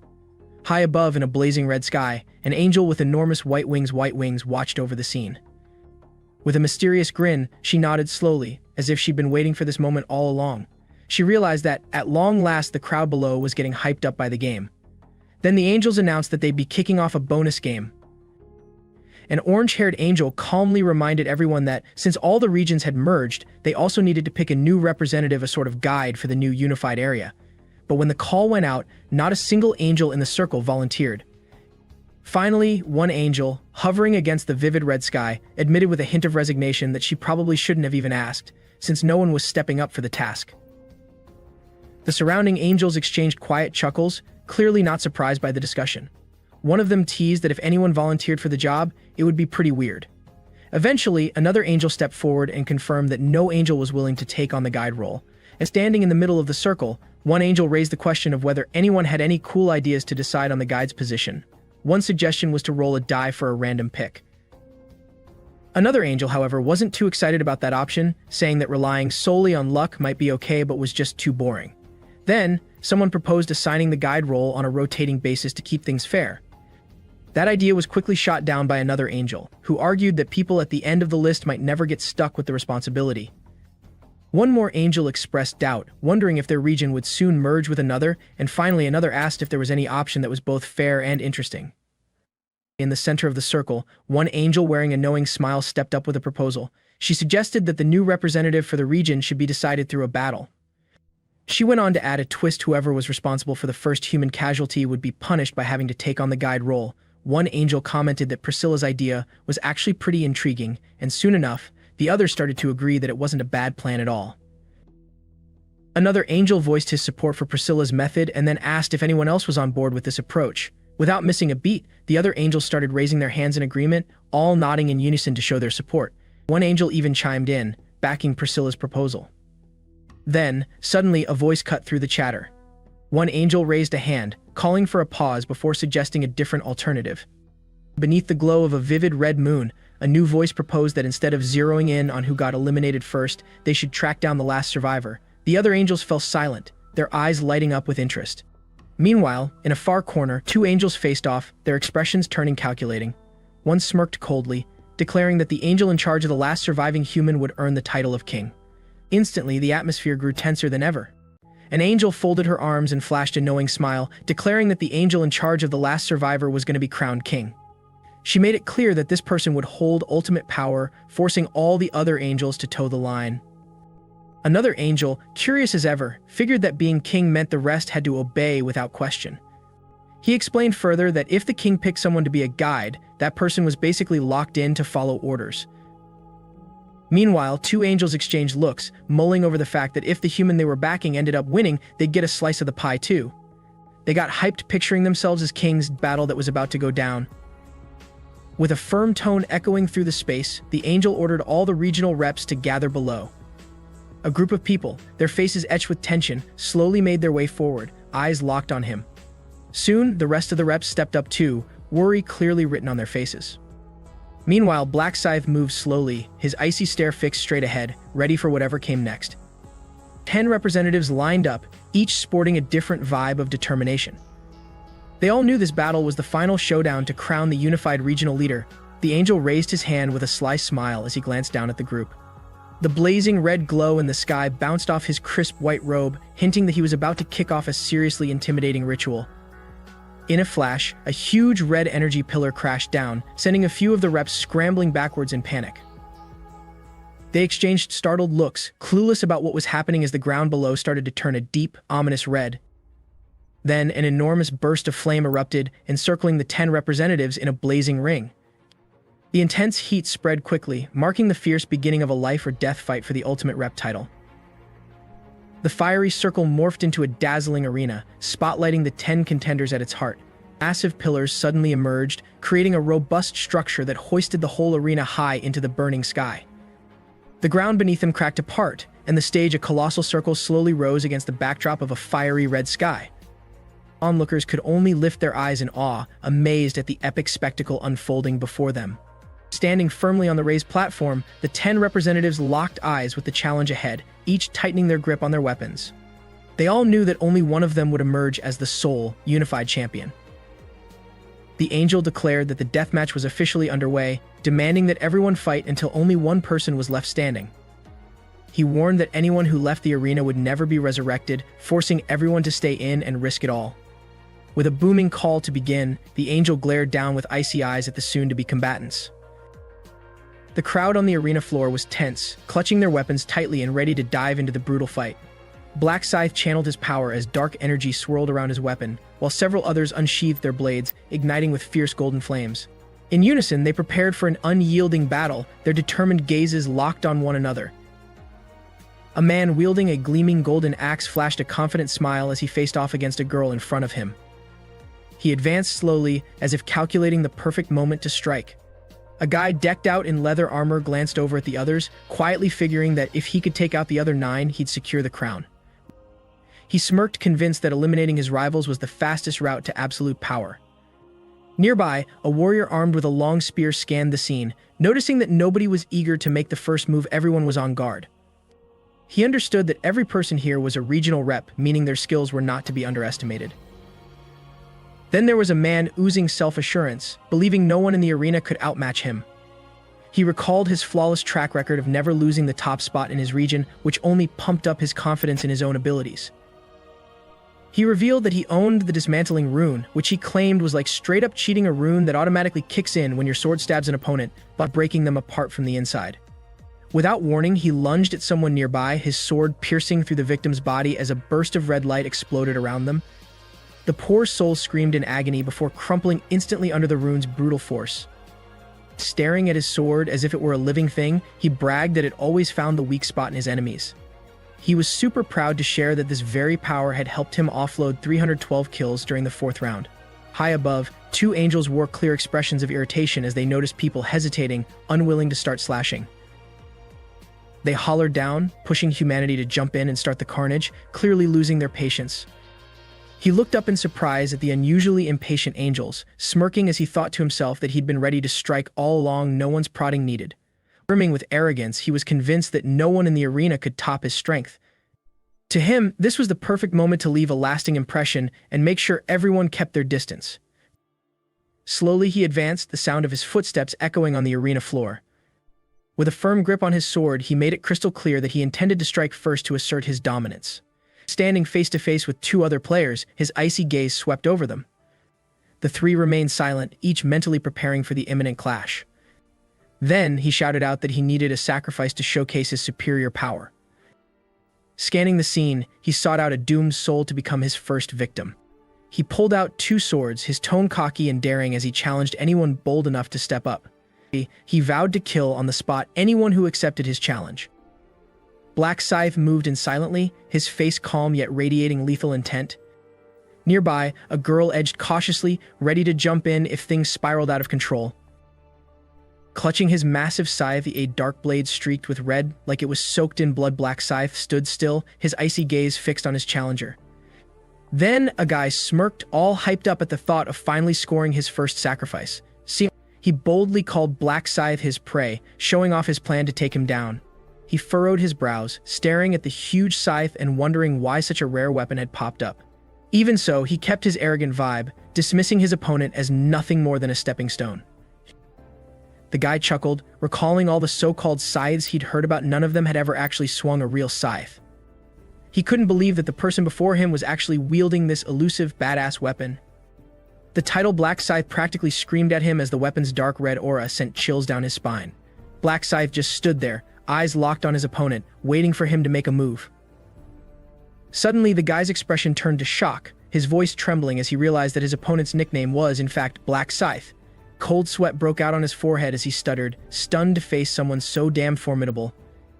He tried to brush it off as a mere coincidence of names, but then it hit him. There couldn't be 2 players with the same moniker. That realization only cranked up his anxiety. Piece by piece, it all clicked: this guy before him was the real deal. The sword in his hand quivered slightly, mirroring his mix of confusion and fear. Muttering to himself, he confirmed that Black Scythe was not only the top-ranked player in the region, but also hit level 30. The sheer gap in power made him shudder, and he no longer dared to underestimate his opponent. A white-haired angel tilted her head, wondering why that human was suddenly freaking out. She noted that he had been all cocky just a moment ago, and now he was frozen like he'd seen a ghost. Another angel turned to Priscilla, asking if the dazed guy wasn't supposed to be her region's rep. They all looked surprised, not getting why he was acting so weird. Priscilla kept quiet, her lips pressed tight with thought. She frowned slightly, clearly not pleased with the performance of her chosen rep. She muttered under her breath, wondering what the clueless human was doing standing there so still. Her irritation grew as she realized he was showing such a pathetic display. Glancing down at the arena, she couldn't understand why he wasn't making a move. Meanwhile, the guy still stood facing Black Scythe, his expression blank with pure fear. And other angels started snickering, clearly enjoying the ridiculous, almost tragic scene unfolding. Their muffled laughter filled the air, as if they were eagerly waiting for the next act in this twisted play. Priscilla then turned to Olive, demanding to know why he was laughing so weirdly. She seemed irritated, desperate to figure out what was so entertaining to Olive. Olive chuckled, apologizing but clearly unable to hold back his amusement at the hilarious situation. Running a hand through his hair with a teasing grin, he pointed out the trembling human, comparing him to a blade of grass in front of his region's rep. Priscilla raised an eyebrow, wondering who exactly Olive was referring to as the rep. The man stood frozen in front of the huge scythe, but Olive still figured that the weapon itself wasn't enough to make him freak out that much. He believed there was something else causing the guy's panic beyond just the weapon. Priscilla gritted her teeth and asked Olive if he was suggesting that her regional rep was shaking because of his rep. Olive just shrugged, replying as if the answer was totally obvious. Fuming, Priscilla snapped at Olive to quit the crap, insisting that her rep had held the top spot right from round 1. She was dead set on the fact that he couldn't be intimidated by just a giant scythe. Olive smirked provocatively and asked Priscilla if everyone in her region was able to snag the top spot that easily. Priscilla shot back, emphasizing that her rep had been the undisputed leader of her entire region from the start and had never been dethroned. Priscilla was visibly outraged, accusing Olive of lying through his teeth about being the top dog in his region. In a low tone, Olive reminded her that the angels probably knew that name if they'd ever checked the leaderboards. Then, one of the angels suddenly realized that Black Scythe was the name that always popped up whenever the results were announced. He confirmed that Black Scythe was a well-known player, basically untouchable on the rankings. Priscilla silently admitted that if he really was Black Scythe, her regional rep stood no chance. Suddenly, a wave of worry hit her as she fixed her gaze on the arena below. Out of nowhere, Priscilla gasped like she'd just seen something horrifying. Right beside her, Olive squinted, sensing that the tension in the air had spiked. At that moment, a man was struck by a red streak across his chest, blood spattered everywhere as his face turned pale in agony. Black Scythe brought his scythe down, his icy stare locked on the enemy who was quickly crumbling to the ground. As blood dripped onto the floor, it confirmed the swift end of the fallen opponent. Black Scythe stood motionless, his scythe still stained with a dark, grim red around the handle. One of the angels remarked nonchalantly that Priscilla's regional rep had been eliminated. Priscilla fell silent, her face darkening as she realized the person she'd pinned her hopes on had gone down too fast. The man in black and white armor frantically called out for Black Scythe, unable to believe what he was witnessing. The girl standing behind him jumped in shock, not expecting the region's top dog to show up in person. A trembling man worried out loud that even with all their allies, they wouldn't stand a chance against Black Scythe.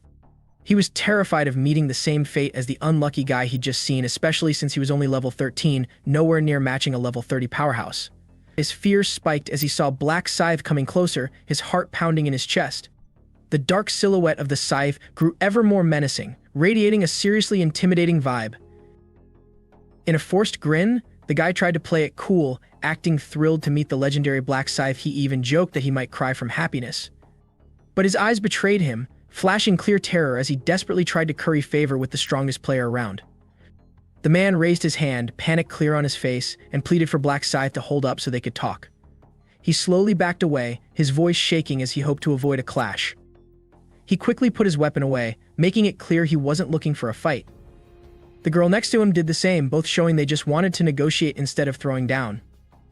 Soon, a bunch of others raised their hands too, loudly surrendering they weren't about to go against Black Scythe. They turned to the angels, all pleading for a way out of the battle. One of the angels sighed with disdain at the pathetic display of surrender in the middle of combat. He shouted back, unable to believe they'd throw in the towel so early in the fight. Angrily, the angel snapped that their cowardly capitulation was ruining the fun of the game. His brow furrowed in clear displeasure as things went off script. Another angel, cold and menacing, issued a stark warning. Anyone who kept yapping about surrender would have their head blown off. His steely glare made the onlookers even more terrified. He hammered home that if their heads exploded, there'd be no resurrection. Everyone needed to get it, there was no escape, and they had to keep fighting. A black-haired girl gripped her gleaming golden spear tightly, her face set with tension. Even though she was scared, she was ready for battle, refusing to back down. One guy murmured that there were 8 of them, so maybe they still had a shot at winning. The others nodded in agreement, their weapons flaring to life as they signaled their determination to stick together against the enemy. But realizing that these folks seemed more afraid of the angels than of him, Black Scythe decided to team up and attack. He watched coolly, understanding that they were plotting something with him as their target. Looking at the group with an icy stare and a slight smirk, Black Scythe compared them to ants. No matter how hard they tried, their inherent weakness was clear. He exuded utter contempt and confidence, fully aware of the massive power gap between him and his opponents. One person in the group noticed Black Scythe was smirking in a mocking way and got pissed off, claiming he was just being arrogant because of his higher level. Another member fired up too, reminding everyone that they were all big-name players in their own regions. They all roared out and decided to strike first before getting annihilated. In unison, the group charged forward, weapons held high, banking on their sheer numbers to push back Black Scythe. Together, they surged at him, swinging their blazing weapons straight in his direction. Black Scythe spun his massive scythe, carving out a deadly arc, ready to block every incoming attack. A blazing red slash tore through the air, sending a few foes flying while blood splattered everywhere on the battlefield. Black Scythe, cool and unflappable, watched intently, realizing that his strike had created the perfect gap between him and the enemy pack. Without missing a beat, he swung his scythe in a sweeping dark red arc, cutting down the panicked baddies before they even had a chance to blink. Advancing through a surge of raw energy, his sharp gaze made it crystal clear he wasn't about to back down from any counterattack. A burst of red energy exploded around his body, swirling like lethal chains. With a swift twist, he channeled every ounce of power into a straight, brutal slash aimed at the enemies scrambling to retreat, ending them in a flash. One girl jumped back, her eyes wide with shock as she realized Black Scythe was barreling in with some seriously insane power. The others around her gripped their weapons tighter, though the fear in their eyes said it all. He swung his scythe again, carving out a blazing red cut that ripped through the air and sent 2 foes flying high. Spinning in a deadly aura, he cut them down without giving them a single chance to fight back. In the next split-second move, his swing was so fast it looked like lightning as it slashed right into a man below, triggering a horrifying scream as blood burst out. Black Scythe moved past without a hint of emotion, leaving behind fading streaks of red in the air, a grim signature soaked in the scent of death. Gliding effortlessly past the remaining fighters who were desperately trying to stand their ground, the swirling red around his scythe screamed his absolute dominance. In just a blink, the last of the adversaries were tossed aside, blood splattered everywhere, sealing the deal that the battle was over. The angels gradually descended, all decked out in crisp white robes and glowing wings. They tilted their heads as they observed the scene, clearly shocked that the battle had wrapped up so quickly. One angel muttered under her breath that she never expected things to end so easily and began wondering if Black Scythe had really come out on top. The other angels exchanged looks, silently admitting that no one on the battlefield could stand up to him anymore. Another angel reminded everyone of the unspoken rule. Since Olive was the one in charge of Black Scythe, she was considered the king for the entire merger. With narrowed eyes, she looked around, convinced that this was the established law. The group of angels was taken aback, totally surprised at how effortlessly Olive had grabbed the ultimate power. They shared uneasy glances, silently thinking that this situation could totally upend the order in heaven. One fiery red-haired angel, clearly livid, shouted Olive's name in disbelief. Clenching her fists, she was clearly not down with the idea of bowing to someone newly dubbed king. Another angel pointed directly at Olive with a sharp tone, insisting that she must have planned everything from the start. Olive, with a slight smirk, confirmed it, which only fired up her accuser even more when it became obvious that she had been set up. A few more angels got really heated, loudly accusing Olive of duping them by purposely proposing a scenario that would let Black Scythe win. They shot each other looks full of anger, treating Olive like a traitor for daring to steer everything her way. The red-haired angel cut in, sarcastically remarking that everything happening was too obvious to miss.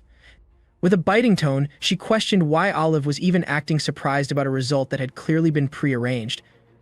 Calmly, Olive insisted that she had proposed the whole game because she knew she held the upper hand. In return, she challenged them, almost as if reminding everyone why she had started the showdown from the get-go. Olive then shrugged, pointing out that she'd never forced anyone to take a bet. She made it clear that everyone was in on it voluntarily, thinking it was just a fun game, not realizing they were being manipulated. Slowly scanning the room, Olive asked if they were now planning to deny their own decision.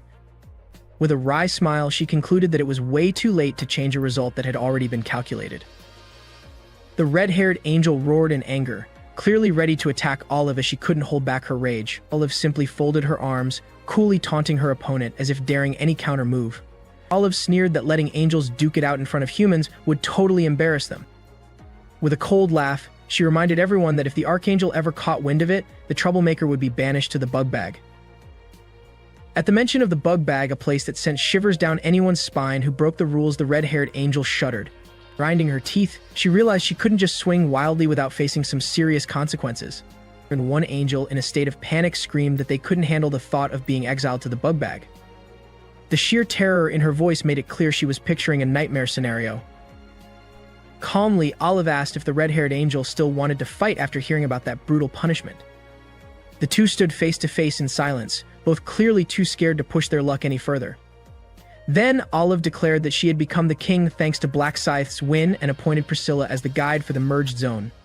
She spoke as if everything was totally under control, leaving no room for anyone to disagree. A worried angel asked Olive how long she intended to drag this out. Olive, nonchalantly, replied that it would end when she was satisfied and then told the angel to get her act together. The red-haired angel flapped her wings and took off, muttering about how she'd risked everything just to end up like this. She sighed softly, still fuming over the situation Olive had orchestrated. Olive then glanced down at the humans below and announced that the representative for the merged zone had finally been decided. With a sly smile, she hinted that everyone should get ready for the next phase under the rule of the new king. The crowd on the battleground looked up in disbelief, still reeling from witnessing the angel's intervention. They whispered among themselves, realizing that Black Scythe was now the top dog in the new zone, his dominance unmistakable. A glowing announcement board flashed in the background, confirming that Black Scythe was officially the representative for Zone CS007. He stood in the middle of the battleground, his blood-smeared scythe a bold testament to his unmatched swagger.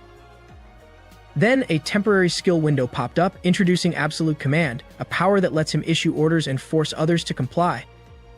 Black Scythe casually glanced over the usage limits, knowing full well that this power only maxes out when his opponents are at a lower level. A guy in the crowd muttered to himself that it was only natural for Black Scythe to be the rep, considering he'd hit level 30. He resolved to play it smart, hoping for some backup from Black Scythe. The bodies of the defeated lay scattered, while Black Scythe stood coldly in the center of the arena. Watching the scene, the guy grew even more determined not to get on his bad side. The red-haired angel announced that since everything was already decided, the downed players would be resurrected. With a quick scan around, she seemed to be signaling everyone to gear up for the next phase. The angel gently flapped her wings, sending shimmering golden feathers floating down. Holy energy started to spread, preparing to bring the fallen back to life. Golden light engulfed the sprawled corpses, gradually pulling them back from the brink of death. A soft halo seeped into each body, slowly getting them moving again. One man, panting and disoriented on the battleground, suddenly jerked awake from the lingering pain. He clumsily sat up, his face a mix of shock and disbelief as he realized he'd been resurrected. In sheer amazement, the man rubbed his chest, stunned because he clearly remembered having been cut down. The girl beside him shivered too, totally confused about what just went down while they still felt the ache. The red-haired angel turned back and flatly declared that they had all lost, and that Black Scythe was the new rep for the merged zone. She made the announcement as if no further explanation was needed, forcing everyone to accept the outcome. The revived players let out quiet exclamations as they began to understand why they'd woken up despite remembering their defeat. They watched Black Scythe in silence, fully aware of the massive power and status gap that had just been drawn. Then, the red-haired angel stated that since the new representative had been chosen, the temporary authority granted to the resurrected players would be revoked. She swept her gaze across the crowd, a clear reminder of who really held the power. The angel smiled, assuring everyone that there was still a shot at reclaiming the representative title if they had the skills. A few of them glanced down at the arena with a mix of regret and a flicker of hope for a future comeback. She declared that the bonus round was officially over and began guiding everyone into the main mission. Raising her hand, the brilliant light on her wings blazed even brighter, signaling the start of a brand new chapter. A new mission board appeared, hovering before everyone with a burst of golden light. The crowd exchanged looks, understanding that this was the official guide for their next challenge. The mission details were clear: eliminate 300 orcs within 10 hours, with a side task to collect 4 balance stones. Even though a massive number of players joined, not a single one had completed it yet, a fact that sent shivers down their spines. A worried young guy wondered why the goal was set so high and the completion rate so ridiculously low. He was stunned to learn that only about a quarter of the players managed to survive each round, which ramped up the tension even more. The red-haired angel chuckled derisively, dismissing the crowd's complaints about the mission's difficulty. She casually threatened that if they kept whining, she might just lower the survival count even further. A few people fell silent, sharing confused and anxious looks. They knew that complaining wouldn't do any good, it would only tick off the angel more. The red-haired angel explained that the earlier rounds had been way too easy, so this time she'd cooked up a tougher challenge to weed out the weak players. She urged everyone not to get discouraged, stressing that this was when the real fight began. One skeptical girl questioned how killing 300 orcs was even a challenge, considering orcs were just low-tier monsters. She couldn't wrap her head around how a task like this could really scare anyone.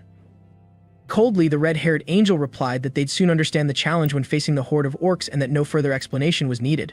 Placing her hand on her forehead, she made it clear that it was up to them to figure it out.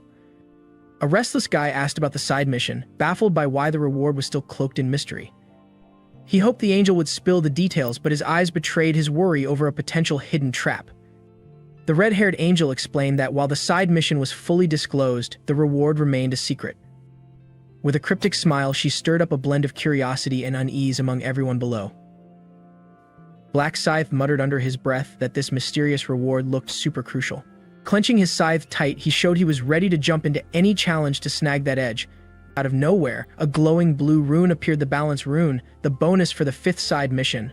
Wrapped in an energetic aura around a mysterious stone, it caught everyone's eye because, let's face it, who wouldn't want to harness that kind of power? A voice explained that this was one of the 18 runes you absolutely had to collect, and this reward was reserved for just one person per zone. Black Scythe quickly recognized its importance and knew that he only had one shot at grabbing this power. The narrator continued, pointing out that since the reward was zone-specific, players from other areas could also be in the hunt. This ramped up the competition, forcing everyone to go all out so they wouldn't miss out on the chance. Amid a backdrop littered with corpses, a menacing silhouette materialized, a grim reminder of how brutal this side mission was. The voice confirmed that the challenge to secure this rune was even tougher than the main mission, so anyone dreaming of that power better think twice. Looking over the side mission details, Black Scythe silently acknowledged that even if he completed it, meeting the conditions to actually own the balance rune wouldn't be a walk in the park. He wondered just how many of the gathered players could actually pull it off. The red-haired angel then reiterated the need to collect 4 balance stones, explaining that as soon as they had enough, the mysterious reward would instantly appear. She casually raised her hand, making it clear that one wrong move could mean missing the opportunity entirely. She emphasized that only one person would be entitled to the balance rune. With a steely glare scanning the crowd, the angel silently warned everyone about the fierce competition that was about to break out. A worried guy asked why there were only 4 balance stones in the zone, fearing that if no one managed to collect them all, the side mission would be pointless. A few others shared his unease, realizing that the limited resources were going to make the contest even more cutthroat. He kept mulling it over, convinced that the side mission was doomed if nobody managed to snag all 4 balance stones. The anxiety spread like wildfire, and soon everyone was talking about how they were staring down an impossible problem. The red-haired angel let out a low laugh, assuring them they could get the balance stones by taking them from someone else. With a sly smirk, she practically egged them on, as if daring the mortals to dive into a blood-soaked brawl to hit their target. A dumbfounded guy repeated the idea, killing others to steal the stones, comparing it to the cutthroat battle for the rep position. He shot a bewildered look at his neighbor, shocked at just how brutal the rules had become. The red-haired angel confirmed that they were only allowed to grab balance stones, nothing else. Hovering in midair, her icy tone sent shivers down everyone's spine as they absorbed the harsh reality of the rules. She warned them that unlike the previous rounds, death this time was permanent, no resurrection second chances. The crowd below shuddered, fully grasping that the stakes had skyrocketed. Spreading her wings wide, she declared that she'd laid out all the rules for this round. Looking down at the mass of people, she urged them to kick off their deadly battle immediately. With a wry smile, the angel told everyone to throw everything they had into surviving and snagging the prize. Golden light spilled at her feet like a blazing beacon fueling the upcoming slaughter. A countdown flashed on the board, 09:59:59, reminding everyone they had exactly 10 hours to complete the mission. As the digits ticked down, it was clear that the race to survive had officially begun. Black Scythe glanced up at the swirling portal high above and muttered under his breath about how the angels always managed to piss him off to no end. Squinting his eyes, he seemed to be sizing up whether there were any more obstacles left to deal with. Black Scythe silently vowed to smash through 300 orcs and set a record before he'd even think about helping Minjuli. Clenching his scythe tight, he showed his resolve to crush his goal without any second thoughts. He slowly strode out of the arena without a word, leaving the crowd to feel the intense pressure radiating from each of his steps. Those around him began to back away, still haunted by the aura of power he exuded. They trailed behind his silhouette, too scared to get close and risk angering the strongest guy around. Some people let out a quiet sigh of relief when he left without causing any more trouble. They later admitted in shock that whenever Black Scythe came near, everyone thought they were a goner. One person wondered where he was headed and even suggested that everyone should follow him. As they exchanged glances, a debate sparked: stick with the strongest for safety or go off on their own. One guy got fired up, arguing that tailing Black Scythe would just turn them into his lackeys. He warned the others, clearly rattled by the absolute command power he wielded. Meanwhile, a man in a black jacket countered, insisting that taking action was better than standing around waiting to die, and that Black Scythe had always been the trailblazer, totally deserving of the top spot. He believed that clinging to the strongest was their best shot at survival. Some of the others hesitated, caught between fear and the hope of leaning on Black Scythe.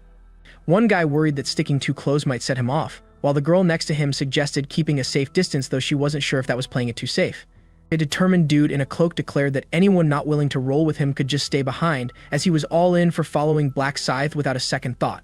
With fist clenched, he marched off quickly, leaving the rest standing in silent awe. A few, though hesitant, still seemed inclined to follow him quietly from behind. One man crossed his arms in annoyance while another scratched his head, clearly torn as they watched him leave, unsure if they should follow suit. Finally, one guy snapped, "Forget it, we're going to," and started moving forward. The crowd rallied in unison, gearing up to chase after Black Scythe. They buzzed with excitement, confident that he knew the way or had the best plan. Everyone was eager to seize the chance and avoid being left behind in this cutthroat showdown. The shabby tents and rough barricades set up a tiny orc village where a few orcs were just chilling around a bonfire. The whole scene was bathed in a deep, blood-red glow, giving off Major Danger's lurking vibes. Out of nowhere, Black Scythe emerged from between two trees, his icy eyes locked onto the orc who just spotted him. The poor dude freaked out, backing away while clenching his weapon as he could totally feel the lethal aura radiating off Black Scythe. Some folks were hiding behind a bunch of leaves, jaw dropped as they checked out the orc village. They quickly realized that Black Scythe was heading straight inside, and everyone was debating whether or not it was worth the risk to follow him. Then one orc let out a piercing roar, his bloodshot eyes wild as he charged like a maniac. Clenching his sharp teeth, he clearly meant business to tear up anyone who dared intrude. Black Scythe didn't waste a second. He shot forward so fast that he was nothing more than a shadow zipping by. His cold, unyielding gaze zeroed in on the orc's throat, like he was ready to end it all. With one brutal swing of his blazing blade, he sliced through the orc with overwhelming force. In a flash, the orc crumpled to the ground, blood spurting everywhere as undeniable proof that there was no contest. Calmly, Black Scythe strolled through the village gate, leaving the lifeless body dangling as a grim warning to anyone thinking of messing with him. The whole area fell deathly silent, with everyone clearly shaking in fear at the sight of this unstoppable force. Finally, Black Scythe surveyed the orcs huddled around the bonfire, looking like they just snagged a big meal. His eyes narrowed as he noticed they had no clue that their buddies by the gate had already been wiped out. The orcs grumbled and fidgeted with their knives, still buzzing from their raw meat feast, until the frantic shrieks started echoing through the air, a clear sign that they'd finally caught on to the threat and were about to go all in. The biggest orc roared and charged at Black Scythe like a madman, swinging a rusty blade. In a flash, Black Scythe slid into position, his blazing sickle cutting through the air, as if he was about to end the fight in a heartbeat. With a swift spin, Black Scythe swung his red-hot sickle across the massive orc's body, sending blood spraying everywhere. The orc crumpled in excruciating pain, his eyes bulging as he finally realized just how overpowered his enemy was. Black Scythe merely shot a cool, dismissive glance, as if this brutal slaughter was just another day on the job. Clutching his sickle tightly, he was clearly ready for whatever came next.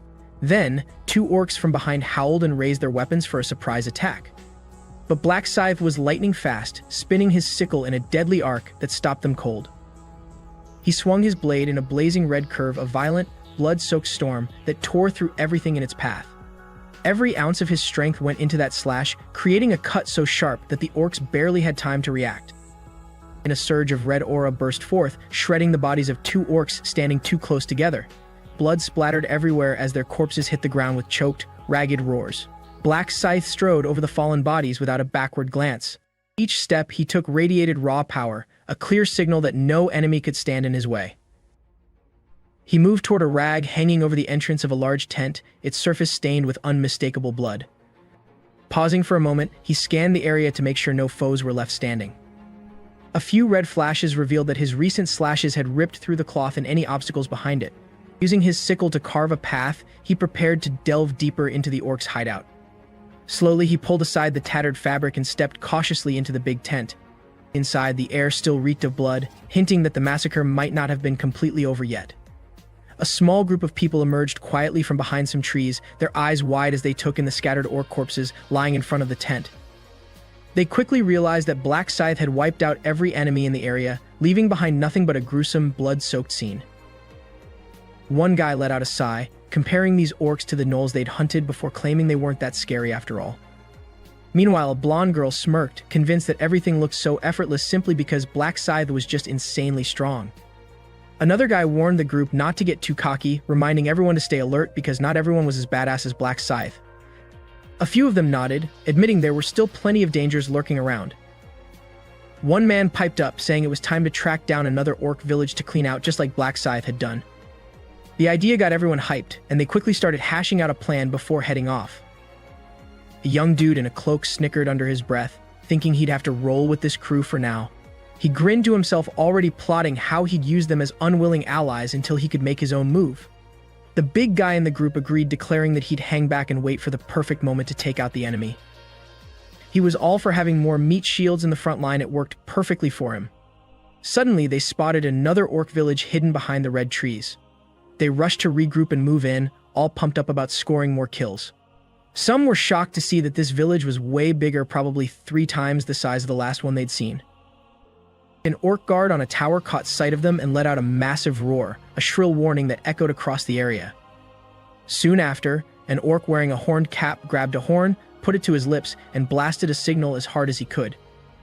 The booming sound reverberated through the blood-red sky, instantly alerting the entire village. Within the village erupted into chaos as orcs scrambled for their weapons. The sight of the dense tents and the horde of orcs promised a brutal showdown, causing the group to pause and rethink their strategy. One guy looked confused, not expecting the orc to rally his crew with that horn blast. A blonde girl muttered that they definitely just walked into a situation way more dangerous than they bargained for. Inside the village, a flood of orcs poured out like a tidal wave, their heavy footfalls shaking the entire red forest. They jostled together, screaming wildly as they prepared to welcome the intruders with violence. A mix of massive, intimidating orcs and a few with eerie bone necklaces rushed out the gate. The sight made the group shudder. They quickly realized that this battle was going to be even more intense than they'd imagined. The orcs swarmed in, surrounding the group from every side with no escape in sight. The attackers were visibly terrified as they saw there were way more enemies than they had thought, closing in from all directions. Amid roars and labored breaths, the orcs snarled and waved their weapons, their fiery red eyes locked on the group like they were ready to tear them apart on the spot. A guy muttered a curse, admitting he had totally underestimated the village size. He guessed there were over 50 orcs, which had everyone feeling seriously uneasy about their chances. One dude, looking all confused, asked what they should do next, while another teammate snapped back that there was no choice but to throw caution to the wind and fight. In a flash, the group grabbed their weapons, bracing themselves for the incoming onslaught of snarling orcs. The orcs charged like maniacs, their claws and weapons glinting red in the air. A few of them staggered back, holding their breath against the sheer pressure of dozens of enemies coming at once.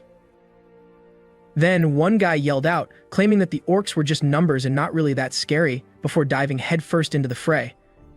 He swung his glowing sword with wild abandon, urging everyone to slash their way to an escape. A spiked mace whizzed by with a terrifying screech as it collided with a burst of flames. One orc swung his weapon, determined to crush his foes, but his attack was halted by a shower of sparks. A shining sword sliced straight through an orc's chest, sending a spray of blood and a scream of agony into the air. The orc collapsed instantly, his face contorted in disbelief at how fast the counterattack had come. One of the guys looked on in amazement as he realized these orcs weren't as tough in battle as he'd thought. He got all pumped up, remarking that their attack speed wasn't that intimidating after all, a comment that slowly boosted the group's confidence. That same guy then plunged his sword into a howling orc, delivering a quick, decisive blow before the enemy could even react. Blood exploded from the wound, painting a deep red streak in midair. He grinned smugly, thinking these orcs were a piece of cake. His confidence soared, and for a moment, he forgot to stay on guard. Suddenly, he panicked as he realized his sword was stuck in the still living orc. The creature wasn't completely dead yet. It swung its spiked mace back, threatening a vicious counterattack. The orc slammed its mace straight into the guy's side, causing him to spit out blood and stagger backward. The crash of their impact echoed through the battlefield, making everyone around jump at the sheer brutality of the hit. All around, horrifying chit-chit sounds from the orcs mixed with the angry shouts and curses of the fighters. One of them even launched a fiery attack, while another staggered and howled in pain from a heavy blow. In the midst of the chaos, one fighter got skewered by a spear, blood gushing out as he collapsed among the fierce orcs. The mingled sounds of groans, screams, and curses painted a vivid picture of the battle's raw, chaotic intensity.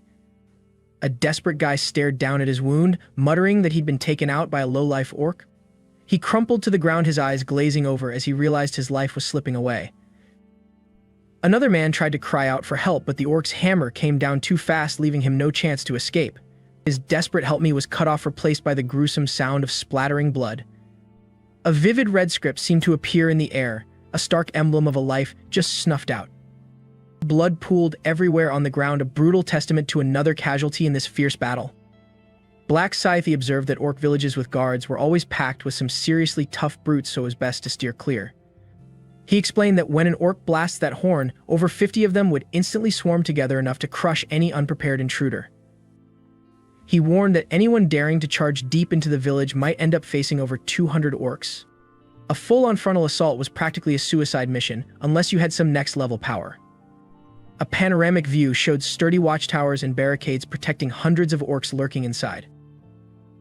The grim ashen scene reeked of death, a chilling preview of the devastation any clash here would bring. Black Scythe zipped past a group of charging orcs, pointing out how much bulkier they were compared to humans. He noted that if a sword got stuck in an orc, pulling it out would be a hell of a struggle. He also warned that orcs had insane durability. Even if pierced, they could still fight back before finally collapsing. With one swift strike, Black Scythe slashed through an enemy, sending blood spraying in that fatal moment. Continuing his rampage at an unbelievable speed, he used his sickle like a blur to avoid getting snagged on his opponents. With cold precision, he swept his blade in a clean arc, neatly taking down every orc that dared block his path. Explaining further, Black Scythe mentioned that because orcs are built to last, the best strategy was to aim straight for the neck to take them out instantly. With pinpoint accuracy, his blazing red slash severed the enemy's neck in an instant, ending their threat in a flash. Black Scythe spun midair, his sickle twisting through a curtain of red blood like a deadly silk ribbon. The orc below never even had time to blink before it caught the full force of the swing. Blood exploded against the sky. Landing with a smooth, almost balletic motion, Black Scythe left a deep, brutal cut on his enemy. Blood poured out, a clear sign that the orc's life had been snuffed out for good. With a casual sideways glance, he maintained his cool amidst the shower of red, his sickle sweeping around like the chilling gust of a death wind, perfectly matching his steely gaze. In his narration, Black Scythe made it clear that all these hardcore moves were only for regular players. None of that applied to someone like him. Fully aware of his own superiority, he strode forward with not an ounce of hesitation. Step by step, with a trail of red energy following his every move, he plunged his sickle straight into a massive orc. In a split second, the creature fell, its blood spattering everywhere. Then, hoisting the Orc's body as if it were nothing more than junk, he tossed it aside with a resounding crash, a bold display of his unmatched power.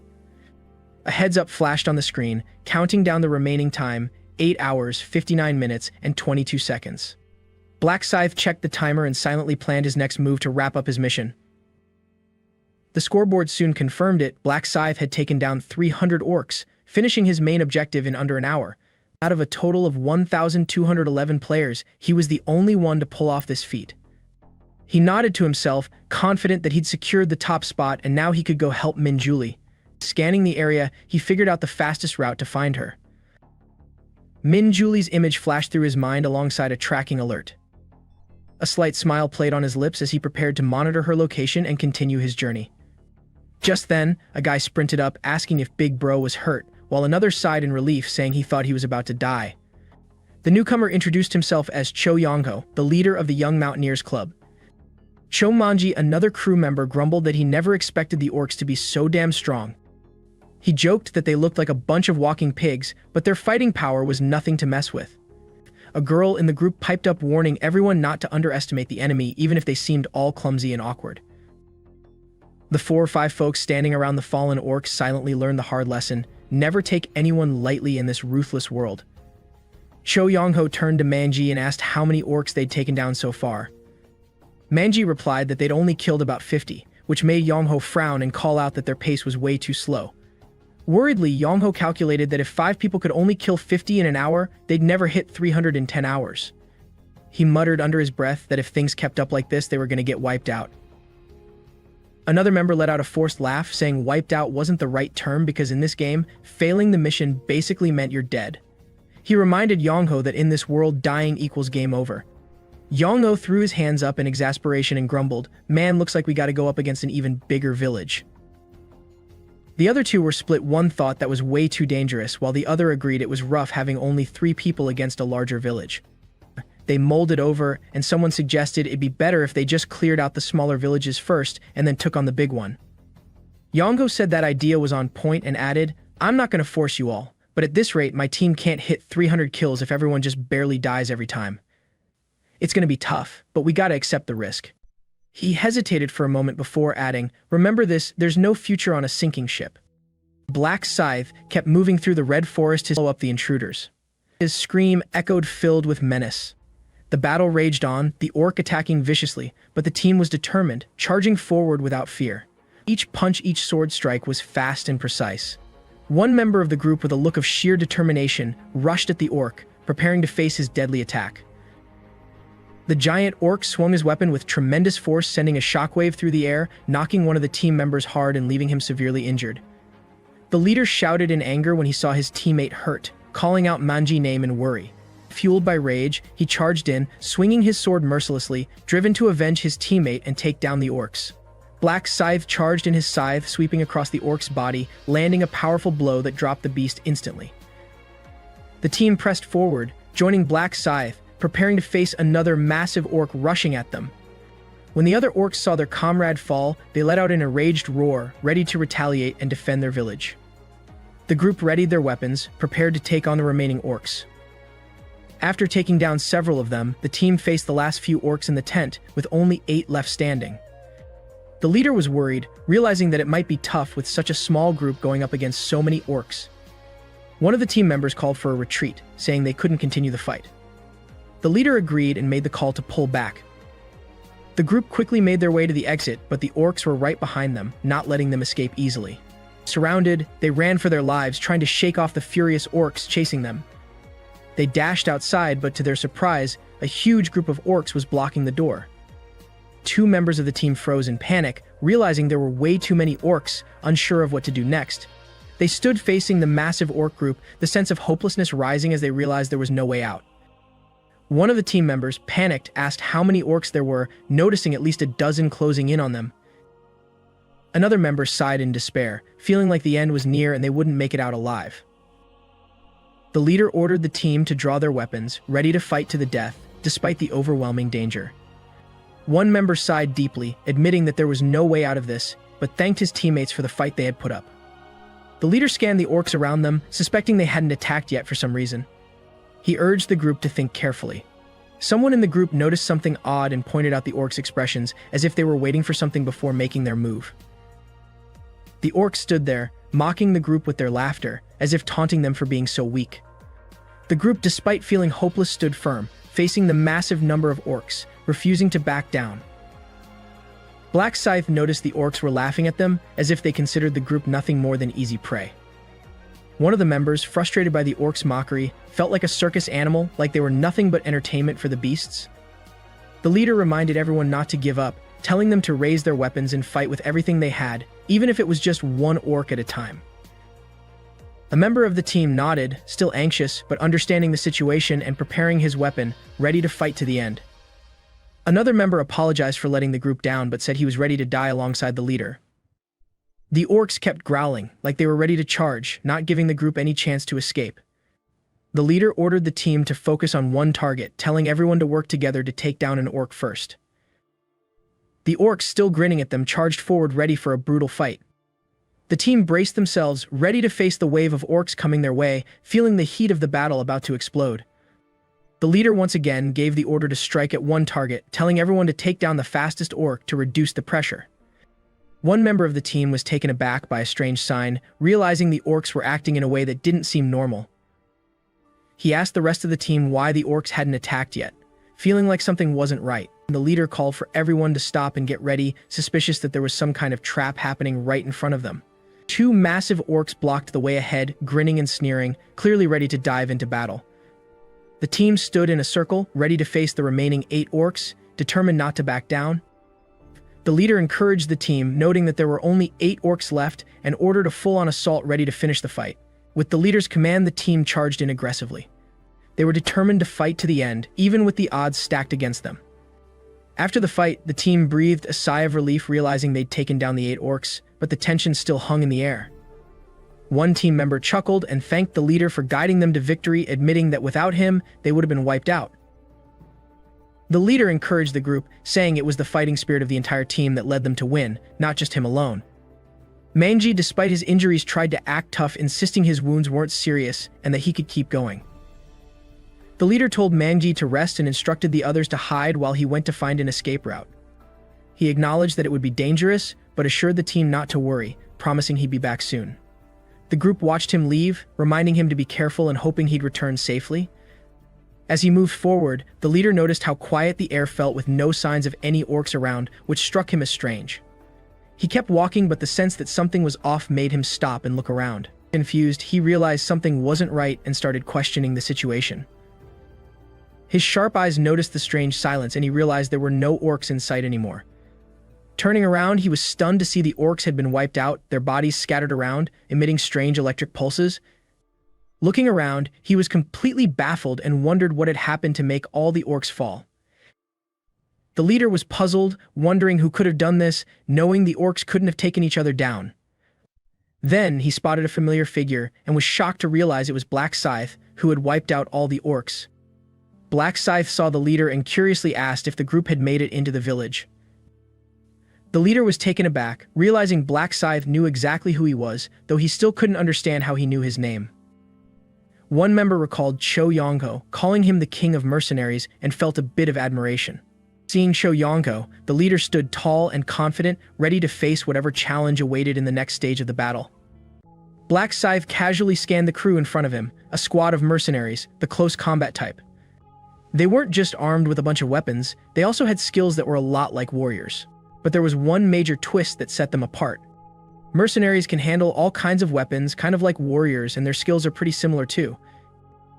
The real game changer is that mercenaries need to sign contracts to boost their power.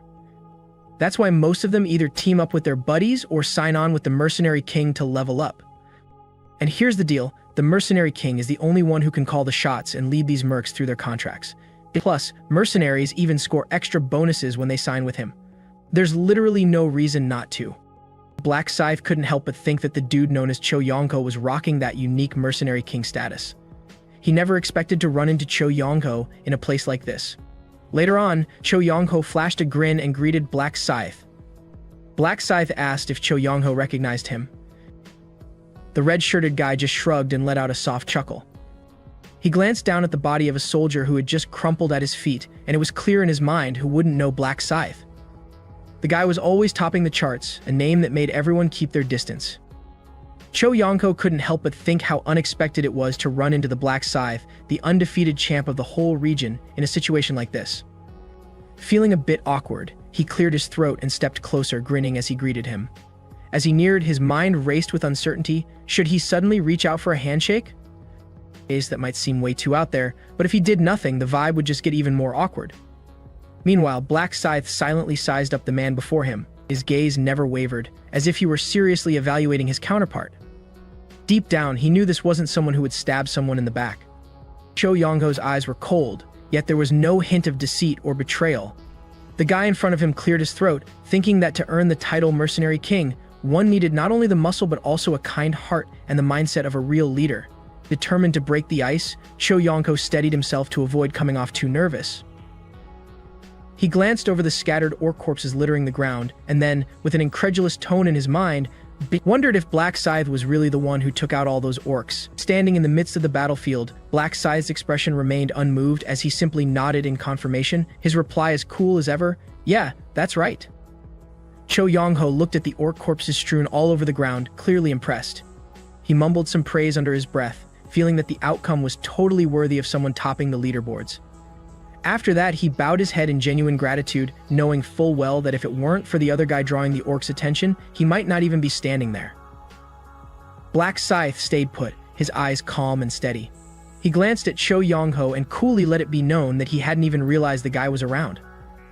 In response, Cho Yongho quietly admitted that while he knew Black Scythe hadn't gone out of his way to help, he still appreciated the backup. Clutching his scythe tightly, Black Scythe calmly advised that once the job was done, Cho Yongho should get his team and leave ASAP since he'd already swept the village clear of orcs. This caught Cho Yongho off guard, and he couldn't hide his amazement at how Black Scythe even knew he had teammates with him. He turned to face Black Scythe, a flicker of curiosity lighting up his mind as he wondered what the other was plotting. Soon enough, Cho Yongho's crew showed up, explaining that they had rushed out to find him because they were worried he'd bolt without waiting for them. Cho Yongho snapped back, telling them not to mess around, he'd never leave his teammates behind and bail on them. Meanwhile, Black Scythe scanned the four mercenaries and quietly noted that they had all signed contracts with Cho Yongho. It was clear they were there out of genuine concern, a true testament to the loyalty the Mercenary King had built. Mercenaries were stunned, their mouths agape as they recognized Black Scythe, the top dog of the rankings. And they couldn't help but wonder why someone of his caliber was hanging around here. Standing amidst a pile of orc corpses, Black Scythe casually revealed that he was just here to take it easy and hunt down a few monsters. The mercs shared awkward laughs among themselves, secretly thinking that wiping out hundreds of orcs and calling it taking it easy was something truly impressive. He advised them to bounce early since he'd already cleared out the orcs and warned that a mini-boss was about to show up, one that could be dangerous for anyone still lingering around. With a mix of excitement and respect, the mercenaries said their goodbyes to Black Scythe, expressing how honored they were to have crossed paths with him and promising to meet again next time. As the group slowly made their way through the smoldering battlefield, the flickering flames casting an eerie glow over the carnage, the devastation only underscored Black Scythe's raw power.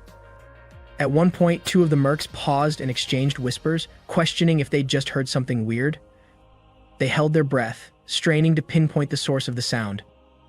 Black Scythe picked up on their tension and explained to Cho Yongho that the noise was coming from the mini-boss. His casual warning made Cho Yongho jump in surprise. He hadn't expected to run into a boss in a place like this. Suddenly, a gigantic creature emerged against the backdrop of a blazing red sky, radiating a deadly aura and poised to strike at any moment. The two mercs were in sheer panic, unable to believe their eyes as they witnessed an orc unlike any they'd ever seen. This one was a beast in every sense, with a menacing build, jet black armor, razor-sharp fangs, and a thunderous roar that shook the very air around them. The creature stepped forward, each stomp sending tremors through the ground as if it was gearing up to unleash a brutal attack. Black Scythe stayed as cool as ever and remarked that the orc warrior had finally made his entrance, his eyes blazing with pure determination. Here he knew in his gut that he hadn't left after wiping out the orc horde because he still had one critical mission to finish. Black Scythe's mind raced to the Balanced Stone side quest. He was fully aware that taking down this beast was the only way to snag it. He figured if he could knock out this orc and the other three bosses scattered across different villages, he'd be done with the quest. And the orc warrior, towering in the center of the battlefield, glared down at the whole crew with pure hostility, clearly ready to jump into a no-holds-barred showdown. Cho Yongko and his team looked totally rattled. One of them even muttered that the orc looked insanely pissed off, while Cho Yongko just gripped his weapon tighter without saying a word. In a burst of panic, Cho Yongho nearly shouted for his team to split before the orc could swing. Then, the orc warrior roared, its eyes blazing red and its razor-sharp fangs bared in a threat to tear everything apart. It swung a massive, powerful strike toward Cho Yongho, unleashing a surge of dark energy that shook the very ground.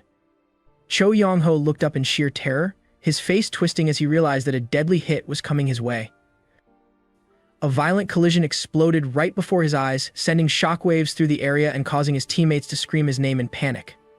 Struggling to keep his footing among the rubble, Cho Yongho took a deep breath, fighting to stay calm against the relentless onslaught. Collapsing to his knees, panting with blood trickling down his forehead, he gritted his teeth, determined to keep his cool despite the pain. Out of nowhere, Black Scythe darted in like lightning, yanking Cho Yongho away from the orc's next savage attack. Cho Yongho hit the ground hard but, luckily, wasn't badly hurt. He rolled around a bit before finally mustering the strength to stand up. Black Scythe stepped up and eyed Cho Yongho, who was sitting amid the rubble, then shot him a look that practically asked, "Why are you being so clueless?" Cho Yongho managed a stuttered thanks with a mix of fear and gratitude written all over his face. Black Scythe then glanced at everyone around and ordered them to back off so he could handle the savage orc on his own. He made it clear if they wanted to live, they should get out of there, no ifs, ands, or buts. At that moment, the orc warrior strode in, its massive body casting a giant shadow over both Black Scythe and Cho Yongho, radiating raw, overwhelming power. The beast let out an ear-piercing roar, a sound full of fury and bloodlust that sent chills down everyone's spine. Without missing a beat, Black Scythe lunged forward. In a cold, steady tone, he told the orc to zip it, swinging his scythe in a fiery arc that cut deep into the creature's leg, the force of his strike sending a dazzling red burst through the air. The orc roared in return, its razor-sharp teeth gnashing as its eyes blazed even fiercer with rage. Black Scythe dodged to the side, narrowly avoiding another savage swing that unleashed another wave of red energy. He countered with a brutal slash that made the ground tremble and sent debris flying everywhere. Even as the orc warrior grumbled and advanced relentlessly, Black Scythe kept his guard up, ready for the next onslaught. Dodging yet another searing swing, Black Scythe whipped his blade in a wide arc, stirring up a powerful gust that cut through the tension. He reminded himself that all the damage in the world doesn't mean squat if the enemy can't land a hit, so he stayed nimble, moving quickly to dodge every attack. The orc warrior went berserk, letting out a wild roar as it bared its razor-sharp fangs and its eyes burned red with pure aggression. Black Scythe closed the distance fast, each powerful step whipping up gusts of wind around him. In one smooth, explosive move, his scythe carved a swirling arc through the air, sending shockwaves through the ground and flinging rocks and debris everywhere. Black Scythe then jumped up, scythe in hand, and ordered the beast to cut the roar before he landed the finishing blow. His blade sliced down in a fiery arc that tore through the air, splattering blood and energy as it struck true. Sliding aside with a sharp metallic sound, he left a deep, brutal wound on the orc warrior's body. The beast glared in pain and roared even louder as Black Scythe spun around, readying another lethal strike. With a wide, graceful swing, his scythe sent a red trail slicing deep into the orc's flesh. The creature howled as blood erupted from a shattered piece of its chest armor, exposing a severe injury. Even though it frantically swung its weapon in a desperate bid to counter, Black Scythe landed another devastating blow, sending shards and blood flying, even as the orc struggled to hold on. Black Scythe muttered to himself that the orc's thick hide was the only thing keeping it from collapsing after 2 killer hits. Not wasting any time, he spun his scythe again, determined to finish the fight amid the rubble and chaos. With one final, vicious swing, his flaming arc cut deep into the orc warrior, showering the battlefield with blood and dark energy. The orc let out a piercing scream as its chest was ripped apart, its eyes wide with a mix of madness and terror at the lethal damage inflicted. Then, in a move that caught the beast off guard, Black Scythe threw a sudden kick that pushed the orc back, leaving it no chance to retaliate. Launching himself into the air, he brought his scythe down in a series of brutal, fiery slashes that hammered into the orc's menacing face. Blood and dark energy erupted as the creature's teeth clenched in pain, and it roared in sheer agony. He channeled all his strength, unleashing a flurry of slashes on the orc's body, each strike carving a blazing red streak through the air. In one final, decisive swing, Black Scythe sent the orc's head flying, red blood splattering everywhere. As the crimson energy faded away, the orc's body crumpled into a deep crater on the ground. Standing triumphantly atop the fallen beast, Black Scythe was bathed in the eerie glow of a red-tinted moonlight, exuding the unmistakable aura of a conqueror. Moments later, his system pinged with the victory notification: Orc Warrior defeated, an extra 37.73% XP, she and a hefty load of gold added to his stash. Giant Orc Warrior's body exploded on impact with the ground, cracking the earth in deep fissures as white smoke curled around its remains. Black Scythe stood motionless, his blood-slicked scythe hanging at his side. Cut to the past, a close friend gently resting a hand on Black Scythe's shoulder, comforting him as he collapsed in a dark room. Black Scythe's black boots stomped into the shattered battlefield, crushing bricks and stone under their tips. He silently closed in on the mercenaries, low-key planning to help. Sunset light stretched long shadows over the cracked ground. He paused just behind the group and offered to check Mangy Wound's cold tone but genuine offer. They huddled around, asking if he could save their buddy, and he gave a curt nod. Tilting his head, he scoped out the deep gash on Mangy's shoulder, knowing it was serious. With a swift gesture, he cast emergency treatment. Blue energy spiraled around the wound, lifting crusted blood until the skin looked brand new. The mercs gawked as Mangy sprang to his feet, completely healed. Black Scythe shrugged and explained that emergency treatment was a shop-bought skill. They remembered seeing it listed for about 20,000 gold and couldn't believe how OP it was. He arched an eyebrow, thinking they totally misunderstood its true rank. Calling more blue magic, he reminded himself the skill really just stopped bleeding and patched light injuries, definitely no bone mending. He recognized emergency treatment as a holy type spell whose healing scales with intelligence. A quick glance at his Radiance runing at 123 confirmed that the rune's boost was why the treatment worked so insanely well. Black Scythe rested a hand on Mangy's shoulder, telling him to roll it out. Mangy leaned and spun his arm a few times, then nodded. Shoulder felt solid. Standing tall, Black Scythe warned that this was just a quick fix, push too hard, and the injury would flare back up. Mangy gripped his shoulder, thinking the scar wouldn't slow the squad down. His eyes lit up with determination. He bowed low to Black Scythe, and the rest of the crew lifted their heads behind him, showing their thanks. One by one, 4 mercs saluted, silently grateful for the healing. The last 2 teammates dipped even deeper, sincere in their gratitude. Their leader held out a glinting gold crystal, admitting he wasn't sure what it did but hoping Black Scythe would take it. 2 mercs gawked as a dark red orc heart was passed over. Then the group piled more loot into his arms, urging him to sell it for gold. Caught in the circle of gifts, Black Scythe shook his head. He should politely refuse. They didn't need to go this far. They stuffed the items into his hands anyway, insisting it was the only way to show their thanks. He eyed the random Hall 5 people. Giving at once was nothing to scoff at. A small smirk crossed his face, knowing their goodwill was worth more than the loot. Surrounded by cheers, they promised they'd pay him back for saving Mangy one more day. A teammate patted another's shoulder, and they laughed. Black Scythe realized he'd just earned the future king of mercenaries' crew's respect, a major win for a basic healing spell. Gathering the gifts, his golden rune flared. He nodded, told them he'd see them later, and turned to leave. The mercenaries waved over their shoulders, gratitude shining bright under the blood-red sky. Alone, Black Scythe wandered into a forest of scarlet leaves, wondering if he'd played it right back there. A girl glanced up at her HUD, 8 hours 55 minutes left, main quest, still 0300th orcs. At her lips trembled. If she didn't hit 300, she'd get dropped. Covering her face, she burst into tears, kicking herself for panicking and losing sight of Black Scythe. In the vast arena, she spotted him standing with the regional reps, gearing up for the side match. Her heart pounded. Something felt off. Without warning, a flash of red sword energy sliced across the chest of the rep beside her. Blood spurted everywhere, jaws dropping. Crimson droplets splashed at her boots as Black Scythe stepped over the fallen figure, the tip of his scythe dripping fresh blood. He spun it in a deadly arc. The blazing red wave forced the next rep to dive out of its path. He paused, eyes glowing red-hot, scythe trembling before the next strike. She froze, heart racing, surrounded by gore and that icy stare. He inhaled softly, deciding the side match was over. He needed to talk to her right now. She tried to move forward but felt like her legs were frozen solid, even though every instinct told her to approach him. Clenching her eyes shut, she took a deep breath, telling herself not to be scared. He wouldn't hurt her. Peeking open one eye, she convinced herself he wasn't some crazed psychopath attacking strangers. She scanned the arena, whispering, "Where the hell is he hiding now?"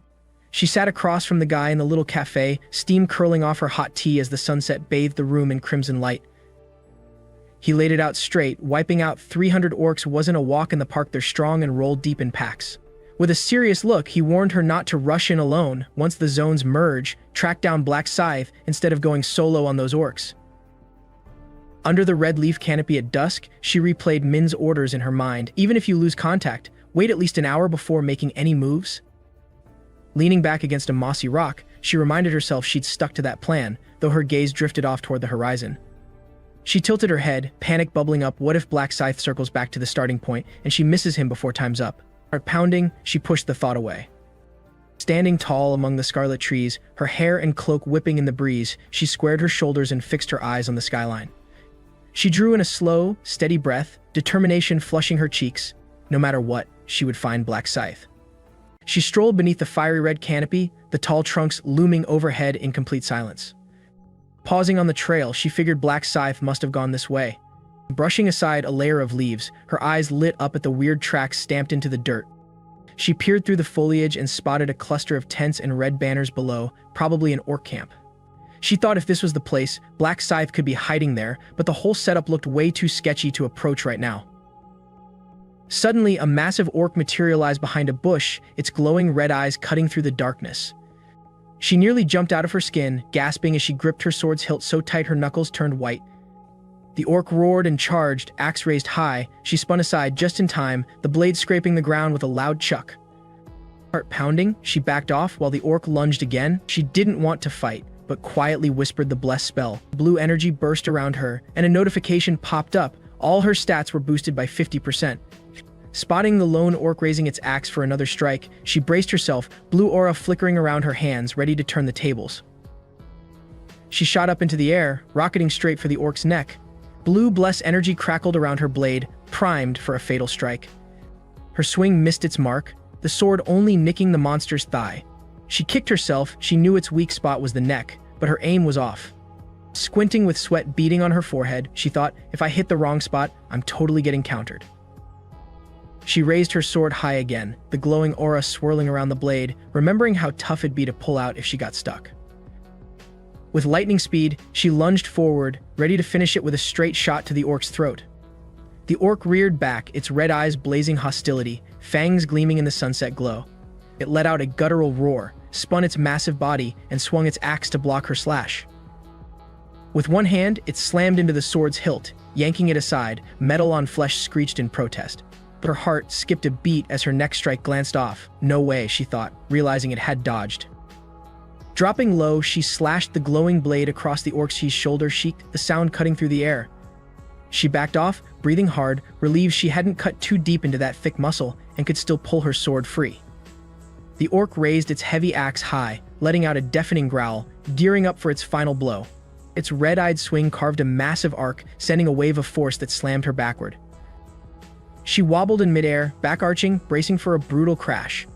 The orc slammed its axe down, a burst of red ki blasting her into a flip. She leveled herself, blade glowing green, and spotted a gap in the orc's neck armor. In a heartbeat, she shot forward and drove her sword straight into its throat.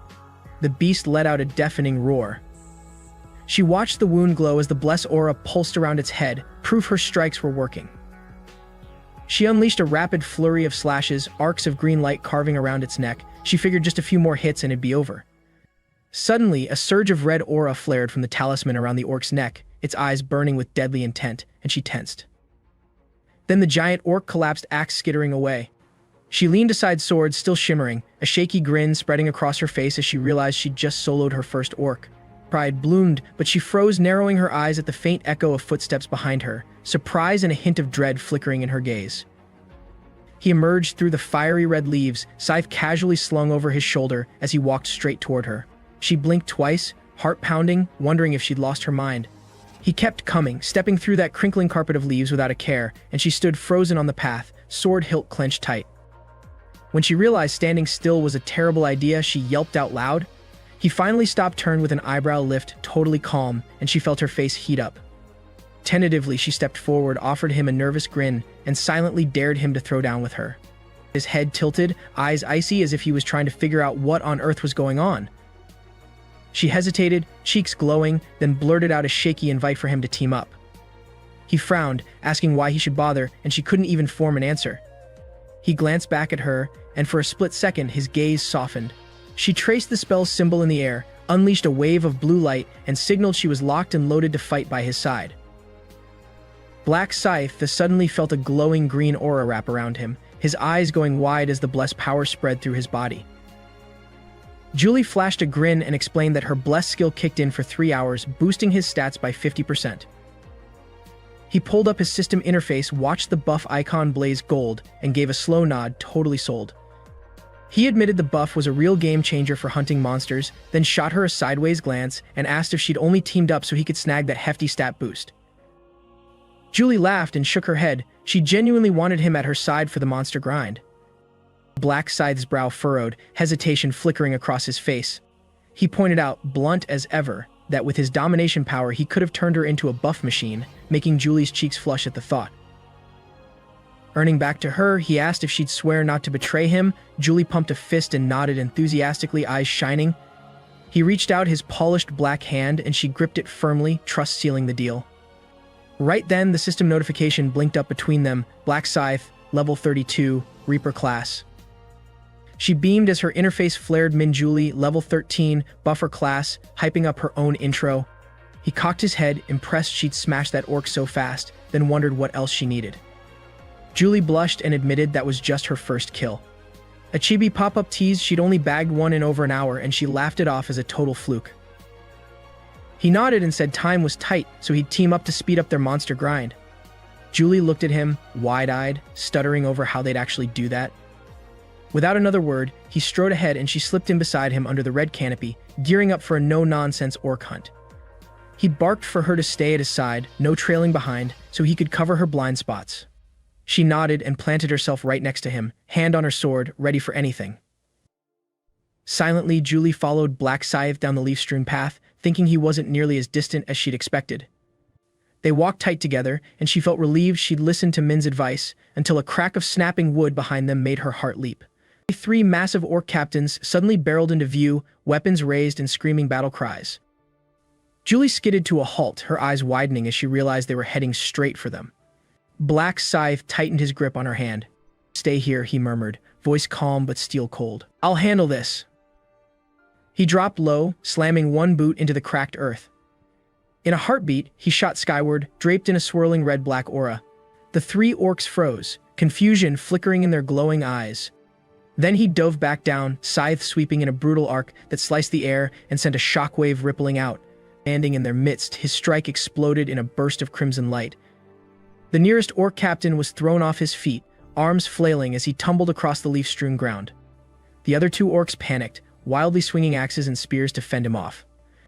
One of them glanced up just in time to see Black Scythe hovering above. With a savage roar, the Reaper descended in a lethal crescent swing, cutting deep into the first orc's shoulder, the blade's glow glaring against the autumn leaves. Without missing a beat, he snapped his scythe forward again, a streak of red energy piercing the second orc's chest and making him howl in agony. Julie watched, heart pounding, unable to believe the speed and ruthless precision Black Scythe moved with. In a matter of breaths, the 2 captains crumpled. The last orc staggered back, shaking with rage, but Black Scythe was already hurtling toward him for the finishing blow. Black Scythe froze in the middle of the carnage. He lifted his scythe, then let it drop, carving a huge arc of red energy through the air. Orc bodies lay scattered everywhere. He swallowed the word kill in his mind, steeling himself to wipe out every last one. Black Scythe stood amid a heap of fallen orcs, folding his scythe and coolly wondering why Julie was just watching. He nudged her to jump into the fight instead of standing still. Julie stepped up to on her back, hand tight on her sword's hilt, bowed her head in apology for blocking the way. The red-leafed forest around them rustled as she pivoted, bracing for whatever came next. Sliding her blade along the monster's throat, she zeroed in on the tiny gap in its armor. She told herself to move carefully, no surprise attacks this time. With a single, fierce thrust, Julie drove her sword into the orc's skull. Black ichor exploded in every direction as the creature's roar echoed through the crimson woods. She held firm, blade buried in its wound. The system interface popped up, confirming the kill, 2.35% XP and 40 gold. Julie tilted her head to check the stats screen, focus sharpening in her eyes. Her heart pounded when she realized her chest still heaved with adrenaline. A bead of sweat rolled down her forehead as she thought, I can't believe I just pulled that off. Standing alone among the red leaves, Julie felt it all seemed way too easy. She glanced at the dark stain on a nearby trunk, remembering she'd never faced real danger before. She looked over at Black Scythe, his scythe slung over one shoulder, and admired how insanely powerful he was, way beyond what she'd imagined. He turned away and motioned that if she was done, they should move on. Julie practically sprinted to catch up, reminding him she still had 2 orcs left to kill. Black Scythe led the way, scythe resting on his shoulder, while Julie followed close behind, thrilled to be fighting alongside him. Julie swung her sword in a fierce arc, slicing through an orc's neck. Black blood sprayed as the body collapsed. She stayed steady, ready to finish the job. Stepping over another pile of orc corpses, she thought, hunting with a senior like this is awesome. Who knew it could be so easy? They paused in a clearing of red leaves. Black Scythe glanced at Julie and wondered how many orcs she'd downed so far. Julie raised her hand toward the empty ground and said they'd taken out 52 orcs in just 30 minutes, an insane pace. She followed Black Scythe through the battlefield of broken armor and bodies, thinking her speed was fast compared to most, but not fast enough yet. Black Scythe rested his scythe on his shoulder again, eyed a side path, and mused that circling around to clear every orc would take way too long. Standing at the orc village gate, Black Scythe glanced over at Julie and decided it was best to postpone their assault. He tugged her back behind the tree line to avoid a sudden ambush. They planted their feet firmly at the threshold, Black Scythe gently pulling Julie back. If 50 orcs charged out, there was no way he could guarantee her safety up front. He closed his eyes, hoisting his scythe onto his shoulder, and made up his mind they had to find the orc shaman first and cut off the enemy's power source. Julie peered into the dense orc woods, doing quick mental math. At this rate, it'd take 3 hours to rack up 300 kills. But Black Scythe's expression was stone cold as he aimed to slash that down to just 1 hour. She furrowed her brow in disbelief. 1 hour? He just nodded, serious as ever, and told her they only needed to take out the shaman. Julie looked up, curious, and asked what an orc shaman even looked like. Black Scythe paused and explained that the shaman was the creature with the power to summon the orc horde. They watched as the shaman raised a glowing talisman, green energy spiraling around a totem while orcs poured in. Black Scythe stood back, studying every move. Julie blinked and asked if he planned to keep the shaman alive so it could keep summoning more orcs. She gripped her sword tighter, eyes fixed on the flickering talisman. He gave a cold nod. He would hold the shaman captive until she'd slain 300 orcs. Then, with deliberate calm, he lowered his scythe, ready to protect their target. Julie stepped forward, sword hilt clenched, and asked how he even knew about orc shamans. This was his first real encounter, after all. He nodded again, unfazed, and explained he'd crossed paths with a shaman briefly before meeting her, which was why he understood their magic. Julie offered him a reassuring smile. He didn't need to worry, and then strode confidently into the monster-infested woods beside Black Scythe. He spoke with steady resolve that he'd shoulder all the danger so Julie could stay safe behind him. Julie froze for a split second, eyes wide at how fiercely protective he sounded. He pivoted on his heel and strode confidently into the crimson woods, his scythe slicing through the air. Julie froze her eyes, tracking his retreating figure. A soft smile played on her lips as she realized Black Scythe was way more considerate than she'd first thought. Her chest warmed with relief. She smiled again, thinking first impressions don't always tell the whole story. Side by side, they ventured deeper into the redleaf forest, their boots crunching on the dry foliage. Black Scythe stopped at the forest's edge and pointed toward the orc village gate, announcing they'd arrived. Julie stood before the modest entrance, surprised that such a fearsome warlord would hide out in something so small. With his scythe slung over one shoulder, he explained that if Julie charged in expecting a cakewalk, the wave of summoned orcs would overwhelm her in seconds. He lifted his chin, coolly noting the whole area was just a trap designed to lure players inside. He remembered seeing player corpses stacked at the far end of the village, a brutal sign of how cunning the shaman truly was. Stepping onto the narrow path behind the huts, Black Scythe motioned for Julie to follow, and she figured the shaman was definitely dodging a straight-up face-off. Julie scanned the empty village, pointing out that she couldn't spot a single orc. Black Scythe folded his arms and explained the huts were bait. The real shaman was hiding somewhere in the center.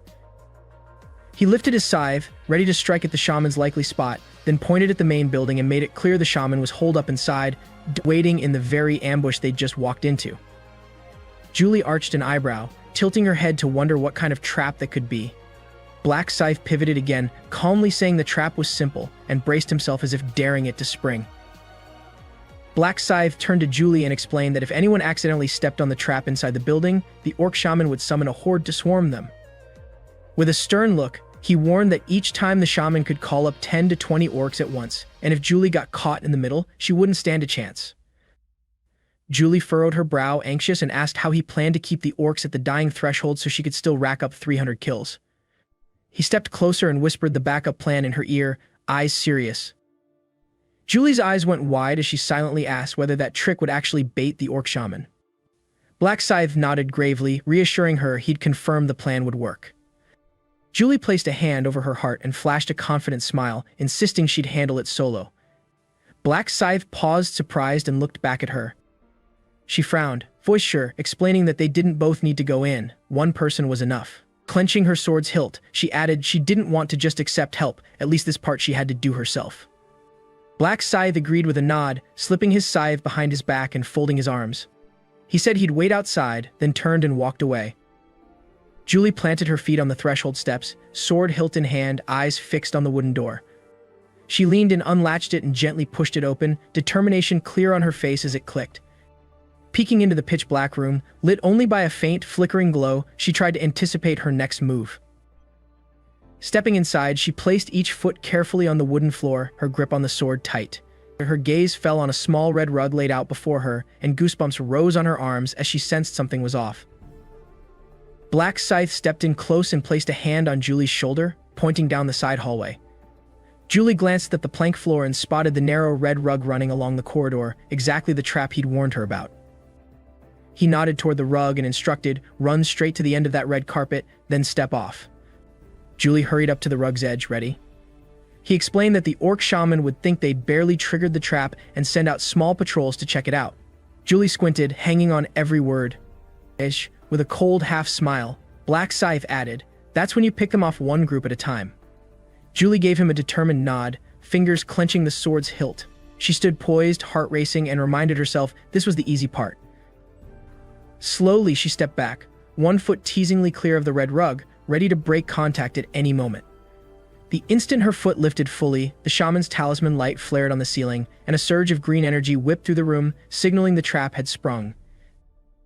The glowing sigil blazed overhead, magic spiraling through the rafters as the shaman materialized in a swirl of smoke, his presence filling the chamber. Julie jumped, face draining of color as she felt the power ignite all at once. She spun on her heel and bolted for the door, determined to clear the trap zone.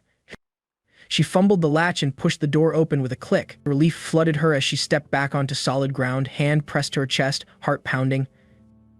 Black Scythe stood behind her, eyes flicking with concern. Julie offered him a grin as she dashed down the steps. I hit the carpet's edge exactly like we planned. He gave a satisfied nod. Perfect, you did great. Julie turned to Black Scythe and asked if the orc shaman would really send out patrols. He folded his arms and said nothing, eyes calm. The wooden door creaked open, and a pinkish glow spilled onto the floorboards. 3 orc scouts, one huge brute flanked by 2 smaller ones, lumbered in, weapons at the ready. Without warning, Black Scythe launched himself skyward, spinning his scythe to unleash a red arc of energy around him. Right here, he growled. The blade's shockwave tore through the patrol, carving them into pieces as crimson blood splattered across the courtyard. Black Scythe's scythe stopped its arc, and with an icy stare he called, "Come on out." He nodded once, murmuring, his gaze fixed on the shaman's hiding spot beyond the village gate. A torch in the corner guttered in the breeze, casting deep red light over the dried blood on the wood. Julie exhaled, hand on her hip as she surveyed the shredded orc bodies. Mission 1, complete, she said. Now let's bait that shaman. She crossed her arms, brow furrowed. You think he'll fall for it again? Black Scythe cracked a confident smile. Don't worry, Julie beamed. All right then. She squared her shoulders, ready for whatever came next. Julie and Black wondering whether she was Black Scythe's type before shaking his head to stop the thought. Black Scythe's gaze froze on the group, his eyes cold as ice. He slammed the scythe into the ground again and growled that they'd better stay back unless they had urgent business. Julie stood by silently, gripping her sword's pommel, stunned that anyone would dare challenge him. A bold knight snapped back, asking why Black Scythe was treating them so harshly, but his voice trembled. Another knight shot him an angry look and raised a fist, declaring that even if Black Scythe was top-ranked, it didn't give him the right to look down on others. Without a word, Black Scythe drove the scythe's blade into the stone one final time, eyes glowing red, and warned the knights to back off if they valued their lives. The group recoiled, their earlier defiance snuffed out in the face of his brutal authority. Julie felt a twinge of unease but stayed grateful for Black Scythe's unwavering support. She gave a small nod, her hand brushing the sword's pommel as she silently thanked him. The knights scrambled back, legs shaking. They stumbled toward the tree line, muttering apologies for interrupting. Once they reached cover, they exchanged determined looks before slipping into the shadows, planning to ambush and spy on Black Scythe and Julie. Standing alone in the courtyard, Black Scythe watched them melt into the forest, guessing their plan to tail him for loot. He set his jaw. He had to beat the boss before anyone snatched the reward. Julie nodded beside him, ready for whatever came next. Black Scythe suggested they keep hunting monsters. Julie gave an eager nod, and together they plunged deeper into the red-leafed woods. Hidden just beyond the clearing, the knights pressed against the underbrush, convinced Black Scythe wouldn't spot them now. One knight whispered, "What's his next move, you think?" Another peered back at the orc corpses and wondered aloud where the heck he'd summoned all these beasts from. The rest quietly hoped to crack the secret of this monster army's origin. One knight crossed his arms and playfully challenged his comrades if they were scared, they could back off. Another cracked a grin and volunteered to lead the stakeout. Step by step, they crept closer to the battlefield, their boots barely disturbing the red leaves. Peeking through a tangle of branches, they swung their attention back to the orc gate. The wooden doors creaked open, and an orc shaman with a hulking bodyguard emerged, shrieking a warning to any intruders. From behind the shaman, Black Scythe and Julie strode into the blood-stained courtyard. Black Scythe dipped low, guiding Julie toward the orc stronghold's entrance. Suddenly, a wave of crimson energy exploded at the gate, rattling the wood. Julie jumped back a step, sword at the ready for the fight ahead. 3 massive orcs lunged into the courtyard, their blades and clubs slicing through the air. Julie slipped in behind Black Scythe, her blade gleaming as they prepared to take on the giants together. Black Scythe windmilled his fist, and a swirl of red sword energy rippled out before him. He halted the orc's assault with a lightning-fast counterstrike. The huge orc in front slammed its wooden club down, the impact shattering the air as it barreled toward Black Scythe. He spun his scythe in a full arc, whipping up a crimson vortex that lifted all 3 orcs off the ground. Riding the momentum, he swung again, cleaving 2 of them in half midair. Blood sprayed across the courtyard. The remaining big orc's eyes flared bright red, its face twisted in fury and pain as blood dripped down its snout. Black Scythe launched himself skyward and delivered a brutal scythe sweep that sent it skidding across the stones, its chest armor splintering. Behind it, the orc shaman began chanting, summoning a dark red aura that coalesced into a ghostly shield around its massive frame. Under that shield, orc warriors roared, raising their clubs high as they charged at Julie and Black Scythe. Without hesitation, Black Scythe swung his scythe and shattered the shaman's protective barrier, shards of dark energy raining down everywhere. The 3 knights crouched behind a boulder, exhaling in awe. They silently admitted that one strike from Black Scythe was enough to obliterate an army.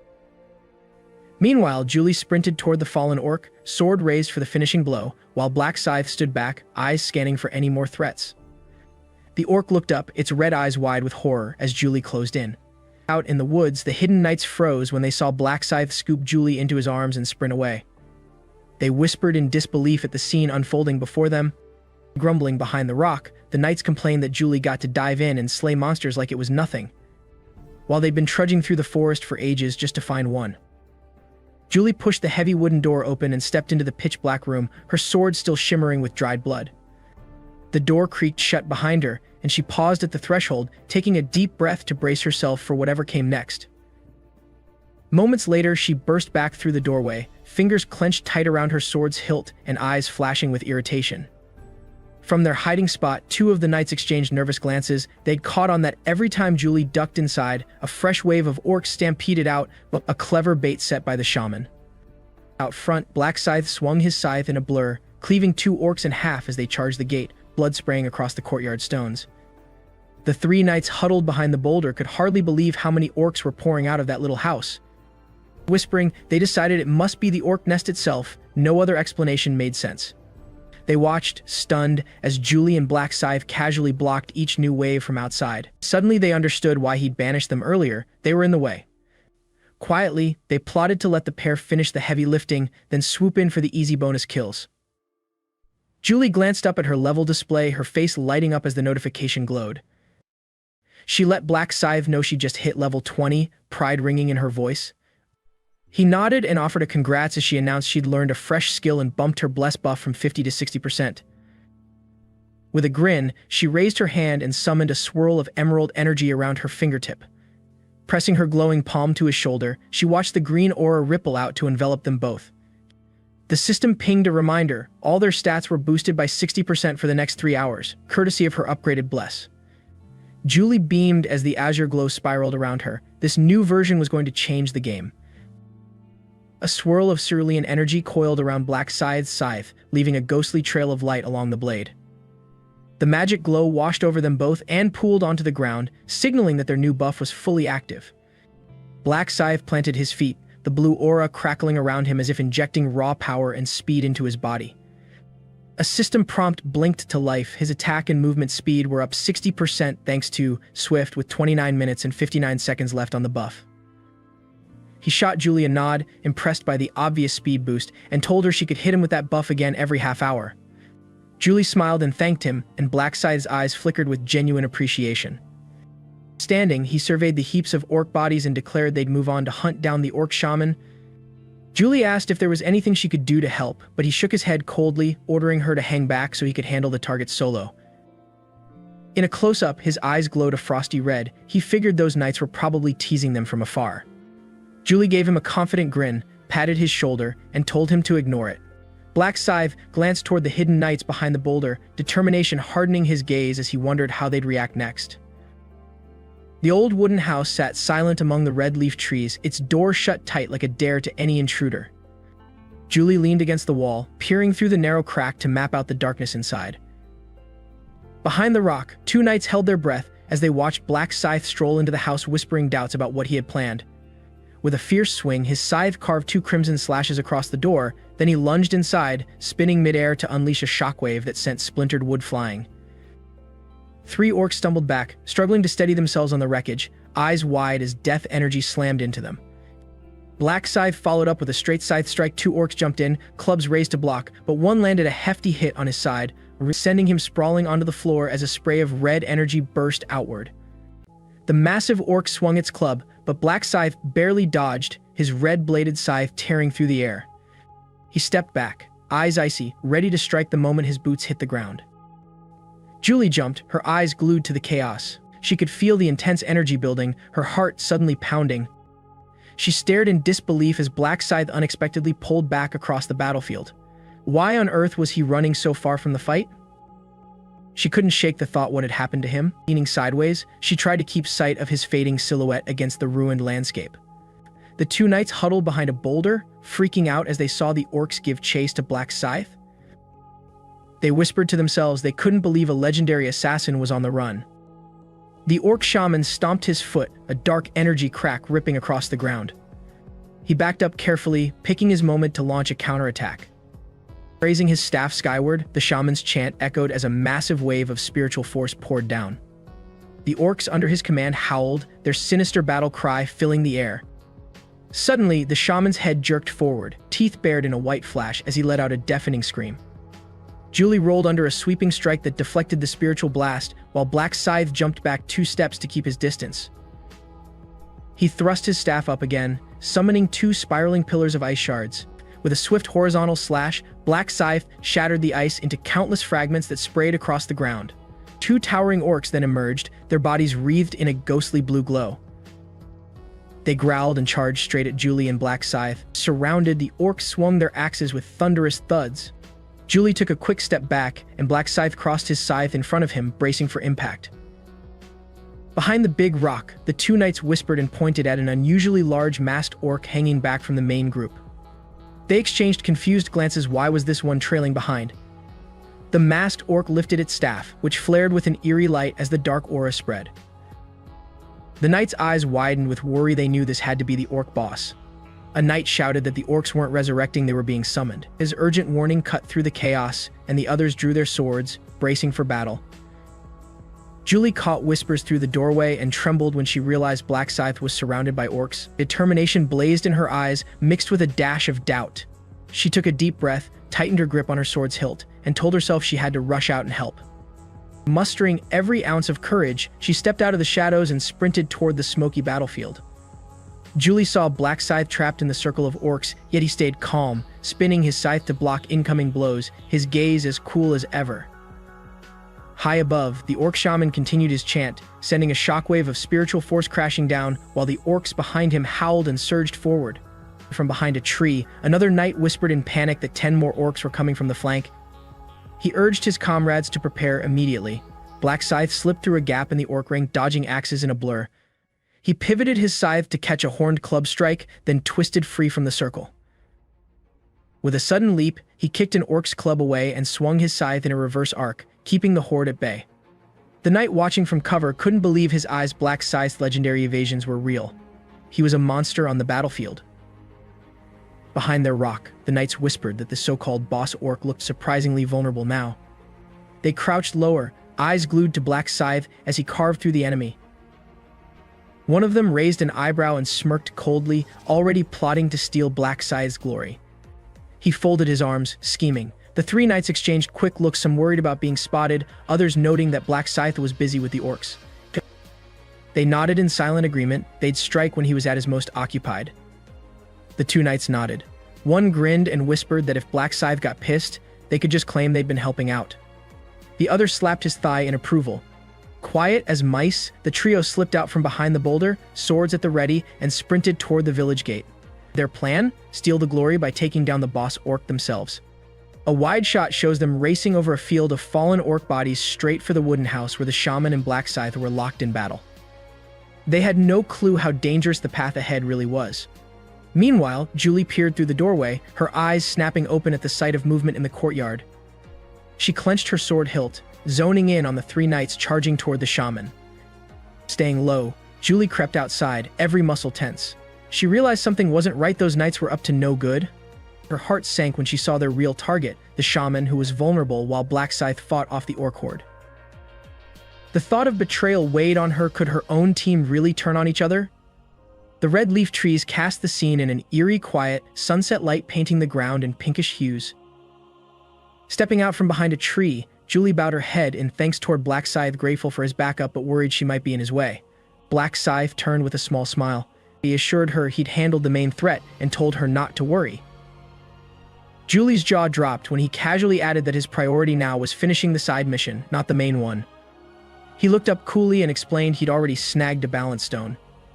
Julie stood frozen as surprise lit up her eyes. She couldn't believe he'd finished the side quest so fast. Black Scythe leaned sideways, his voice cool as he explained he'd snagged a balance stone by taking down an orc warrior and planned to grab more by defeating the bosses ahead. Julie blinked in awe, then gave a small nod, thinking all right to herself. She felt a surge of protectiveness. This shaman fight was meant for him. Peeking at the knights scrambling up the wooden steps, Julie realized they were about to swipe the glory of defeating the shaman before Black Scythe could. Her eyes snapped fierce. In a heartbeat, she bolted from the shadows to stop them.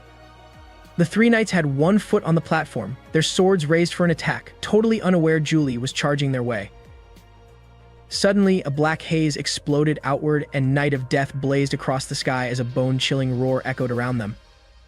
Everyone froze, eyes wide as the inky darkness poured down. Fear constricted their chests. The knights looked up in panic, chaos written on their faces as deathly energy pressed from above, their hands trembling until their swords clattered to the floor. 2 knights stared in horror as the air went pitch black, stunned by the creeping wave of doom.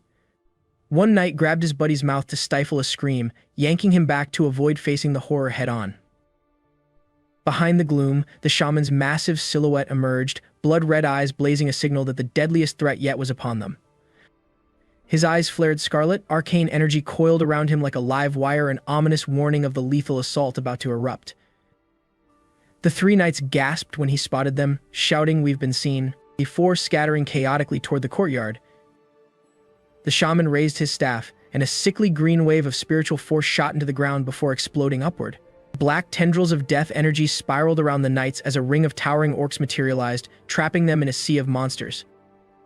The 2 frontline knights stared in horror at the orc wall closing in, faces drained pale as they realized all escape routes were blocked. Without warning, one orc swung its club into the left knight's shoulder, blood spraying as he howled in agony. The orcs pressed in, axes and clubs crashing down in unison. The three knights screamed in desperation, surrounded by ruthless brutality. Blood dripped onto the stone as one knight collapsed, his body shaking with each ragged breath. He lifted his head to see a massive orc silhouette looming overhead, terror flashing in his eyes. The colossal orc clubbed him again, muscles bulging as it prepared to finish him off, the impact echoing across the battlefield. The wounded knight trembled trying to sit up, lips quivering as he gasped out a weak plea. A sick crack rang out as his shoulder bones shattered, blood spouting red across the ground.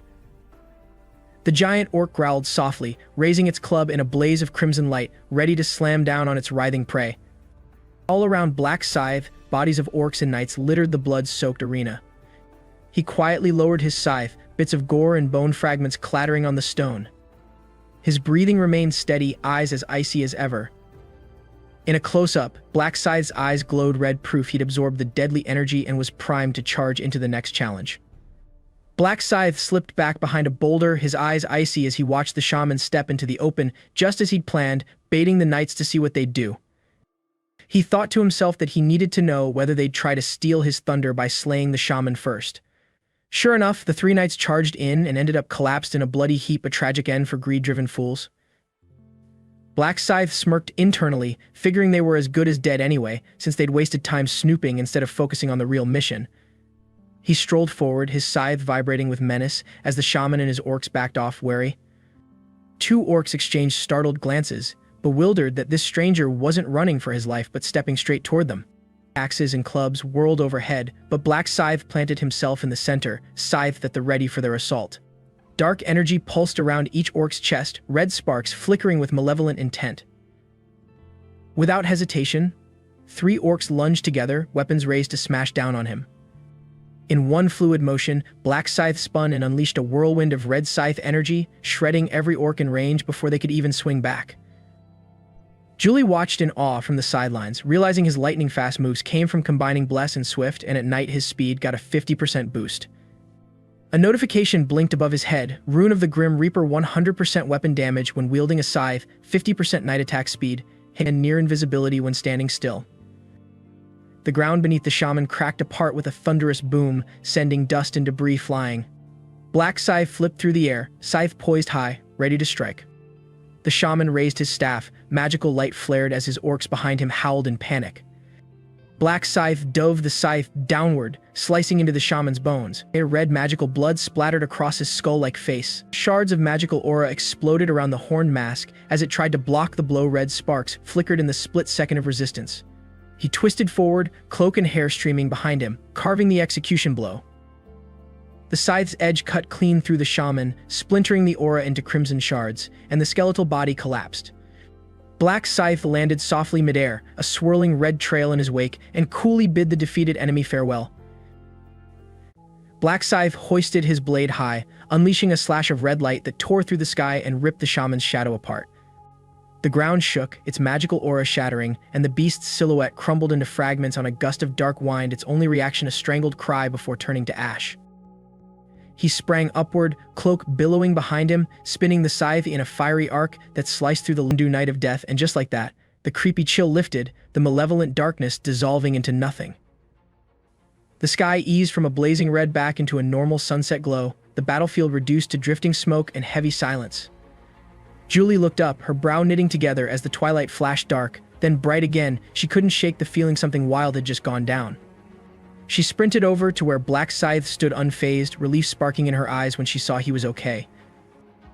He turned, his tone cool and clipped, explaining he'd been busy handling something important. Julie cocked her head and asked if he'd seen anyone else trying to swoop in on that orc shaman. Black Scythe blinked, shook his head. He hadn't spotted a single soul.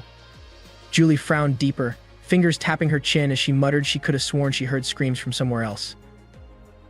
Knowing it only caused drama if she noticed the bodies, his gaze flickered with a hint of worry. He leaned in and quietly told her to move on to the next boss. Julie nodded without hesitation. Before them lay the ruined village, orc and knight corpses scattered everywhere. Together, they stepped toward the village gate, geared up for whatever came next. Two orc corpses dangled from a wooden rack, arrows still sticking out of their shoulders, an eerily quiet, deadly tableau. Black Scythe launched himself into the air. Kadia! Swinging his crimson scythe in a razor-sharp arc, that cleanly bisected the orc archer, who was in the middle of pulling back another arrow. Red energy swirled on the ground beneath him as he dodged the freshly loosed arrow and followed up with a lethal chop to the second orc's neck, ending the counterattack in a heartbeat. The last orc raised its bow, knocking a soul-piercing arrow. Without missing a beat, Black Scythe spun away, unleashing a whirlwind of red blade energy that shredded the bowstring and sent arrow and bow flying in every direction. Enraged, the final orc roared and charged, axe raised high. Black Scythe met him with a horizontal slash, then a flurry of strikes that tore the beast apart in pieces.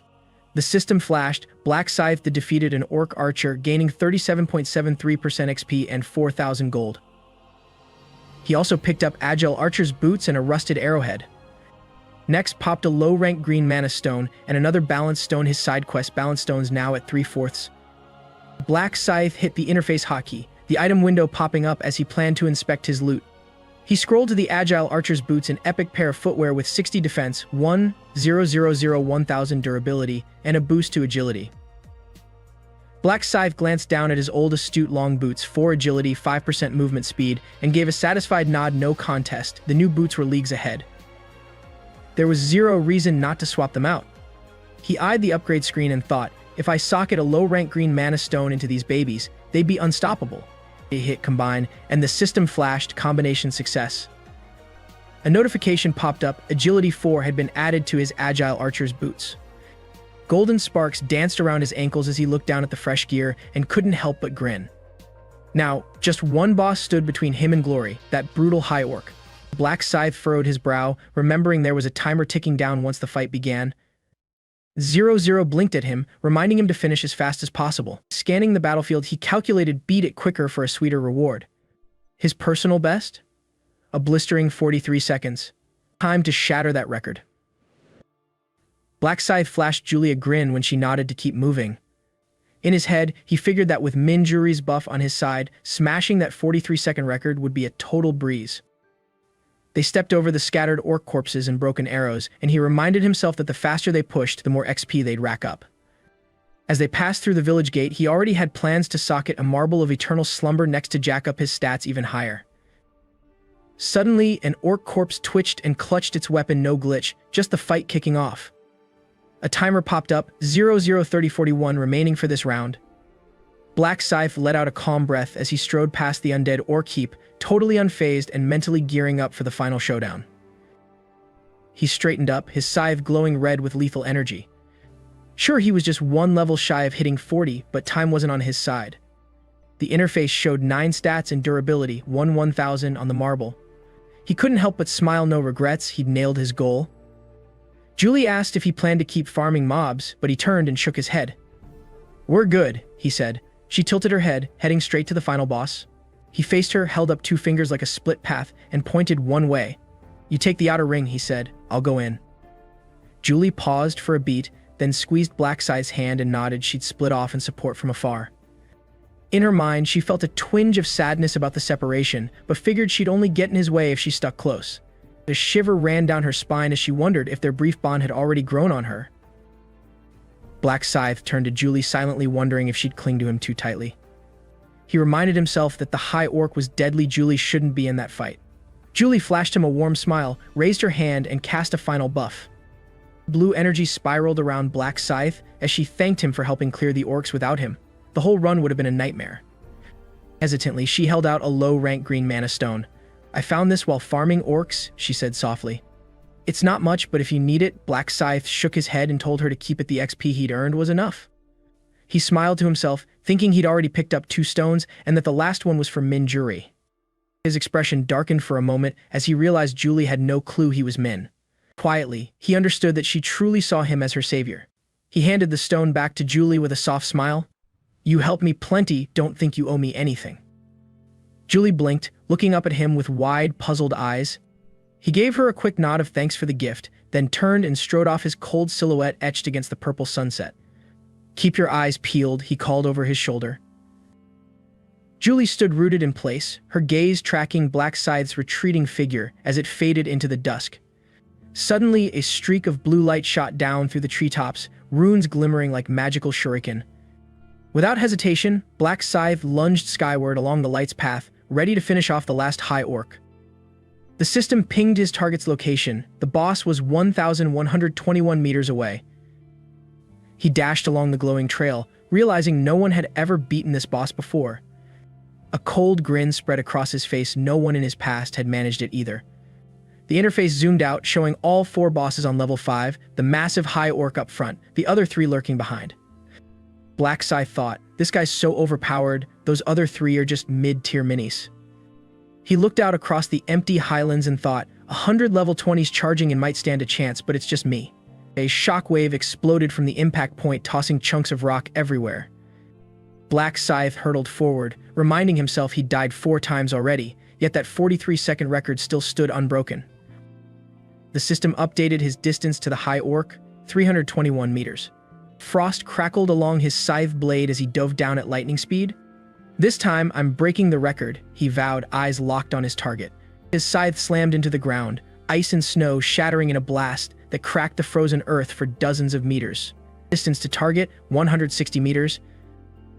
Black Scythe caught sight of the orc bosses, the giant high orc towering in front, 3 lesser brutes flanking behind. He jumped at the scene, stunned by what he saw: another player getting pounded, blood spurting everywhere. The high orc roared, swinging its barbed arm like a hurricane, sending its fallen victim flying. High orc swung his massive club overhead, making the ground quake as he was about to slam someone straight into the dirt. Everyone stood there, totally shook by what he was about to do. One villager collapsed to the ground, pale as a ghost, wondering how things had gone so sideways when just moments ago everything was chill. In the middle of the chaos, another villager's voice trembled as they rallied everyone to team up against the orc horde, urging the rest to join their fight. Then a young guy stepped forward, sword in hand, and announced himself as Lim Juanseoki, a level 12 warrior. Next up, a sharp-dressed archer tipped his hat and said he was Brady Pitt, a level 12 bowman. Finally, someone with their face hidden under a hood awkwardly admitted they were a level 13 fighter named Lel Duwai. Why, honestly, they just mashed the keyboard and that's what popped out. At first, this unlikely crew only teamed up because each had their own reasons, but in that moment, their personal goals took a backseat to survival. Before long, the 4 of them fell into a smooth rhythm, moving as one tight-knit squad. Brady Pitt shouted encouragement, telling Lim Juanseoki to draw all the orcs' attention his way and locking eyes with fierce determination. Lim Juanseoki hefted his sword overhead, yelled to accept the challenge, and sprinted straight into the orc mob, baiting them toward himself. He barreled forward, snarling insults about the orc's grotesque face and swinging his blade in a powerful arc. Their coordinated attacks made it easy to sweep up every smaller orc in the area. Meanwhile, the girl planted her feet, Keys channeled all her strength into her spear's throw, and drove the tip down into the nape of the largest orc's neck, the sickening clang echoing through the clearing.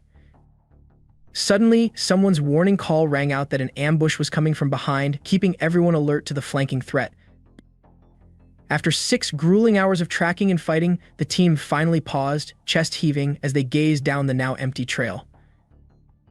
Lim Juanseoki couldn't contain his excitement, celebrating that he'd slain 300 orcs. Brady Pitt pumped his fist, bragging about the exact same count. The girl even jumped up and down, cheering that they'd all hit their marks. In that moment, their system pinged to confirm they'd completed the main quest. Lim Juanseoki let out a sigh, sounding a bit down as they wrapped up, then asked if they should keep hunting a bit longer. Brady Pitt nodded. He still wanted to hit level 20, so the squad sprinted back into the forest to chase more orcs. Suddenly, the system pinged. They'd just leveled up to 20, upgrading from apprentice to regular and unlocking the combination feature. Another notification popped up, letting them know they'd learned a fresh skill that'd make orc slaying a total breeze. Brady Pitt smirked and joked that orcs were like mosquitoes. Now he couldn't believe they'd ever had trouble before, and everyone else nodded in agreement. Then the system flashed, "We became stronger," signaling their power boost. We piped up, suggesting they target a bigger village next. That's when Lim Juanseoki froze, sensing something was off up ahead. Brady Pitt glanced up, slowly lowering his bow as the massive silhouette of a high orc emerged through the crimson leaves. Lim Juanseoki shaded his eyes and stared at the giant beast, thinking this had to be a boss. He'd never seen one so huge. Brady Pitt furrowed his brow, nodded, and asked, "Is that the boss?" The girl crossed her arms around the spear, grinning as she said if there were 5 of them, they could totally take it down. Lim Juanseoki scratched his head and suggested they split the loot evenly if they managed to defeat the big boss. Brady Pitt cracked a smile, clapped his teammate on the shoulder, and pumped out a cheerful "sounds good." Everyone took a deep breath, eyes locked on the crimson canopy above as they braced for a do-or-die charge against the High Orc. With a deafening roar, the High Orc hoisted its spiked hammer skyward and slammed it into the ground with earth-shattering force. The impact cracked the battlefield floor, sending a plume of dust sky-high as the team scattered in all directions, eyes wide with shock. Just when they thought they'd outgrown their limits, the system chimed in. "You thought you were strong enough?" The High Orc let out a bone-rattling bellow, then swung its barbed club in a deadly arc and unleashed a wave of searing red energy that split the air. Chunks of the shattered ground flew up as the group was flung apart, stone dust choking the air amid their terrified screams. A second blast of crimson power erupted beneath the High Orc's feet, hurling everyone into the sky as more debris rained down. Roaring again, the giant orc charged at the girl, brandishing its club to cut off her only escape route. With a terrifying snarl, the High Orc lunged straight for her, ready to crush her under its immense weight. They all inhaled deeply, eyes locked on the fiery red canopy above, bracing themselves for the life or death charge against the towering High Orc. With a thunderous roar, the High Orc hoisted its spiked hammer high overhead and slammed it into the ground with insane force. The impact shattered the battlefield floor, sending up a massive cloud of dust as the group was blasted in every direction, horror etched on their faces. Just when they thought they'd reached peak power, their system notification glowed ominously. The opponent was not a prey. Clearly, this was no ordinary foe. The High Orc wheeled around, its feral gaze locking onto Bratty Pitt. It lumbered forward, ready to strike back. An arrow thudded into Bratty's chest, spraying crimson as he staggered, panic flickering in his eyes. The beast bellowed again and swung its hammer horizontally, ripping chunks of earth and ruin flying everywhere. Lim Junseoki felt the blow of the hammer smash him backward, blood soaking through his tunic. Bratty Pitt surged forward despite the pain, jamming an arrow deep into the orc's shoulder to free his friend. Nearby, the hooded fighter lowered his sword into a battle stance, eyes blazing red, ready to leap in and cover his teammates. As the night sky glowed red with chaos, the system flashed one final grim warning: it was death itself. Lim Junseoki froze against a tree trunk, eyes wide in disbelief at the chaos unfolding. A massive wave of murderous intent swept the ground, blasting the whole squad into the air as terrified screams echoed through the crimson-lit forest. Lim Junseoki let out a chilling scream, "I'm done for," as the High Orc roared and brought its hammer crashing down. He clutched his chest, legs trembling, sweat pouring out. There was no way he could dodge it. The High Orc sneered, stepping into the circle of light, its enormous shadow stretching across the blood-stained earth. Lim's face drained of color as he muttered, "No." Suddenly the wind howled and Black Scythe dove in like a phantom from above, its red-hot blade trailing crimson energy. The High Orc swung its club in a wild arc only to smack empty air. Black Scythe had vanished, landing with deadly poise right in front of the beast. Black Scythe's gaze burned with icy defiance. In a blur, he spun and slashed, the red arc of his scythe slicing through the orc's magical armor. The blow ripped the enchantments apart, shards of glowing runes exploding everywhere. The High Orc bellowed in agony, its massive frame crashing to the ground in defeat. Lim Junseoki was panting heavily against a broken tree trunk, staring at Black Scythe amid the wreckage with pure awe and gratitude. And in his head, Black Scythe couldn't believe it either. He never thought one swift strike could take down something that huge. Then the system notifications lit up the sky. They just defeated an elite orc. Right after, another ping let him know he'd hit level 40, upgrading from regular to expert, and the negotiation feature was now unlocked. Black Scythe hoisted his scythe, the red aura of raw power crackling around him as he quietly surveyed the battlefield's remnants. More updates rolled in. The additional damage on Seal of Death had jumped from 120% to 140%. The blade itself glowing deeper crimson as proof. Next, Knight of Death's range doubled from 500 meters to 1,000 suddenly. His reach felt practically endless, the air around him pulsing with that expanded threat zone. And then like a boss drop, he unlocked Moonlight Destruction, a Grim Reaper exclusive skill, the whitish blue light swirling around him in a dazzling display. Finally, the system reminded him that his next skill would unlock at level 60, teasing the even more insane moves to come. Black Scythe cracked a small smile, eyes steely as he realized he'd finally unlocked Moonlight Destruction, the Grim Reaper's signature move. A skill panel popped up, exclusive skill, Moonlight Destruction, charge for 1 second to unleash a long-range strike dealing 1,200% damage, the mixing magic and physical, boosted 1.5x at night, 10-minute cooldown, scythe required. He knew banking everything on one Mega Blast was risky if he missed. But Moonlight Destruction had insane area coverage, almost impossible to dodge, so he felt confident aiming it down at the cluster of orcs below. A colossal beam of pale light tore through the sky, blending arcane and brutal force, and sliced the monsters to bits in one clean sweep. In other words, it still hammered through anyone with high physical resistance. As the dust settled, he thought, man, the stuff I've been dealing with so far was a cakewalk, but there'll definitely be tougher freaks down the road. So this move's gonna be clutch. He tapped his inventory to check the next reward, and sure enough the system dinged, you received Elite Orc Gauntlets. System alerts popped up one after another. They'd snagged the Elite Orc's Tooth, a low-tier purple mana stone, and a Balance Stone. Under the side quest progress, Balance Stones read 4/4 mission complete. Another ding announced they'd earned the Rune of Balance. He stretched out his hand to catch the loot and thought to himself that this was exactly the haul he'd been gunning for at this stage. The rune glowed briefly before etching itself into his flesh, and suddenly Black Scythe looked more badass than ever. The Rune of Balance lit up before him. Effect: all stats are doubled. When the gap between your lowest and highest stat is less than 10 points, applies only to stats gained through points. Black Scythe kept mulling it over. This rune only really pops off if he levels up all 4 stats evenly, gotta keep that balance. And he thought. Black Scythe glanced at the title section and saw 3 hidden honorary labels: last time Regresses, first ever Angel Slayer, and the one who defied God's punishment, unclean, all marked hidden. Then the stat readout popped up: Strength 27, Intelligence 18, Agility 26, Luck 28, Data Points 0. He smirked, thinking how important it was to keep all those numbers within 10 points of each other so the Rune of Balance would double every stat. Leaning closer, he tapped into the system console. Now that the rune was fused into his flesh, how much had his stats really improved?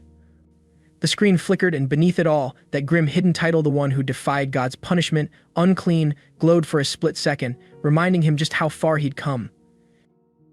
He watched the stat window blink into view: Strength 374, Intelligence 614, Agility 518, Luck 374, Data Points 0. His jaw dropped. He literally couldn't believe it. Every single one of his stats was over 300. He blinked, then rubbed his eyes like, no way, as the realization hit him full force. Black Scythe zoned in on the fresh stats board glowing before him. The numbers blazed in gold. Strength add 374, Intelligence add 614, Agility add 518, Luck add 374. His eyes widened in surprise and his body went kind of stiff. Suddenly, shaky footsteps sounded behind him, and a villager crept up, eyes wide with disbelief. He gaped, thinking there was no way that monster had gone down in a single hit. The villager looked up at the massive orc corpse at their feet. Heart-pounding, Black Scythe's power was just unreal. He remembered how 5 level 20 fighters couldn't even scratch it, and cast a wild glance at Black Scythe, confusion and awe mixing in his gaze. The villager shook his head, convinced he ought to be thanking Black Scythe instead of doubting him. Black Scythe turned slowly, his cold, commanding stare making the villager jump. Standing atop the giant orc's bones, his new helmet gleaming in the blood-red light, the crowd could only mutter a shaky.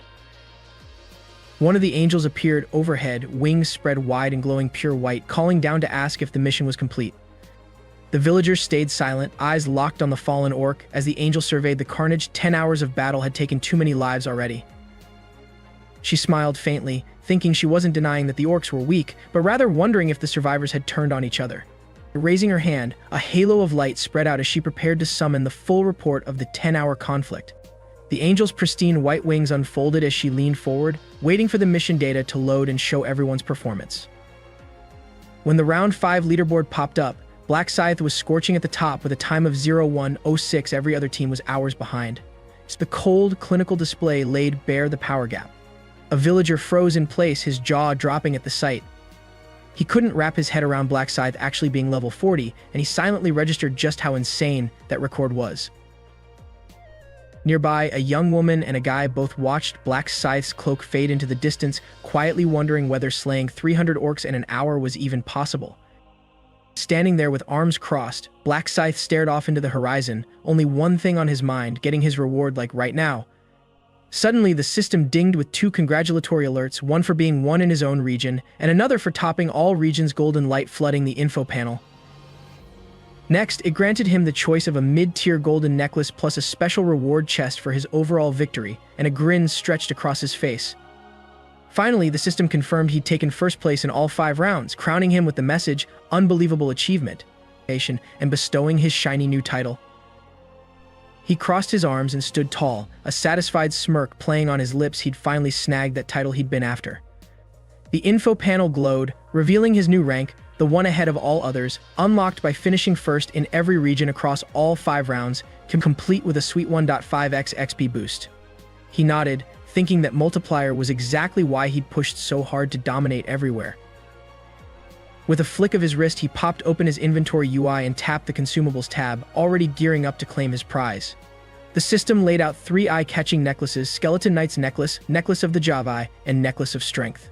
Most players might have clicked randomly, but he'd already burned through the other 2, so there was no question in his mind. His fingers slammed down on Necklace of the Javai. The item details exploded onto the screen. Epic rarity, add 3 to all stats, add 35% resistance, 1000/1000 durability, and a requirement of regular tier or above. He leaned back and nodded again. Right now, raw power wasn't what he needed. What he really wanted was solid resistance to nasty status effects. He pictured his teammates getting frozen solid or slowly poisoned, and that sealed the deal. The Javai necklace was the smart pick. The Javai necklace gleamed before him, and a bell rang in Black Scythe's mind, a rare 35% resistance boost, exactly what he'd been searching for. He glanced up at the shimmering amulet, already plotting that if he ever outgrew it, he could flip it for a hefty profit. Suddenly, the system chimed, "Next up is," and golden sparks danced across the interface, signaling the next special reward pick. 3 glowing icons appeared: a X3 XP buff for round 6, 6,000 gold, or intel on round 6. Black Scythe barely hesitated. He tapped straight for the XP buff. An angel overhead clapped once, drawing every eye skyward. She asked if anyone had checked the rankings, then noted with a hint of surprise that 1,585 challengers had cleared the main quest. Her voice turned grave. Those ranked 1 through 1,212 would now be eliminated. The announcement crashed over the crowd like thunder. Panicked screams erupted as villagers fell to their knees, tears streaming, hands outstretched as they begged the angel for mercy. Blood spattered and crimson sparks flew when the angel's decree was carried out on the unfortunates who hadn't bowed fast enough. Desperate cries of "Save us" echoed through the chaotic scene. High above, the angel smiled, a cold, dismissive smile, thinking the survivors' pleas ridiculous, nothing more than the frantic chirps of insects under her wings. Black Scythe cracked a subtle smile, cold eyes flicking back as he wondered if he was any different from the people sprawled below. The angel flipped the round 5 leaderboard and stiffened. Nobody had cleared the side quest. She shrugged, thinking everything was crystal clear, or so she believed. Black Scythe's grin turned mocking, his gaze razor-sharp as he reminded her, "But you forgot one thing someone actually did." With a dramatic flourish, the angel spread her hands and flames roared around her as she proudly declared that humanity would meet again in the next round, her voice echoing through the blood-red sky. A round 5N banner flashed, 19,327,557 survivors worldwide, to only 1,211 in Zone C ESCs 007. Then a prompt that they'd soon be warped back to reality, and that round 6 kicked off at midnight on June 1st, 2023. The towering cityscape shimmered in the dying light, the illusion dissolving to reveal the real world. Back in a cozy living room, Black Scythe loosened his shoulders beside a low tea table.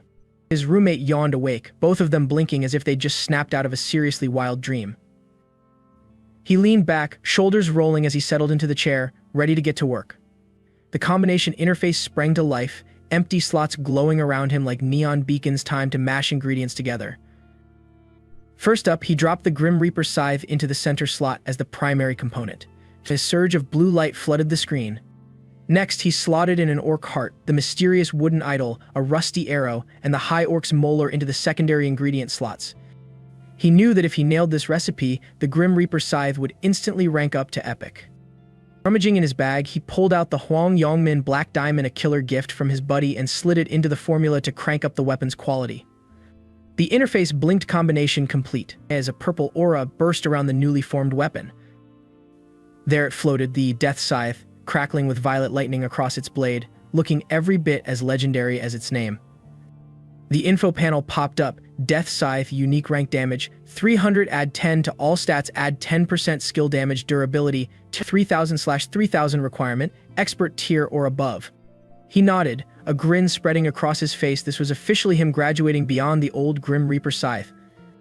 Suddenly, the shop UI flicked on, the General Skills tab was highlighted, and there it was, Surrounding Search for 20,000 gold. With a decisive tap, he picked Surrounding Search, and a mini-map materialized, centering on his position so he could scope out the area. Mission ready. The dynamic visual acuity reinforcement icon popped up, and Black Scythe nodded this skill was going to sharpen his vision like nothing else. Next, the basic resistance panel slid in, so he boosted his resistance to abnormal effects by another 15% and smirked at the extra protection. Then hand-to-eye coordination flashed, promising a 20% bump to skill accuracy. With that, he wrapped up his general skill shopping. He peeked at his gold 14,000 left and thought, aside from those epic drops coming in a few days, I'm good. Tilting his head, he mused, yeah, that's enough, and opened up his profile. The status window lit up, Black Scythe, Expert rank, level 40, Grim Reaper class, plus all the secret titles he'd unlocked. He scrolled down the stats tab and skimmed his refreshed numbers post-reset. Strength add 106, Intelligence add 150, Agility add 136, Luck add 106. He flicked through his learned skills list too. Below, the additional skills section showed Shop, Combination, Negotiation, and 2 locked slots waiting at levels 60 and 99. He grinned, totally hyped about those upcoming upgrades. In his head, he figured the buffs from the Balance rune would double up with the Rune of Slaughter, so his power was about to skyrocket. He gave the status panel a quick once-over and thought, alright, I'm as strong as I can get time to handle Ma Jiangrok and then let Huang Yongmin pick up the next mission. Then he tilted his head, suddenly wondering where Huang was at, if the guy was even still alive. With a flick of his finger, he tapped the Track Huang Yongmin icon on the UI, eyes narrowing as it zeroed in on his buddy's signal. Black Scythe couldn't help but smirk. If Huang's tracker was still active, it meant the dude was still breathing and still useful. He stared at the screen, reminding himself that this would be the last time he'd ride Huang's coattails for his own ends. His smile went ice cold as he thought, once this is wrapped up, I'm cutting him loose, no regrets. The day after everyone returned to the real world, the scene now changes to a certain coffee shop. A familiar face appears in this coffee shop. It's Minjuri, looking nervous as if she's waiting for someone. Why did Min ask to see me? Could it be? And then she started to overthink, imagining a scene where Reeman strokes her hair, stares at Yuri, and says, I miss you. And then, she quickly erased that image by shaking her head repeatedly. What a strange thought. Alright, calm down, stay calm. I can't let it show. That's right. Just then, the coffee shop door opened and it began. And Reeman slowly walked in. He immediately headed towards Minjuri's location. Oh, you're here. Have you been waiting long? The other girls also turned their gazes towards him. Meanwhile, Minjuri hastily changed her tone as she quickly stood up. Oh, no. Not at all. I just got here a moment ago. Despite the slight change, Minjuri's face was still red and flustered as she suggested. I'll go get us drinks. What would you like? My treat. Feel free to choose anything. And he did indeed reply naturally. I'll have an iced Americano. And get one more for me too. Minjuri hurried off. Okay, I'll be right back. After a while of choosing and getting the drinks, the two were sitting opposite each other. He smiled and was the first to speak. Enjoy your coffee, Juri. Minjuri nodded. Okay? As soon as her lips touched the straw, Juri quickly asked herself, why do I feel so shy? Is it because of that weird fantasy I had earlier? Even the shortest moments of silence felt strangely awkward to Juri. And just at that moment, that scene faintly reappeared, to break the silence. Reeman finally spoke up and asked, so, how was the 5th round? He pretended to scratch his face and turned away, continuing to ask, did you meet Haku as I said? Startled by the question, Juri answered dazedly, yes, just as you said. We met and went hunting together. She then became more cheerful and added to the story, to be honest. I was skeptical that the top-ranked player would team up with me, but when I showed him my abilities, he agreed. The man opposite her also nodded and smiled along. I told you, if he saw your buffs, Haku would want you on his team, Juri added with excitement. Thanks to that, I had a really comfortable hunting experience. I even got 2nd place in the region for the first time and got to relax. Maintaining his expression, he asked further, rank 2. That's amazing. So what reward did you get? Juri then asked, do you want to see it? Without hesitation, Juri took out the item she had received earlier and looked at it. I got a mid-grade rare necklace that increases agility. What do you think? Is it pretty? Reeman, with sparkling eyes, looked at the item in her hand and replied, wow. It looks amazing. Juri then revealed her prior intention. Here, take it. What do you think? At that, he was taken aback. Huh? Why are you giving it to me? Knowing he would ask this. Juri quickly explained. I got it thanks to your prophecy, so you should have it too. He refused again. Oh no. I don't care about that. Why would you give me a reward you worked so hard for, Juri? Yuri didn't hesitate to add, I didn't have any trouble getting it. Thanks to Haku. I had a very easy hunt. Then a difficult question came from him. So, why don't you give it to Haku? Minjuri said naturally. Do you really think a high-level player like him needs a low-grade necklace like this? In his mind, he knew the answer. Of course, he doesn't need it. But after that exchange, Ryumin waved his hand and politely refused once more. I appreciate your kindness, but I really don't need it. I haven't even reached the normal tier yet. Minjuri was startled again by this statement. Huh? You haven't reached the normal tier yet? Then what level are you at? Ryumin admitted in a voice that sounded like he knew he was lying. I'm at level 19. I struggled to defeat 300 Aurochs in 10 hours. Hearing this, Yuri felt a bit of sympathy. I see. Yuri then took back the item. Although she didn't say it, Yuri's disappointment was clear as she mumbled, well, a prophet isn't really suited for combat. After mulling over those thoughts for a while, a new question was directed at him by Juri. By the way, Min, how does a prophet fight? He scratched his head again. I have magic, but I'm shy about showing it. But Juri began to analyze his situation again. Then you don't need an agility necklace. I get it. Since you use magic, you need to increase your intelligence more. He smiled, right? In that case, Juri will. Juri suggested taking out the lowest grade red mana stone from her inventory. Instead of giving him a necklace, I'll give you this. I found this while hunting, so please take it. I don't know if it's really any good, but this is my sincerity, so please don't refuse. Ryumin knew that Yuri had prepared this with him in mind. He smiled with genuine warmth. He reached out his hand to take it. Thank you for thinking of me. Although it was just a casual remark, it seemed to catch Juri off guard. I didn't do it with you specifically in mind. I just noticed you've been helping me with information all this time, and I thought I should show my gratitude. Seeing Juri's flustered reaction, Ryumin found it quite cute. He put the item away, and his next words surprised Juri even more. I should give Juri something in return, shouldn't I? For me. His next sentence made Juri freeze up completely. It is, of course. Information about the 6th round.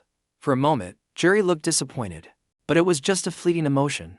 Juri then brightened up with a wide smile. If you tell me, I'll be incredibly grateful. He didn't hesitate any longer. All right, then. About the mission in the 6th round.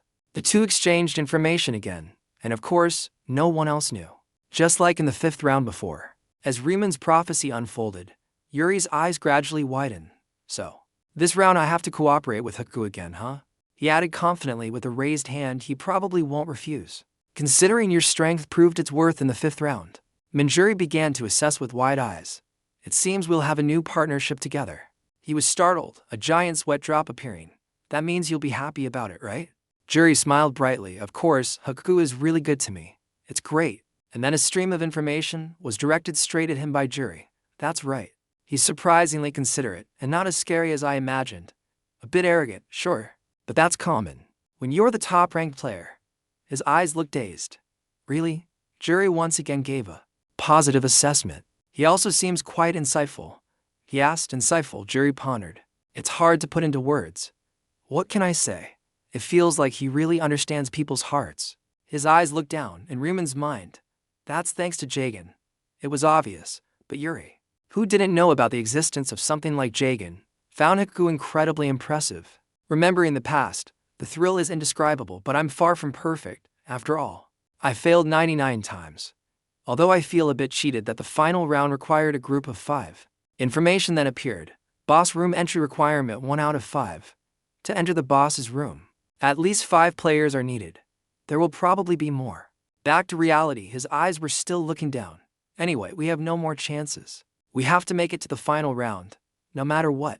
Minjuri must come with me, along with that American priest. Seeing him lost in thought for a while, Juri asked, Min, what are you thinking about? He unconsciously looked over and replied, It's nothing. Don't worry about it. But the questions continued. Are you worried about the next round?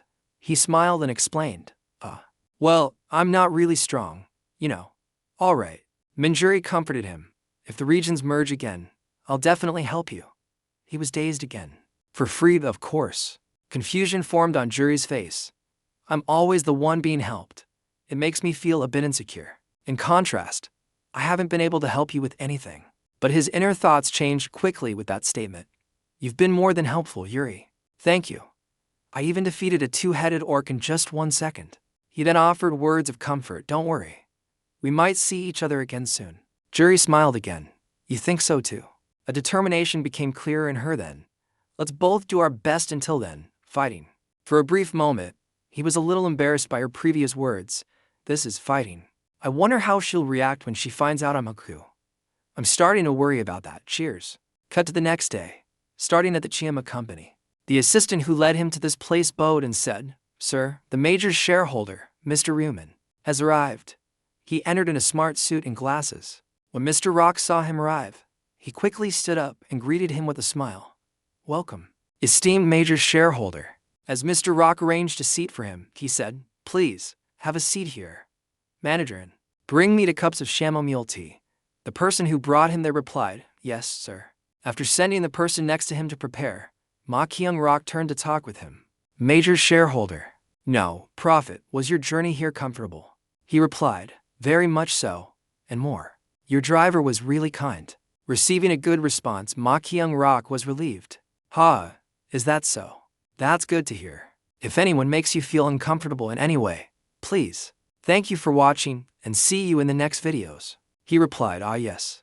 The atmosphere was a bit tense, and Ma Kyung-rock quickly changed his tone. Have you had anything to eat before coming here? If not, we could have a meal together. But he was cut off. There is something more important than having a meal. At this moment, manager N returned, with 2 cups of chamomile tea. Ma Kyung-rock opposite him understood his meaning. Could it be that you've come here to provide us with information about the next round? He gave a thoughtful smile. He's desperate. The reason Ma Kyung-rock mentioned it is because he's afraid Ryuman might not share the information with him this time. He then continued, Of course, I will also provide information about the 6th round. Just then, and Sang Chien came and placed a cup of tea in front of him. Ma Kyung-grik was expectant. Really? I must be very grateful. Thank you so much. As always, you too, sir. But he suddenly interjected. In return, I want to convene an extraordinary shareholders meeting. He then clasped his hands together. It's time we talked about business. We need to change the industry and the name of the company. Ma Kyung-grak's expression turned serious as the topic shifted to business. In fact, business is as important as information about the next round. How can I help you? He presented the issue. At the meeting, I want you to support the project I'm about to propose. Remember, 2 hot teas, as said before, don't object unreasonably. Meaning you have to convince the other shareholders. He brought up a new issue for discussion, according to what I've seen in the future. They won't be happy with this decision. Ma Kyung-grak started to worry and asked, What kind of business is this anyway? Looking at his curious opponent, he intentionally pondered first. Looks like he's dying of curiosity, based on that facial expression, and he should be. Hearing me talk about changing industries and still succeeding, just listen. He immediately broke the deadlock. The business I'm about to launch is. A confident smile appeared. An exclusive open social media platform. A change of industry for players. Ma Kyung-rock still seemed confused by his statement. You mean a sales website? Ryuman nodded in agreement. That's right. However, there's a significant change. Only players can access it.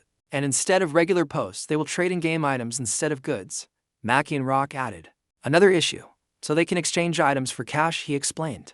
That's an option for the seller to decide when they list their items. They can choose to trade for real money or exchange items with others. When Mr. Rourke looked at him again, he said, I understand the idea of exchanging goods. But will players need real money? He said, Of course, some players might need cash. Don't you think so? Especially when there aren't many viable options at the moment. Ma Kyung-rock's expression didn't change. Currently. Does that mean there will be other options in the future? Yes. In response to Ma Kyung-rok's question, Matthewman's face lit up with anticipation. He's sharp. As expected, secretly, knowing his opponent wasn't taking this lightly, he smiled. That's right. I've had a glimpse of the future. Those who have passed level 40 will soon trade in gold instead of cash. Gold. He brought up a major issue for everyone. When a player reaches level 40, the trading function will be unlocked. With this feature, players can exchange gold with each other. As an intermediary, we will build a secure trading system, so we will be able to trade in gold. And of course, charge a commission in cash or gold. Park Kyung-rock frowned in thought, clenching his fist in contemplation. A social e-market for players. This is not a bad idea at all. Currently, the fact that no one has ventured into this field gives it a significant first-mover advantage. If it succeeds, we could establish a monopoly in this area. Despite the optimistic trend, Mark Youngrock didn't show it. Caution was still necessary. But will people really use a social market exclusively for players like this? He interjected. We are currently in the 5th round, and players already have a significant amount of items. As you know, items dropped by monsters cannot be sold in regular shops, so players struggle with how to manage them. And on top of that, now that most players have reached level 20, a crafting feature has been introduced, and they will be eager to try out various items for crafting recipes. So what would happen if a website appeared where you could buy those items? As Mr. Rock began to understand more, everyone would flock to it. He concluded, exactly. Now is the perfect time. As Mr. Rock started to pick up his teacup and ponder. If the profit is right, building the system now could be a huge success. We can attract users by advertising in newspapers. We can create an app for players to access easily. An auction system could be an even better addition, perhaps allowing people to list items for free at first. A satisfied smile appeared on Riemann's face as he observed Ma Kyung-rock's enthusiastic reaction. It seems he's quite interested in the business proposal I'm presenting. Well, since I'm a prophet, it's hard to refuse, and this also benefits me. If I monopolize crafting materials with unknown uses by collecting them, I can easily craft legendary quality items, even god-tier equipment. After a long period of contemplation, Mark Kyung-rock decided to speak to him again about their chosen industry. We have settled on the social market. Now, what about the company name? He smiled and asked back, do you have any ideas? Mr. Rock cleverly turned the issue back to him. Let's not bother with my suggestions, especially at a time like this. We should follow the path laid out by the prophet, after all. Aren't you the major shareholder of our company? He squinted his eyes at this statement. That's right. Riemann didn't object because what he said was true. He added an idea. How about this? We could name it Ablex for player. A place for players. How does that sound? That sounds good. And it can be shortened to PP. I'm glad you like it, so, hello. How long will it take to develop and go live? An answer for him, faintly. It will take about a month if everything goes smoothly. Riemann nodded. It will be launched after the 6th round. Yes. And then he brought up the issue that everyone was eagerly waiting for. Speaking of which, I have some information about the 6th round.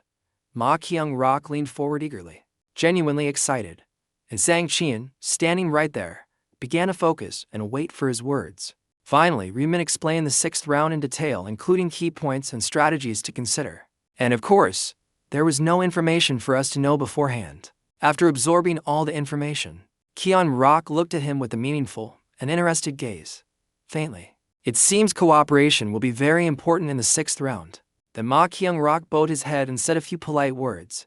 I understand, thank you, prophet. He replied, don't mention it, don't mention it. But then Ma Kyung-rock couldn't help but smile to himself. It was a wise decision to keep the prophet close. It feels like everything is going smoothly because of it, both in the real world and in the other world. He knew very well what the other was thinking, but Kyung-rock quickly changed his expression. All right, let's proceed with the business plan we discussed today. I will arrange a temporary shareholders meeting as soon as possible to pass the resolutions. Mr. Riemann, could you personally attend and introduce this business idea? Thank you. The two began to make an agreement. Okay, that's fine. I understand. We will contact you when the meeting's schedule is set. When Mr. Rook then turned to the other person, Chief In, please escort the prophet back home. In the meantime, please visit Sel Aron's house and share the information we just received from the prophet. Understood, sir.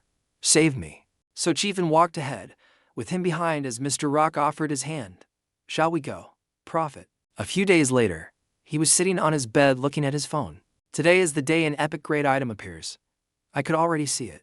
He then opened his system panel. Shop, check today's item. And then he noticed an important item. Here it is, the Wanderer's torn lower robe. Its information appeared specifically and in detail. Today's item, Wanderer's torn lower robe. Category, armor. Grade, epic. Defense, 1. Effects. Attack speed plus 30%. Movement speed plus 30%. Durability 1000 1000ths. Usage restriction, normal level or higher. Description, a dirty, tattered robe that cannot perform its original function, but it still has its advantages. Purchase price 20,000 gold. Remaining sale time 23 hours 59 meters 59s. Seeing the long-awaited epic item finally appear, he added a little more evaluation. The defense is terrible, but this is an item with excellent attack and movement speed. His finger pointed to the purchase section. An epic grade item for only 20,000 gold.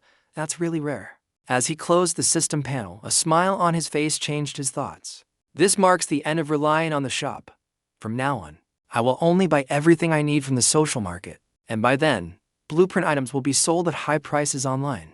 With just a blueprint, it can contain the recipe for a specific item. You won't have to blindly combine things to find the recipe. Moreover, since it can be resold to others, it will surely become popular. If I can use that well, I'll be able to attract more traffic to the social market. Of course, before that, I need to smoothly conclude the shareholders' meeting tomorrow. He then leaned back on his bed. Congratulations. Cut to the next day at the Chiema consulting session. At the entrance, and Sanchin handed out simple flyers to the attending shareholders. Please take these documents and take your seats in the front. The shareholders who entered quickly glanced at the flyers before setting them aside and focusing. On the stage, he began to speak before everyone. The shareholders' meeting is proceeding smoothly. As expected, there were voices of doubt and dissatisfaction. But as I was able to answer questions without any hesitation, the number of questions gradually decreased one by one. In the end, the resolution was passed without any problems. It's done. After finishing his speech, Mark Young-rock approached him. Major shareholder, well done. You handled it very confidently, without a hint of nervousness. He looked over and replied, haha. I practiced various scenarios at home. It seems to have paid off. Is that really so? Mark Young-rock placed his hand on his chest. I will handle the site development and system setup from here. You just need to focus on surviving the next round, sir. Knowing what the other was worried about, he gave a new smile. He's surely worried that he'll lose access to the prophecy if I die. But then an intention came from Ma Kyung-rock. You must be hungry too. Shall we have lunch together at the hotel? He smiled brightly. Yes, that sounds good. That means the end of everything I have to do today. Now there's only one thing left. How to use Wang Yongmin. He left after that. Let's go. To the regular Sunday meeting of Players Haven Cafe. Hello. Jamie appeared on the video chat screen with a voice full of energy. Hello, Jamie. However, unlike Jamie, the expressions of the others on the screen were not normal at all. Huh? Why is the atmosphere like this? What happened? Porphyrin's face sank. Perhaps you haven't heard the news, Jamie. What news? Her expression also changed after that. We've lost contact with the 30-year-old player and Honey Jam. We haven't heard from them since the 5th round. It seems they didn't survive. Her eyes shifted to the side. Jamie understood, but at the same time, she felt it was strange. No wonder the atmosphere is so heavy. Someone died. But still, isn't it a bit weird? They've mostly only met through video chat. Why are they grieving this much? Her eyes widened as if she had discovered a secret. They're acting.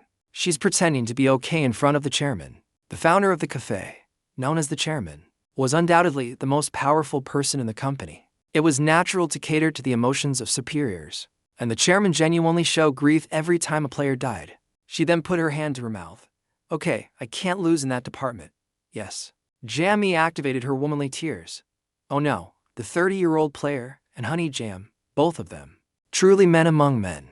At that moment, the executives in the chat room all had similar expressions, with tears matching Jamie's. Don't cry, Jamie. If Jamie cries, I feel like I'll cry too. Seeing this scene, Jamie covered her face and changed her expression. Look how united they are at a time like this. Well, humans are cunning, aren't they? Just then, a notification message appeared. The chairman has joined the chat. In the Players Survival Cafe, the chairman logged in, looking at everyone in front of him with surprise. Why is everyone in tears? Seizing the opportunity, Lostyak quickly reported in a sharp tone, Chairman, this is what happened. As expected, the chairman covered his face, showing a sad reaction. Oh, why did this happen? At least it's a trade-off if the others survived. Brothers. His eyes then closed. 2. It seems that things like this keep happening. The number of our executives has dropped to 6. At that moment, another person raised their hand to ask for an opinion. Chairman, could we take this opportunity to recruit new executives? The chairman pondered. I'd like to. But don't we lack suitable talent? The candidates who applied last time haven't even made contact. How can that be? Lostyak, have the interviewees still not made contact? Lostyak replied, Yes, sir. I have called them many times, but no one answered. The chairman was indifferent, his eyes shifting. Could it be they didn't survive the 5th round? Good heavens. Lastyak suddenly cut in. Although we don't know about the other two, Hakuku is still alive. The chairman listened intently as Lastyak explained his reasoning. Everyone must have seen the results of the 5th round, right? A strong person like that would be completely safe in the game and in real life. Recalling the 5th round rankings when he was at the top, the chairman had more questions. So, why Hakuku? Why has he been hiding until now even though he applied to join? Lastyak and another person on the screen were also confused about this. I don't know either. I'm wondering if he's trying to trick us. What is it? Porphyrin suddenly seemed to realize something and said, wasn't the opponent not Hakuku from the beginning? The reason I can't contact him now is because he died in the 5th round. The chairman agreed with this issue. That makes sense because he's an imposter. Another member of the group, Poison Foods, who looked rather lethargic, suddenly spoke up. Well, there's no way a big shot like Hakuku would want to join a cafe like this. Poison Foods, realizing his slip of the tongue, immediately shut his mouth. However, the chairman's expression turned cold in an unexpected way. While Lastyak and Jambi showed concern, the chairman's voice then rose. Hey Poison Foods, did you just say a cafe like this? Is there something wrong with our cafe? Poison Foods' voice was flustered. There's nothing wrong. The chairman's questioning, along with his coldness, enveloped the meeting. Our cafe plays a pioneering role in this new era by bringing players together through cooperation. It seems there's something that makes you feel dissatisfied. What is it? At this point, Paulsonfoot realized his mistake and stood up, waving his hands. I'm sorry, Chairman. I didn't mean it like that. All mistakes are unforgivable. The chairman immediately made his decision from this moment on. Boys and Foods, I am stripping you of your executive position. Now, you will be permanently kicked out of the cafe. Boys and Foods was astonished. How so fast? After the chairman's words, he continued. Cooperation to survive in a situation where even our combined strength is not enough. We cannot accept someone who belittles our cafe. Boys and Food tried to salvage the situation, but it seemed too late. From now on, Boys and Pudgeon, you will be on our blacklist. So adapt when a new era comes. At this point, Boys and Food's screen turned off, and a message appeared in the group chat. Chat window manager. Boys and Foods has been kicked from the chat. Member removed without a moment's hesitation. The president returned to his cheerful self and addressed the remaining people now. Since we have removed the troublemaker, shall we continue the meeting? The faces of the remaining executives were all tense. Once again, they realized that in this place, the chairman's word was law. Yes. At that moment, Lastyak let out a cry of A and showed clear confusion. The chairman asked, Lastyak, what's wrong? Lastyak intently observed the screen for more information and replied, well, a player just applied, but the player's nickname is that. It's Hakuku. The chairman and everyone looked at him with astonishment. Hakuku is being used again. As the chairman asked, he began to analyze further. Yes, chairman, but the real name is different from the previous Hakuku. The applicant this time is Hwang Yong-min. After thinking for a moment, the chairman made a decision. Let's go visit his house. We're not sure if it's Hakuku, but we have no choice but to meet to find out, right? So, we'll go visit his house. The issue continued. But what if he's not? What should we do, chairman? The chairman said in a cold voice. Then, what do we do? He will have to pay the price for daring to play a prank on us. Cut to another place. A certain player is sitting in an internet cafe. This person is none other than Ryumin. He sat there in contemplation. Someone has disguised themselves as the mysterious Hakuku. And the leaders of PHC can't just sit back and do nothing. My grand plan is to use Hwang Yong-min as bait to lure out the PHC executives. They can use this interview as an excuse to visit his house. I've written down the address in detail for Hwang Yong-min. He then got up from his seat. They recruit members by forcing players to kill people. And the way they alienate and enslave civilians is wrong. Such wrongful acts only divide players and civilians. And in the end, they will lead to destruction.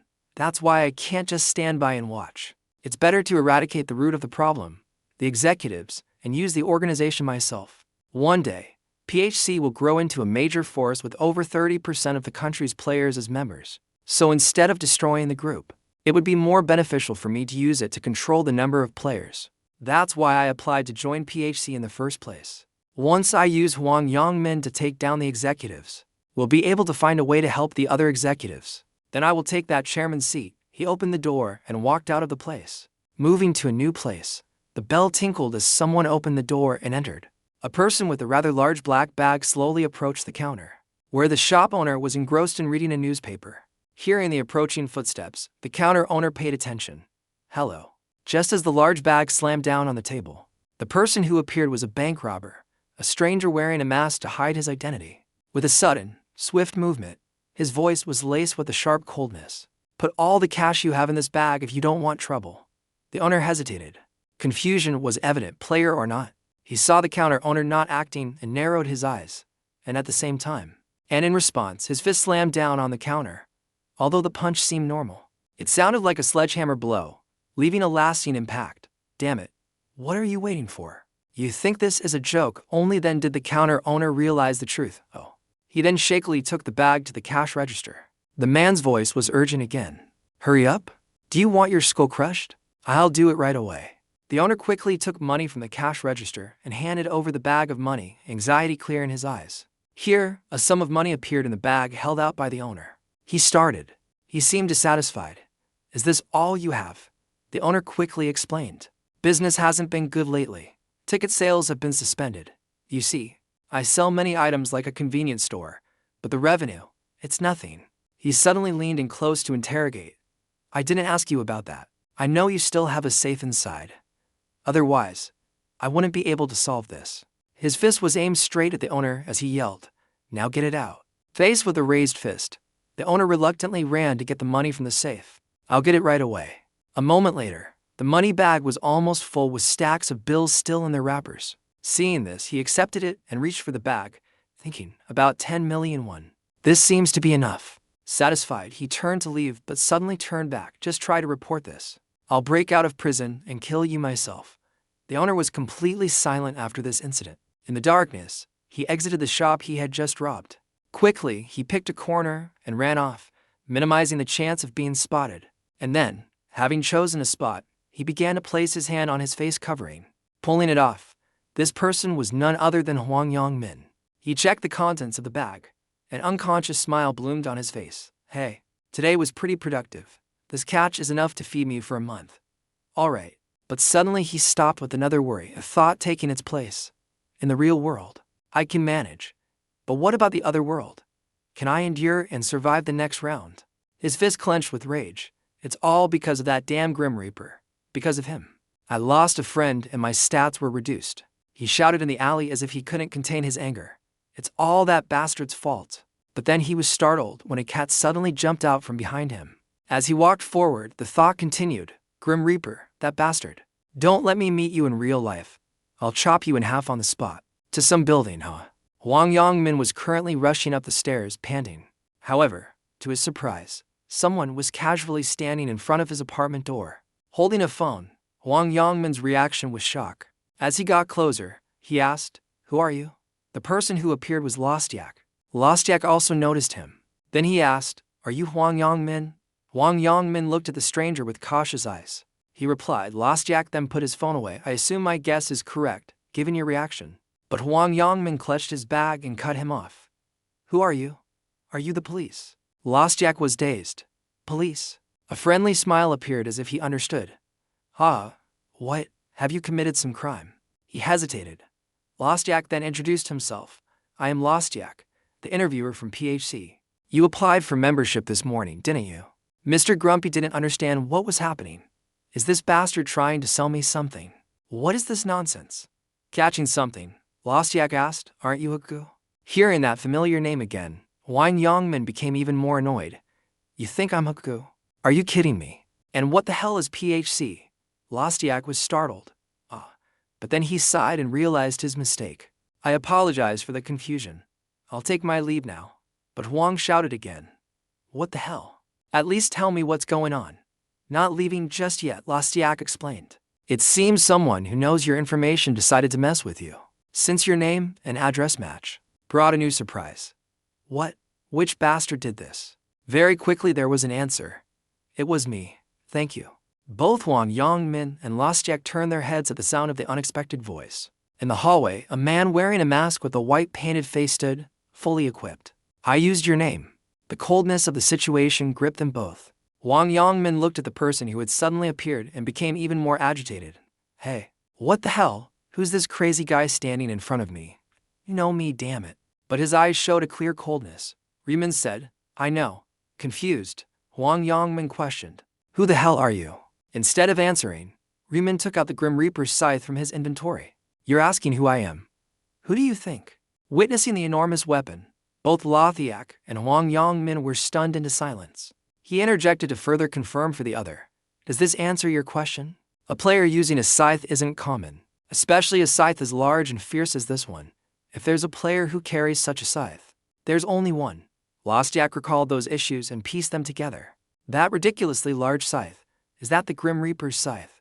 But with that appearance, he's too short. He doesn't even look like he's 170 centimeters tall, and his build is small too. It's completely different from the image of Haku I had imagined. Rather, he seems quite easy to deal with. But Huang Yongmin, who had actually met Haku before, knew that feeling of fear was returning. That's Haku. It's really Haku. Today is really a bad day. His physique is different, but his voice and atmosphere are exactly the same, and on top of that, my soul. Those eyes, the gaze seen through the mask is unforgettable. His feet unconsciously took a step back. It's real. The real person has appeared. Haku has appeared and is standing in front of me in reality. Yes, with a level difference more than double his own. Wang Yongmin's face grew paler, and countless questions popped into his head. But why is he here? No. More importantly, why is he using my identity? There's no reason for the two of us to do business together anymore, right? In any case, appearing with a weapon in hand is not a good sign. There's no reason for the two of us to do business together anymore, right? Unsure if it was because his hands were sweating or to relieve tension, Wang Yongmin repeatedly clenched and unclenched his fist. With such strange behavior, Lostyak looked at Huang Yongmin again and thought, is he trembling? Because the other person is really Haku? Turning to look at him, but the thought remained. I've never met him in real life. But what if he really is Haku? What's his voice like? A bead of sweat fell as he bit his lip. I'm only level 20, so I'm no match for him. Not letting his opponent think of a way out, Ryumin then shifted his gaze to Lostyak. You. Suddenly being discovered, Lostyak was startled. Ryumin asked another question. You didn't come here alone, did you? Tell the others to come out. I know they're here. Ostik was shocked by this event. He even knows there are other executives here. It's not scary. While waiting for Lostyak to speak, the two men hiding in the hallway staircase revealed themselves, Saboru and Poprin. Oh my god, we're caught. How did you know we were here? Unaware of the common presence detection skill, the two tried to approach Ryumin, but he raised his black scythe towards them as a warning. Don't come any closer if you don't want to die. Seeing this action, Saboru sneered. Hey, talking so big in that small body? But Poprin reached out his hand to hold him back. Hey, are you Haku? At Poprin's question, Ryumin swung his scythe. Looking at this, you should know, right? Because he knew what it was, but Poprin bravely continued. I heard he uses a scythe as his main weapon, but we've never seen Haku with our own eyes. So I don't think it's convincing just by looking at the scythe. He retorted. If you don't believe me, why are you asking? But we still want to hear you say it yourself. After thinking it over, there was only one way to confirm his identity. He coldly gave the answer. All right, I'm Haku. Is that enough? When he admitted he was Haku, Poprin's expression changed and a status window appeared. The target you are looking at is currently telling the truth, the Jagan of truth, so he admitted it's true. Taparu, who was standing next to him, turned to Poprin and asked, what did it say? It said, it's the truth. Poprin's words, Executive Lostyak looked at Haku with surprised eyes. I didn't want to believe it, and indeed it is so. Saboru was the only one of the three executives who was trembling, because he had been arrogant when talking to Ryumin a minute ago. It's over. Damn it. My big mouth has ruined everything. What should I do? Should I apologize for my mistake? Oh no. Wait, maybe he didn't hear. He's still just standing there silently, right? Yes. With his legs numb, Saboru, who was observing the situation, was the first to raise his hand to greet him, still trembling slightly. Haku, nice to meet you. But he dismissed it. Now is not the time for greetings. The black scythe was once again pointed at the opponent. You said you wanted to confirm if I'm Haku, right? Well then, let's use a skill to confirm. Taparu was stunned. Challenging a level 20 player is just for kids. The intention was very clear. He heard it, damn it, he heard it. There's nothing else. There's no way to escape this situation. No matter what, I have to apologize. He immediately bowed to him. I sincerely apologize for my rudeness earlier, sir. Haku. But that didn't make Ryman withdraw his scythe. Apologize? Don't you need to confirm if I'm really Haku? The situation was not good. Paul Parin intervened by raising his hand to ask for an opinion. There's no need to show your skills. The verification is complete, he interjected immediately. I just said my name, didn't I, right? Seeing him sheath his weapon, Paparin explained. I have a Jagan related to that. Alright, but I can't let this go. If he can block my attack, I'll consider that rude behavior as if it never happened. Toporu, hearing this, his body trembled even more, and his face turned pale. He tried to say a few more words while raising a finger. Please, Haku, sir, just this once. Let me go. But he gave a signal, then I'll start, okay, bye. Before Saboru could apologize for his mistake, it happened. Asterisk swish asterisk with a cold sound. Subaru's head fell to the ground as his colleague's head rolled at their feet. Both were shocked and fell to the ground. Dostoevsky felt like screaming, damn it, what's wrong with this monster? He on the side took a few more steps forward with a clear distance. Paparin now had a chilling sensation down his spine. I didn't even see him swing his scythe. Moved by the scene of his colleague's sacrifice, Lostyak couldn't control his emotions and shouted at him, Mr. Grim Reaper, what are you doing? He turned to look at the other and replied, what do you think? I'm proving that I'm really Haku, with my own skills. Lostyak clenched his fist and gritted his teeth. I told you there was no need to show your skills. The worry was immediately replaced by a few new thoughts. Surely we came here to recruit him. But a madman who kills without warning, and we're supposed to accept him as an executive. Forget it. Paul Pauling also started with a jumble of his own thoughts. It's too dangerous to make Hako an ally if we can't recruit him to our side. We need to kill him right here and now. The two of them came to a single conclusion, but he's currently at level 40, so it won't be easy. We have to pretend to surrender, make him let his guard down, and ambush him. Remember. But the thoughts of both of them stopped when he let out a long sigh and spoke. How ridiculous. You guys are actually showing your killing intent. You think I wouldn't notice something like that? Paparin, caught, jumped in surprise and corrected his words. Huh? What are you talking about? Ryuman immediately stated the other's intention. You're planning to kill me? Paul Pauling stammered, trying to justify. No way. How could we even think of killing you, Haku? Ryuman coldly voiced the thoughts that had been in the other's mind earlier. You just need to bow your heads, pretend to surrender like this. His gaze shifted to Lostyak, and then ambush me. Am I right? The two couldn't say anything as they were hit right on the mark. Their inner thoughts were read so clearly. Am I right? But then he turned to look at Huang Yongmin. Do you know why I used Huang Yongmin's name and address to apply? Because I wanted to lure the executives out. Lostyak heard the confirmation and felt uneasy. Us. What are you going to do? Raising his scythe, he immediately told the other. It's simple. You will all die at my hands. Now then, Porprin, in a corner behind, had yet to change his expression, especially in urgent situations like this. A thought once again took its place. Let's try to persuade him first. Persuade him, and by some time, that's the only way. Although Ryuman had killed someone, unexpectedly, perhaps they could still talk to resolve it. That was their hope. But just as Poprin was about to speak with that thought in his head, he unintentionally exclaimed like that, give up. Because Lostyak had also become a corpse right before his eyes. Once again, a chill ran down his spine. Paul Pauline consort now clearly understood the problem. From the very beginning, he was trying to lure us here just to kill us, wasn't he? Fear filled Paul Pauline's eyes as he faced the harsh reality. Why? Why do you hold such a grudge against us? You're asking me why. Asterisk his asterisk.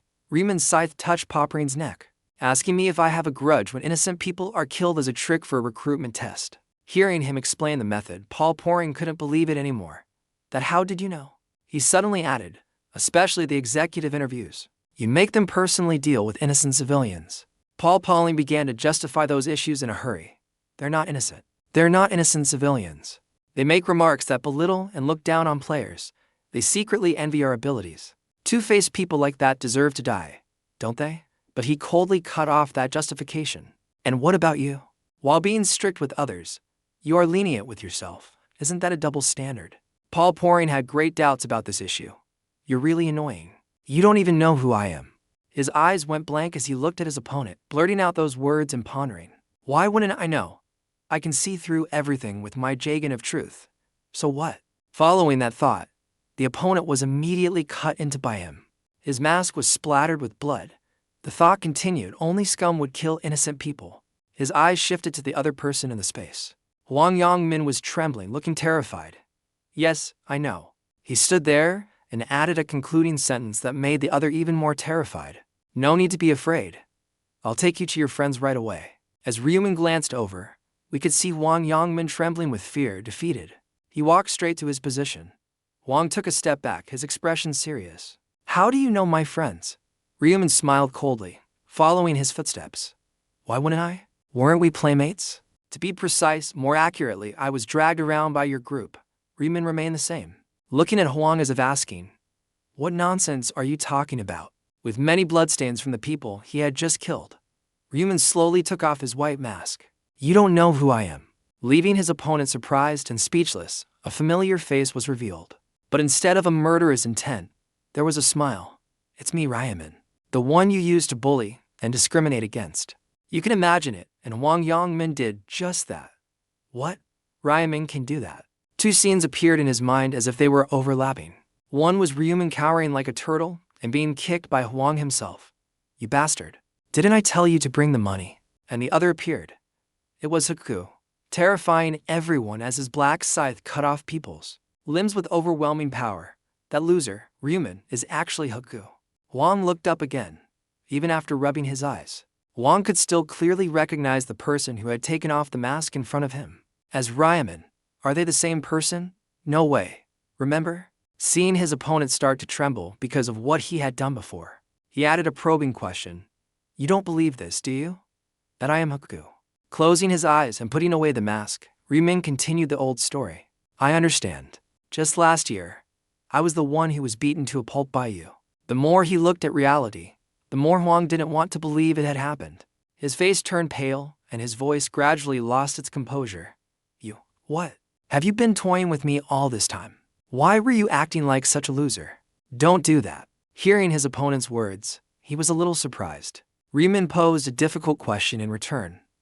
What are you talking about? Since when have I acted like a fool, however? It's still. Ryumin's black scythe swung in a circle, cutting off one of his arms. The bag and countless banknotes met the same fate, being cut and scattered. Pain spread throughout his body, and Huang collapsed in the hallway from the impact. He stood still, holding the scythe forward, and explained. Hearing someone like you call me a loser really pisses me off. Wang's screams echoed throughout the area, but he didn't want him to act like that. Silence unless you want your tongue cut out. Wang Yongmin tried to hold back his tears and endure the pain, blood seeping from the gash. But he didn't want his opponent to die so easily. Good. Be good now. I'll give you first aid. Ryumin raised his hand and performed first aid.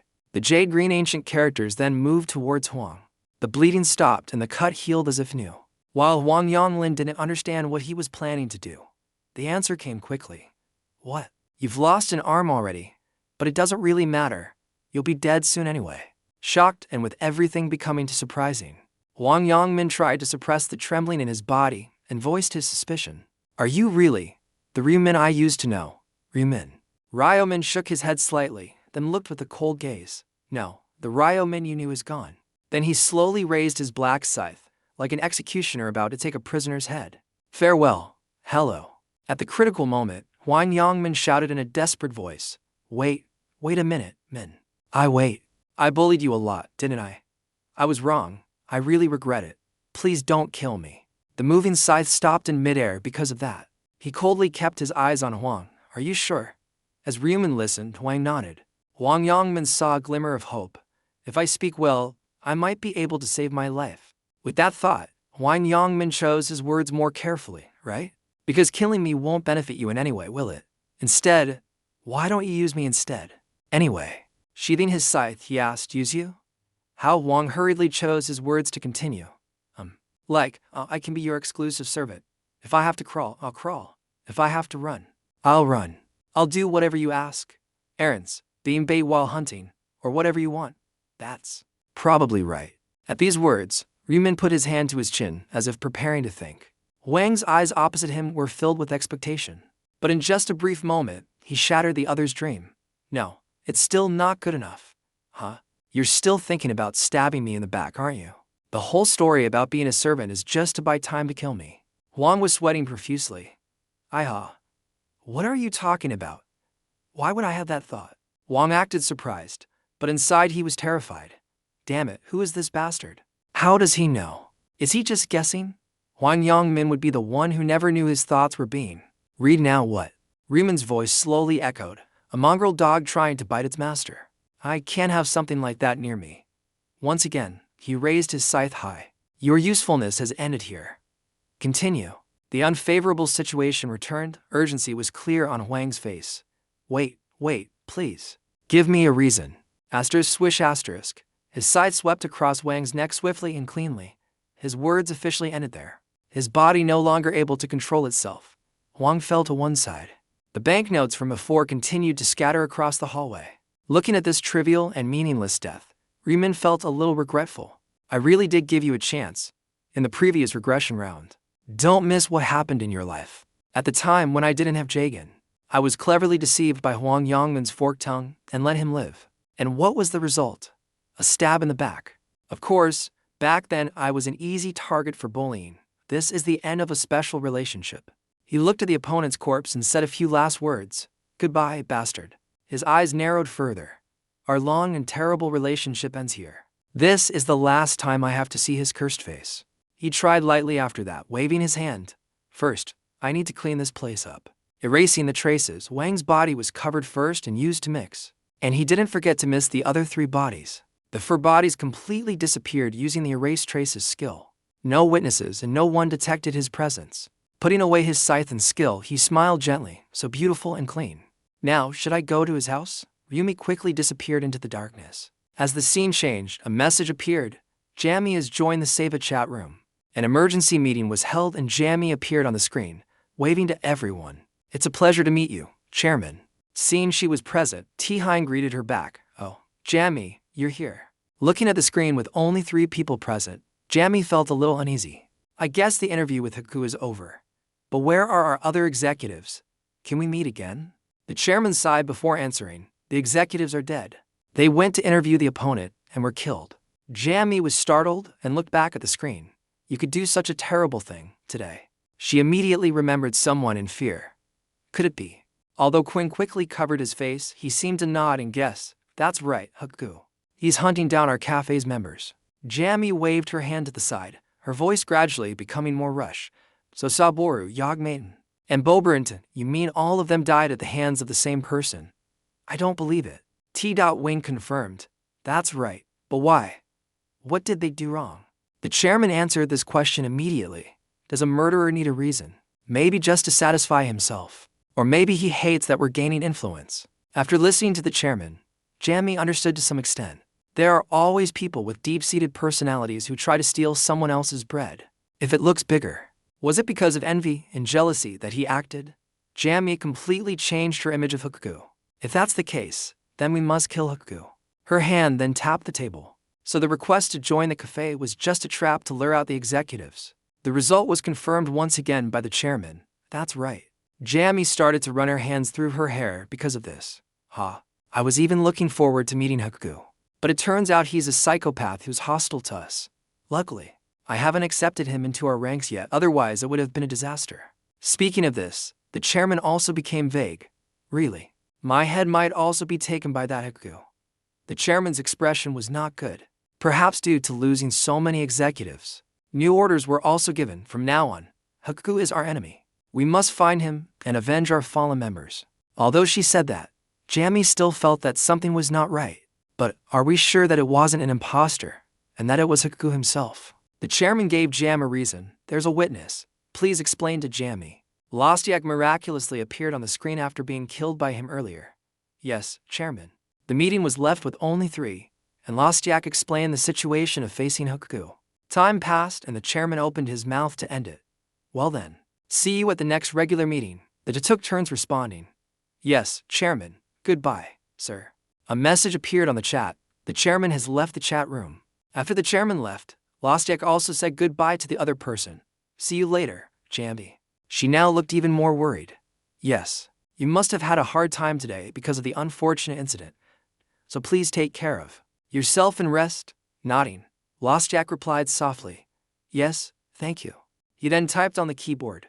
Alright. After finishing that conversation, what? Lostyak has left the screen. The screen went off. Lostyak on the black screen had his thoughts appear again. Luckily, It seems they didn't notice, then take off the helmet. After that, his face rippled like waves and returned to its original unmarred form. It wasn't the previously soaked face, but Raimin himself. Making himself look cute, he continued, just as I thought, acting really suits me. Going back a little further in time, he was now smiling at the system panel in front of him, thinking. In the 5th round, the Assassin's Mask was chosen as the limited combat reward. If there's a unique reward I need right now, this is the best item.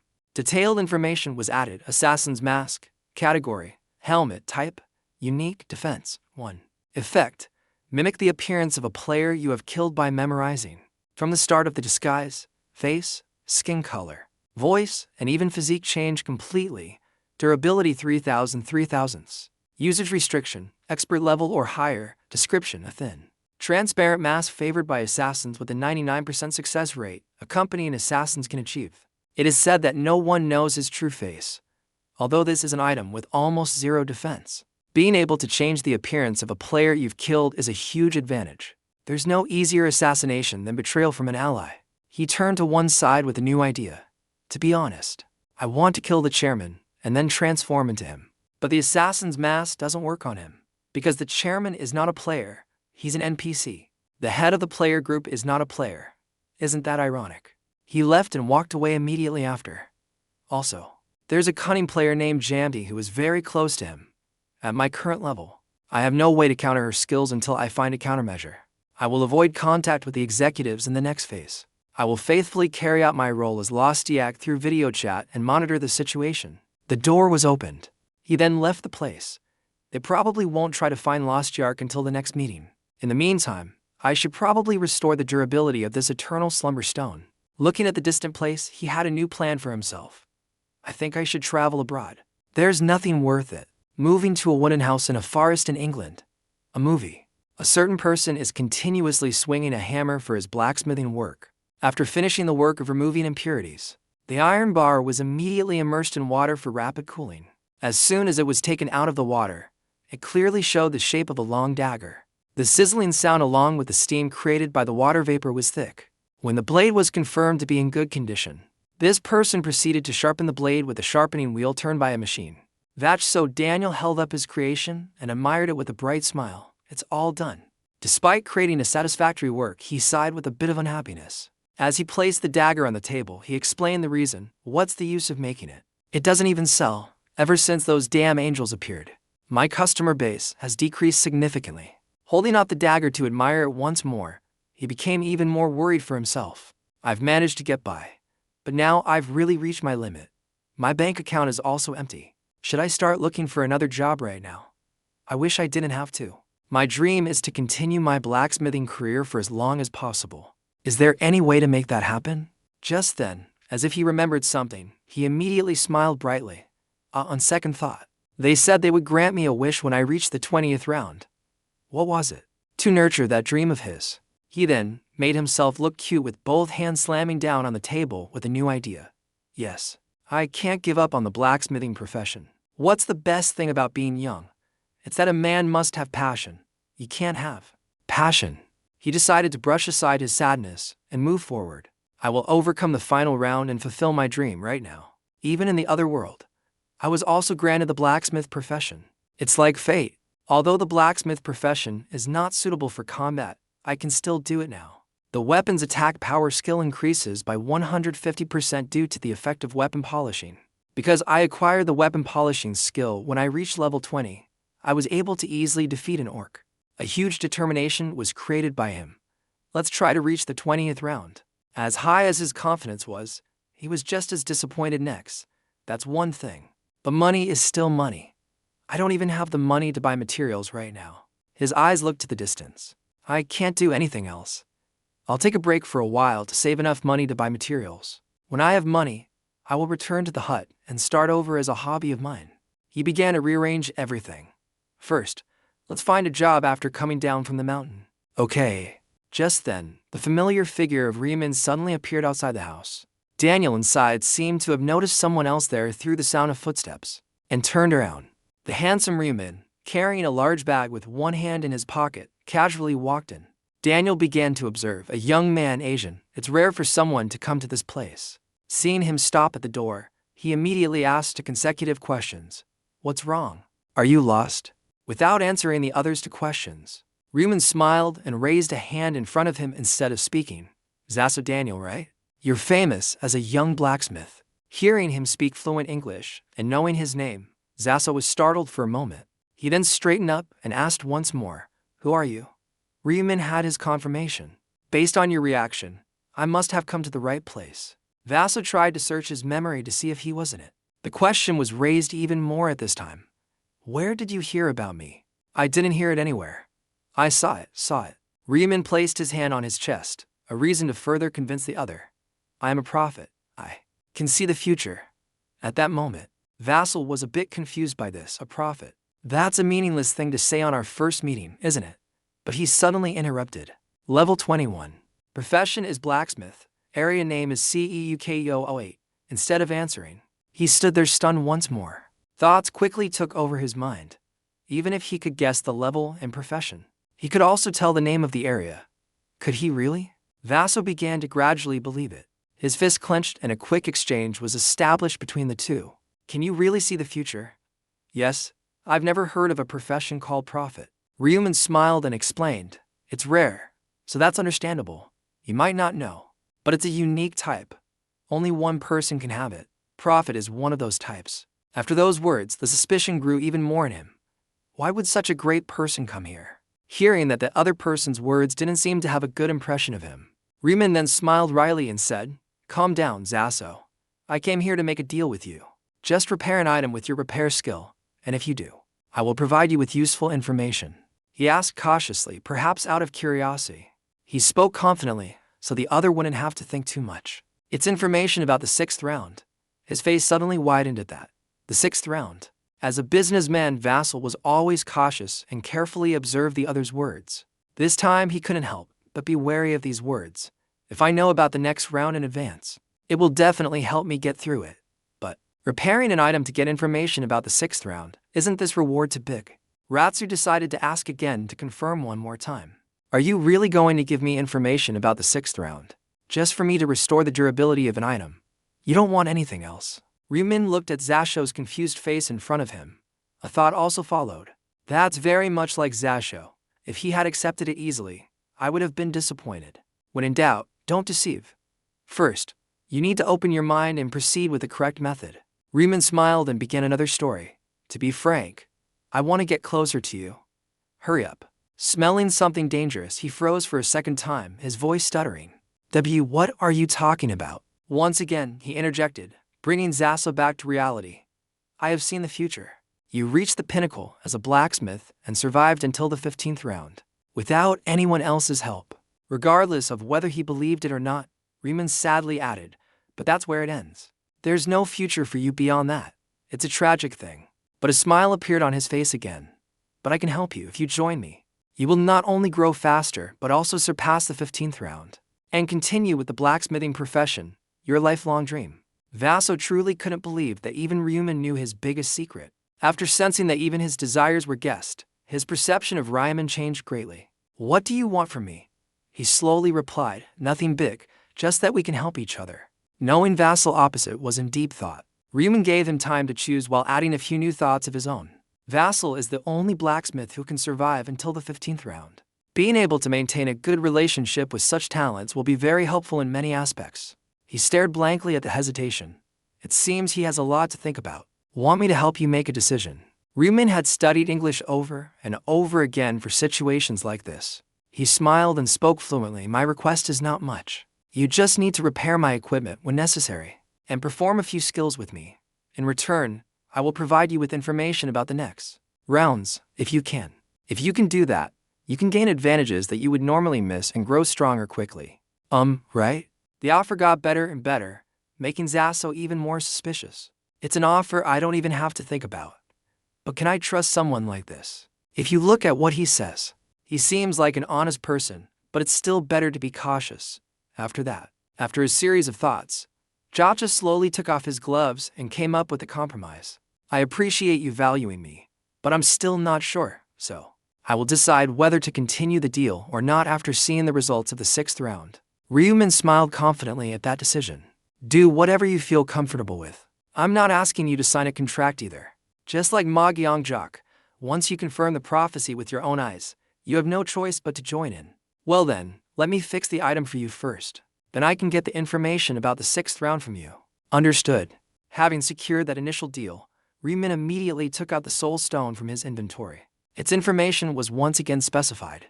Stone of Eternal Rest, type, necklace, grade, epic. Effect, +1 to a random stat per monster kill, loses 1 durability per kill. Every 100 random stat points are converted to a stat point. Durability, 1/1000th. Requirements, normal level or higher. Description, a necklace with a dull gray bead. It is said that this bead will imprison the souls of the slain. Ryumin knew the item only had 1 durability left, so it was really difficult. But with Zasho's help, he was sure this would be no problem at all. Here. After receiving the necklace, Vasil immediately cast the skill without needing to look at the item's information. In a short time, Vaso held out the item in front. It's all repaired. Ryumin received the item and observed it, then started to check the information again. Durability has reached 1000 out of 1000. The remaining information is the same as before. Holding the item in his hand and observing it without taking his eyes off, Ryumin smiled more confidently. Good, now I can stack it again. Alright. Sharing the same expression as him, Vasil formed a new judgment. I don't know what kind of necklace this is, but it looks pretty nice and quite good. It seems like he's trying to continue using it, even while improving its durability.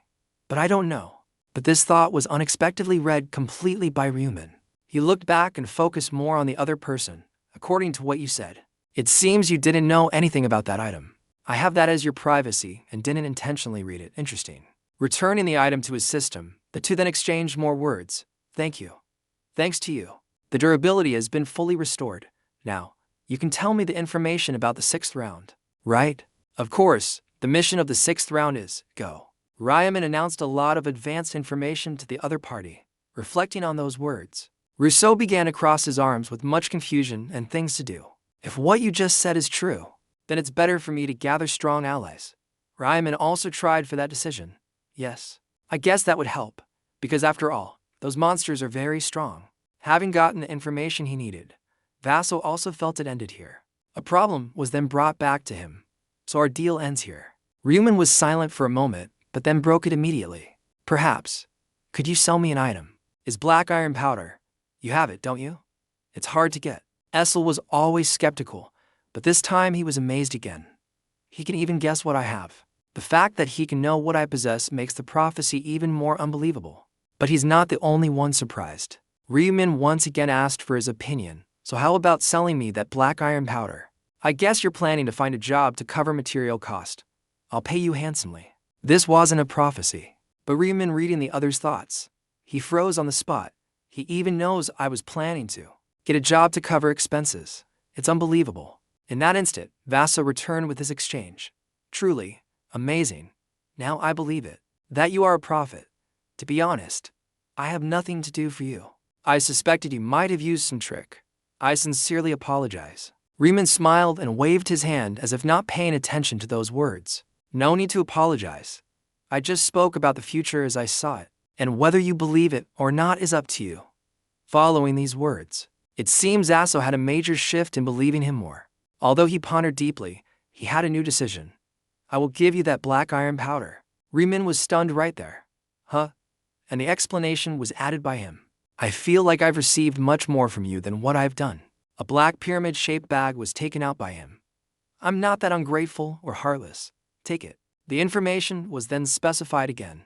Black iron powder, category miscellaneous. Description, black iron powder. A faint magical power can be felt from it, not black iron powder. Not believing the other would just give it to him, Ryumin was stunned for a long while.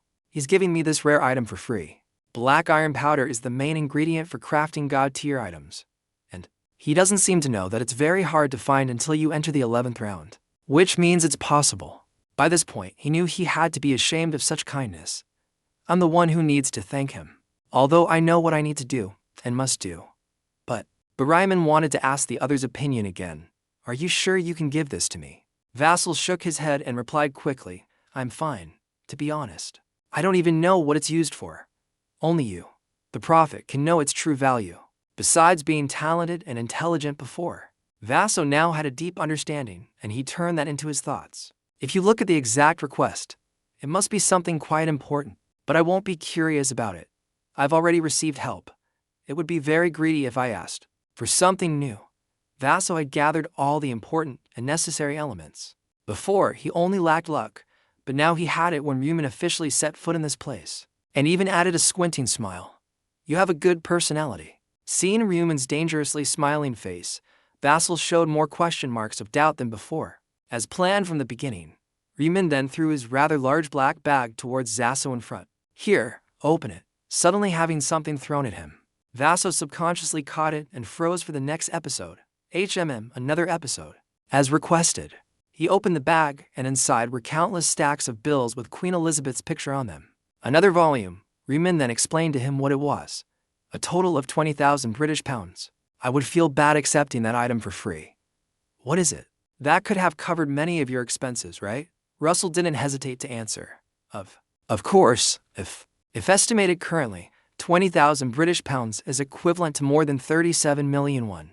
Landlord Ryuman has thus successfully added a new member, and Juk SX was moved to the verge of tears. With this much, I won't have to worry about finding another job. However, how could a huge mountain of money just fall from the sky? The two then measured their cuteness, and he pulled the bag shut. Forget it. They were all cold and serious. He was confused and voiced his worries. But can I take so much money?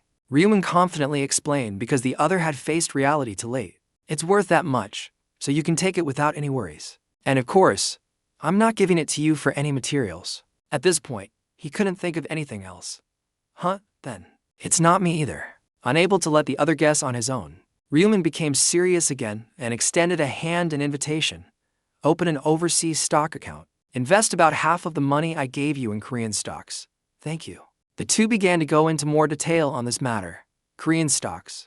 The company's name is Player Place. I'm not forcing you to do this, but it's a company that will soon explode. If you invest, you will never have to worry about material cost again. And the rest, whether you believe me or not, is up to your decision. Kussel was no longer as hesitant as before. He made his choice with full confidence. Since it's the prophet's advice, I will believe it. Moreover, it's money I earn without effort. From outside the window, the two shook hands for the new plans ahead. Well then, I wish you luck in the next round. Oh, can I leave my number with you? Of course. Daniel took out his phone to save the number, but forgot something. He raised his head and asked Ryuman directly. I forgot to ask your name since you appeared. What's your name? Ryuman put both hands in his trouser pockets and replied with a short, polite answer. Just call me Mr. Ryu. Time cannot be stopped, and that day still came as usual. June 1st at midnight. A place like a desert will be the next location to face. As time went on, Ryuman, dressed in slightly nice but torn robes, was once again summoned into the game world. The other players then appeared around him one by one. Not being summoned to a place like before, from lush green to a special yellow, the discussion continued among everyone. Why is this round all dust and sand? Have we been summoned to a wasteland? This time, what kind of crazy mission could bring us to a place like this? Turning on his tracking skill, Ryuman added a few new thoughts. The next round is the cooperation round. I need to find someone to work with. The first person I need to find is Minjuri. To be honest, besides Minjuri, I don't really need anyone else. But I need 3 more people to form a team of 5. Just then he suddenly looked to the side when someone called his nickname, Haku. Pinjuri had spotted his location and immediately waved and ran over with a smile. As soon as she got close to him, Minjuri kept that smile and asked him right away. It's so good to see you here. How have you been lately? He first greeted her back. Has it been that long since we last met? Minjuri said. Injuri of the present laughed brightly, and she was no longer as scared as before. It's already been a month since we last met. However, their conversation inadvertently caught everyone's attention. And so, the thoughts continued to build on each other. Who is that woman? Who could talk so comfortably with the person ranked first? Is it Minjuri? Is she a high-ranking person suitable for Haku? Think about it. Thinking back on it, I think she was ranked second in the results of the last round. I'm a little jealous. Having another high-ranking person in the ranks, it's nothing. Not paying attention to people's expressions or actions. The two walked together and had small exchanges in the previous round. Were you the one who defeated the final boss? He replied coldly. Yes, amazing. Knowing he was very strong, Manjuri still voiced her question. There was so little time. But you were able to solve it so quickly. Did you manage to collect all the balance stones too? Knowing what she was about to ask next, he cut her off. Yes, I did. But I'm not telling you what the reward is. Manjuri pouted at those words. How did you know? I was about to ask. He replied concisely. I can tell just by looking. Although she wanted to ask, Manjuri expressed her feelings instead. I've felt this for a long time. Haku, you really have a deep insight. He stopped, looked at Manjuri, and seemed unable to say another word. Standing beside him, feeling him stop and stare at her after she said those words, Manjuri's face turned red and her heart began to race. Hey Manjuri, what did you just say? So embarrassing. I can't let the atmosphere get any worse. Manjuri decided to take a step back and bowed her head quickly, saying loudly, That was embarrassing, wasn't it? I'm sorry for that. Ryumin didn't mind. There's nothing to be sorry about. Manjuri also realized this. You're right. To make up for those words, he gave a smile anyway. Thank you for the compliment. Manjuri smiled along. Her. A new thought came to her. Sometimes he's kind. Other times he's cold and charismatic. He's really an interesting person. And then she started talking again. But, Haku, you? However, the story was forced to stop. Because Sel Aizen and Insanchin, who were standing nearby, saw both of them. Haku and who is that woman? Immediately, the two of them approached Rimin's position, and Sangqian sent a greeting. Long time no see, Haku. Meanwhile, Seo Aijin was a little flustered. Hello, Haku. Unable to hide her curiosity any longer, Sel Aizen asked him a new question. Is this person your companion? Hearing the other's words as if referring to her, Manjuri paid attention. However, Rimin looked over and replied with a cold voice. I don't have any reason to answer that question due I'd seen him being so cold to her. Seo Aijin broke out in a sweat. Yes, that's right, but then she got confused remembering his earlier smile. You were smiling so comfortably just now. But to me it wasn't a question. Cutting off her thought, he immediately asked a question in return. Anyway, what did you guys come to find me for? Being asked so quickly. Seo Aizen still hadn't regained her composure to answer him. Actually, Vin. Ryumin on the side knew the reason, but pretended not to, and thought, she must have come here because I predicted she would join the team with Haku, right? But then this awkward problem of Seo Aijin was immediately replaced by Sangqian's words after consideration. Yes, Haku. To be honest, we want to team up with you, now. With a killer face, he squinted his eyes and questioned back. Team up, you guys with me? With his words, Ryuman made Sangqian as confused as Seo Aijin before. I know. We're just in the way, however. We'll do our best to avoid causing you any more trouble. Welcome. In the opponent's expectation, Ryumin's Hwa held back. I should probably pretend to be a little worried. To be honest, these two are just to fill the required number of people in a team. But what if I let these two into my team instead of the others? Ma Qian would have a better impression of Haku. Seeing Ryumin looking clearly flustered, and Sangqian became even more impatient and started to make a suggestion. I won't ask you to join us for free. I currently have information about the 6th round. If you can let us join the same team, I'd be happy to share that information with you. His eyes narrowed a little more at the other's decisiveness. Information? Trading information with me. I guess I need to see what it's like. Ryumin crossed his arms and replied with 3 basic words. Not necessary. With just this. And Sangqian, who had no way of knowing that he was the one who said that information, looked at him with a confused expression. Not necessary. Wouldn't knowing the information of the 6th round in advance be more useful? Ryumin then gave his reason for the other to understand. I can handle things my own way. I have no intention of relying on any unreliable information. And Sangqian was confused. But it was amazing. However, Ryumin didn't give his opponent time to think. The questions came one after another. Where did you get that information? Who provided this source? Being questioned so quickly. And Sangqian was startled and couldn't give a clear answer. Hummy, that is. His opponent stammering brought him a few new questions. Can't say. Even if I let you join the same team. Before the continuous problems arose. And Sangqian, who was previously confused, bowed his head deeply. I'm sorry. Satisfied with this result created by the opponent himself, Ryumin unconsciously had some new thoughts for himself. Not telling me about the prophet. You seem more tight-lipped than I thought. Not bad. Alright. On the other hand, then Sangqian looked sad. Then I guess. However, his words were suddenly cut off. I'll let you both join my group. And Sang Qian quickly changed his mood to surprise, as if he didn't believe the statement. Huh? What? The man still crossed his arms and explained once more to the other about this new decision. Because you didn't reveal the source of the information, it makes me think it's a reliable source. I don't like people who can't keep their mouths shut. Manjuri added her own surprise at his behavior. And Sang Qian took another breath, a thought flashing through his mind as he silently celebrated his correct decision. Thank goodness, if I had mentioned the prophet just now, I would have been judged poorly and noticed by the other person instead. Reacting quickly to this matter, perhaps Sel Azin was the one who did better. She bowed her head and said, Thank you, Hukgu. It was because of this that Sang Qian reacted in time, and bowed even deeper. Really, thank you for accepting us into the same team. Knowing that everyone was still curious about Manjuri next to him. Without hesitation, he immediately introduced her to the others. This is the buffer I signed a contract with to join the group. Vague about his introduction, the two were dazed and asked themselves a contract. And what's a buffer? How did they meet? Although they had that thought, they still had to get acquainted. Sel Azin came closer and extended a hand to introduce herself. Hello. I'm Sel Azin.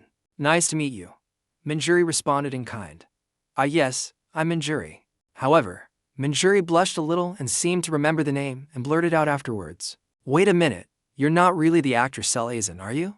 You just changed your face to look like her, right? At this quick question, Sel Azin easily handled it and replied quickly. No, this is my real face, she said. Getting the result, Manjuri jumped up and down and grabbed Seo Ajin's hands. I really like. Oh my destiny. You are. This is my dad's favorite TV series. And you are his favorite actress in that show. Being praised, Seo Ajin was a bit embarrassed. Really? Thank you for loving me. While the two seemed to have gotten closer, and Sang Qian on the side paid more attention to him and said, So, are you really okay with me not providing information about that 6th round? With that same cold demeanor, he said, I don't need it. Don't bother me with that. I don't want to be indebted to anyone. And Sang Qian was a little disheartened by this. If you say so. From disappointed, and Sang Qian became even more so as he drew a line like a knife. I just wanted to repay you by providing information. If there's an action contrary to the strategy, then I'll suggest a little something to him. Feeling unfamiliar with the lack of knowledge just now, and Sang Qian then approached Manjuri and made an exchange. Manjuri, your profession is a buffer. What does that mean? At this question, Manjuri immediately cleared up the confusion. It's a class that creates stat buffs for others, and I will apply it to everyone later. Seeing Manjuri's bright smile and her answer, Seo Ajin, in the same mood, placed her hand on her chest and added, I also have something similar to a buff. I can perform a summon. It's a fairy spirit. It can add a protective shield. Manjuri's eyes lit up. Wow, a spirit. Seo Ajin smiled and replied, I'll show you later. Feeling useless and ignored for having nothing, and Sang Qian was completely stunned. Unable to let himself get lost, and Sang Qian immediately intervened. He bowed towards Manjuri. My name is Sang Qian. A thought was added internally. I think I should at least introduce myself. Manjuri looked over in surprise. Nice to meet you. Soon after, their conversation turned to Ryaman, who was staring off into the distance. I notice you seem to have known Haku for a while. And Sang Qian dazedly recalled an old story. Yes. Haku once saved both of our lives. Looking at him again, Manjuri's good impression of him increased, saving people in danger. As expected, my judgment of people is not wrong. Just then, yellow feathers appeared from the sky and fell down. The angel Priscilla appeared after a flash of light. With her smile directed at everyone, she began to speak to all. Hello, everyone. Have you all rested enough in the past month? Observing and counting the number of people present, Priscilla analyzed with satisfaction. This round has 1,010 participants. A perfect number. Her wings spread out further after that. Well then, let's get straight to the point. To everyone's surprise, a notification window slowly appeared before their eyes. Detailed information was specified. Round 6, main mission, defeat a boss within 6 hours. All regions, participants, 1612, 0590, achievers, 8,060,195. Applicable region, CESK 007. Participants, 1010, achievers, 0500 Them Seka Hai Wuki Ko Thung Tin Mgi Hien Ra. And CC Nan Voltain Gemgi Ngui Lian Tacha Lui Noim and Valko Chuyen Hai. Kaiji Ki. Himbai mat tantrumev. Kui king. Mat kombos kung kazut hyamri sao. Lam sao chung tako da timantio dit ggc tantrum ko si sichel. Priscilla nguyen tiamthan ban tang ko. Mat launia kabiti du tcm hiwu. A new satisfied smile was created. You wouldn't expect us to do it in a solo match, would you? Right. Don't worry. Anyway, you guys can't do it on your own. Everyone had more questions. Can't beat it. Then what should we do? Priscilla immediately solved that problem. Of course, you guys have to do it together. That's why we need to prepare for some things. A finger was gently raised with that familiar smile, a party system. A party is a system that allows people to form groups and cooperate with each other. You need a full 5 people to form a party, and once you're in a party, each of you in the party will be recognized as an ally and cannot cause any damage to each other. The people below accordingly had a new perspective. So we can't fight each other anymore. I don't need to worry about being backstabbed during the fight with the boss anymore. Seeing the crowd understand so quickly, Priscilla showed new satisfaction. Of course, attacks from other parties or monsters still have an effect. It's just that members within a party cannot deal damage to each other. When in a party, experience and gold will be divided equally among members, regardless of who deals the finishing blow. However, if they are more than 100 meters apart, they will not share in the reward. Each time there was a new idea, everyone would discuss it. Experience and gold are divided equally. What about items? Spreading her hands wide, Priscilla once again explained in detail. Item drops are based on contribution rate. For example, if 2 people contribute 70% and 30% during a hunt, then they will have a corresponding chance of receiving the items. A new problem was raised by a player, so even with a small contribution, you can still get items with just luck. Priscilla answered accurately. Even with just 1%, you can get an item if you're lucky, although the probability is very low. Waving her finger, Priscilla seemed to remember something else. Oh, and also, the contribution rate is calculated by the system based on all factors overall. Dealing high damage is counted more. But it's not just based on damage. Even someone who only uses buffs will be counted as having contributed. He looked over at a surprised player with his arms crossed nearby. Wow, a support player can do the same thing. It would be great if I were that type too. He understood this rule clearly. His eyes turned even redder. Thanks to that, players who can't participate directly in combat can also receive high contribution points. Recalling Priscilla's words, if you are not in a party, you will not be able to complete this mission. If you have formed a party, you will immediately pass this qualifying round. If you kill the boss, this applies to all members of the party. A girl was surprised. All 5 of them? Looking around at everyone here, a new note was made. There are a total of 101 bosses, meaning only 505 participants in the boss hunt will pass this round. Her hand was raised again, and a few new feathers fell. The explanation about the party ends here. See, the mission isn't difficult at all, just kill a boss. It's so simple. He stood below with his arms crossed and commented in his heart as always with them. Everything is simple. And sang flashed once more and Priscilla gradually finished her instructions. All right then. Everyone, your best to defeat that boss. Oh, and there's no side mission this round. Although it was detailed enough to do the mission. Some people showed their dissatisfaction, damn it, and you call it easy? A boss is a boss. For its reasons, it definitely can't be easy. But there was no other way. Everyone's first job was to form a team. Information panels appeared one after another. To create a party, everyone must hold hands and shout form party in unison. If not in a party, the mission progress will not be counted. Remember that. The remaining time of this round until the end, 5 hours 59 meters 59s. Form a party now. Ryman's group currently has 4. Both surprised and worried, and Sang Qian thought to himself, just as the prophet said, the 6th round is a mission that requires a party of 5. It's so difficult. Luckily, I followed the prophet's words and followed Hukku from the beginning. The problem was voiced instead of his thoughts. Hukku, can we form a party now? He suddenly cut him off. Wait, a party needs 5 people. We're still missing 1 person. Zhou Azin and Minjuri were both flustered. So, who should we choose as the last one? And Sanqi knew he didn't need to worry about this, and said, let the strongest person in our team, Haku, decide. He'll do it. He slowly fell silent as if waiting for someone to appear here. It would be nice if that person were nearby. Placing his hand on his chin, Ryman continued his previous thought. If that's the case, then I can pretend to choose randomly and gently insert him in. While he was lost in his own thoughts, the others were concerned with finding teammates. First, I have to form a party. If I'm not in a party, Even if I kill the boss, it won't count. So it has to be 5 people in the same team. Among them, some found teammates. Excuse me. Do you want to team up with me? What's your level? Another person directly raised their hand and shouted, Level 20 warrior. Does anyone want to form a party? But some people stared at Ryaman's back and nurtured their own desires. If I join a party, it has to be Haku's party. So one person mustered up the courage to approach him from behind, bowing slightly. This person then smiled and spoke. Hello, Hook. Could you consider joining our party? Could you? Coldly, without turning back, he answered curtly. No, get lost. Confusion immediately set in. Yes, they shuffled back with sad faces, but above all, those words directly created a sense of shame for everyone. He told us to get lost without even pretending to think. How humiliating, damn it, no chance of leeching off Haku. The idea has been conveyed, but Riemann didn't care about those fools.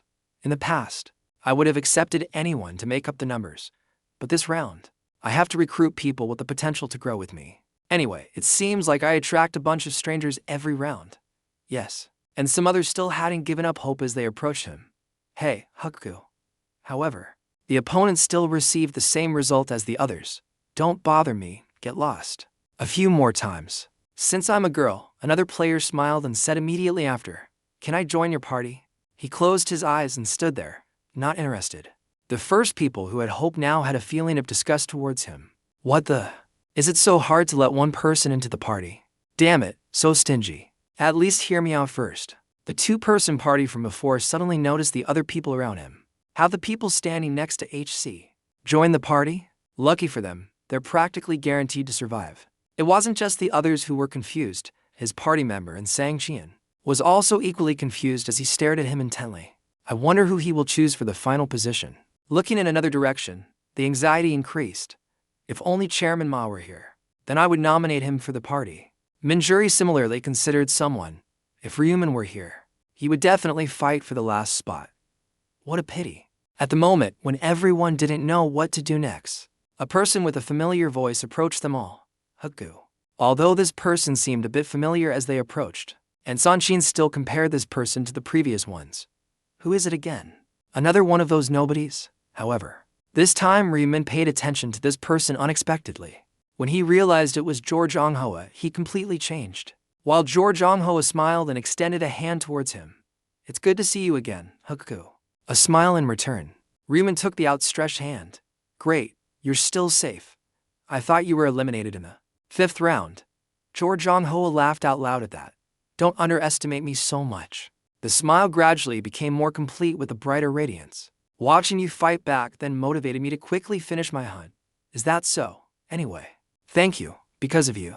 This friend also survived. Du Jongho turned around and looked for someone, calling out a name, Manki. Like a flash of lightning, Manki immediately appeared next to Giorgio Moro and bowed deeply to Ryuman, saying, Haku. Thank you for healing my shoulder back then. It's thanks to you that I was able to survive. Feeling the clear sincerity, he asked a question to break the ice. You, with that body, could kill 300 of them? Choi Manji was startled and bowed again, replying, It's all thanks to you. Haku. You are my savior. Stopping the greetings here, Ryuman unexpectedly received another question. Haku. Are you looking for a party?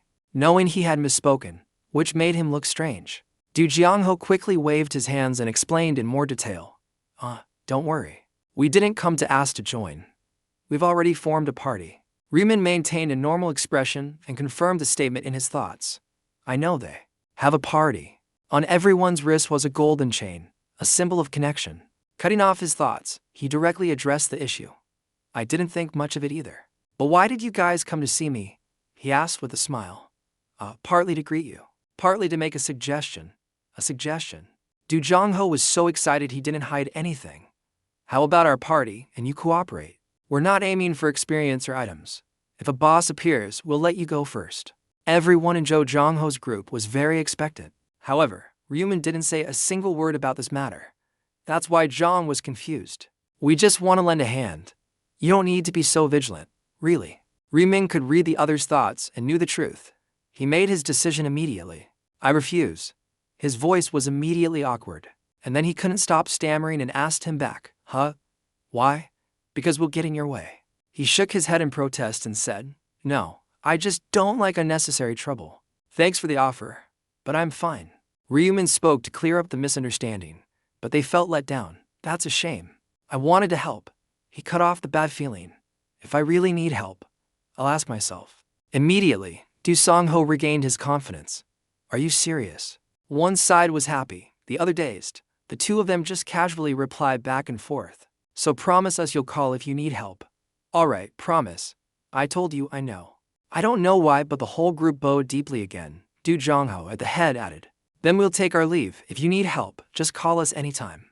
As they left, and Sang Qian reminded him, Hukgu, it's time for you to decide. Who will you choose for the last position? Ryumin suddenly turned to one side with a cold gaze and said, I've decided. His finger unhesitatingly pointed straight in one direction. Everyone was startled and looked in the direction he was pointing. As he pointed, a person completely covered up, with their back to everyone, was startled when he spoke to them. Hey, you in the robe. The request was immediately established here. This person then turned around, completely covered but revealing black hair, a small figure, and hunched shoulders. It was a young man who was not strong at all. When he reached a safe distance, Ryumin directly interrogated, You've been following me for a while, haven't you? Stammering at his coldness, yes. He asked again, why? Already flustered, this person lacked confidence. He bowed his head and slowly said for his hasty answer, because I want to be in a party with you. Hukku. As a procedure, he immediately set up an exchange of normal questions, level and class. Level 23, Dark Mage. The answer was given. He pretended to think. Whatever. Turning back to look at the teammates behind him, a new decision was made. He will be the last one. Quickly, the boy was confused by the quick result. Manjuri and Seo Jin were equally surprised, while Sang Qian stood at the back, dazed. What? His eyes narrowed slightly, and his previous days merged into his own thoughts. Rejecting everyone to choose such a weak person. Once again, everyone focused on their new, slightly shaky member. He, on the other hand, gave a mysterious smile. His nickname is Nabanojin, if it doesn't hurt. It's nothing. One day, this guy will found a cult that worships Hukku as a god. His hand reached out. He will become my most fervent follower. Building a connection early on will be very useful later. The young man shook hands and Ryumin instructed everyone. Well then, we'll form the party like this. Everyone, hands on. As soon as everyone placed their hands on, a golden light of connection was born. Party formed. A bracelet was carved by the previous golden light onto everyone's wrist. It didn't take long. The golden links were all perfectly connected. However, the new guy in the team had some kind of wrong expression, impossible. Hukku chose me. Hey, what's with this expression? Is something wrong with him? This is not good. Just as the joy was short-lived, a tragic past came flooding back to the fifth member of the team. For me, the one everyone turned their backs on. Hey, Held Seahawk. From the first year of high school, I became what is called the puppet of the violent bullies. A group of 3 tall guys surrounded him. You bastard. What are you looking at so sneakily? Oh, I wasn't looking. This bastard is really scary. My heart is pounding like crazy. There's no reason to bully. I just look easy to them. From taunting, they turned to threats. Friends should live in harmony, right? Don't forget to bring money. Hear what we're saying.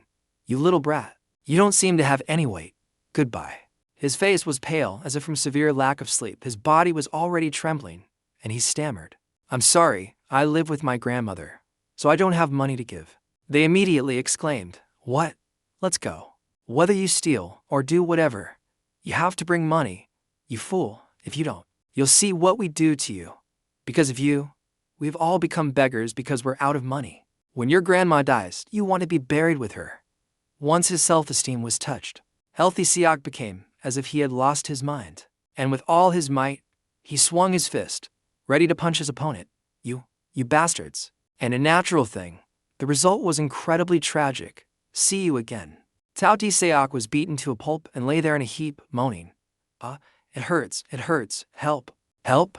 His body trembled, tears streamed down his face, and his mouth was bloody. Healthy Siak wished. Like others, I want to die. I think it would be more comfortable, but no.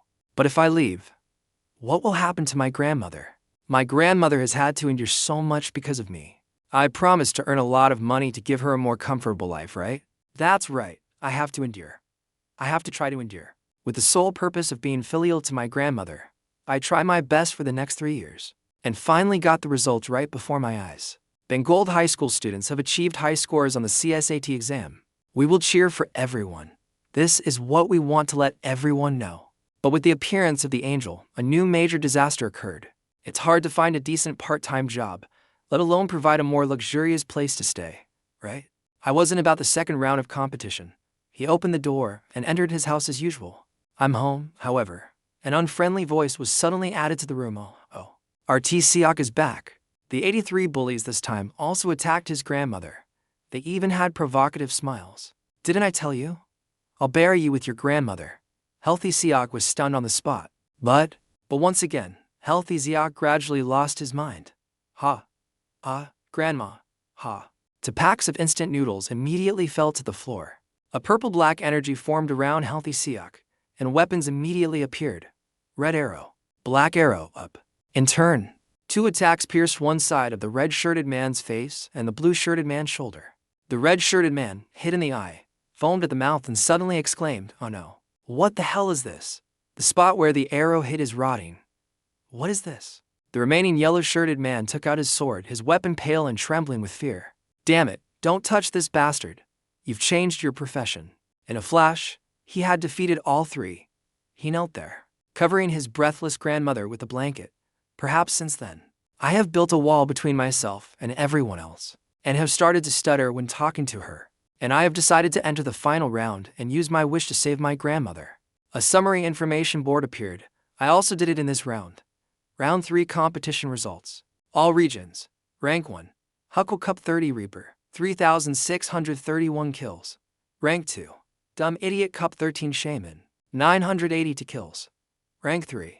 Heavenly Demon Cup 13 Dark Knight, 963 kills. SS35-1 region. First place, Nobeno Gen LV.11 WMAGE 721 kills. Second place, Furifis from Iongan LV.11 Warrior, 535 kills. Third place LV.11 Assassin, 81 kills from that job change. I've never lost the number 1 spot in my region. However, there's always a higher mountain. After the first region merge, Riemin directly took action and eliminated all the representatives. All of this did not escape Healthy Ko's observation. His eyes widened as if he couldn't believe what was happening before him. Defeating all 9 representatives of each region in the blink of an eye. If only I could do something like that, I could have saved my grandmother. I thank you all. I wondered why he could get strong so quickly. I wanted to meet him at least once. Back to reality, Riemin, representing all the members of the group, was the first to speak. Nabanozen, Hikari. Healthy Siak unconsciously replied, yes. He immediately made a request. We've formed a party now. Introduce yourself. Healthy Siak was a little dazed and pushed aside one side of his hood. The self-introduction began. I am a level 23 Dark Mage. My skills are Dark Arrow and Dark Chains. Healthy Siak was surprised at himself. I usually stutter a lot when I talk in front of others. But strangely, I don't feel nervous at all right now. Is it because I feel a sense of confidence in front of HQ? Or is it because I want to leave a good impression on him? After the introduction, Riemin looked over at Minyuri and said, then let's go hunt. Minyuri smiled and waved. I'll buff everyone. A green seal immediately appeared on Insangqian first. My skill. Skill, Blessing. All stats increased by 60%. Duration of Blessing skill, 2 hours 59 meters 59s. Next is a jade green color for Cell Aaron. Skill, Godspeed. Attack speed and movement speed increased by 60%. Duration of Godspeed skill, 2 hours 59 meters 59s. Immediately, the 3 of them fell into a state of shock on the spot. What is this? My stats increased by 60%. Attack and movement speed also increased by 60%. Is this a system error? At this point, and Sanshin had to look at Manjuri with different eyes. So that's why Haku is with Manjuri. How you're amazing, the supporter, praised. Manjuri's nose rose with a proud smile. Her, it's nothing. Meanwhile, Seo Aaron was a little awkward. And then I also realized I have skills. I'll use summons to buff everyone too. When cast, 2 cute fairies were revealed before everyone's eyes, as they watched them fly around with the golden light surrounding them. Manjuri and Healthy Siak took turns expressing their amazement. Wow, is this a spirit? They're so cute. Hug me. Holding them in her arms, Cell Aaron smiled and explained in detail. Before, they only knew how to create shields and had no combat ability, but when I reached level 20, I was able to summon 2. and they started using attack magic. Selaren's hand condensed something more, and what else? Can also summon a golem upon reaching level 20. Manjuri looked at the large lump of earth with wide, admiring eyes. Wow. Zhao Aaron smiled again and said, the golem doesn't have a buff, but it will attract the attention of monsters. Manjuri still hadn't lost her admiration. A support in a tank. How wonderful. However, why did Aaron want to receive praise directly from Ryumin more? Why? Haku. I'm also very useful, aren't I? Ryumin was indifferent as if it was normal. It's all done. Ryumin led everyone away. Let's go. Aaron helplessly sighed and walked alongside. Meanwhile, Healthy Ziok had a new thought. A buffer, a summoner, I have to contribute to. At the start of the mission, both Ryumin and Healthy Ziok led the scouting party. Just then, both of them felt a sudden loud sound in a fixed direction, not at all surprising. Without hesitation, Healthy Ziok immediately ran to that location. From afar, out of the tall stone pillars, Healthy Ziok had reached a wider area, where a group of players were fighting a yellow centaur-like monster with a spear. A bright smile appeared on the faces of the team members. Found the boss so easily? Attack now. Following the slogan, the two of them charged straight at the monster in front of them. However, the monster suddenly swung its spear and a player's sword was knocked away. On the offensive, the two were forced to retreat. This guy is no joke. Split up and attack. A female player who was at the back of the monster's flank asked, how do we take it down? The player in the pink round shirt swung his sword and replied, if we attack it from behind. You know. But it seems that Ryumin was not happy with this. Hilti, standing next to him, also noticed something. The player in the pink robe was kicked straight in the stomach by the monster's hind leg. According to the inertia of being thrown, his body tumbled several times continuously on the ground. When he stopped, a teammate immediately ran over and shouted, Bin Princess, my brother. He on this side had a bit of analysis on the recent issue. Attacking a horse from behind. How foolish. It's nothing. Unable to stop the attack, the female player then threw short swords forward. The archers on this side also coordinated with their arrows. The weapons in turn embedded themselves in the monster's chest, causing it to cry out in agony. The two outside waited for the group in front to cheer. It's time, die. You bastard. Healthy Ziok was dazed. What? What is it? After a series of attacks, the large monster in front had toppled over. The crowd of players accordingly cheered with excitement. We won. We got first place. We finally completed the mission with first place. That's it. According to Tziok, standing next to him, he looked at him with a pale face and thought, impossible, first place, was it stolen? At this moment, the happy voices of the group of players in front were still echoing. Finally, we've completed the mission in first place. This round was easier than I thought. Healthy Seahawk was overthinking with no way out. While I was being careless and before I could realize anything, could it be that I really lost the first place, my friend? His gaze shifted to him. Haku, you must be very disappointed for not getting first place. Why is he so unusually calm? Just then he said. When Healthy Ziok didn't understand what was happening, a member of the team in front had a big suspicion. Did everyone receive the mission completion message except for me? Another person was similarly startled and quickly checked their message. No. Why isn't it appearing on my end? Don't tell me, Rip. Ryu. Min on the side crossed his arms and looked at their helplessness. So finally someone has realized it. The centaur we just killed. That's not the final boss. The final boss is us. The real final boss is the Minotaur. To defeat the Minotaur, you need at least 20 level 20 players. That means, you need at least 4 teams of 5 to have a chance of winning against it. Read Volume 5. That's the trap of this round. It's designed to make people mistakenly think it looks like a group of 5 can defeat a boss. The problem that arose in the Angel's statement was revealed. Once in a party, as long as you can defeat the final boss of this round, the members of the group will pass immediately. But she never said that 5 people could actually defeat the boss. Those damn angels know how to pretend to make things look different. I can't go around talking about this outside either. So for now I just have to watch. Looking is nothing. Looking over at Healthy Seahawks, dejected and regretful, he stood there helplessly without explaining to his opponent, except for Healthy Seahawks, who knows nothing about the prophecy. Don't miss it. While the others were all very calm. The calmness he was talking about was the confusion of all 3 of them and of us. Ignoring the slightly creepy atmosphere, he cleared his throat as a signal. Maybe I really have to put on a bit of an act. Hey. A handsome face with deep thoughts considering the reactions of the other teams. The thing just now wasn't the final boss. The real final boss is somewhere else out there. Well then, let me tell everyone about our plan from now on.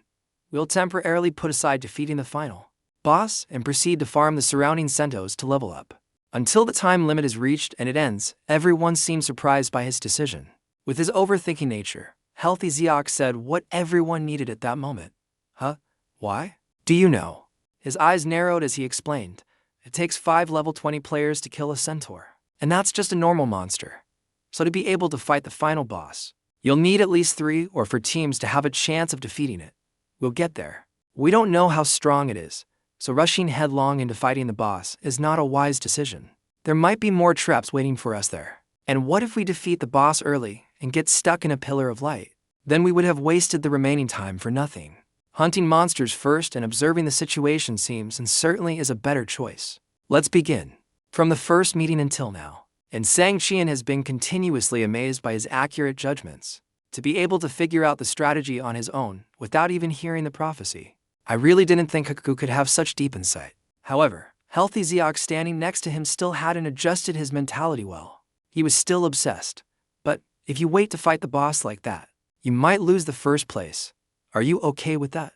Dyuman gave his opponent a satisfactory answer. No problem. Even without the first place reward, the experience we gained from 6 hours of hunting is enough to compensate. Moreover, first place might not even be measured by who killed it first. At this point, and Sanshin was speechless. How could he find the right path without the prophecy? What Sanshin was thinking was exactly like being able to escape a maze on your first try, without ever going the wrong way. It's really true. No matter what, the 2 girls in the group still had their own worries. So, shall we go hunting together? Shouldn't we think of a simple strategy first? But he denied it. No, that's not necessary. I will be the only one to kill the monsters. The group was stunned by the decision and immediately said in unison. Huh? Aaron thought she had misheard and asked for confirmation again. Haku, are you really going to fight alone? And then she analyzed his previous sentences again. Even the monsters that need a group of 5 to defeat. Tao Di Seok was stunned by the weight of his decision. But if it was Haku, he was probably the only one needed to be okay. He confirmed to reassure everyone. That's right. You all don't need to do anything. I will be the one to kill the monsters. Feeling that he was not being reasonable, and Sang Qian immediately asked for his opinion. So, what should we do? And it was true that he intended for everyone to do nothing. Just follow me and get experience in gold. Consider it being carried, it's still okay. A new problem arose, but all the items that drop based on contribution will belong to me. In return, you get gold and don't have to take risks. How about it? A deal? He offered a deal for everyone to choose. And because this deal was so good, no one refused. If so, I agree. We do too. We'll do as you say, Haku. When everything went his way, he smiled and took out his black, slightly reddish scythe. Good choice. You won't regret it. Next, he turned his back to everyone. Well then, let's go. Bye. 321 from the position he had just stood, only 4 people remained. And while everyone was still trying to understand, he had accelerated and moved away. Thank you. The group was like a gun that had just fired a bullet. The bullet had flown off while the gun was left stunned. Reacting the fastest, and Sang Qian immediately commanded everyone, quick, follow him. Ryuman kept rushing forward, not thinking that the remaining members, even with rockets attached, would have no way of keeping up. And although everyone was buffed with the effective switch, the distance was not narrowed at all. At this point, both Aaron and Minjuri had asked themselves some big questions. How can he go so fast? What's his agility stat? And why can't he go fast? And Healthy Seox, who thought he was relatively fast, but at this level was no different from a cat compared to a cheetah. As the thought ended, Healthy Seox had fixed his gaze in one direction. A finger pointed out and marked for all. Over there. At this time, Ryuman had also changed his position, directly confronting the first Seno of the new mission Flash. He disappeared from his moving position. In the next 0.3 seconds, he had landed in another place, leaving a familiar slash on the neck of the Sentu, which most of the monsters who fought him had. And just as the Senda toppled over on the spot, the people behind also caught up. Because they were happy, a round of applause overwhelmed their minds. At this point, they looked at him as more than just a scary monster. Just now, what just happened? No one could have thought that a centaur monster could be killed with just one blow. Amazing. Despite having many thoughts, Ryuman still ran straight to the next target, and opposite him now. Two blind bags were rushing towards his position, probably. Temporarily trained with the first blind bag, he stopped, bent down, and raised his scythe behind him. A semicircular scythe slash was unleashed, aiming for the legs of the charging monster. He spun the scythe in a reverse semicircle. At the same time, the monster lost its balance. The blind bag opened, and somehow, the monster's head fell right where the scythe was waiting. The scythe went through. The monster fell, and the blind bag was empty again. He then went to the remaining blind bag, not waiting like before. This time, he directly jumped up high. It was a horse, and when it saw something rushing towards it, it would use its front legs to jump up. He took advantage of that and placed his foot on it. A similar scythe attack was launched. In a super fluous move, its neck received a critical hit from him. The falling ice key also marked the end of the process, and the system panel updated the information. Sentu has been defeated. Triple experience buff is active. The effect is done. Title effect: experience increased by 1.5 times, experience plus 0.89%, gold plus 60. The system provided another result. Number of monsters defeated, 170 to 100s. Effect of the slaughter gem, all stats plus 100%. He temporarily stopped hunting and killing and assessed his satisfaction. 172 in 30 minutes. That's not a bad pace. There are a total of 200 centaurs active on the battlefield. At this rate, I might even monopolize all of them in 6 hours, of course. Except for a few that other teams have already killed. After he stopped, everyone once again had a chance to catch up with him.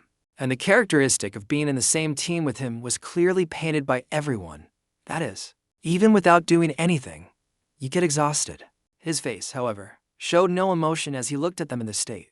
I'm dying. Come on. Unable to let everyone feel awkward, he smiled and a suggestion was made. If you're tired, you can rest for a bit. Finally getting a rest, Manjuri and Healthy Ziok felt a sense of relief. Really? Thank you so much. Without waiting for anything else, everyone collapsed. Healthy Ziok was even worse, having lain down completely. Only Insangqian was able to stand firm, and his complaint was revealed. Just running after you is tiring enough. Let's go back. Fanning himself with his arm, Sel Aaron added a bit of analysis. I thought a distance of 100 meters was enough, but it turns out it wasn't. His face flushed. Healthy Ziok weakly said, not understanding what was going on. What do you mean? Not paying them any mind.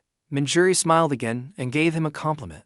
Hookku, you're really incredible. Your hunting speed is unbelievable. You probably don't even know. At this compliment, he immediately asked a mischievous question. Does that mean you're not satisfied? Manjuri's embarrassment was clear when he asked that. No, that's not it. Just by following you, I can level up, so how can I hate it? With the eyes of a defeated Pokemon, Healthy Ziok stood up trembling and gave him a thumbs up. The one who works harder than us is you, Hookku. He crossed his arms and replied nonchalantly. Looking at you, I'd think you were the one suffering. While everyone was happily chatting with each other, another group of people was approaching. And to be more precise, this was a group of more than 5 people in a party. Because of this, everyone's attention immediately shifted in that direction. What's that? Someone is coming towards us. As everyone stood up, the mysterious group of people had come closer.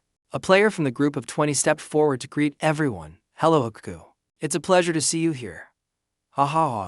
He indifferently crossed his arms and asked the other. All right, what happened? The other person smiled and replied, it's nothing. We're recruiting a team to hunt the final boss. I'd like to invite you to join our group. I refused. Without letting the other person say more, he cut him off coldly. But the teammate behind him seemed a bit nervous, while the person who was rejected was quite dumbfounded, not believing he was rejected so quickly. Yes, what? Hawaii? Regaining his composure, he looked in another direction. Hookku, I don't know if you know or not, but the final boss in this round is not an easy opponent. Digging stones. Do you see that one that looks like a buffalo over there? In the direction this player pointed, a rather strong-looking Minotaur was wandering around.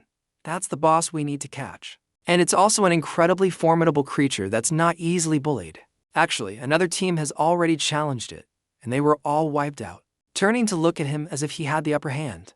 When I realized that, I understood immediately. The teams need to cooperate. Still with a cold demeanor, he said in a cold voice. You guys do it yourselves. Don't drag us into it. Seeing him glare, this player became as flustered as the first time he was rejected. But wouldn't it be better if we helped each other? I'll give you priority, especially if you get the last hit first, so please consider it. Unlike last time, Ryuman was genuinely angry after that statement. Don't make me repeat myself a third time. The aura emanating from a level 40 made the level 20 player Tepsu feel uneasy and run away. I understand. I sincerely apologize to you. When he returned, not as expected, they began to have some exchanges with each other. I couldn't do it. I'm out of options. Did you say you would let him get the first kill? I said that, but he still refused. I told him we had to do it ourselves. However, when things got out of hand, a few questions kept popping up. Why? Even Hokuku needs to catch the boss, right? Could it be that he's afraid of that boss? I think we have no choice but to try this challenge ourselves, right? That's right. We have to try it ourselves first. Minotaur, a large creature 6 meters tall, walked and made a noise. It could be a cow or a buffalo carrying an axe, walking back and forth like a human. A group of many teams chose to approach it by walking quietly behind it. To be more precise, they were swallowing their saliva, and fear had taken over. Yeah, it looks bigger when we get closer to it. Hey, we can win, right? Oh, of course. Now, let's go. After all, we're a group of 20. At this point, the Minotaur, who was moving, started drooling and stopped. And now we can see the people who are drooling. And what was bound to happen, happened.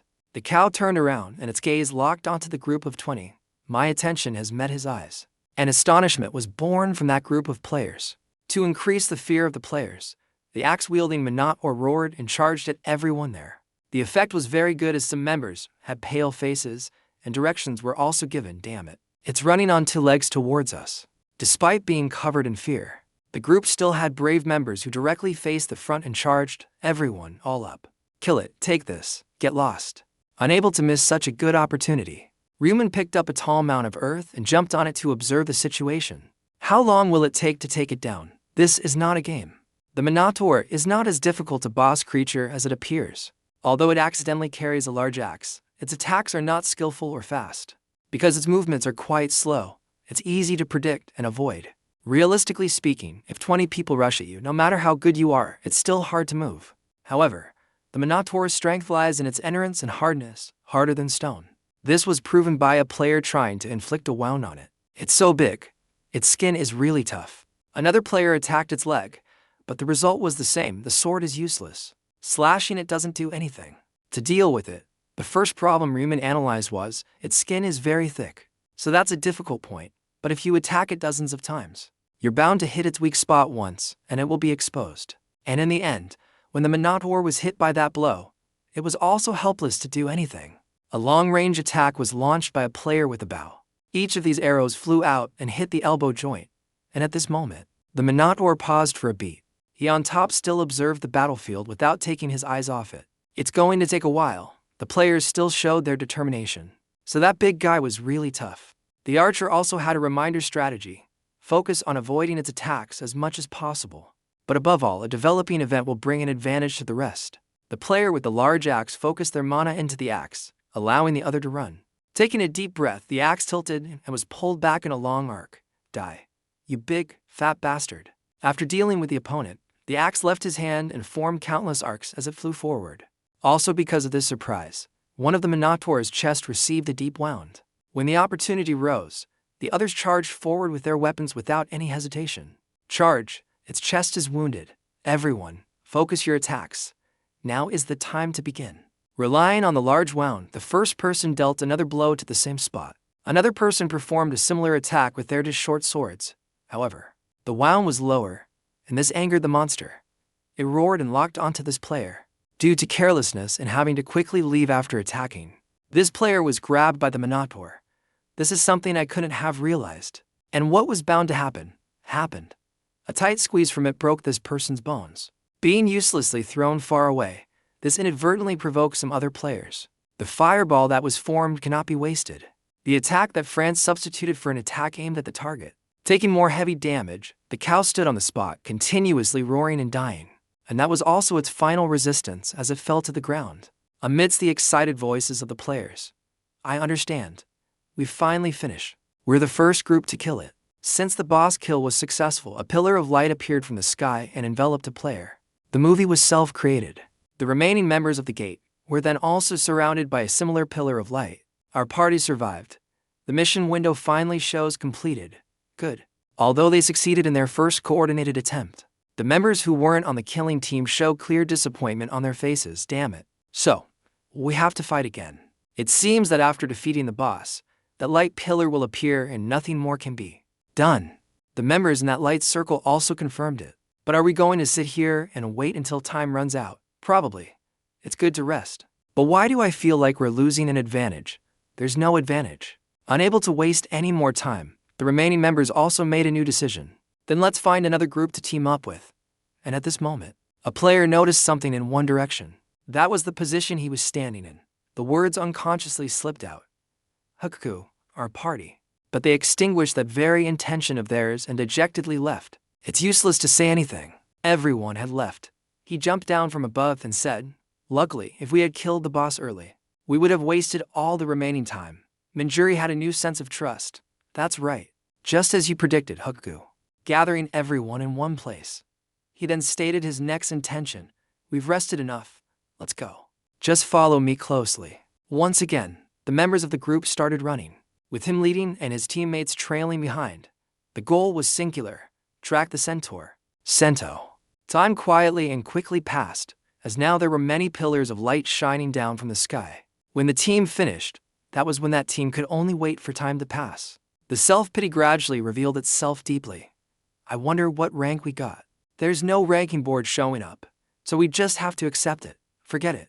As long as we kill the boss and survive, it's okay, right? I'll just lie down and rest for the rest of the time. However, in the group, there always has to be one member who gossips about outside matters. Huh? Over there. What is that? What's my side story? Near everyone's position, Ryuman like a gust of wind aimed at a large centaur near him. A sweet slash with his scythe. He had claimed another life in his total hunt. This unbelievable sight caught the eyes of a few people and immediately turned into a new story. Isn't that Haku? He can kill that thing with just one blow. Wow, level 40 is really different. A question arose, but why does he only hunt centaurs and not even bother with the boss? Wouldn't it be better to kill the boss and then rest? A look of contempt also appeared on his face. No, if I go to kill now, I'll only be in the bottom 50. He probably gave up on ranking. Now he's just focusing on grinding to level up. What a pity. I thought he'd be number 1 again. Even Hakuku can't be number 1 forever. Anyway, it's not good. At least he's grinding to level up until the end. While they were just talking, he had already killed another one. And this one was officially the last one when the information board appeared. Target, Centaur. Cannot be found. Current takedown count, 1,921 hundredths. Time remaining before the round ends, 0 hours 20 minutes 43 seconds. There were a total of 2,000. And he knew the rest had been killed by other teams. He sighed and started something new. Looks like I'm finally done killing them all. And as soon as he stopped this action of his, the other members of the team had caught up. Breathing a little hard. Haku, can we rest for a bit? He put his hands on his hips and answered everyone concisely. All right, the hunt is over. Now, it's time for us to hunt the final boss. Manjuri looked at him with a slight haze. The hunt is over? He directed his gaze to the last centaur he had hunted. I used my tracking skill and found that there are no more centaurs on the battlefield. Manjuri finally understood his meaning. There are no centaurs. No less curious than Manjuri before, and Sang-Qian quickly opened his status window. But something urged him to say loudly to the other members, "Oh my god, everyone, check your levels." Following in Sang-Qian's words, the members of the group opened their status windows and were immediately flooded with confusion. My level. Has it already increased this much, to be honest? Ryuman had spent all his time hunting and had almost no time to rest. But occasionally there were a few messages that the level increased, but he didn't pay attention. He then approached Sang-Qian and asked, "How many levels did you gain to have such an expression?" And Sang-Qian answered without hiding anything. "I was a level 20 when I first entered, but now you can see the level has increased. Now it's level 34. Cell Aaron also had the same stat increase. I'm also at level 34.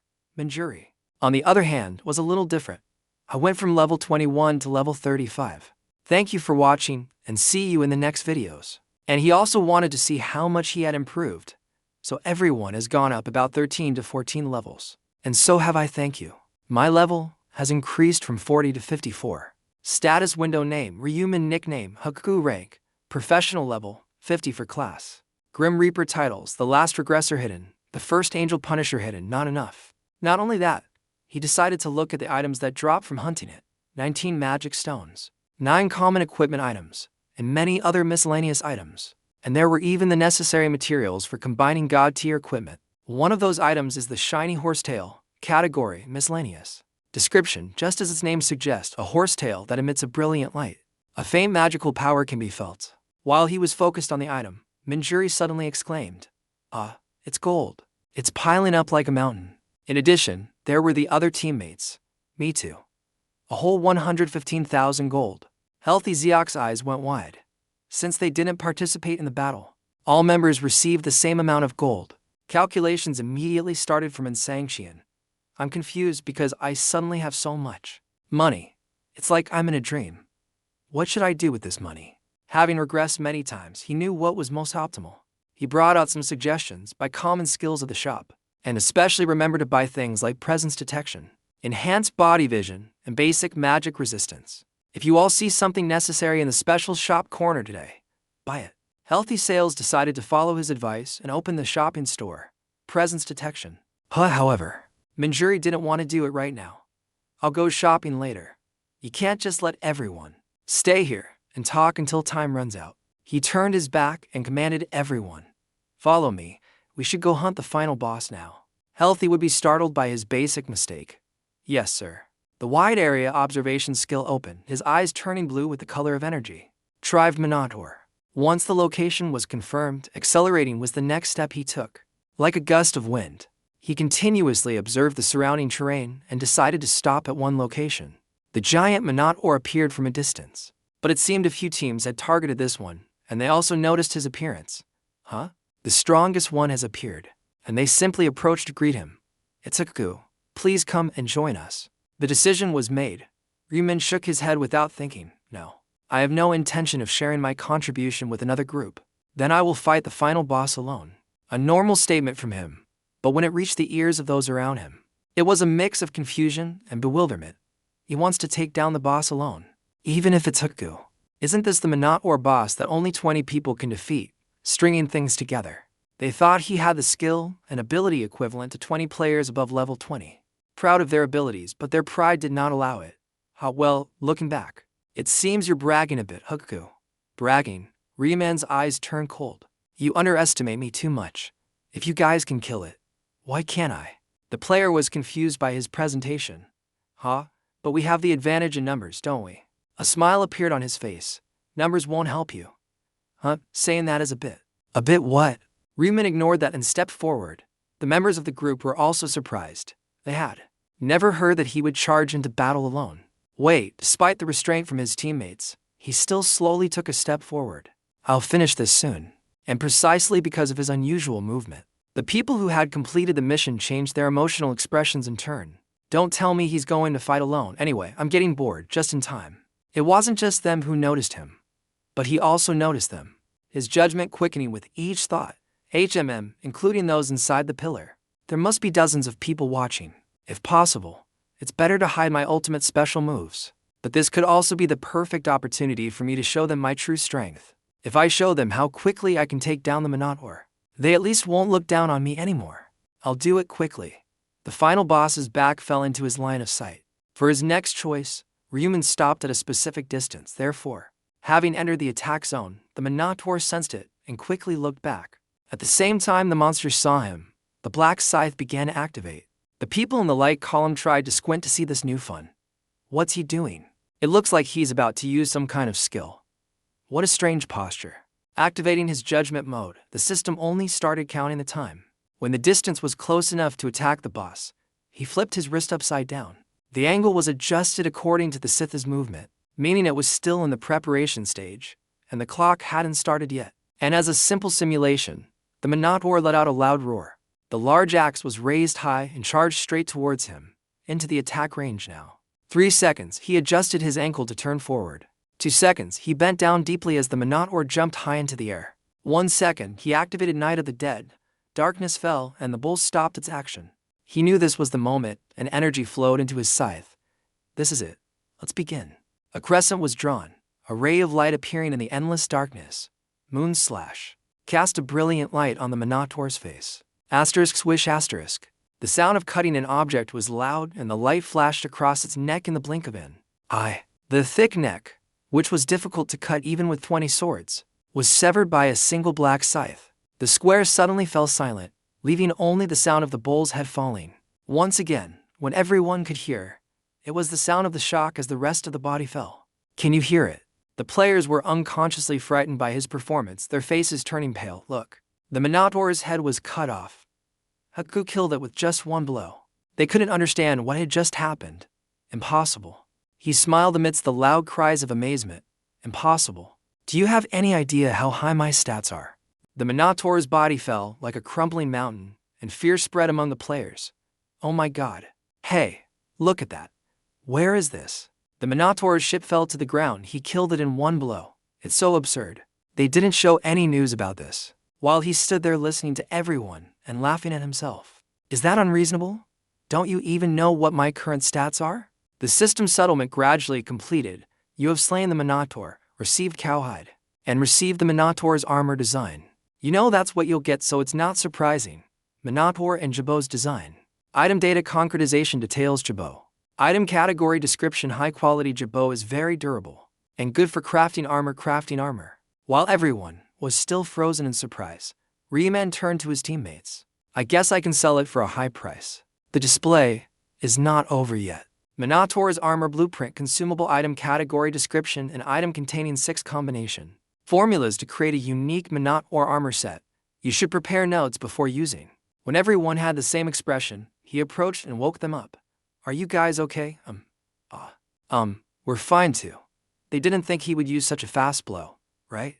But among them, Healthy Seahawk's expression was the most spectacular, as if he wanted to leave for him right on the spot. In response to that cute expression, Ryuman didn't dare to accept it and worriedly turned away. This kid, what's with that weird expression? I can understand that he's a person who will follow me later, but to be more certain, I need to keep more distance. Brothers, the sun gradually reached its zenith, signaling that the players' participation time was coming to an end. No different from the previous ones, a pillar of light enveloped and locked him inside. When the game officially timed out, yellow-feathered birds flew everywhere. You have finally destroyed all 101 bosses. Then next, we will eliminate the remaining teams that did not catch the final boss without any further thought. The angelic voice of Priscilla slowly resounded and caught the final boss, and then revealed a bewitching smile that made people angry. Trash needs to be eliminated and disappear. The eliminated players were those who were not surrounded by any pillars of light. The voice of defeat lived like gradually fading sounds. Oh no, oh, Angel, wait a minute. Please save me.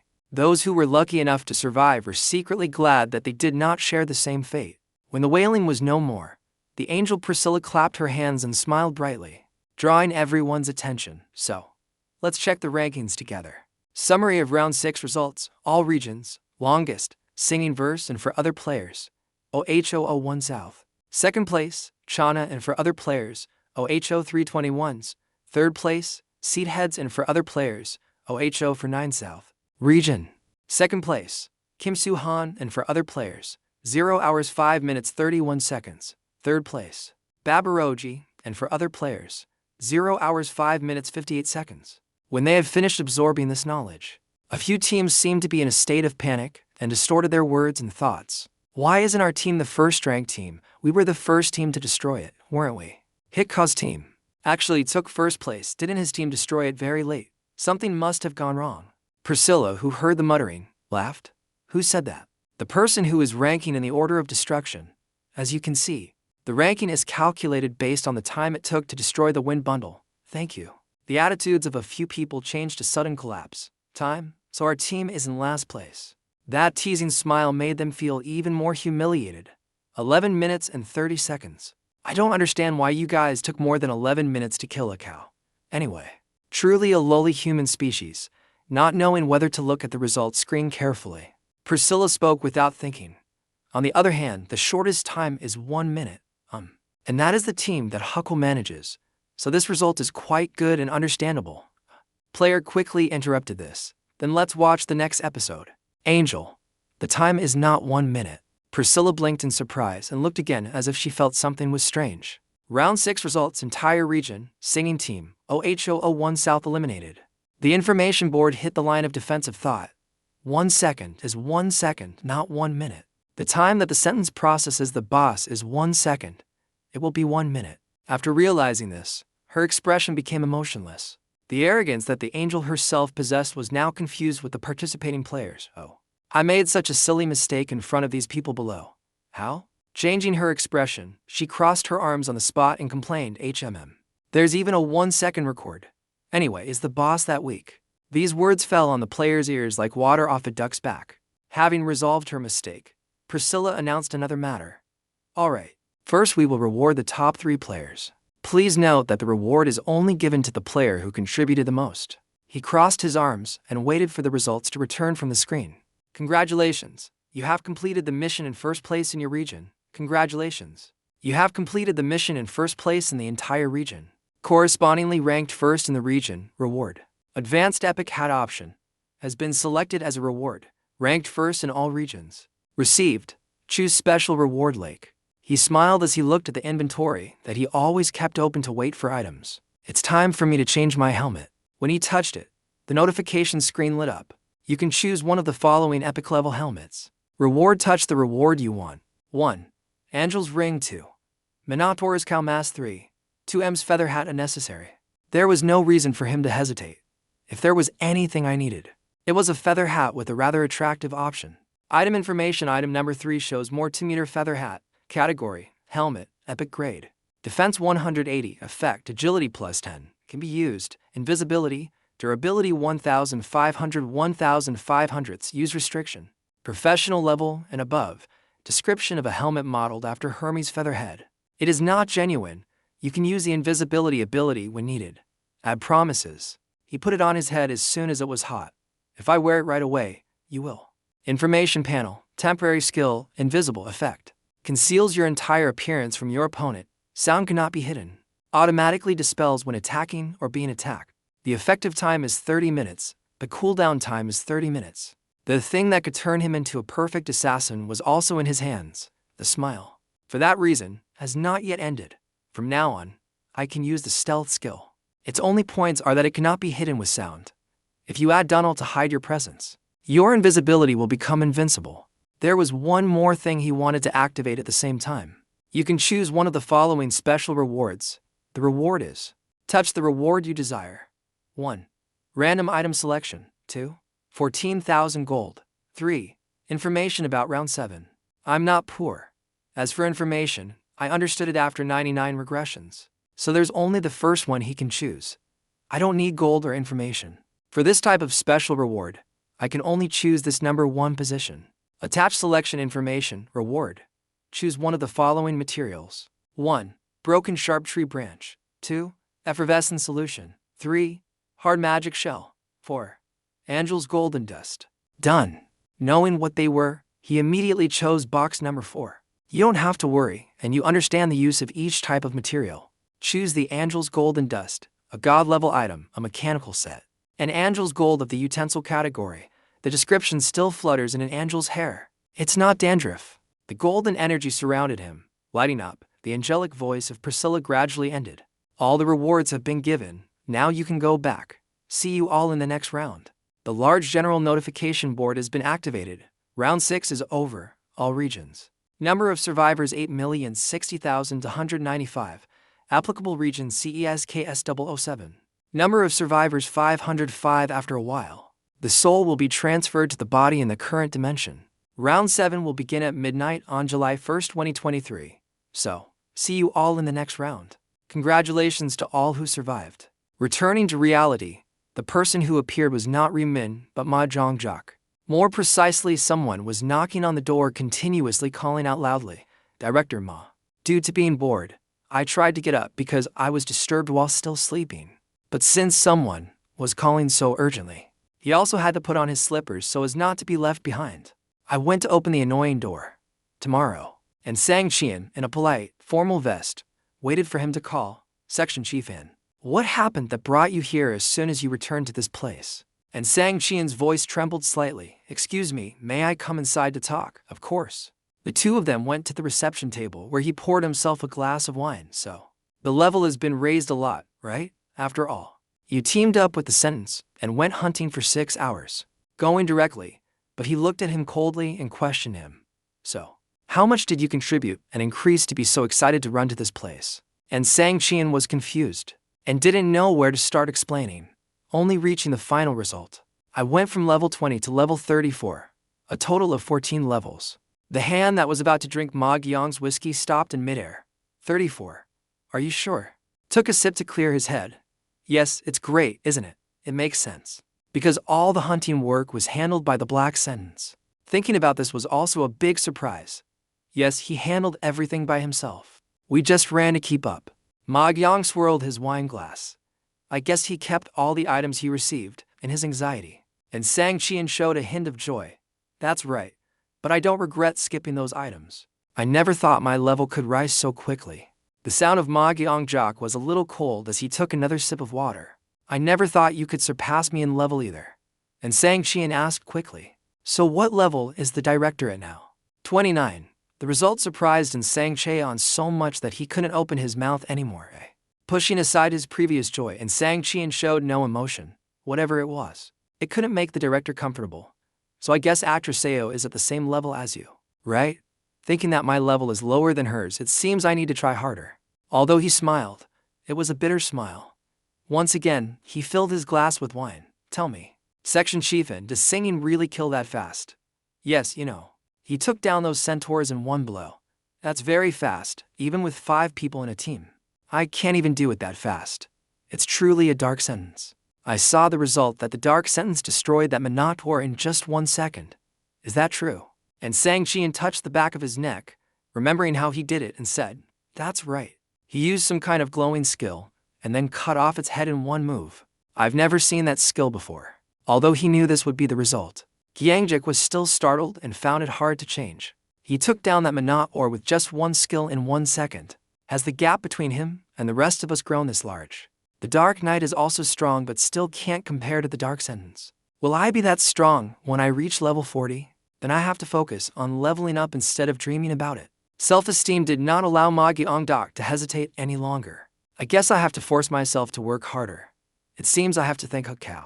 He gave me the motivation I thought I had lost. He can also help Section Chief An and Actress Shell become stronger. If we meet again someday, I will give him a worthy gift. I bowed my head as if dejected. When the prophet appears, I will ask when I will meet Hukao. The key question in Sang Qian asked was, think the prophet is still alive? Ma Gyong was not pleased with this way of speaking, instead of thinking. Why not call to confirm quickly? That's your job, Section Chief An. And Sang Qian knew he was wrong. Oh sorry, I'll go check right away. You? He watched the back of the section chief leave quickly and exchanged words. No need to apologize. After confirming, report back to me. Oh, and have you learned the 2 skills I told you to? Yes, I have definitely learned both tracking and erasing traces as the director instructed. Good. Then let's go out later. We will test our skills while cleaning up. It's been a while since we've cleaned up the trash. And Sang Qian understood. Are you still working at this hour? The sun has already started to rise. But he didn't care much. It's okay, we're not killing anyone on the street anyway. Understood. Director. The sun is indeed rising through the glass. The weather is gloomy like this. It's really suspicious. It's the perfect time to relieve stress. Move to a room where someone was still sleeping. Healthy Z-Snail clasped his hands and opened his eyes, remembering him. He sang the song he had put him in his team. And that terrible power, his song is on a completely different level.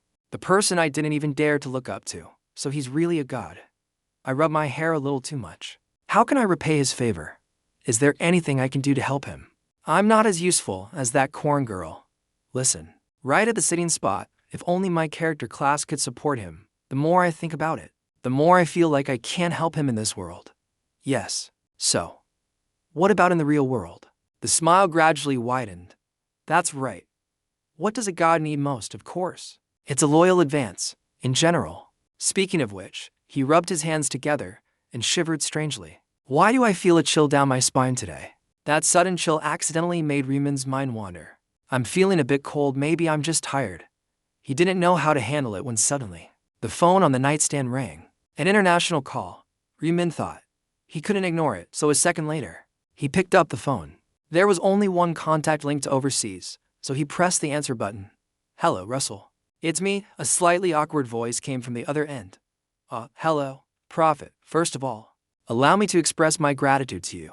Thanks to you, Prophet, I was able to survive. Concerned for this important figure. Remin asked quickly, did something happen? Russell laughed brightly and replied, for now. I'll come there and tell you the details in person. Okay, wait, you're coming to Korea? Remin asked probingly.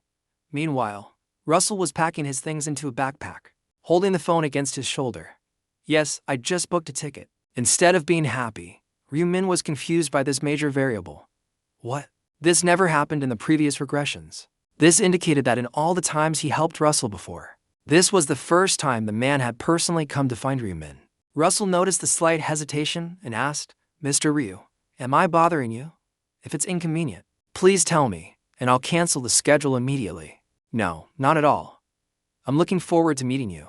It's great that you can come all the way here. Hiding his confusion, he replied with a smile, not stumbling over a single word. Miraculously, that expression was conveyed to Russell on the other end. The next day, the two met again, but this time in the protagonist's country. Mr. Ryu, dressed simply with a small backpack over one shoulder, stood waiting as Russell waved. Being a foreigner, Russell was a head taller than him, shaking hands to greet him. Russell spoke first. It's really good to see you again, truly. Remin smiled. Welcome to Korea, Russell. After the greetings, it was time for Remin to guide his new friend around his country. Let's go. I'll show you the way. As they reached parking lot A3, a new conversation began. There are so many things I want to say, but I don't know where to start or how to say them. I'll hold back for now. The first place he took Russell to was a large restaurant. Hot pot with countless ingredients prepared meticulously and neatly. Wow. Both sat down, and it was easy to see how surprised and delighted Russell was. How are there so many types of food like this? This is the first time I've seen such a lavish table. Not wanting his future partner, an important teammate, to feel embarrassed, Remin didn't hesitate to interject. Eat as much as you like. It's my treat. Russell happily accepted the gesture, but there were words that needed to be said right then. No. Mr. Ryu, I can't keep accepting benefits from you. Please, at least let me pay for this meal. Every action has a reason, and Remin wasn't going to let him do that. He didn't hide his intentions and spoke without hesitation. Russell, don't do that. Let me pay for this meal. But in exchange, please repair the durability of my item like you did last time. Russell was surprised but quickly adjusted his mood. Durability, of course. That's something I absolutely should do. After placing the familiar item into Russell's hands, Remin watched every gesture and action intently. An ability was restoring the durability of the eternal sleep item in a short amount of time. Afterward, he received the newly reinforced item back. Thank you. I'll pay for the meal. Item information. Restriction, players of normal rank or higher. Description, a necklace with a cloudy gray orb. It absorbs the souls of the killed. They couldn't dwell on one topic forever. Remin changed the subject after putting the item away. It's fine. By the way, what exactly happened? You said you almost died. Russell forgot he still had this story to tell. About that. He looked increasingly horrified as he recalled the giant shadow of the manhua while narrating. Following your advice, I hunted for nearly 6 hours, Prophet. Then we went to challenge the boss. That thing was so strong I nearly died fighting it. If I hadn't raised my level a bit like you said, we really would have been done for. While the other man was still fearful, Remin smiled naturally. I'm glad I could help. So, what level did you reach? Russell answered quickly. I reached level 29. But I feel a bit ashamed asking this. But will I really become a top-tier blacksmith like you said? Russell stammered slightly. It's hard for me to believe that. Remin answered confidently. If you keep working hard, yes, with my help, you can achieve even more than that. Russell's cheeks flushed red at those words. That's enough to reassure me. With guidance from a prophet like you, I have nothing left to fear. They barely seemed to have eaten, yet the conversation continued. Have you looked into the company I told you to invest in? I opened an account that very day. However, I invested a little more than half the amount you suggested. Remin nodded in praise. A wise decision. That should be enough to secure your livelihood. Holding chopsticks in each hand, Russell looked at him intently and asked, but that company, exactly how did it become so famous? What kind of business are they running? You lump, you didn't even research it before investing. But how could he blame Russell? I just trusted your words, Prophet. I thought everything would be fine. In that case, Let me properly introduce you to this company. Instead of just talking, he took him straight to the company. Here it is. A building with unique architecture that clearly displayed sophistication. Not only that, there was a special area and entrance reserved for players. The sign for Chiama John Ma Consulting had been replaced. Putting one hand in his pocket, he was surprised again. It seems all the preparations are complete. Stepping inside, Russell couldn't curb his curiosity and asked, "So this is the company I invested 70% of my total assets into?" To be precise. "That is your money, profit, not mine." Riemann dispelled the awkwardness with his words. "That money is yours." "Russell, don't feel too pressured." Stopping at the elevator area and pressing the button, Riemann analyzed the previous statement and turned back. "But if you only kept 30%, will your daily life be okay?" Russell looked a bit panicked but told the truth. "It's a bit tight, but I can manage. I'll just cut down from 3 meals to 2. I can't let my key person eat like that." Riemann made an offer. "I'll get you some money after we leave this company. £10,000 should be enough, right? Huh?" An offer Russell found hard to refuse. His confidence grew, and then an annoying image was used as a comparison. "Profit, you're like an angel." "Oh no, not an angel." Riemann tried to laugh off the strange thought. Upon entering the elevator, Russell realized something wasn't quite right.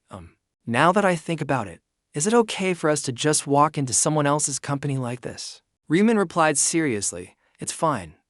Although I'm not a majority shareholder, it's no different than saying this company is mine. We recently changed the company name and completely overhauled the business model. I'll explain the model once we're inside." Russell listened continually to his words. Then he cheered up and said, "Actually, I don't need an explanation. If it's something you've put your all into, profit, it will definitely be a brilliant success." As the elevator reached the 48th floor, Riemann interjected, "Anyway, since you've invested a lot of your money, I should at least tell you what kind of company it is. You'll definitely be excited after hearing it, because it's a business industry that any player would be interested in." Leading Russell down the long corridor, he guided him, "This way." As soon as they entered an office, he noticed the slightly strange looks from the staff. What is it?" Walking a bit further, he saw Section Chief standing in front of a door, intently watching his phone. "Why block the door like that? Is there a guest?" As a section chief, his observation skills were sharp, and Sang-Xian detected his presence. "Mr. Riemann, our major shareholder. What brings you here?" Riemann spoke calmly. "Sorry for coming without notice." Stepping aside to introduce the other person, "I intended to introduce the company a bit to a foreign investor. I plan to meet the director. He's in there, right?" Tucking his phone into his jacket, Section Chief hesitated, not daring to look him in the eye. "Yes, he is here, but currently he is busy with a guest." Riemann quickly smiled and asked, "A guest?" Even though he deliberately tilted his head to look, and Sang-Xian had no intention of moving aside. Riemann saw through it and thought, "It seems Ma Ki-young ordered him not to let anyone in. Even when I make it this obvious, he pretends not to see." A coldness gradually etched onto his face. Even if he's a fool who follows Ma Ki-young to the death when Earth has arrived. He began to read the thoughts of Section Chief N, who was flustered and didn't know how to handle the confrontation. Ugh, this is trouble. Why did he have to come right when the director's fiancée is here? Reading that, he was startled on the spot. But then a new smile gradually appeared. That girl has come. After a long while, the room door was opened by Ma Ki-young himself. Surprise slowly took over. "What brings you here without prior notice?" He stepped forward and asked in return, "Oh, do I need to make an appointment to be invited in?" Ma Ki-young laughed awkwardly, trying to explain. It seems I worded that poorly and caused a misunderstanding.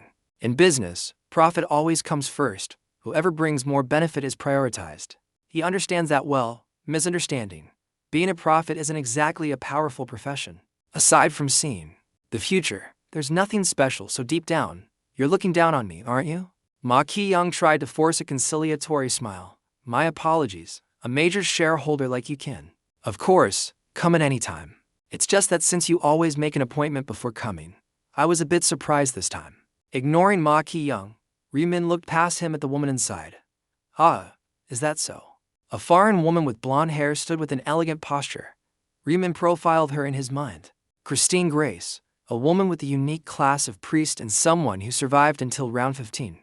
Priest, a support class considered essential, especially the resurrection skill learned at level 60. It's indisputably a cheat skill that can bring the dead back to life. Although it has limitations, only players dead for less than 10 minutes can be revived. Having an extra life is still a massive advantage. Initially, I approached Ma Ki-young because of Christine.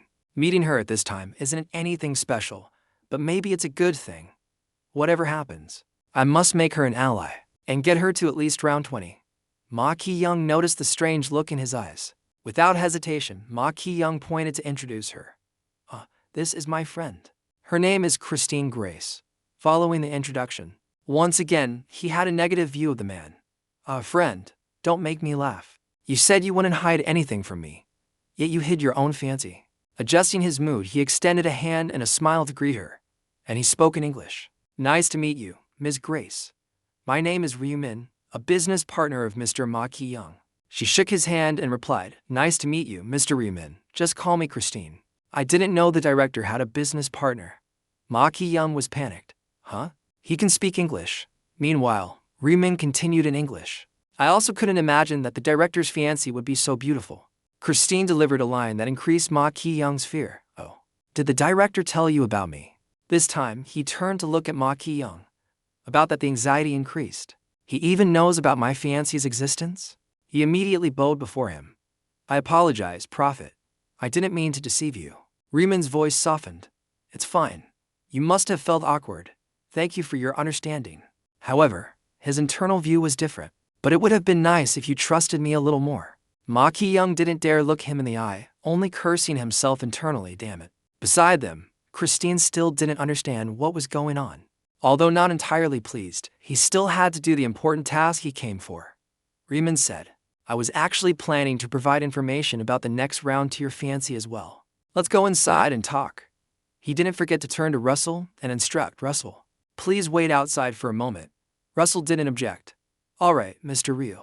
Back in the director's office, Ma Ki-young stood next to Christine and gestured. Christine. I didn't introduce him clearly earlier. Mr. Ryu Min is one of my business partners and is currently the CEO of our company. Still looking at Ryu Min with anxiety clouding his mind. And more than that, before he could speak further, Ma Ki-young wanted permission to reveal the next fact. When Ryu Min nodded, he continued. He is a prophet who can see the future. Christine was confused and didn't quite understand. Prophet. What is that? Ryu Min explained on Ma Ki-young's behalf. Just as he said, I am a prophet. It's a special class. I have the ability to see the future, for example. Information and strategies for the upcoming round 7. Still skeptical, Christine looked at Ma Ki-young again. Really? Ma Ki-young nodded and smiled. There hasn't been a single mistake in what the prophet has said, and he has never failed to achieve a set objective. It was a hard-to-believe claim, and more importantly, there was something Christine still didn't understand. She turned to Ryu Min and asked, Then why do you want to reveal that to me? He replied seriously, I will provide you with information about round 7. There are no conditions. For exchange. Silence descended. A moment later, Christine relaxed her guard. I'll listen. Pausing for a moment, he analyzed the situation before speaking further. Even when I offer to reveal the future, her reaction is still like that. She must not trust me yet. Then he delivered the message immediately. Don't be swayed by temptation for round 7. That is all everyone needs to remember. Receiving only one sentence, Ma Ki-young was truly worried. Is that it, Prophet? Ryu Min nodded in confirmation. I cannot say more. If I say more, you will be in danger. Don't be swayed by temptation. Memorize it like you are learning a spell. That is all I can say. Since there is an additional person here today, he spoke up directly. Christine, I have something else to tell you. Yes? Part of the reason I arranged this meeting was to tell you this. He sat down and spoke with a rather serious expression. Christine, by round 11, you will be in danger. Your life may be threatened. Sounding like a threat, Christine pointed at herself. Me? Not wanting her to dwell on that thought, Ryu Min added the method. But don't worry about it. A rope will be lowered to save you. The subsequent conversation was top secret. A plane took off. It was Christine's flight back to the US. She was looking out the window, but was focused on a major issue. More precisely, she was bewildered by the prophet's declaration that she would be in danger in round 11. Analyze more. If my father were here, this would be a huge problem. With his temper, he would definitely go crazy. But she revealed more details from that conversation. A lifeline will appear. What does that mean? He said. It means someone will save you. Who will save me? Regarding this, he raised his hand to stop her. I cannot say that. Christine increasingly found it absurd. Can't say who. Does he really see the future?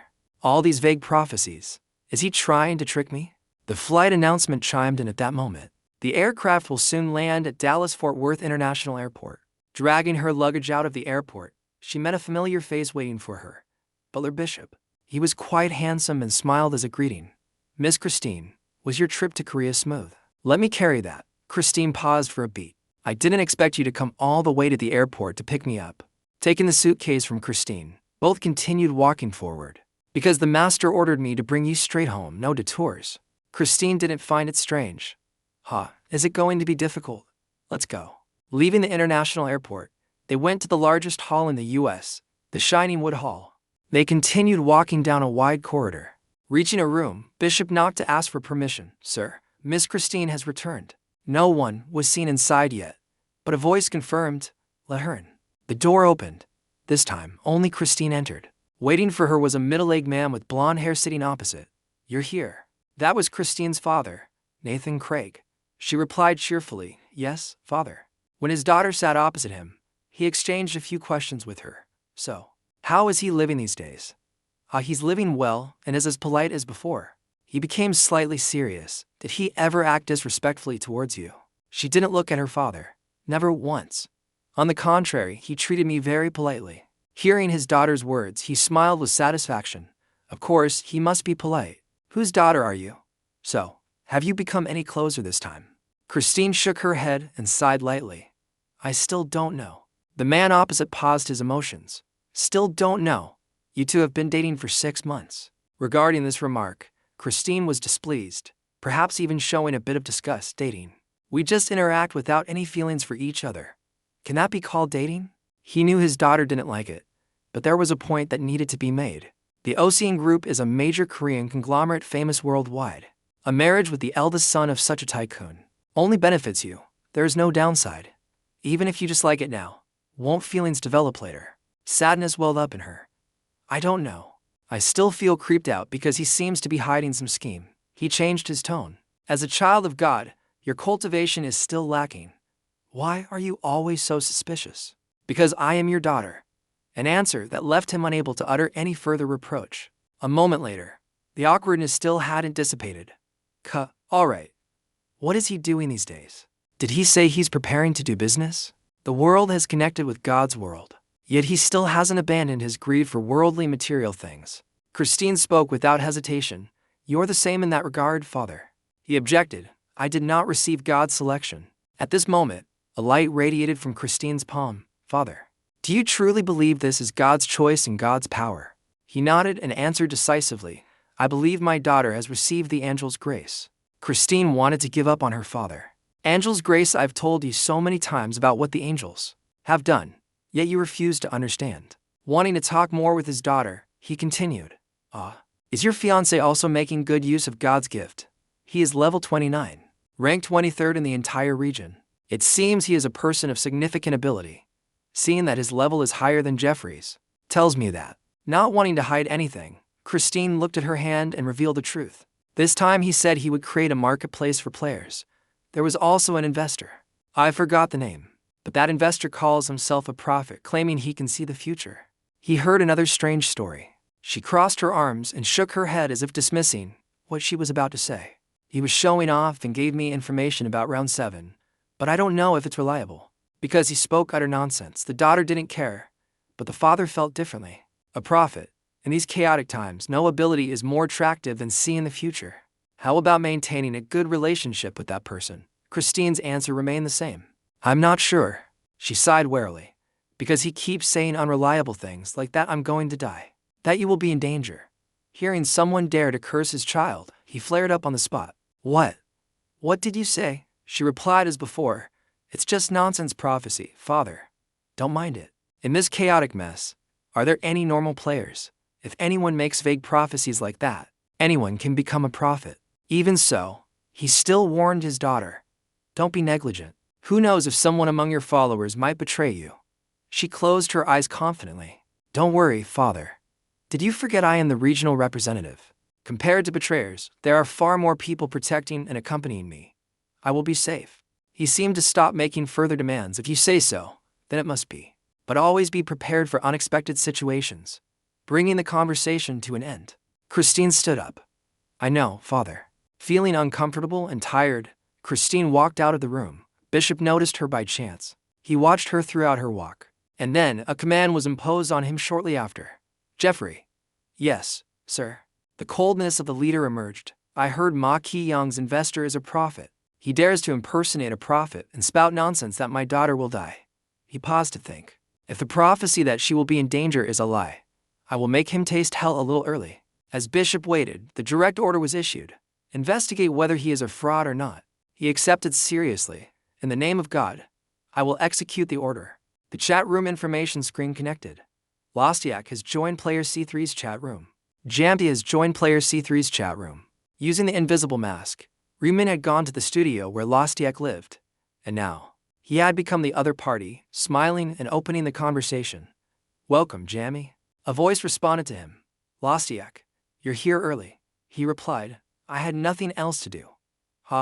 While they were talking, another important figure appeared on the chat info. The chairman has joined player C3's chat room. The meeting room now had 3 people, and the chairman spoke seriously. Hello, everyone. Let's begin the meeting. Last time, we decided to select the executive positions, correct, Mr. Lostiak?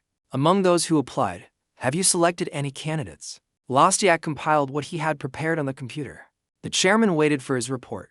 Among the current applicants, I have selected 30 people based on level and region for selection. The chairman asked, among them, there are no hacks, right? If there were, I would have reported it immediately. As for the other names, I've checked them too. There are no nicknames like Cheer Majanma or Sid Idiot. The chairman furrowed his brows in annoyance. Then we have no choice but to choose the executives from among the 30 candidates. The 5 who pass the murderer test will be appointed as executives. Jamti, you proceed with the testing. Yes, I will do so, Chairman. At this moment, Reeman received another piece of information from the chairman. And regarding the next topic, it seems a congressman has started condemning players. Jamti also knew about this news, and said, I saw that news. That's right, Representative Lee Seong-hyan of the National Assembly, correct. The chairman's face didn't change, but his tone and manner of speaking did. Correct. After the executives are appointed, we will discuss whether and how to deal with him, our enemies. The players are the lawmakers, and they are trying to bind us within the framework called law. Reeman smiled but didn't show it outwardly. Why include us in players? The information session ended. The chairman spoke his final words before leaving. Then, that concludes today's issues. After the regular meeting ended, Reeman returned to his home. Stepping out of the bathroom, he was towel drying his hair, his eyes focused on the phone screen. Finally, the day has come. The official website of Player Place has successfully launched. Just as predicted, tens of thousands of players had accessed it, and items had been registered. People must be short on cash to post all sorts of things like this. First, let's sweep up the unique materials. Very quickly, a few items caught his eye. Dried root to 100,000 won. Black diamond, 300,000 won. Orc fang minus 95,000 won. Null spine minus 70,000 won. Hunter's gloves minus 100,000 won. From these, he selected a few items he liked. Dried root, black diamond, orc fang, and null spine. He was satisfied after choosing. With this amount, I can craft at least 3 unique items. The card on the screen had 4 items. He decided to choose express delivery for all of them. Done with unique items, now for the normal items, specifically magic stones. Each magic stone was known to cost over 2 million won. Even though they are just low-grade magic stones, I'll still buy them all. 90 items were swept up by him in a second. The sky was clear with few clouds and plenty of sunshine, just like that. Today's passed very quickly. From outside the room, Reeman returned carrying a rather large bag. As soon as he opened the door, Juan was completely surprised to see the room piled high with cardboard shipping boxes. Reeman sat curled up on the sofa, listening to his brother's pathetic voice echoing from the side. Who, brother? What is all this? Feigning innocence, he stepped out and spoke gently while looking at the giant pile. Did they arrive? One, face pale, couldn't believe this was his brother and said, Brother, did you order all of this? What on earth did you buy to have this much? Reeman smiled and stated his purpose immediately. Nothing huge or special. These are just items for players to use. One understood but couldn't help being confused. That player placed the trading area specifically for players, is that it? After a long time letting Juan calm down, Min brought the boxes inside, leaving the place as messy as if he lived alone. Most of them were magic stones of various colors. Picking up a purple stone, he made a decision in his mind. Everything is here, nothing is missing. Then, I'll start trying to combine them. First, start with the magic stones that have the highest quantity. Opening the combination status board, he placed a red stone in the center and 15 identical stones in the smaller link slots. The reason for this was explained in detail. With 16 low-grade magic stones, you can create one highest-grade magic stone. A magic stone was formed. Combination successful. Successive notifications flooded in endlessly. You created a highest-quality red magic stone. You created a highest-quality orange magic stone. You created a highest-quality yellow magic stone. Done. With the maximum count of 7. Riemann completed the collection of highest-grade magic stones for every color. Once finished, he switched back to the combination board, but it looked different from before. Now, if I combine these into the equipment, a golden aura appeared. Combination successful. Reaper's Scythe, damage plus 16% added. He continued the process rhythmically. Hermes' feathered hat, strength plus 30 to added. Traveler's cloak, luck plus 30 to added. Ring of attribute resistance, all stats plus 16 added. The next thing to do is equip them. It was already good, but adding accessories makes it complete. Now I've equipped them all. Status window. His stats had increased significantly. Stats, strength plus 106, intelligence plus 184, agility plus 144, luck plus 102. Stat points, 0, even without the slaughter rune or blessing buffs. All my stats are over 100. He smiled with satisfaction at the change. If I apply buffs, it could go from 600 to even 900. Raising one arm. And above all else additional information, you have equipped 7 highest grade magic stones, based on the 7 colors. Buff, rainbow effect activated. The equipped gear emitted a subtle light. With the rainbow effect buff, resistance to abnormal status effects increases by 50%. The only threat regarding status ailments has been improved. He indulged in some calculations with satisfaction. I've increased status effect resistance by 50%. At the Java necklace is 35%. The ring of attribute resistance is 35% if I apply the general basic resistance skill of 15% too. By applying the multiplicative formula, I can block status effects with a probability of 80 to 0.1%. At this moment, I'm probably the only person fully equipped with highest grade magic stones, because I monopolized all the magic stones. Of course, new stones will appear over time, but by then, their value will skyrocket and scarcity will begin. Even the lowest grade stones will cost over 20 million won. So, I need to stay one step ahead. He looked at a few boxes nearby. First, I need to store the remaining unique items. It would be beneficial to upgrade my current high-level equipment to unique later. But that's for later. I'll combine them when I reach level 60. Standing up from the chair, he slowly checked his phone screen. Until then, I'll keep an eye out for any unique materials that appear. While browsing, he suddenly discovered something. Even I am finding this hard to believe. Wait a minute. The reason for his surprise wasn't strange. This was a necessary material for combining legendary items. Information: Immortal Skin minus 1000. 01. Category: Item. Description: Skin cut from a creature called Immortal. Transaction method: direct trade only. Location: Suwon. He recalled a piece of knowledge. Similar to player ranks, items also have 6 grades: normal, rare, epic, unique, legendary, and divine. Items you can buy in the shop max out at epic grade. As for higher grades, players must craft them themselves through combination. The higher the grade, the lower the drop rate for combination materials. Of course, it's not impossible, just very difficult to obtain. And currently, there is only one place where the immortal skin can drop. That is the round 5 boss, the High Orc. When you kill it, there is an extremely low chance for this immortal skin to drop. But he turned serious to kill a High Orc alone, and on top of that, be lucky enough to get that material? Then he suddenly realized, could it be that guy? Someone with enough strength to kill the orc moreover. Someone who possesses the ancient rune Vinriki D rune of destruction. Everything seemed clear to him. If it's really that guy, this is highly likely a trap, and a dangerous one at that. He forced himself to look closer. Direct trade only seems about right. Let's see. He selected the chat box. The message started connecting. Hello, are you the seller of the immortal skin? A quick response returned. Yes, for 07 p.m. He sent 2 consecutive messages. You posted it for 1 million won. Can you lower the price a bit? The other party was also surprised. Huh? How much are you thinking? Is 900,000 won okay? That's a bit difficult for me. Alright, I think that's fair. But it seemed he had a new calculation in mind. Maybe I'll try to push the price down a bit more. Oh no, I made a typo. Lower it a bit more.